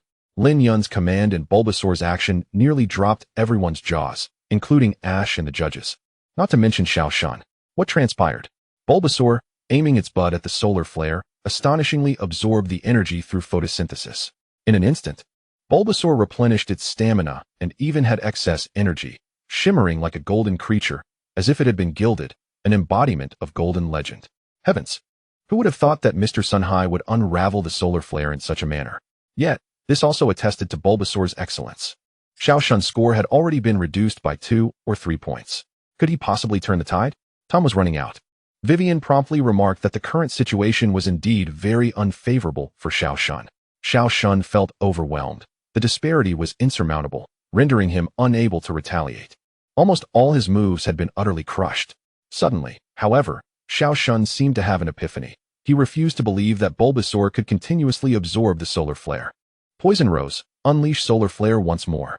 Upon hearing her trainer's command, Poison Rose quickly extended its dual roses and released another solar flare. Use Vine Whip to pull Poison Rose over and shield it from the solar flare, Lin Yun said with a mischievous grin. What? Xiao Shun gasped in shock, utterly bewildered. But Bulbasaur was swifter. It swiftly employed Vine Whip to grasp Poison Rose and yanked it over, using it as a shield against the solar flare previously unleashed by Poison Rose. Poison Rose let out a pained cry upon being struck by the solar flare. It became akin to a straw dummy, having lost all combat capability and succumbed into unconsciousness, despite being suspended in midair by Bulbasaur's Vine Whip. Before long, the judges promptly signaled with yellow crosses, declaring it OFF. They could all see that Poison Rose had utterly lost its fighting ability. This match had reached its conclusion. The gap between the two sides was monumental, and Bulbasaur's trainer demonstrated remarkable commanding and adaptive capabilities. Poison Rose, are you alright? Xiao Yao pondered the vast chasm between her and Xiao Shun. Indeed, it was significant, but the disparity between Xiao Shun and Lin Yun was even greater. Observing the fallen and unconscious Poison Rose, he felt a deep sense of discomfort. It was the first time he had been so thoroughly defeated. Suddenly, a hand extended toward him, holding a bag of food that appeared to be a grass-type energy cube. You. Xiao Shun looked up to find Lin Yun before him, astonished at how he had approached so stealthily and puzzled by the gesture. This is a specially formulated grass-type energy cube. It will benefit Poison Rose and aid in its swift recovery. You performed admirably. Yet your battle experience and the strength of your Pokémon still require refinement. Train diligently. After placing the bag of food down, Lin Yun promptly departed, wielding his gem-encrusted scepter alongside Bulbasaur. Simultaneously, the clear sunny weather above the arena began to dissipate. Chapter 43, Battle Against Robert. As he watched Lin Yun depart, perhaps also Mr. Sunhai, Xiao Shun felt a whirlwind of complex emotions. He let out a deep sigh, his expression blank as he cradled Poison Rose and picked up the bag of food, descending from the arena. Xiao Shun had lost. Indeed, there are always those stronger than oneself, and this individual was undeniably formidable and skillful. Xiao Yao, somewhat dazed, remarked, that combat style and that Bulbasaur seem eerily familiar. Xiao Shun immediately chimed in, recalling Lin Yun, though he hesitated to affirm it, as Lin Yun had staged a captivating performance earlier that morning, leading them to believe he was training in the forest. Time swiftly progressed to the final showdown. Lin Yun faced Robert. Now, it was the grand finale of the gorgeous contest. Who would emerge victorious and claim the coveted ribbon medal of Canas City? Let us wait and see. I eagerly anticipate our duel. Go forth, Milotic. Likewise, I hope for a spectacular battle. Let us go, Bulbasaur. After Vivian's words, both competitors exchanged fierce declarations and promptly summoned their Pokémon, Milotic and Bulbasaur, who locked eyes at the center of the arena. Lin Yun braced himself, fully alert, as Milotic's level was considerably higher than that of Bulbasaur. In previous encounters, Lin Yun had observed them. Milotic possessed numerous formidable moves, making it an undeniable adversary. Its ability was likely not Marvel scale, which boosts defense when afflicted by a status condition. Otherwise, it would not have the move Mist, which prevents status conditions. The ability should likely be competitive, boosts special attack by 2 stages when its stats are lowered, and the hidden ability Cute Charm may infatuate opponents upon contact. As long as he could avoid lowering Milotic's stats and avoid direct contact, he would be in a favorable position. Bulbasaur, with its grass and poison typing, held a distinct advantage against the pure water-type Milotic. Milotic, use Mist. We'll use Growth. Both sides entered their respective states. Although Milotic was on the defensive, while Bulbasaur aimed to enhance its offensive capabilities, the radiant glow of their respective moves illuminated the arena, accentuating their prowess. Both competitors lost points almost simultaneously, but Lin Yun lost slightly more, for Milotic's beauty and elegance overshadowed Bulbasaur's, as this was, after all, a competition that placed value on appearance. We'll use Hydro Pump. Milotic, upon receiving Robert's command, opened its mouth and unleashed a tumultuous jet of water. Vine Whip. Make a fan. Lin Yun commanded, and once again, to the astonishment of the spectators, Bulbasaur swiftly intertwined its 2 vine whips, forming a rudimentary fan. It began to spin rapidly, creating a considerable gust that deflected Milotic's Hydro Pump. Vine Whip can be used in such a manner? Robert was taken aback, as was Milotic. Indeed, the spectators shared in their astonishment. Quick, summon Sunny Day.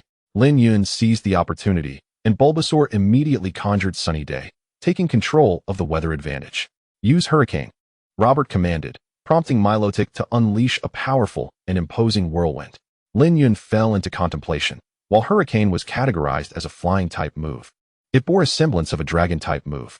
Against Bulbasaur, which bore no resistance, the Hurricane would not inflict effective damage. Moreover, in terms of raw power, it was not particularly formidable. In light of these developments, perhaps this tactic can be employed. Bulbasaur, harness the power of the whirlwind and anchor your vines to the ceiling above.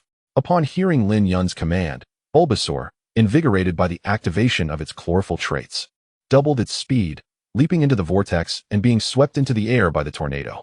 Remarkably, Bulbasaur appeared largely unscathed, having been accustomed to the fierce winds of the hellish training, particularly those of maritime storms.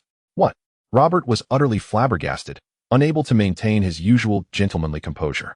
Good heavens, riding the whirlwind of Milotic, Bulbasaur had indeed secured itself to the ceiling. Vivian, equally astonished, covered her mouth with her small hands, exclaiming in disbelief. Even the judges were left speechless, let alone the others, as Bulbasaur firmly anchored itself to the ceiling like a spider. Mr. Robert, this is our return gift. Bulbasaur, unleash Solar Beam continuously, do not cease. Lin Yun commanded. Bulbasaur, with a smirk, sensed the boundless energy surrounding it in this locale. It didn't require even a second to charge. It immediately released a solar beam directly from its bud. Use Protect. Robert, still somewhat bewildered by Lin Yun's strategy, quickly reacted upon seeing the incoming solar beam, knowing full well that such a formidable grass-type move would be detrimental for Milotic, a water-type Pokémon. He promptly initiated a defensive maneuver. With a sharp cry, Milotic swiftly erected a shimmering green barrier, the Protect move, successfully deflecting the solar beam's initial assault. Yet, almost instantly, Bulbasaur unleashed 2 more solar beams, their potency undiminished. Protect cannot be used repeatedly, Lin Yun kindly reminded. Damn it, why is this happening? Robert felt a surge of panic, unable to fathom how Bulbasaur could unleash solar beams with such rapidity and unyielding power. What on earth is going on? How is Bulbasaur achieving this? Judges, do you comprehend? Vivian gasped, perplexed, yet the 3 judges merely shook their heads, sharing in the bewilderment. Indeed, it seemed that no one present, including Ash and his companions, grasped the situation. However, at that moment, Milotic's shield was shattered by the second solar beam, and it was struck by the third. Letting out a cry of pain as it sustained considerable damage, its body singed. Just as another solar beam was about to strike. Milotic, do not defend. Focus on evasion. Robert, seasoned in battle, reacted quickly, but Milotic was left scrambling under Bulbasaur's relentless assault, appearing quite beleaguered. Allow me to elucidate. When weather-based moves are executed indoors, a significant amount of energy concentrates on the ceiling. With Bulbasaur positioned atop it, it is able to optimally harness the energy of sunny day, allowing for instantaneous solar beams that are not only rapid but also retain their full strength. Lin Yun elucidated, revealing the strategy to all present. What? So that's how it is? Robert exclaimed, realization dawning upon him, astonished that his opponent could orchestrate such a strategy. What a genius thought process, Mr. Senhai. Milotic, evade while countering with Hydro Pump. Robert commanded, quickly launching a counterattack. Milotic, having narrowly dodged another solar beam, opened its mouth to unleash a Hydro Pump. Yet, as it drew closer to Bulbasaur, the water attack's power diminished significantly, ultimately landing on Bulbasaur with no discernible effect. What now? What is happening? Robert felt overwhelmed, sensing he had been outmaneuvered by his opponent. Sunny Day is, after all, a fire-type move. The temperature near the ceiling was exceedingly high, causing the water to evaporate. Thus, when launched from below, the Hydro Pump's effectiveness was compromised, and given Bulbasaur's grass-type resilience against water, even a direct hit would yield minimal damage. Lin Yun, with a hint of triumph, remarked, indeed, it is a clever strategy. Then, let us resort to Destruction Ray. Robert, realizing he had been outsmarted, lost his composure and rationality. He issued that command, fully aware that while the move was formidable, its execution would leave the user momentarily incapacitated. Lin Yun, initially taken aback, soon felt a surge of excitement.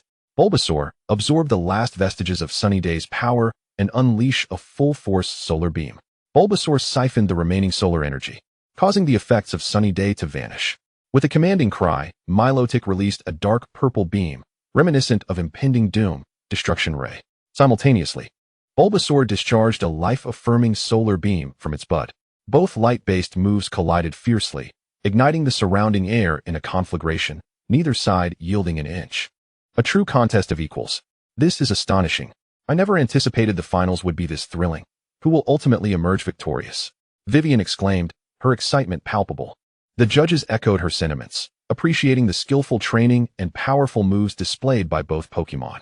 What a spectacular battle.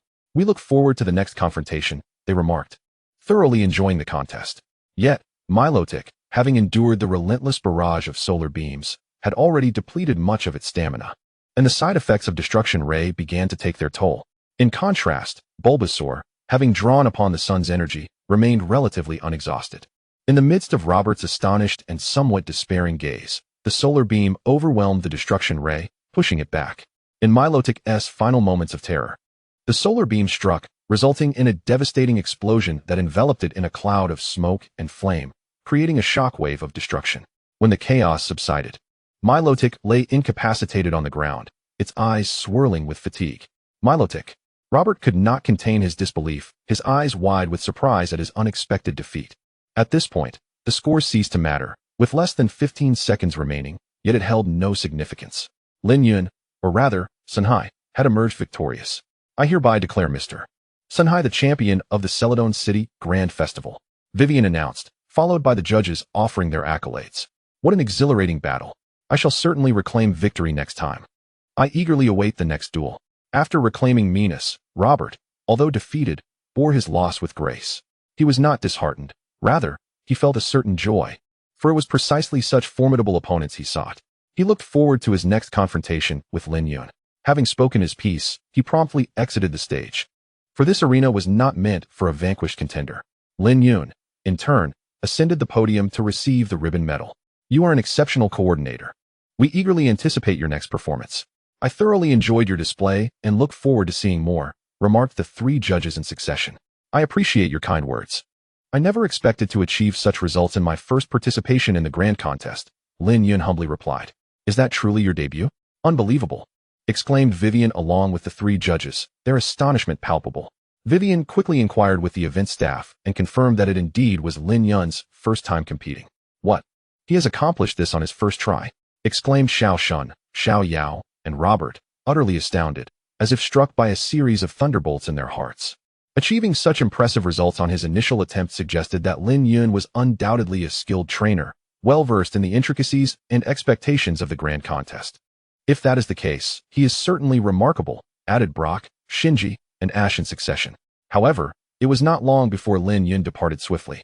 Returning to his previous room to gather his belongings, he was accompanied by his beloved Bulbasaur. Suddenly, as he busily packed, Lin Yun failed to notice that Bulbasaur stood motionless, resembling a wooden statue. All right, Bulbasaur, we should prepare to leave, Lin Yun declared, still clad in his costume, ready to exit Celadon City. However, upon turning his head, he sensed something amiss. Bulbasaur, what's wrong? He inquired with concern as he bent down to check on his companion.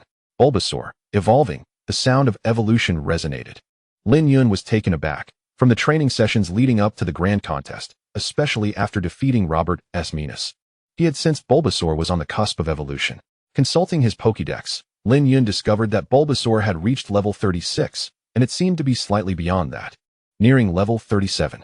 Soon, enveloped in the radiant light of evolution, Bulbasaur underwent a magnificent transformation, its size expanding even more than before, as it was destined to do. The room felt almost too cramped to contain the burgeoning presence of the newly evolved Venusaur. Once the light dissipated, the imposing figure of Venusaur emerged before Lin Yun, a testament to the meticulous care and nourishment it had received, surpassing its peers in stature. Typically, a Venusaur stands around 2 meters tall. Yet Lin Yun's Venusaur exceeded an astonishing 3 meters, even slightly surpassing that. Its weight likely exceeded 250 kilograms. The creature's body exhibited a bluish-green hue, adorned with a pair of ears, orange-red eyes, and a mouth filled with teeth. Venusaur's frame was more substantial than its pre-evolution, and while it moved more slowly outside of battle, it still maintained a quadrupedal gait. The flower bud upon its back had blossomed into a gigantic crimson bloom, featuring 6 large petals adorned with white spots, supported by a trunk-like stem resembling a palm tree. Instead of patches on its skin, Venusaur now bore warty growths reminiscent of a frog. Notably, the inner part of its ears had turned red, its claws now equipped with 3 toes, and its legs had thickened considerably. Venusaur, it exclaimed joyfully, gazing down at Lin Yun. If it stood on its hind legs, it would certainly tower over him. Yet, Lin Yun was acutely aware that its current weight and size rendered previous strategies impractical. Congratulations, Venusaur, Lin Yun exclaimed, offering encouragement and praise, which Venusaur reveled in. Regrettably, due to its enlarged form, it could not exit through the door, prompting Lin Yun to return it to its Pokeball. Moreover, Lin Yun eagerly checked the Pokédex, and to his delight, he discovered Venusaur had reached level 37, evidently influenced by the energy of evolution, and had learned new moves: Poison Jab, Solar Beam, and Earthquake. This development enabled him to incorporate a toxic strategy alongside previously learned moves like Poison Powder and Toxic, much to his excitement. However, it was clear that adapting to its new body and training with its newly acquired moves would require Lin Yun's immediate attention. As he contemplated this, he exited the venue and sought an isolated spot to shed his disguise. He then made his way to the Pokemon Center, not for anything other than a meal. feeling somewhat lethargic about cooking. After all, how many chefs truly cook every day? Is there a Mr. Lin Yun here? A voice called out, and upon hearing his name, Lin Yun turned to see Nurse Joy, who had returned from the grand contest venue, holding a letter and appearing somewhat anxious. That would be me. How may I assist you? Lin Yun approached, puzzled. You are Mr. Lin Yun, are you not? I have a letter here from Devon Corporation addressed to you. Nurse Joy replied with a smile as she handed him the letter. Thank you. Lin Yun expressed his gratitude before returning to his seat to open the letter. He already had a strong inkling of the sender's identity, requiring no guesswork. Dear Lin Yun, I have procured the Pokemon you requested, along with the finest corresponding items. Additionally, as a token of gratitude for your assistance in retrieving the breeding agent from Team Aqua, I have included an extra gift. To me, it was a trivial matter. So do not dwell on it, haha. I have high hopes for your future, young friend Lin Yun. By the way, I have sent the items to Celadon City, but they are not at the Pokemon Center. I forwarded them to a friend of mine, Kusunoki, the curator of the Ocean Museum. If you show him this letter, he will hand over the package I sent. Upon finishing his reading, Lin Yun was instantly taken aback, realizing that it was already quite late and that the Maritime Museum was likely closed. In other words, he would have to postpone his visit until the morrow. Sighing, he resolved to seek out a lodge or hotel for the night. As he contemplated this, he finished his meal and departed the establishment. He quickly secured accommodations at a nearby inn and tended to his Pokemon, ensuring they were well fed. Naturally, the evolution of his Venusaur astonished the other Pokemon. But while most were unfazed, both Bayleaf and Trico felt a twinge of pressure. After all, they were the second and third members of the team. And with the leader having evolved, even the cheerful Ludicolo and Shroomish had reached their final forms. They certainly felt the weight of expectation. In that moment, both Pokemon silently vowed to achieve their own evolutions without delay. Thus, the night passed swiftly. Upon awakening early the next morning, Lin Yun anticipated a prolonged journey through the forest, knowing it would be challenging to encounter a city as favorable as Celadon. Accompanied by Ludicolo and Shroomish, he promptly gathered supplies before heading to the Maritime Museum. However, it seemed he had arrived at an inopportune moment. A sudden explosion erupted from behind the museum. Accompanied by plumes of smoke, Lin Yun furrowed his brow, feeling a sense of helplessness and bitterness. Surely, it couldn't be mere coincidence. Nevertheless, he resolved to move forward with Ludicolo and Shroomish in tow. Chapter 45. Confronting Team Magma. Two more grass masters arrive. He stealthily concealed himself to observe, and indeed, he spotted Ash and May, along with a small child clutching a Celio, and a man clad in a silver-gray suit, whom Lin Yun recognized as Director Kusunoki. Ash summoned Pikachu and Corphish, while the director unleashed his Sharpedo. Opposing them stood Team Magma members, 2 men and a woman, each commanding Mytana, 3 in total. The central figure among them was one of the Team S executives, known as Flannery. Hey, someone S over there, one of the Team Magma members exclaimed, quickly catching sight of Lin Yun's hidden form. Flannery turned sharply, raising her voice. Oh dear, I've been discovered. It seems I have no choice but to intervene. Lin Yun chuckled, promptly advancing with his Pokemon. Lin Yun, I thought you had already left. Ash and May expressed their surprise in succession. Let us discuss this later. Ludicolo, use Shadow Clone, then unleash Icy Wind. Shroomish, apply Toxic on yourself. Lin Yun immediately fell into battle mode. Ludicolo swiftly executed Shadow Clone, summoning 8 replicas that surrounded the 3 members of Team Magma and their Mytana. The 8 Ludicolo then blew forth a chilling Icy Wind, a fierce gust sweeping towards Team Magma. Meanwhile, Shroomish activated its Poison Heal ability, eager to join the fray. Mytana, jump. Flannery, being an adept strategist, commanded her Mytana to leap, successfully evading the brunt of the Icy Wind. Over there, use Shadow Ball. Flannery shouted. The 3 Mytana opened their mouths and unleashed Shadow Balls, which hurtled towards Ludicolo. Shroomish, deflect the Shadow Balls with Force Palm. Upon hearing Lin Yun's command, Shroomish leapt forward to shield Ludicolo. However, perhaps due to the significant level disparity and the peculiarities of Shadow Ball, Shroomish struggled to repel 2 of the Shadow Balls, and the last one forced it to stumble back, fortunately supported by Ludicolo. The Mytana were formidable, particularly the one under Flannery's command. Lin Yun's expression hardened as he contemplated their prowess. Nevertheless, the outcome was fortuitous, due to the nature of Shadow Ball, even with evasive maneuvers. The 3 Mytana were struck, yelping as they were knocked back, yet they quickly regained their footing, showing little lasting impact. Quick, use Fire Fawn. The 3 Mytana growled, flames igniting in their mouths as they charged at their adversaries. Shroomish, leap behind Ludicolo. Ludicolo, unleash Surf. Ash, you and May adapt as needed to assist me. Understood. They replied in unison. With Ash's consent, Shroomish swiftly leapt behind Ludicolo, who, seeing the oncoming Mytana, initiated a powerful surf attack. A colossal wave surged forth, rendering the flames of the Mytana insignificant, regardless of their levels. They were swiftly swept away, propelled towards Flannery and her team, nearly teetering over the edge of a cliff. Quick, retreat! Flannery exclaimed, frustration and resentment evident in her voice. It was clear she had underestimated her opponent's capabilities. Meanwhile, Lin Yun's allies unleashed their own attacks. Corphish emitted Bubble Beam, while Pikachu summoned Thunderbolt, and Director Kusunoki commanded his Sharpedo to unleash Aurora Beam. Use Roar, Mytana, Flannery commanded, and the three Mytana responded, emitting a powerful sound wave that countered Pikachu's assault.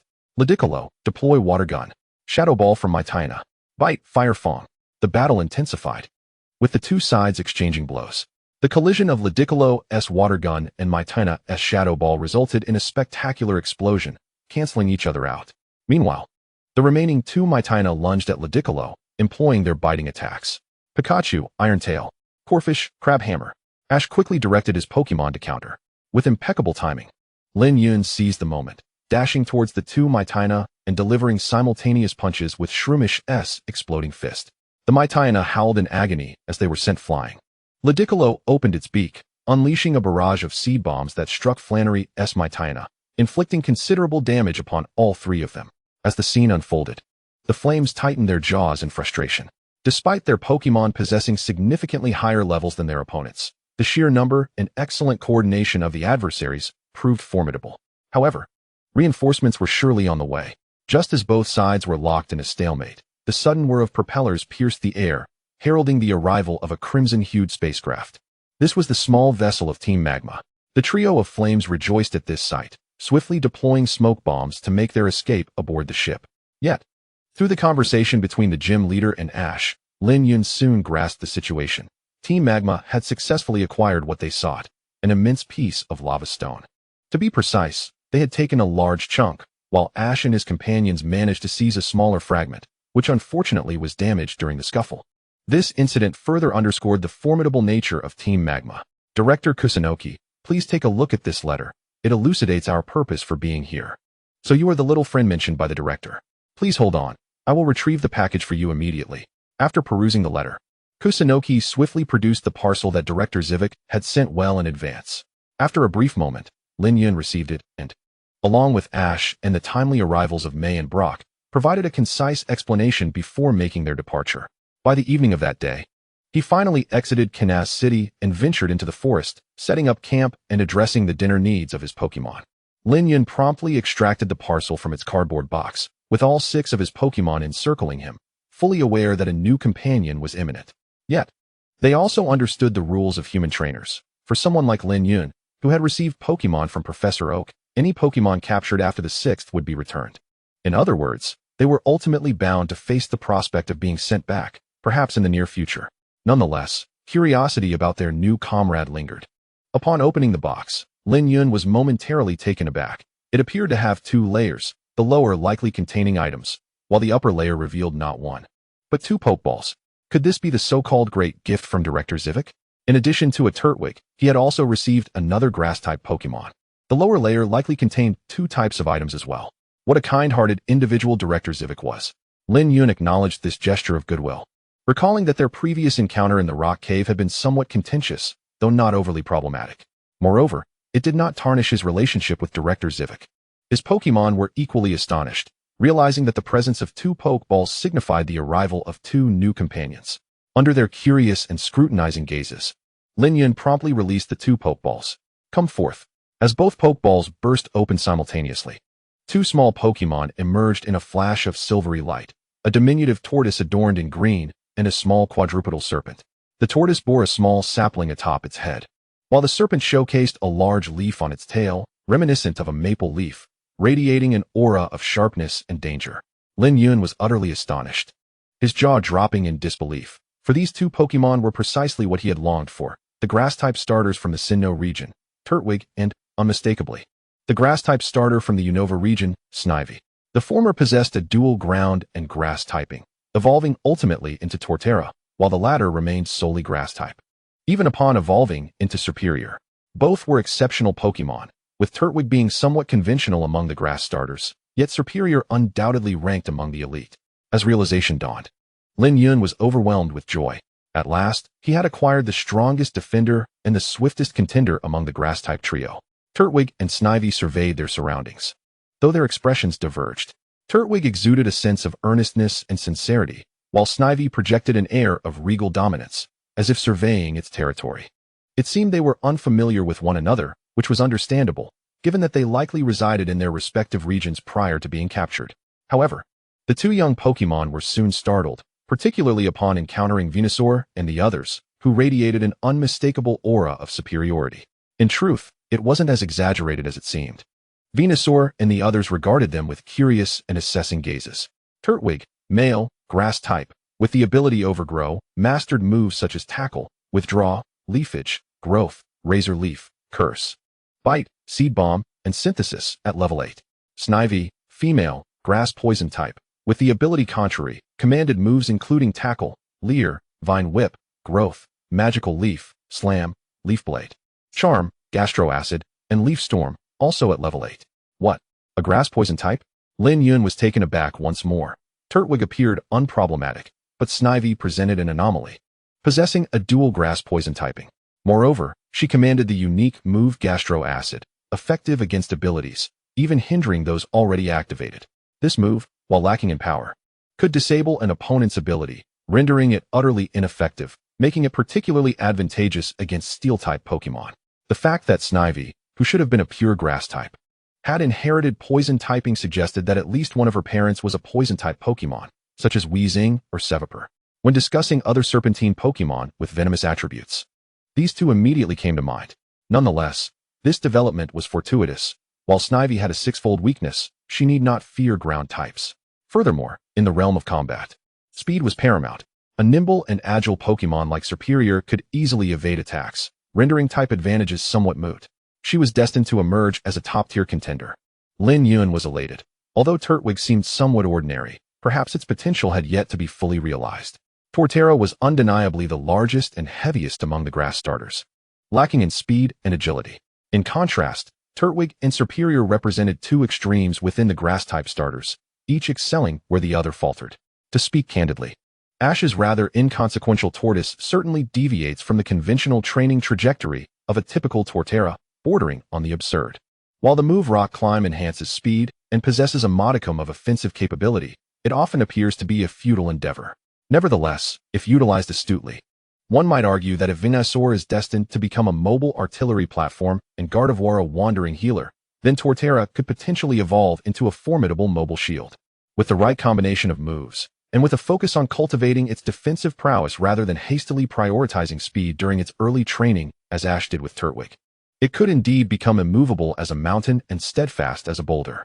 Learning Rock Climb post-evolution into Torterra could prove to be advantageous as well. Similarly, Servine, despite its relatively modest defensive capabilities, can adeptly compensate through defensive maneuvers and counterattacks. However, it is imperative to enhance both its physical constitution and stamina. Turtwig, Servine, I welcome you. I shall be your trainer, Lin Yun said gently after retracting his Pokédex. The mention of their names instantly drew the attention of both Pokémon, who, despite their youthful naivety, recognized the significance of the moment, having been nurtured by the League. Even the astute Servine, known for its intelligence and occasional rebelliousness, grasped that Lin Yun, the sole human present, might very well be their future trainer. Moreover, the formidable aura emanating from his 6 Pokémon companions was unmistakable. Rest assured, I shall not capture you with Pokeballs at the outset. Let us embark on a journey together for a while, and should you find my companionship unsatisfactory, you are free to depart at any time. Lin Yun expressed his respect for their autonomy, confident in his abilities. Upon hearing his words, all but Tortuga burst into laughter, turning their gazes toward the aforementioned Pokémon. They understood that their new companions were the very Tortuga from before, and with Lin Yun's prowess, there was little doubt he could win them over. They were also eager to assist in embracing new allies. Tortuga, witnessing their reactions, cast a sidelong glance before offering a sardonic smile. Yet, having learned from her own experiences, she believed Lin Yun would undoubtedly succeed in winning over these two newcomers. At present, Lin Yun's Pokémon were all of similar ages, merely a few months apart. In his team, The hierarchy was determined not by seniority, but by strength and capability. Currently, the positions of Venusaur, Bayleaf, and Sceptile were unassailable. Tortuga, in contrast, stood on par with Shroomish and Lotad, yet her innate talent and burgeoning abilities promised future superiority, likely elevating her to just beneath the top three. As Lin Yun spoke, both the seemingly affable Turtwig and the somewhat haughty Servine were taken aback, realizing the profound respect he held for them. They recognized that this was no ordinary trainer. In mutual acknowledgement, both Pokémon nodded in agreement, even Servine after a moment's hesitation. Then I look forward to our journey together, Turtwig, Servine. Lin Yun continued with a warm smile.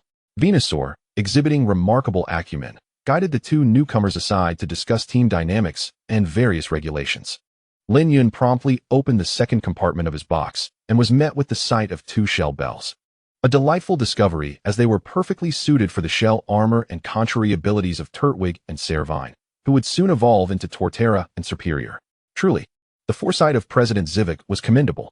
The shell bell would restore HP whenever Torterra inflicted damage, enhancing its longevity and capacity for prolonged battles. The synergy with the contrary ability would allow for HP recovery while simultaneously reducing special attack, further bolstering survivability. Additionally, utilizing the shell bell would augment special attack and speed, amplifying Superior's offensive potential. Lin Yun swiftly equipped the two Pokémon with their respective items. Consequently, all 8 of his Grass-Type Pokémon were now adorned with the most fitting accessories. For several days hence, Turtwig and Servine, opting not to reside within their Pokeballs, trotted alongside Lin Yun. The other 6 seasoned Pokémon divided into 3 groups, frequently released to accompany them. The former 2 groups were intended for fostering bonds and engaging in training and battles, while the latter served as guardians and mentors, occasionally intervening when Turtwig and Servine encountered challenges beyond their capabilities. The established divisions among the seasoned Pokémon were as follows: the sisterly bond between Bayleaf and Tortuga, the camaraderie of Shroomish and Lotad, and the amicable relationship shared by Venusaur and Sceptile. Each group included at least one swift companion alongside another proficient in either defense or offense. Turtwig and Servine, having journeyed together, characterized the duo dynamic, one a proud queen, the other a steadfast knight. The shared experiences over the past few days nurtured their rapport, enhancing both their connection with each other and with Lin Yun, strengthening their bonds of affection and intimacy. Lin Yun was quite pleased with this development, particularly as he reflected on the complementary nature of his 2 new Pokémon, each embodying the extremes of the other while offering mutual support. It was reminiscent of the mythological fusion of the tortoise and the serpent, akin to the concept of Xuanwu. This was fortuitous, as he had always envisioned his Pokémon pairing up in such a manner. However, given that both Turtwig and Servine were still at level 8, and their move sets were already commendably diverse, he refrained from imposing undue expectations. During the days of travel, encounters with wild Pokémon and battling trainers yielded significant growth. Venusaur reached level 38, Bayleaf 35, Sceptile 36, Shroomish 28, Lotad 27, and Tortuga 30, while both Servine and Turtwig advanced to level 11. Their lower levels facilitated rapid growth. Venusaur now stood in a league of its own, while Sceptile, as the third in command, consistently outperformed Bayleaf, the second. However, in direct confrontation, Sceptile still struggled against Bayleaf. As levels increased, the slower early growth of Dragon-type Pokémon would gradually dissipate, leading to potential surges in strength, suggesting that it would not be long before Bayleaf surpassed Sceptile. Though he had already reached the designated level, it seemed that a little push was still required. The forest lizard had yet to evolve. Chapter 47, The Cunning Tengu and Joy. In the days that followed, Lin Yun was still accompanied by the vine snake and the seedling turtle. Behind him were now the Bayleaf and the Teary Meow. Holding the map in his hands, Lin Yun was acutely aware that he was currently within a forest. Yet he would soon arrive at the Pokémon Center in the wilderness. He intended to spend the night there, and regarding the other Pokémon, there were no concerns. However, it was prudent to conduct a check on the Venusaur, vine snake, and seedling turtle. Just as he approached the Pokémon Center, before he could even step through the entrance, a sudden gust of wind swept through, shattering the glass on the second floor. It was a horrifying attack, undoubtedly perpetrated by a Pokémon. Though whether it was purely a Pokémon's doing or a result of human intervention remained uncertain. He hastened upstairs to investigate. Lin Yun quickly ascended with his 4 Pokémon. Teary Meow and Vine Snake were the fastest, while Bayleaf and Seedling Turtle lagged behind, showcasing their respective strengths and weaknesses. Upon reaching the upper floor, They were met with a shocking sight through the door that had been left ajar. Papers lay strewn across the floor, accompanied by shards of glass.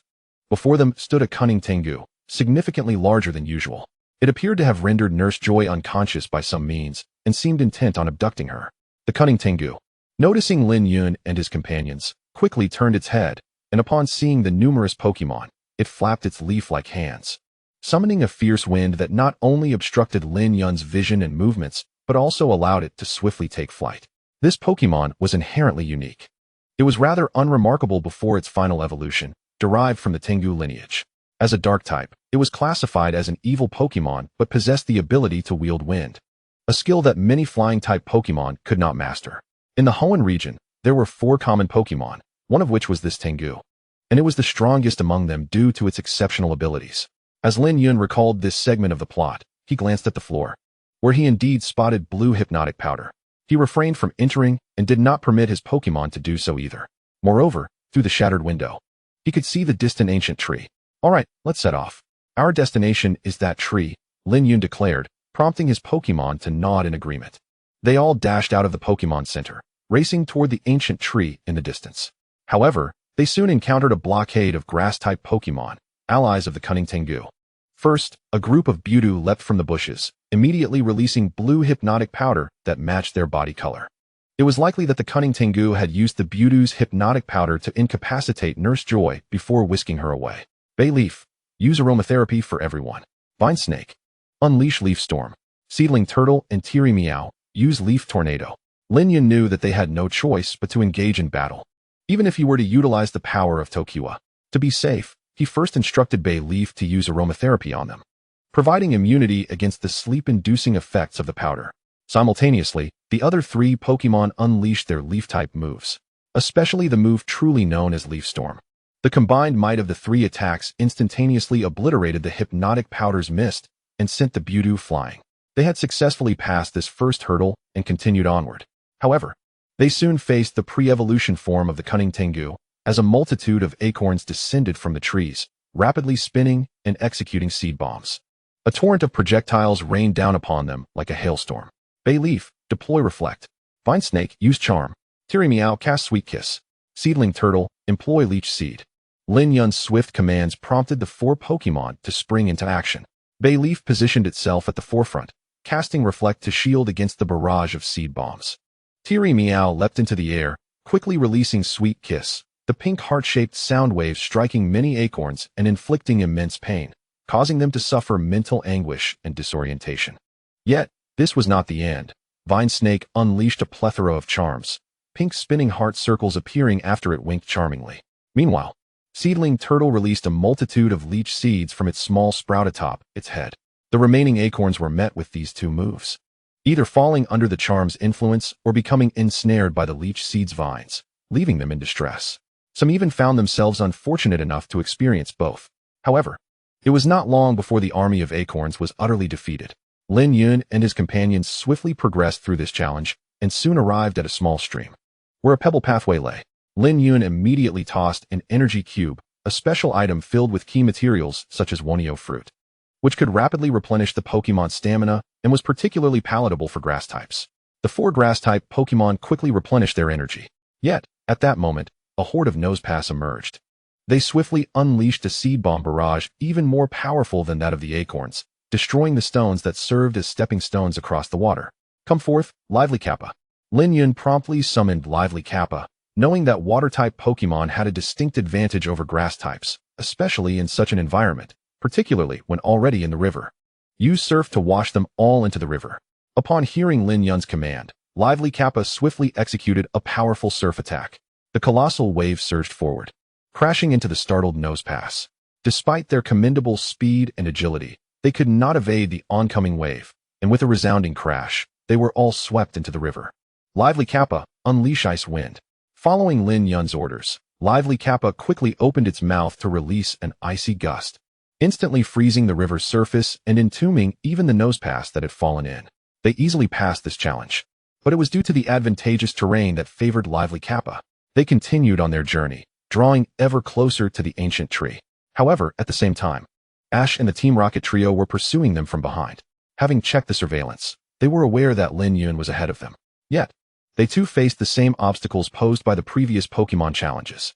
Just a mere 50 meters from the ancient tree, a fierce wind swept through, and the larger-than-normal cunning Tengu they had encountered at the Pokemon Center appeared before them, its expression menacing as it confronted Lin Yun and his 5 Pokemon. Moreover, it was not only he who arrived, but also the previous 3 Pokemon, each surpassing 50 in number, standing resolutely before them. Shermish and Trico, you too, come forth. Essentially, apart from Venusaur, Lin Yun promptly summoned all his Pokemon to confront the cunning Sceptile leading the Grass-Type Legion. He understood all too well that only through triumph in battle could they engage in meaningful discourse. Trico, you shall contend with the Sceptile, while the rest of you will address the Grass-Type army. Everyone charge. Upon Lin Yun's command, under the guidance of Bayleaf, the other 6 Pokemon surged forward towards the Grass-Type horde. Trico swiftly executed a quick attack, yet it was promptly evaded by the Sceptile, which moved with agility through the wind. In the air, the Sceptile opened its mouth and unleashed a barrage of seed bombs, markedly more potent than the previous assault from the Trubbish. Trico adeptly performed several backflips to avoid the onslaught. In terms of levels, the opponent is likely on par with us, and its ability is probably not chlorophyll, Lin Yun analyzed with clarity. The sun shone brightly. Had the Sceptile possessed the chlorophyll ability, its speed would have been significantly enhanced. The remaining abilities include Wind Rider, boosting the priority of flying-type moves, enhancing ambush capabilities, and Pickpocket, allowing it to steal the opponent's item during an attack, providing tactical disruption. Trico, quickly discard the citrus berry you're holding, Lin Yun urged rapidly, unwilling to let his advantage slip away. Trico complied instantly, tossing aside the citrus berry, activating its lightweight ability and doubling its speed.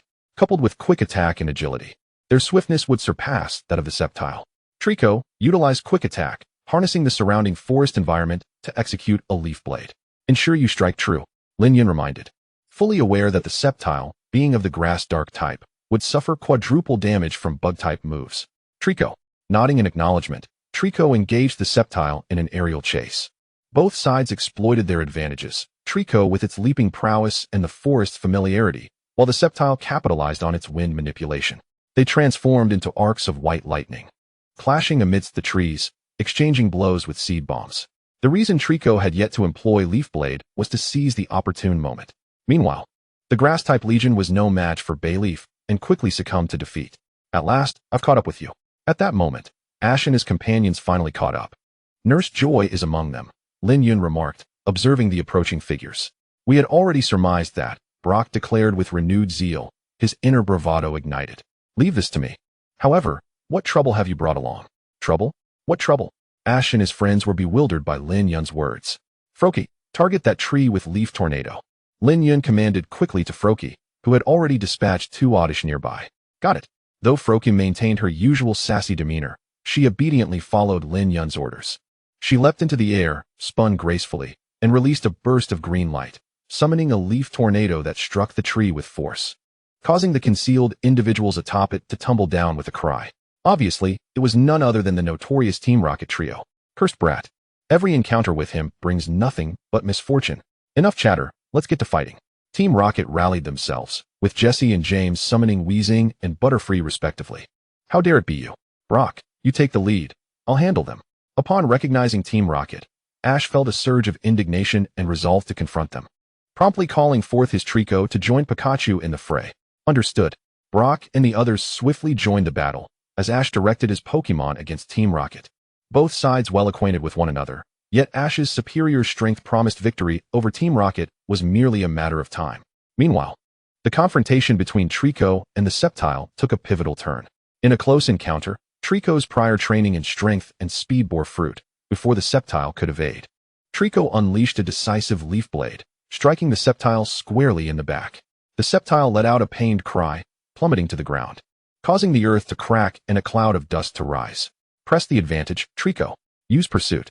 Lin Yun commanded with urgency. Trico leapt once more, employing its Leaf Whip to deliver a brutal pursuit to the still recovering Sceptile, striking forcefully at the back of its head.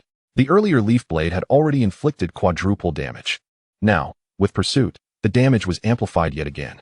Though the Sceptile excelled in other areas, its endurance and defense were woefully lacking, akin to a fragile assassin. With this combination of attacks, how could it possibly withstand the onslaught? The Sceptile collapsed, its eyes swirling in defeat. Ah, We haven't even done anything yet," came the exasperated cry from Team Rocket, who were also sent flying by Ash's assault. "Everyone, cease your actions at once," Lin Yun commanded to the remaining grass-type Pokémon still capable of fighting. Upon witnessing the incapacitated Sceptile, they panicked and froze in place. However, Lin Yun remained oblivious to a hidden acorn Pokémon observing him intently. Just then, Nurse Joy and Brock arrived, clarifying the situation. This was a misunderstanding that needn't have escalated into conflict. Yet, whether it was the captured Sceptile or the rescuers Lin Yun and Ash, she bore no grievances. For Ash, she stated, it was merely a misunderstanding. Upon entering the ancient tree, the truth was unveiled. The Sceptile had merely intended to rescue a severely weakened and near-death Trubbish. Although the misunderstanding was resolved, Lin Yun recognized that while healing the Trubbish was within his capabilities, many necessary medicines resided within the Pokémon Center. No need for such complications. Lin Yun smiled as he stepped forward, drawing the curious gazes of those around him, and approached the unconscious Trubbish. The cunning Tengu immediately revealed a gaze filled with vigilance and hostility, especially as Lin Yun extended a hand towards the long-nosed leaf. However, in the next moment, he stood there, dumbfounded, as the multitude of long-nosed leaves, acorns, and walking grass surrounding him all bowed their heads in worship and began to pray, as if they had encountered a deity they had long revered. Even Miss Joy and Xiaoji were left speechless. What was this? Why was there a green light emanating from him? Yet, this energy was so pure and brimming with vitality. Yes, it felt strangely familiar. Lin Yun was indeed harnessing the power of the everlasting, for although he had yet to fully harness this power to enhance Pokémon in battle, healing them was well within his capabilities. The green light radiating from his palm gradually penetrated the body of the long-nosed leaf, filling him with a sense of vitality, as if the ailments afflicting him were being eradicated. Miss Joy and Xiaoji might not have recognized it immediately, but the grass-type Pokémon present, whether the cunning Tengu or his companions, and Lin Yun's Pokémon, certainly could not fail to recognize it as the blessing of the forest god Celebi, the power of the everlasting. Thus, even the cunning Tengu found himself lowering his head in respect, cognizant of the fact that the long-nosed leaf was saved. Why? Well, it was the power of the everlasting. How could Celebi's strength not heal, especially when the target of healing was a grass-type Pokémon? And indeed, the long-nosed leaf soon relaxed, no longer wearing the pained expression it had before, and promptly opened its eyes, sitting up. It was clear that it had recovered. The Tengu and other grass-type Pokémon erupted into cheers. The power of the everlasting. Brock's eyes widened in astonishment, for he had recognized, or rather remembered, what it was. Yes, it was the power of the everlasting. Lin Yun, you actually possess the power of the everlasting. Xiaoji also recalled it immediately. Considering both of them hailed from the Kanto region, it was inconceivable that they would be unaware of it, though in truth, at least 90 of Kanto residents were not familiar with it. However, this certainly did not include Xiaoji and Brock, as they had experienced such events and had indeed encountered Celebi. Yes, I never anticipated that a person from Hoenn like myself would acquire such an ability. Lin Yun replied with a smile. Can anyone tell me what exactly is going on? How can a human possess such power? Xiaoyao was quite perplexed, as was Xiaoxing. In fact, there are indeed individuals in this world who possess special abilities, though they are rare. These people are referred to as ability users, with a slightly larger number known as super ability users, while some possess abilities that many are unaware of, or which have yet to be discovered. Miss Joy was naturally aware of some of this. She smiled as she explained, though she couldn't help but feel a tinge of envy towards Lin Yun for possessing the power of the everlasting. The Joy family had long dreamed of acquiring such abilities to communicate with Pokémon and heal them, yet no member had ever attained it since the family's inception. The reason remained a mystery. Following this, Xiaoji and Brock, having some understanding, proceeded to elucidate the power of the everlasting, with Lin Yun providing supplementary details. He mentioned that he had acquired this ability in the forest near Mabai town, possibly in the presence of Celebi. Once Xiaoyao and Xiaoxing grasped this, they felt enlightened, albeit with a hint of envy. Of course, I hope you can keep this a secret, Lin Yun stated with utmost seriousness. Despite his amicable relationship with Xiaoji and the others, he would not easily forgive any slip of the tongue. This was particularly directed at Joy. Well, all right. Initially, Joy had hesitated to agree, as she wanted to report this matter to her family. However, given Lin Yun's insistence, coupled with her lack of involvement in the long-nosed leaf's healing, where Lin Yun had proven to be the true savior with the power of the everlasting, she found herself reluctantly conceding. Lin Yun understood that most Miss Joys were good people, Yet they belonged to a formidable family with not only powerful genes and abilities, but also considerable influence, particularly the one possessing Latias. Nevertheless, at the moment, he wished to avoid entanglements with the League's high-ups or any prominent families. Thus, this matter concluded, and Lin Yun soon departed without returning to the Pokemon Center with Xiaoji and the others. As he walked along the road now bathed in twilight, accompanied by the forest lizard and Bulbasaur, he noted that both the vine snake and the grass tortoise, having exhausted much of their energy during the previous battle, were now resting soundly in his backpack, deep in slumber and difficult to awaken. However, both Bulbasaur and the forest lizard turned their heads to look. Lin Yun promptly came to a halt. They all turned to face a single acorn, which had been trailing them since the millennia-old tree, reminiscent of the earlier encounters with the Lotus Leaf Boy and the mushroom. Yet Lin Yun was keenly aware that a Pokemon willing to follow voluntarily demonstrated wisdom and intent, and such Pokemon typically boasted considerable talent. Moreover, given the recent battle and his previous thoughts, how could Lin Yun not desire to possess a cunning Tengu of his own? Would you care to join me, Acorn? Lin Yun crouched down slightly, extending his hands with a smile. The acorn paused for a moment, then joy surged within it, and it dashed excitedly into Lin Yun's embrace. Lin Yun comforted it, while Bulbasaur and the forest lizard, as elder companions, welcomed the acorn's addition. However, they were all acutely aware that Lin Yun currently had 9 Pokemon, including the vine snake and grass tortoise resting in his backpack, who had not yet been fully captured in Pokeballs.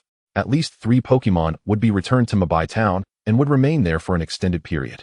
Lin Yun was cognizant of this fact, and thus he refrained from immediately capturing the acorn in a Pokeball. He promptly consulted his Pokédex to assess the acorn's status. Acorn, male, grass dark type, ability, chlorophyll, moves, tackle, mega drain, scare, sunny day, photosynthesis, ambush, seed bomb, energy ball, level 7. Quite impressive, Lin Yun thought, thoroughly satisfied.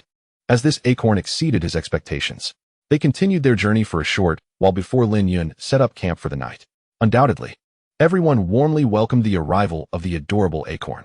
However, at the same time, there were several matters to consider. Although they had not yet been captured in Pokeballs, the camaraderie within the team was commendable, and the meals were satisfactory, coupled with Lin Yun's remarkable abilities and strength, particularly his earlier demonstration of the power of Tokiwa before the 2 smaller Pokemon, namely, the Snivy and the Turtwig, left them utterly astonished. The notion that their trainer could possess such power was indeed a revelation. In other words, prior to the events of today, not only had the Turtwig accepted Lin Yun completely, but even the proud Snivy had come to fully acknowledge him. Currently, the only reason they had not yet entered their Pokeballs was that they were still in the midst of their journey, along with the newly joined Acorn Pokemon, who had yet to be captured. Moreover, it must be noted that today, aside from the Venusaur, all other Pokemon had participated in battles, engaging with numerous Grass-type Pokemon. Consequently, apart from the Venusaur, nearly all of the other Pokemon had experienced a level increase. The levels now stood at Bayleaf at level 36, Lurantis at level 37, Shroomish at level 29, Ludicolo at level 28, Espurr at level 31, Snivy at level 13, and Turtwig at level 13. The Venusaur, the highest at level 38, contrasted with the Acorn Pokemon, which was the lowest at level 7, having just recently joined the team. It had previously been mentioned that Pokemon with lower levels tend to gain experience more rapidly, hence Snivy and Turtwig had surprisingly managed to level up twice. However, it was unclear why the Lurantis, despite surpassing a level, had yet to evolve. Perhaps it required additional pressure. This was similarly applicable to the Bayleaf, which also seemed to necessitate a certain level of stress for its evolution. Nevertheless, there was a silver lining. Lin Yun possessed a leaf stone. He was well aware that the Acorn Pokemon would evolve into a Leafeon upon reaching level 14. And while the evolution of Leafeon into a Shiftry did not require a specific level, it did necessitate a leaf stone. Thus, Wild Shiftry and Ludicolo, which similarly required a water stone for evolution, were exceedingly rare. Just as in the forest previously traversed, despite the numerous Leafeons, there was merely one Shiftry, accompanied by the capable Turtwig and Snivy, and currently engaged in battles with some weaker Pokemon. The Acorn Pokemon was steadily growing stronger. After that night, a couple more days passed, and they found themselves in a forest shrouded in mist. Unfortunately, the weather was not in their favor. The sky was completely obscured by dark clouds, hinting at impending rain. Fortunately, it seemed to be merely cloudy with overcast skies. And despite walking through the forest for half a day, no rain fell. Lin Yun had to admit that due to certain unique Pokemon, particularly those possessing weather-related abilities. And even legendary Pokémon. The weather in the Pokémon world was far more complex than in his previous life, often changing in an instant. Where exactly were they? Lin Yun found himself perplexed. Even the map had become somewhat unreliable, and he couldn't help but feel envious of Ash and his team for having a navigator. Little did he know that in this cursed place, even a navigator would prove useless due to the lack of signal, rendering reception impossible. However, the good news was that the Pokémon they encountered along the way continuously aided in leveling up the trio, who had become adept at their original moves, gradually acclimating to battle and even acquiring some combat experience. The Turtwig and Snivy had been handpicked by President Zivakai, and they, along with the acorn Pokémon that had sought Lin Yun out, possessed considerable intelligence and talent. Currently, the level statuses of these three Pokémon were as follows. Snivy and Turtwig had both reached level 15, just one level shy of their designated evolution level. While the acorn Pokémon, eager to catch up to its seniors, had also shown remarkable resilience, achieving level 10. Conversely, the other Pokémon had remained relatively stagnant in terms of levels, as they had not been active lately.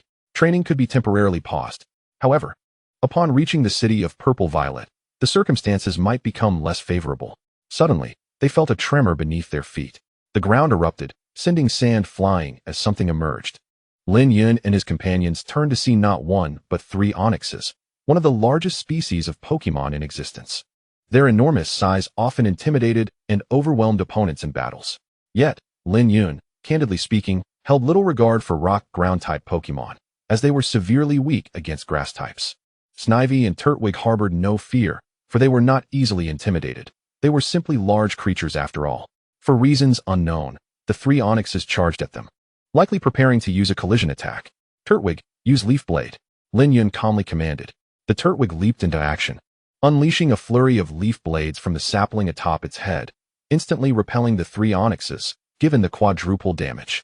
Even though the onyxes boasted high physical resistance, it could not compensate for that vulnerability. Snivy, use Gastro Acid. Acorn Pokémon, use Scare. Both Snivy and the acorn Pokémon sprang into action, executing their respective moves. Snivy expelled a torrent of purple liquid, completely neutralizing the abilities of the three onyxes upon impact.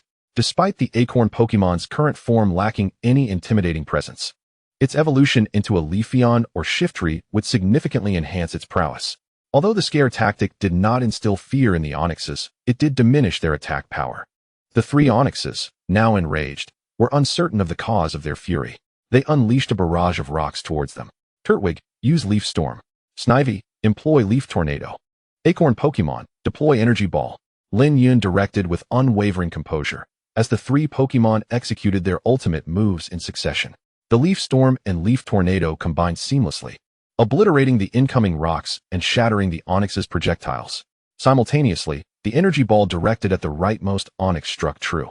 The onyx, with its robust physical defense, faltered against the low special defense and the quadruple weakness to grass-type moves, particularly a powerful grass-type attack like Energy Ball. It let out a pained cry, collapsing to the ground, stirring up a cloud of dust, with one eye already spiraling into darkness, signifying its loss of combat capability. The other two onyxes, enraged, charged forward to execute a binding move. To finish them off, Turtwig unleashed Leaf Blade with all its might. Snivy summoned Leaf Storm, and the acorn Pokémon fired a barrage of seed bombs. This was their final move, a decisive strike. The combined force of the three grass-type attacks, especially the enhanced Leaf Storm due to the opposing ability, resulted in the two remaining onyxes swiftly following their fallen comrade. Lin Yun utilized his Tokiwa power to heal them, demonstrating a measure of compassion while simultaneously honing his abilities, all without the need for medicinal items. However, just as they prepared to depart, three more Pokémon unexpectedly emerged from the cave. This time, the appearance of these Pokémon took Lin Yun by surprise. Goodness gracious, two vengeful spirit dolls, accompanied by a cursed doll. They can be considered as ghost-type Pokémon native to the Funyuan region. To make matters worse, they immediately launched an offensive against them. The two vengeful spirit dolls unleashed the move Will-O-Wisp, while the cursed doll opted for Shadow Ball. Both techniques are exceedingly troublesome, particularly Will-O-Wisp, as a hit will inflict a persistent burn status, making it uncomfortable even for fire-type Pokémon that typically resist such effects. Turtwig, Acorn, employ your previous signature moves to intercept the Will-O-Wisp. Snivy, once again, unleash Leaf Storm to counter the Shadow Ball. Upon hearing Lin Yun's command, The three Pokémon immediately sprang into action, executing their signature moves, Razor Leaf and Seed Bomb. Turtwig and Acorn successfully blocked the oncoming Will-O-Wisp attack, while Snivy's Leaf Storm, with its tremendous power, obliterated the Shadow Ball and continued to strike the three Ghost-type Pokémon with residual force. Although Grass-type moves are not particularly effective against Ghost types, the sheer strength of the attack was formidable. Chapter 50. Delving into the underground ruins, encountering the Ghost Legion. Acorn, utilize your ambush move. The most effective strategy against Ghost-type Pokémon is to deploy Dark-type Pokémon or those capable of utilizing both Dark and Ghost-type moves. It is best to avoid using Ghost-type Pokémon against their own kind, as they are one of the rare types that can inflict damage upon themselves, resulting in an uncomfortable and unpredictable battle. Acorn's ambush is a move of decent power that also strikes first. In an instant, Acorn lunged at the three Ghost-type Pokémon, not only interrupting their spellcasting, but also inflicting considerable pain upon them. Snivy, employ Charm. Lin Yun intended to exert control, but the effectiveness of this move relies on luck, as Charm only works on the opposite gender. If the target is of the same gender, it is rendered ineffective. His Snivy is a female Pokémon, and he could only hope that the three Ghost types, two Vengeful Spirit Dolls and one Cursed Doll, were all male. Fortunately, luck was on his side. The three Pokémon were immediately ensnared by a pink heart, succumbing to the effects of Charm. Acorn, execute another ambush, while Turtwig bites the Cursed Doll, with one final decisive strike. Ghost-type Pokémon are typically quite fragile, with very few boasting substantial health. It wasn't long before the three Pokémon were dispatched, first the Onix, followed by the Ghost types. Lin Yun had begun to realize that things were not as straightforward as they seemed, particularly the presence of elements that were indiscriminate, coupled with the former appearing to be a fugitive and the latter a pursuer, indicated that something unusual was afoot underground. Lin Yun soon noticed that one of the Onix had regained consciousness. He promptly approached to communicate using the power of the tidal wave. Compared to before, this Onix appeared to have returned to a calmer state, no longer exhibiting the frenzied behavior it once had. Through the Onix's account, Lin Yun's suspicions were confirmed. There was indeed something lurking below, seemingly an ancient underground ruin constructed by humans. They had inadvertently trespassed, subsequently facing an onslaught from numerous Ghost-type Pokémon, which had caused their earlier disarray and loss of composure.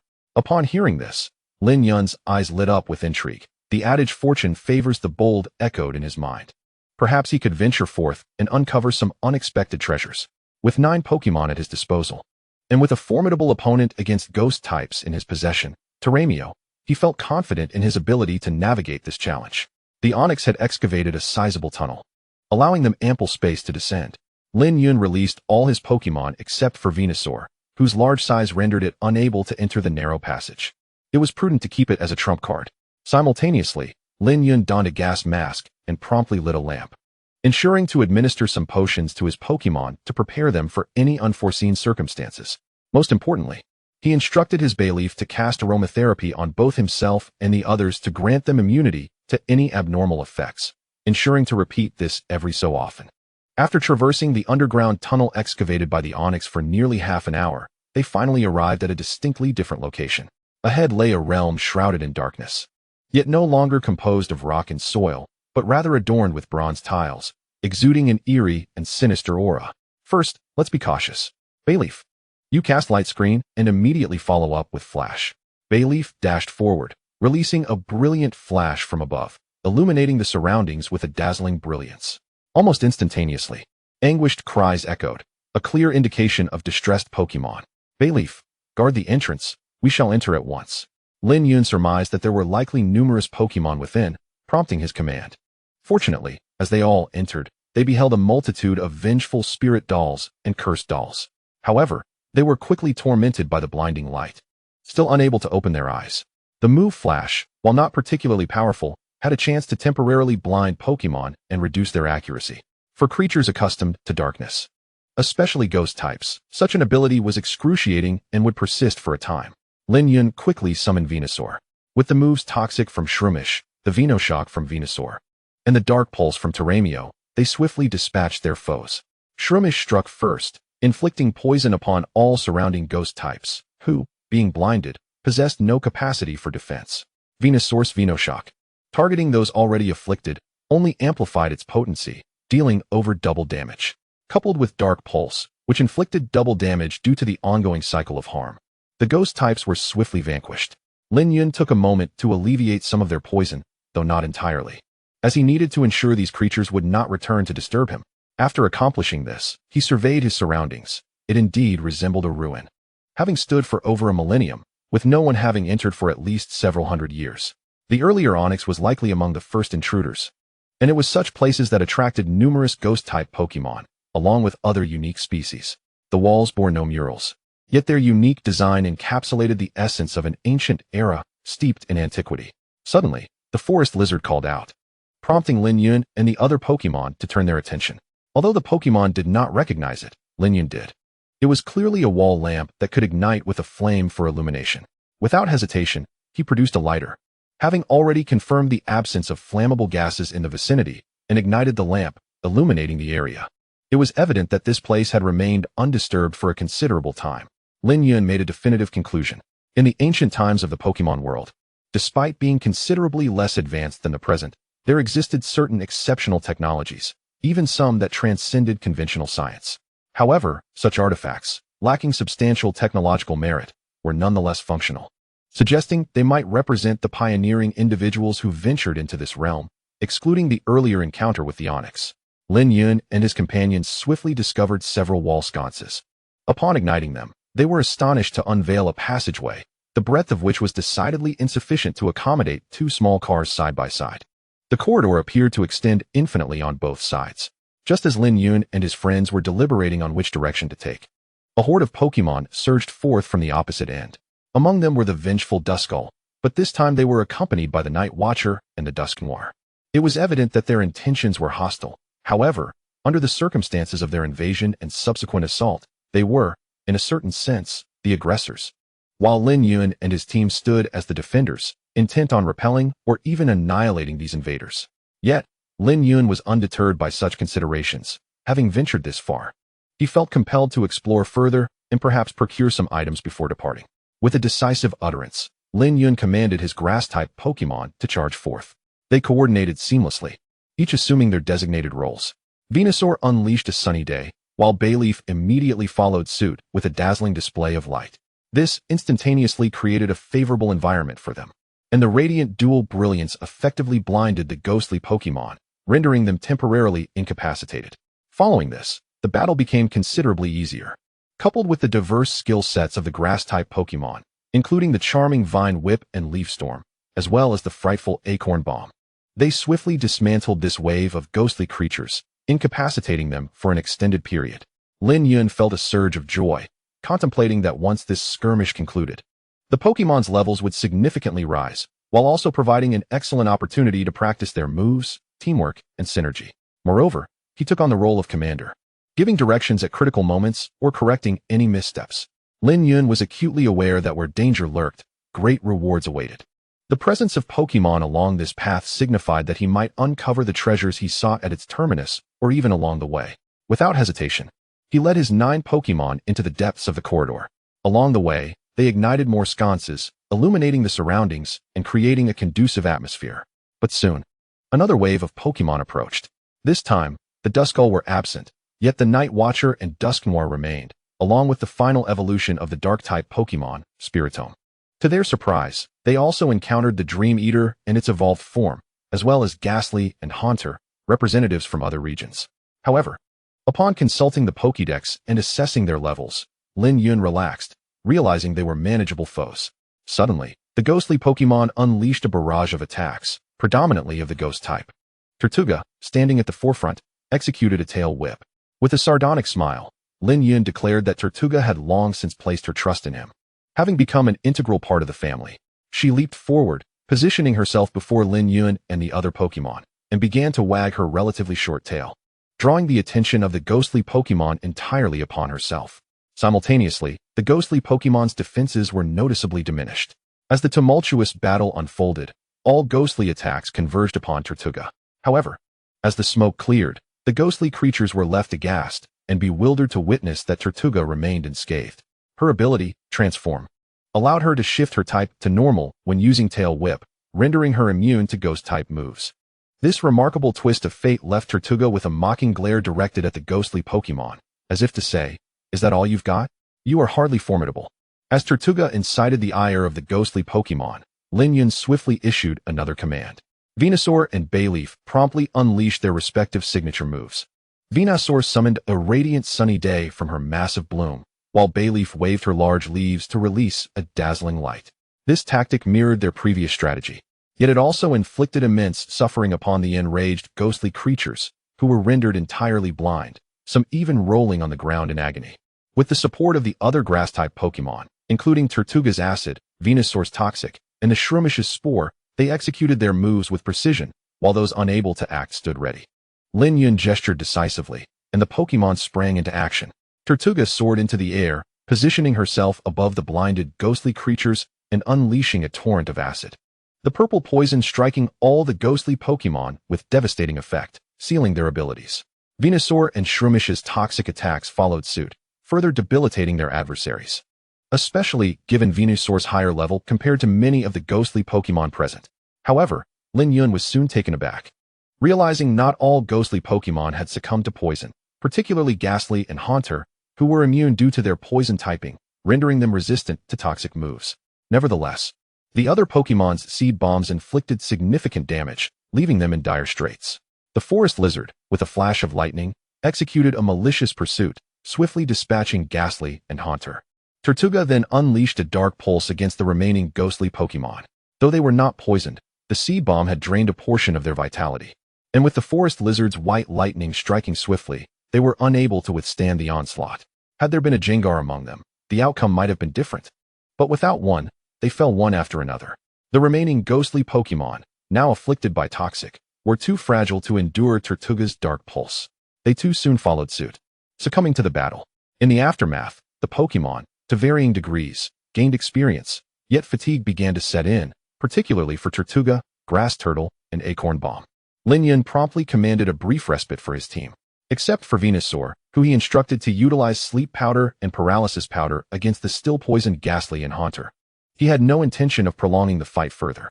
However, the Venusaur was promptly dealt with, and Lin Yun swiftly produced an energy cube and Moo Moo milk to replenish everyone's stamina. He then consulted the Pokédex to assess their current conditions. Venusaur had leveled up to 39, while the forest lizard remained unchanged at level 37, and the Bayleaf was still at 36. The Shrumish was at level 29, unchanged as well, but the cheerful Kappa had leveled up to 29.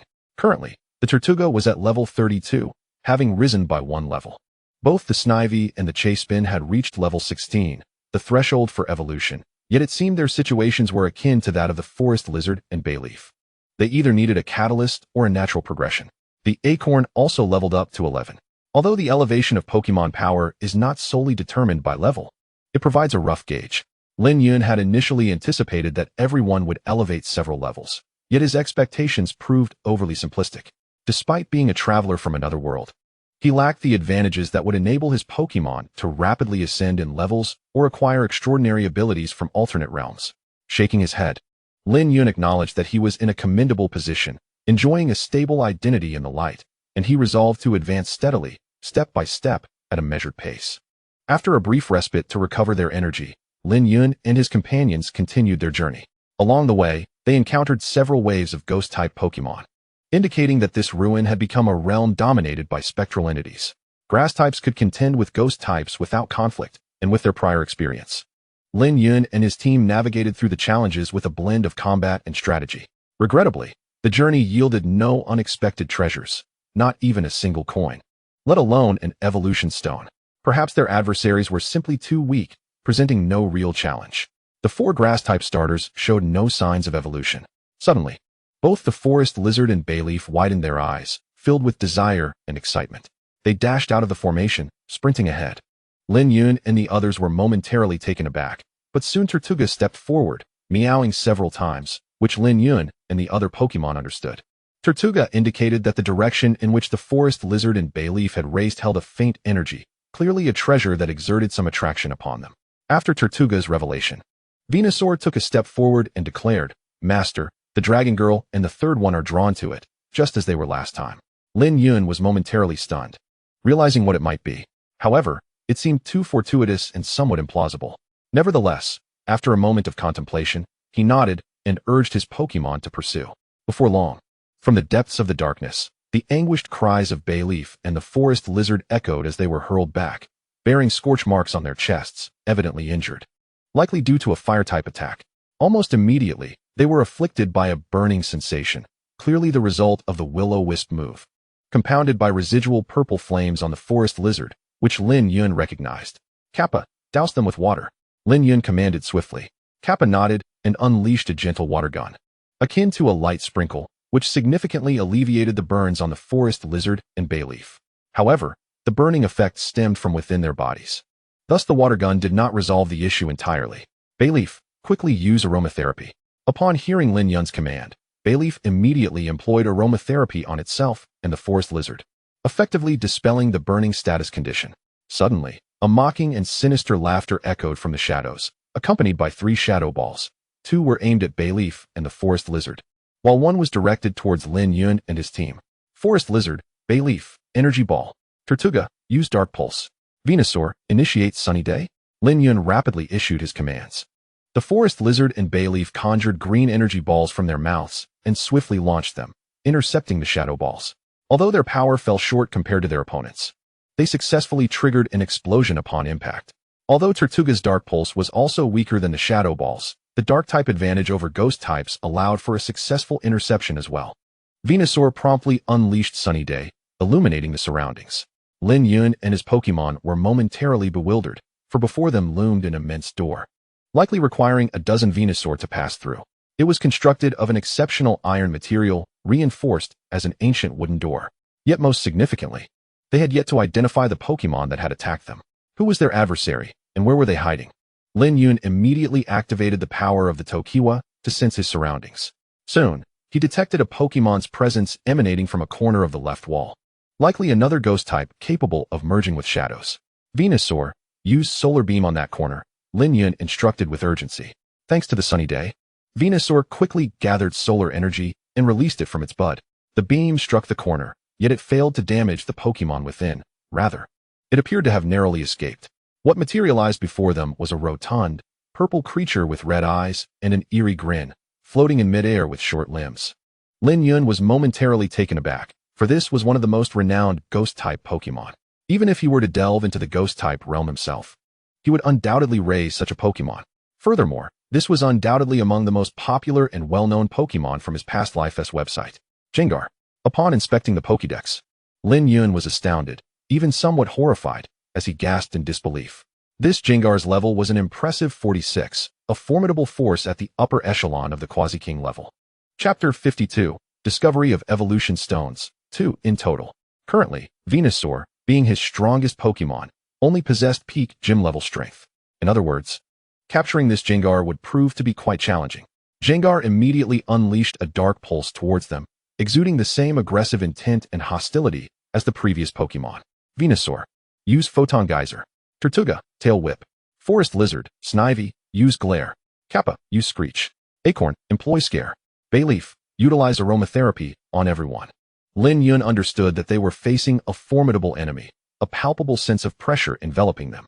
However, he soon regained his composure and began to command his Pokémon. After all, this was not a formal battle. What was wrong with outnumbering the opponent? Furthermore, the adversaries were significantly stronger, boasting the battle prowess of a quasi-elite. Although Venusaur was momentarily incapacitated due to adverse effects, the formidable power of its solar beam effectively countered the dark pulse, compensating for the disparity in levels. Gengar's attack power, defense, and accuracy were all drastically diminished. Gengar was proficient in utilizing an array of special moves, yet now, with all the Pokémon receiving the aromatic healing from Bayleaf, though not immune, they would experience a slight alleviation of discomfort upon being hit. Gengar was immediately filled with frustration and swiftly conjured a large shadow ball, hurling it forward, followed by unleashing a will-o-wisp attack. Trico executed a solar blade, while Lotad unleashed a water gun. Meowth sharpened its claws, and Shroomish tossed Turtwig aside. Turtwig quickly responded by attempting to bite, as Bayleaf performed Dragon Dance. Lin Yun remained remarkably composed, continuing to issue commands. Trico extended its arm, promptly releasing a solar blade that shattered the shadow ball, but the leap required to execute this move left it vulnerable to the residual impact, inflicting considerable damage. Lotad's water gun proved entirely ineffective against the will-o-wisp, causing it harm. Although fire-type moves were generally less effective against Lotad, it soon found itself afflicted by burns. Meowth immediately boosted its attack and accuracy. Shroomish hurled Turtwig, yet Jengar, with a peculiar and ethereal gait, effortlessly evaded Turtwig's assault. The Dragon Dance executed by Bayleaf further enhanced its attack power and speed. Jengar retaliated with a fire punch aimed at the grounded Turtwig, which instinctively withdrew into its shell. However, the vast level gap, coupled with the type disadvantage, rendered this defensive maneuver insufficient. Turtwig was struck severely, even coughing up blood from within its shell. Just as Jengar prepared to unleash another punch, Acorn suddenly interrupted with a surprise attack. The Dark-type move proved quite effective, yet Jengar's higher level mitigated the impact. Nevertheless, this provided an opportunity for Lin Yun's Pokémon. Bayleaf swiftly utilized Vine Whip to rescue Turtwig, who, in turn, began to photosynthesize, aided by Lotad's generous application of water.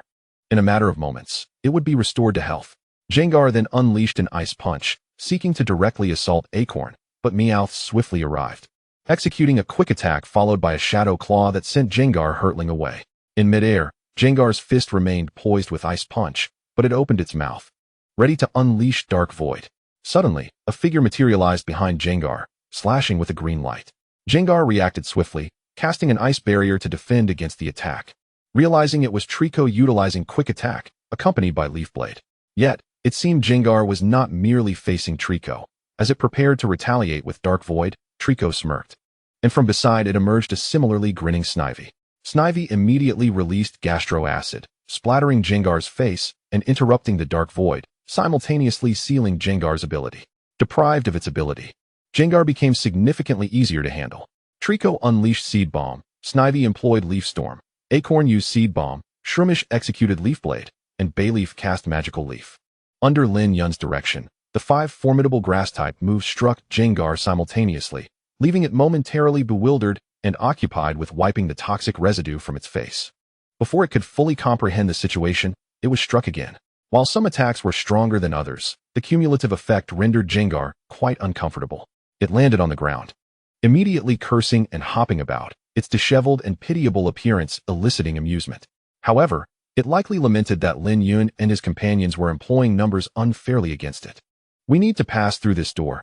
If you know what's good for you, step aside," Lin Yun declared, arms crossed and expression impassive.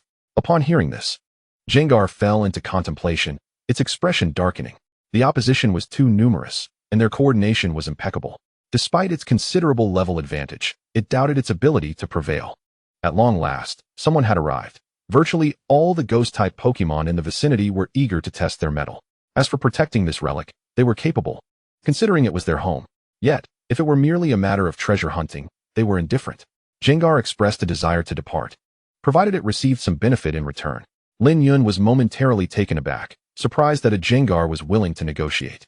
Nevertheless, it was not impossible. Lin Yun swiftly produced a sandwich and tossed it over. Upon catching a whiff of the aroma, Jengar sampled it, eyes widening in delight. After nodding in agreement, it quickly vanished into the shadows. At this juncture, Venusaur had also regained mobility, and Turtwig was fully restored. Lin Yun distributed food to his Pokémon, facilitating their recovery of stamina and energy.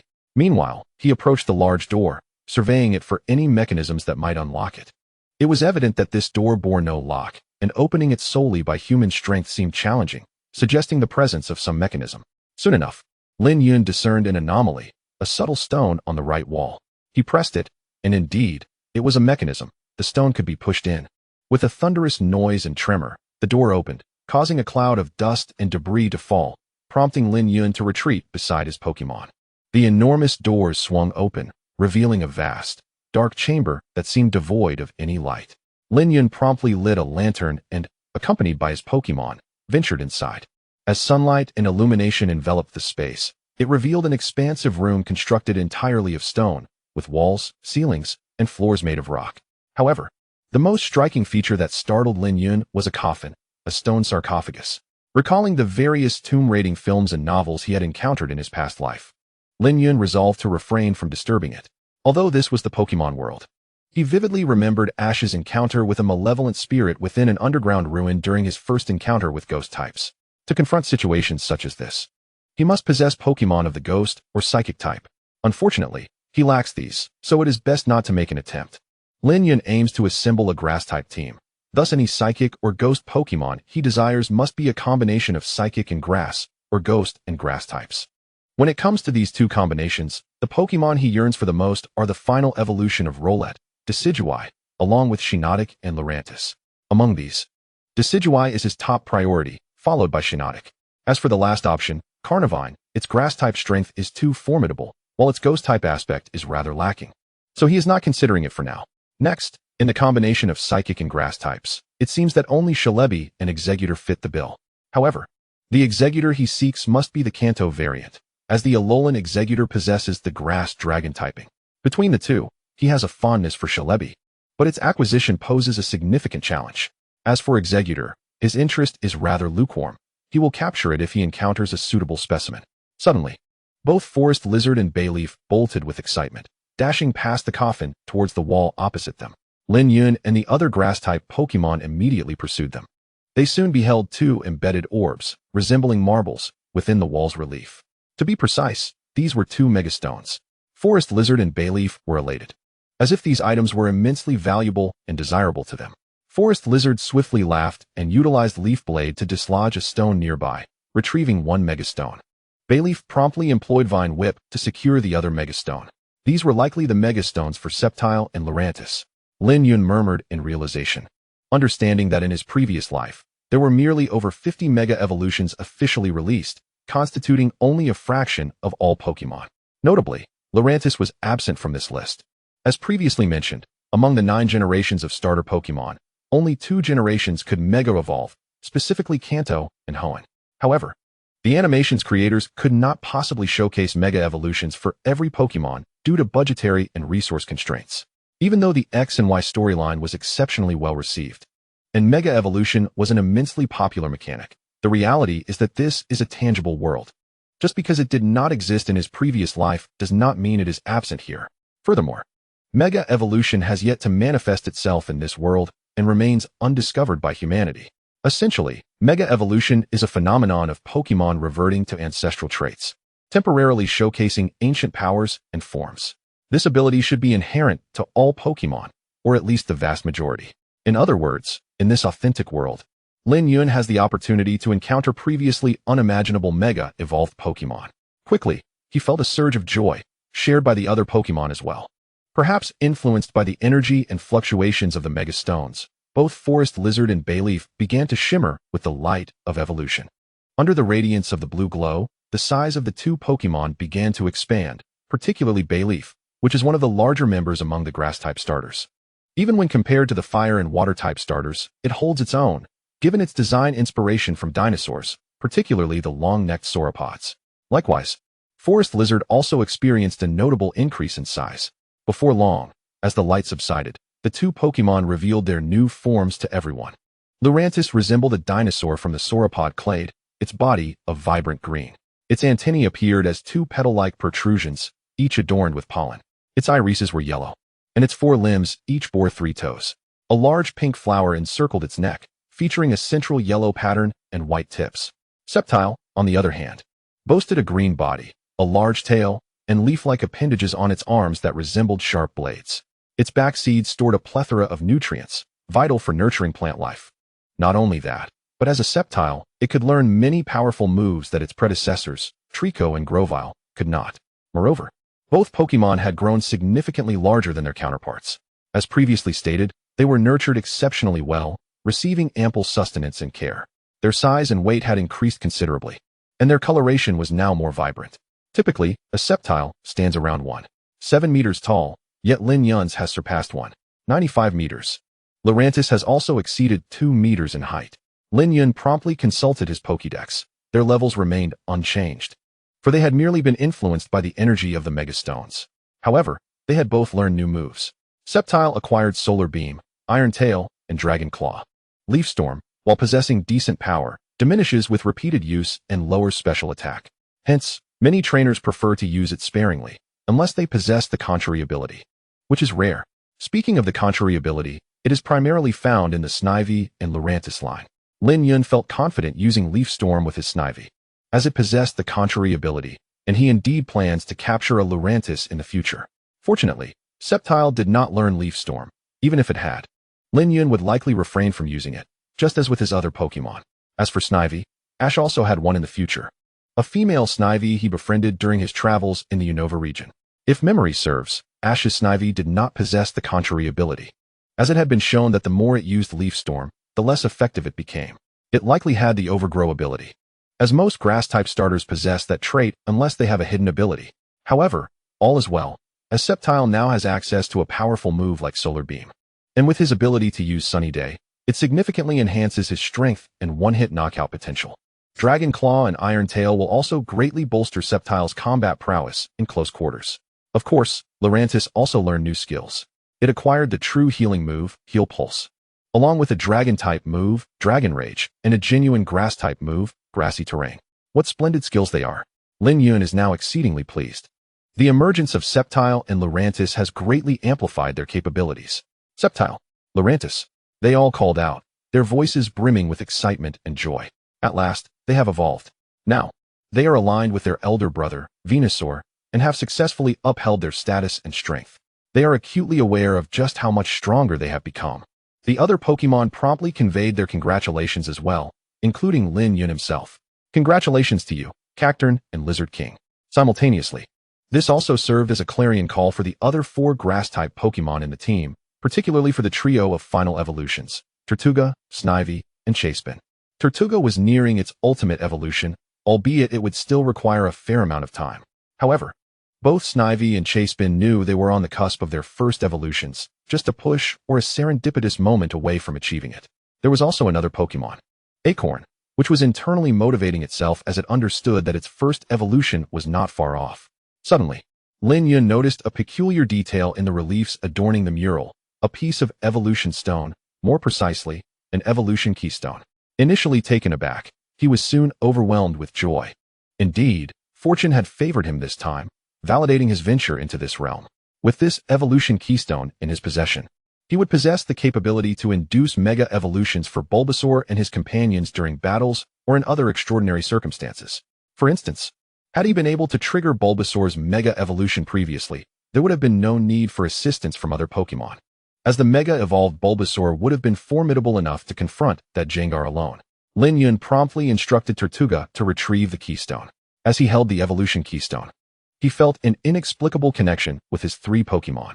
Perhaps this was what one might call a bond, especially considering the amicable relationships he had cultivated with many Pokemon present here, particularly with the top 3, Lizard King, Cacturn, and Bulbasaur. For now, he decided to set these treasures aside, without haste, to manage the accessories for the Mega Evolution Stone and the Evolution Keystone. He was content to utilize them as is. Lin Yun harbored no concerns that his Pokemon would suffer or lose control during their Mega Evolutions. Their bonds were as steadfast as rock. The rewards of this expedition were already substantial, prompting Lin Yun to resolve to leave with his gains. However, as he passed by the sarcophagus, Tortuga suddenly halted and approached it, attempting to push it open. Tortuga, have you discovered something? Lin Yun inquired with curiosity, drawing the attention of the other Pokemon as well. Meow, Tortuga responded with a few meows, and possessing the power of the Eternal, Lin Yun quickly discerned her words. Are you saying there's something beneath it, gleaming like treasure? Lin Yun was taken aback before promptly summoning his Pokemon to exert their strength in pushing and pulling. Ultimately, through their combined efforts, they succeeded in opening the sarcophagus. Inside, they found a dazzling array of golden light, adorned with various colors reminiscent of gemstones, but indeed comprised of actual jewels and gold. To their astonishment, there was a hidden chamber beneath the sarcophagus, overflowing with gold and treasures. There were readily available gemstones, gold bars, and coins, alongside an assortment of jewelry, bottles, and masks. Many items piled together. While these possessions might hold little value to Pokemon, Lin Yun was utterly entranced. Having lived 2 lives, this was a first for him. And a primal thought surged within him. Mine, all mine. Quick, let's stow everything into my backpack. Lin Yun was elated. These treasures could fetch a handsome sum. It was undoubtedly a significant windfall, alleviating any future financial concerns he might face. The Pokemon, although unsure of the reason, promptly complied, swiftly packing all the treasures into Lin Yun's spatial backpack without leaving a trace behind. Lin Yun felt a profound sense of satisfaction and promptly chose to depart. Unbeknownst to him, this location was not an ancient civilization's relic, but rather the tomb of a minor ancient king, and quite a small one at that. Nevertheless, It was evident that many treasures had fortuitously fallen into his hands. Regardless, this expedition had yielded bountiful rewards, and Lin Yun and his companions soon made their exit. Retracing their steps, a few days later, Lin Yun arrived in a quaint town where he decided to participate in an intriguing competition, and indeed, he encountered Ash and his companions once again. The Illusion House contest was not about constructing illusion houses for judges to evaluate, but rather a series of challenges. Victors would earn a year's supply of energy cubes, equivalent to the annual energy cube intake of a standard Pokémon, universally applicable to any Pokémon. Lin Yun, of course, would never allow his Pokémon to consume such items. However, exchanging them for currency would yield considerable wealth, especially given his recent acquisition of gold and jewels. He chuckled to himself, contemplating the prospect of preserving these treasures, much like ancient collectors of yore.